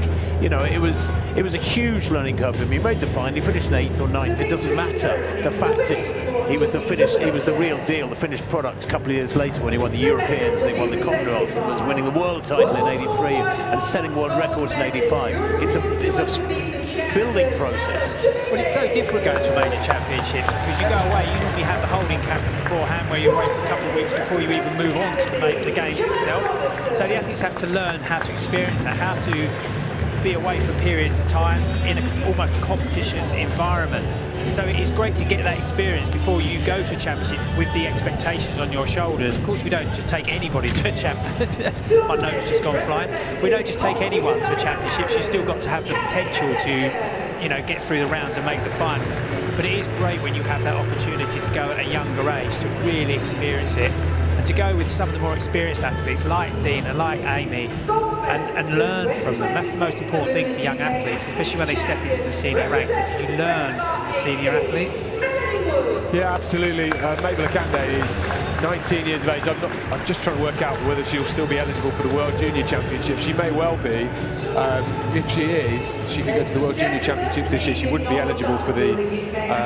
well, she wouldn't be able to do both because they're both at the same time, the European Juniors. Just a small thought that came up in the back of my mind there. It's a shame though, isn't it? If that is the case, you can't do both. But we will still be able to have 4 athletes for that 100 metres. Mel Woods there getting her gold medal. Carrie Denigan in the silver.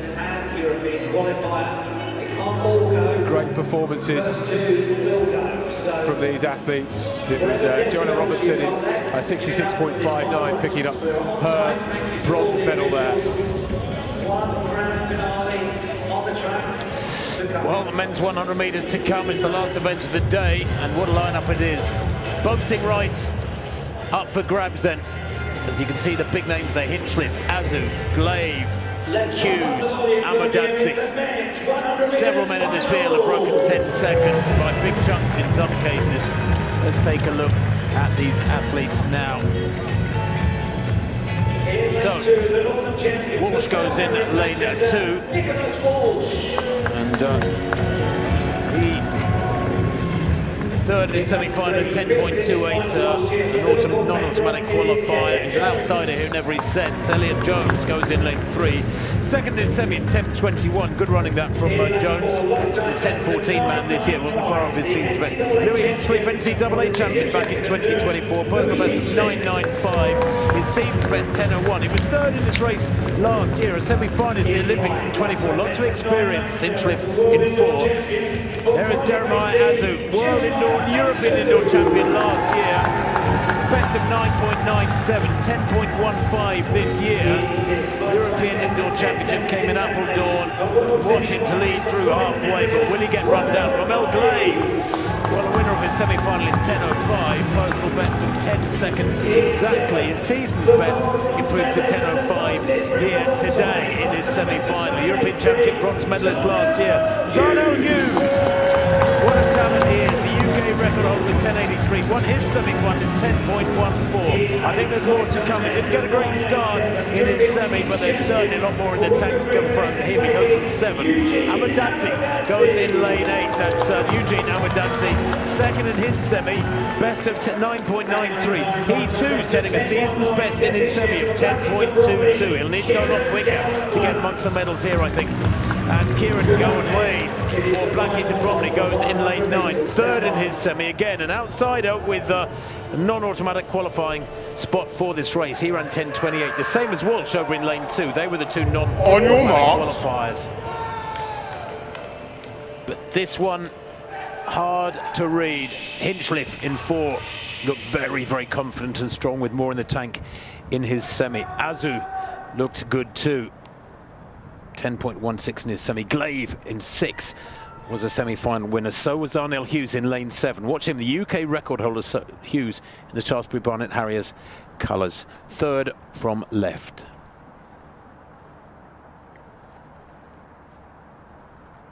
Set. Really good start there from Cardiff. Azu leading the moment, but coming through now is Glave. Glave running away with this one. Hughes has left it too late. He runs out of track. Glave takes it. Romel Glave is the champion. 9.99. The wins plus 0.5. It's legal, and we do have a sub 10-second clocking. Romel Glave then. The Croydon Harrier turns back the challenge of the others. The European bronze medalist in 2024 in Rome, in the warmth of Rome. It's just turned a little bit chilly here in this Alexander Stadium to the north of Birmingham. A semi-finalist of the World Championships last year, but at the Europeans or the Commonwealth this summer, if he chooses to do both, he can certainly go better than semi-final level. That was a big win under pressure against world-class competition here at these UK Championships. Zarnell Hughes taking the second place, but what a brilliant run that was from Glave. He worked hard, got the lead by halfway, and Zarnell Hughes was coming and coming and coming through the last 30 metres, but just couldn't get there. Maybe another 10 or 15 metres he'd have got there, but he ran out of track, and Glave is UK champion 2026. I mean, what a run. I think he was the favourite coming into this, despite the talent around him, the quality. We know what Zarnell Hughes can do. He's got a big smile on his face. Last year, Hughes crossed the line and had a naughty look at Jeremiah Azu. This year, it was Romel Glave with his finger in the air as he crossed the line. 9.98 is rapid on what's a fairly cool now, breezy evening. And he's promised for so long, Romel Glave. A lot of people have said he can do it down in Stratford, he can do it in Lee Valley, can he do it elsewhere? He's proven here tonight that he can do it anywhere. He's a super talent. It was so close on the line. Wow. So close on the line, Tim, for that third place spot. There were 3 athletes in the mix. Well, there were 9.98 to 10.01 to 10.03. Hinchliffe 10.0. My word. 3 athletes are given third place to share. Now that is unique. I don't think in all my years of commentating I've seen 3 athletes share the same time. Couldn't divide them by 2 now. It's been reduced to 2.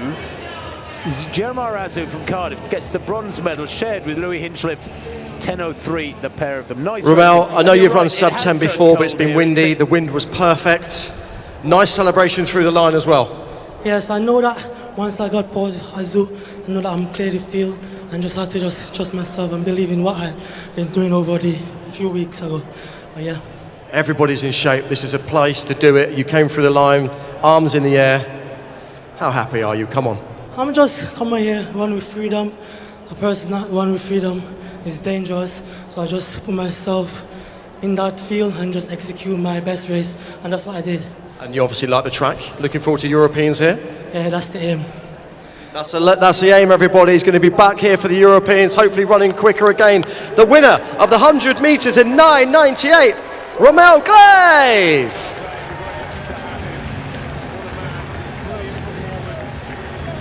We'll see it again. It was so close. I'm sort of pleased that Azu and Hinchliffe get to share the medal because they ran their socks off. We've had some brilliant races over the last 10 years at these UK Championships in the men's 100. I mean, what did it say? Eugene Amidadze ran 9:87 last August, finishing down in 6th place. Yeah, it was a fantastically loaded field and very close on the line. I mean,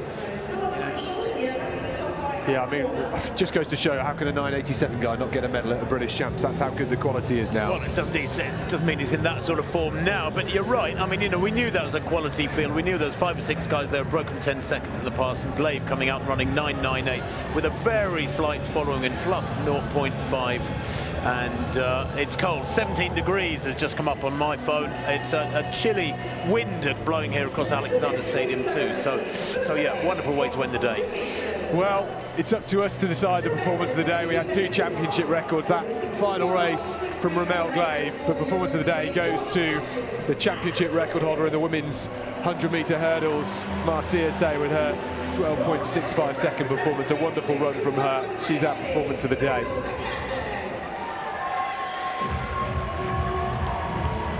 Well, the results of the women's 100 metres.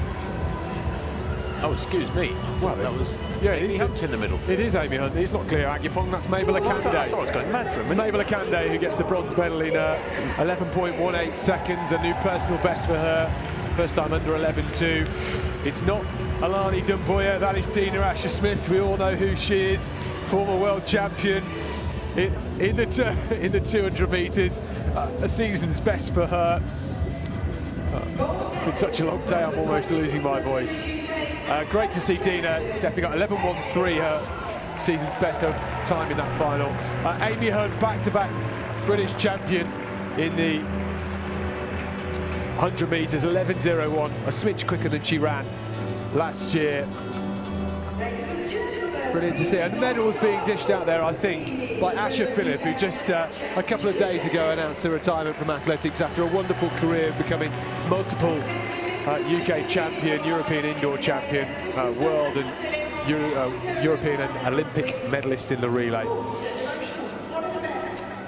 Yeah, Amy Hunt, worthy champion, continuing a brilliant season. Looks to lower that personal best down from 10.97 a few more times, I would expect. Well, yeah, and you know, of course, Dina, British record holder, she's had a wonderful career at 100 and 200. And you know, she's dipped her toe into the waters of the 400. And I wonder if that would give a refresh to her career if Dina could move up to 400 metres. You know, it's a pretty well-trodden path. Yeah, absolutely. It's a difficult one, but it's a potential for Dina for sure. She's got a lot more to offer. This season, we talk about the Commonwealth Games and the Europeans, but we also have the World Ultimate Championships in September, which a lot of British athletes would hope to be involved in. Amy Hunt, one of them. I suspect she's in pole position to get an entry for that at the minute. Yeah, big money up and grabs for that in September's Ultimate Championships, organised by World Athletics. After the Diamond League final, it's where the best athletes in the world are gathered, irrespective of their nationality. So it doesn't matter if there's 5 Americans in the 100 final or 6 Kenyans in the steeplechase final. If you're in the best few in your event in the world, you get to go to that. Not like the Olympics, where there's only 3 per country. Yeah, for sure. I mean, I think the Americans would like it if it was an all-American championship, wouldn't they? But it probably will be in some of it. It's could well be. Yeah, could well. We might have a couple of long jumpers there now after our performances. Can't quite recall the qualification for that. Is it on rankings or is it points? Yes. Yeah. It's it's on points. I think points on your standing. Towards the end of the season, there'll be a lot of late qualifiers for the Diamond League final and that sort of thing. Yeah. But it's been a great day, hasn't it? Danny, what's been your highlight, do you reckon? I mean, just, you know, looking at what have been, despite the breeze and it getting it cool in this last half hour or so, what's something you'll look back on and think that was special? Well, I think so in the 110, I mean, Marcia Say in the 110 are absolutely fantastic, you know, performance. But I think there's been some great performances throughout the day. Seen a couple of championship records. That men's long jump final was outstanding. And it's great to see, as we said right at the start of the day, it's great to see some of our big names on show, but it's also great to see some of the athletes that, unless you follow the circuit in the UK, you don't really get to see. And they're on the cusp. Some of them are on the cusp because they're going to make it, and some are on the cusp, they might not quite make it, but just still phenomenal athletes. Yeah, I mean, there's a lot of athletes here that are professional athletes, they full-time train. There are also a lot of athletes that full-time train but have full-time jobs, real careers, proper jobs, and they're still coming here running incredible times in the sprints and the distance events, and all credit to them.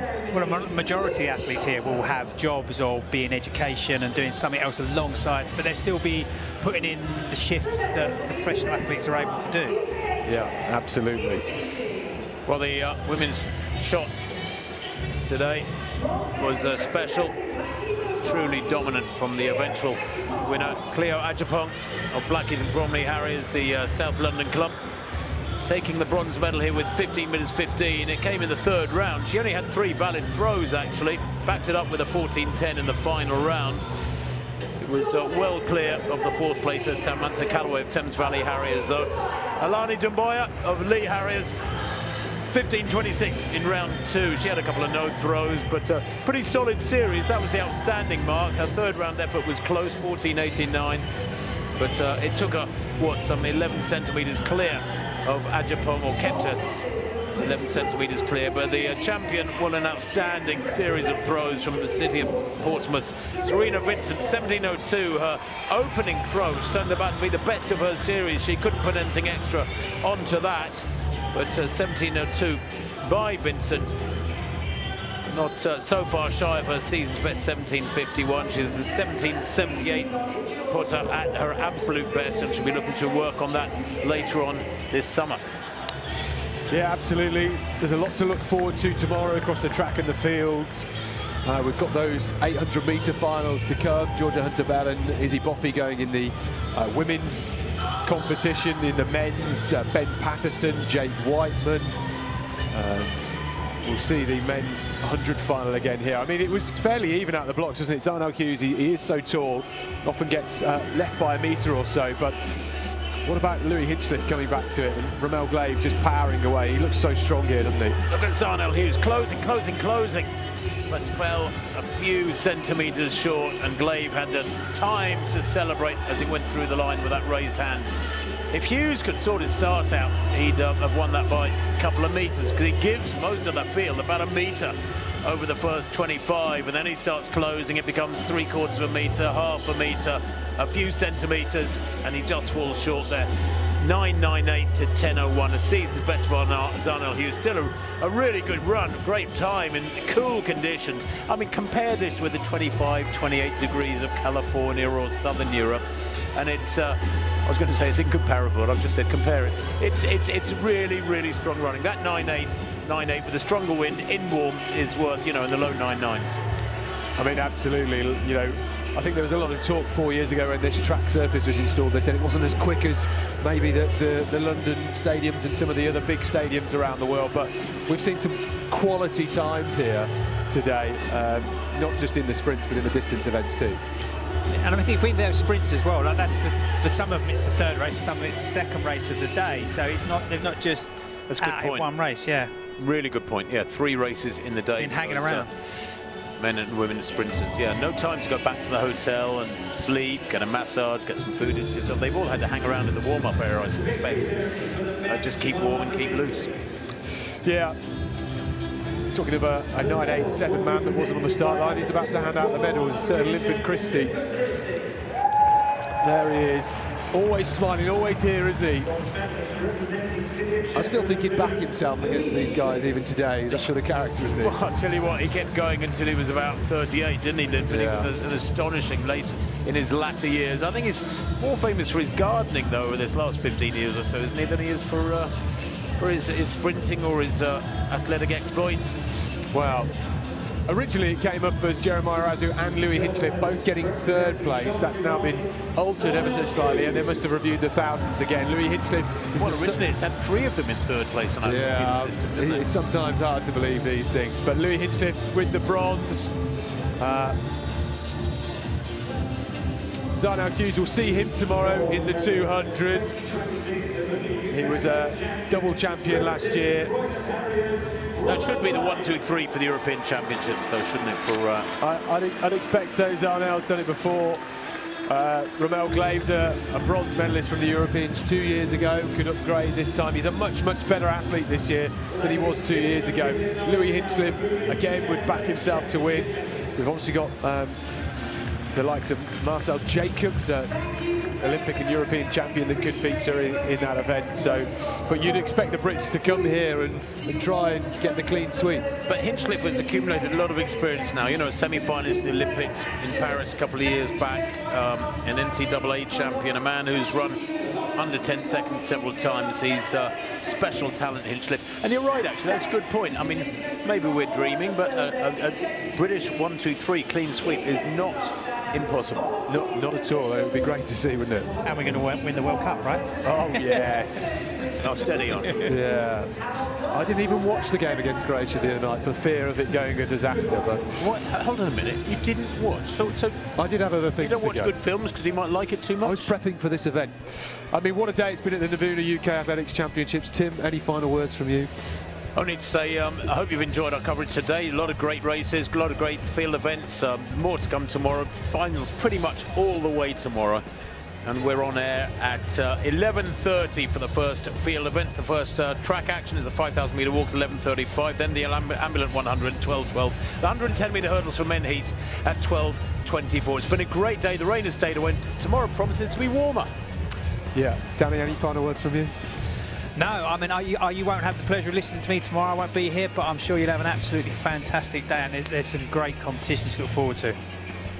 Yeah, fantastic day. Performance of the day going to Marcia in the women's 100 metre hurdles in a 12.65 second championship record. From all of us here in Birmingham, see you tomorrow morning. Good night. Bye-bye.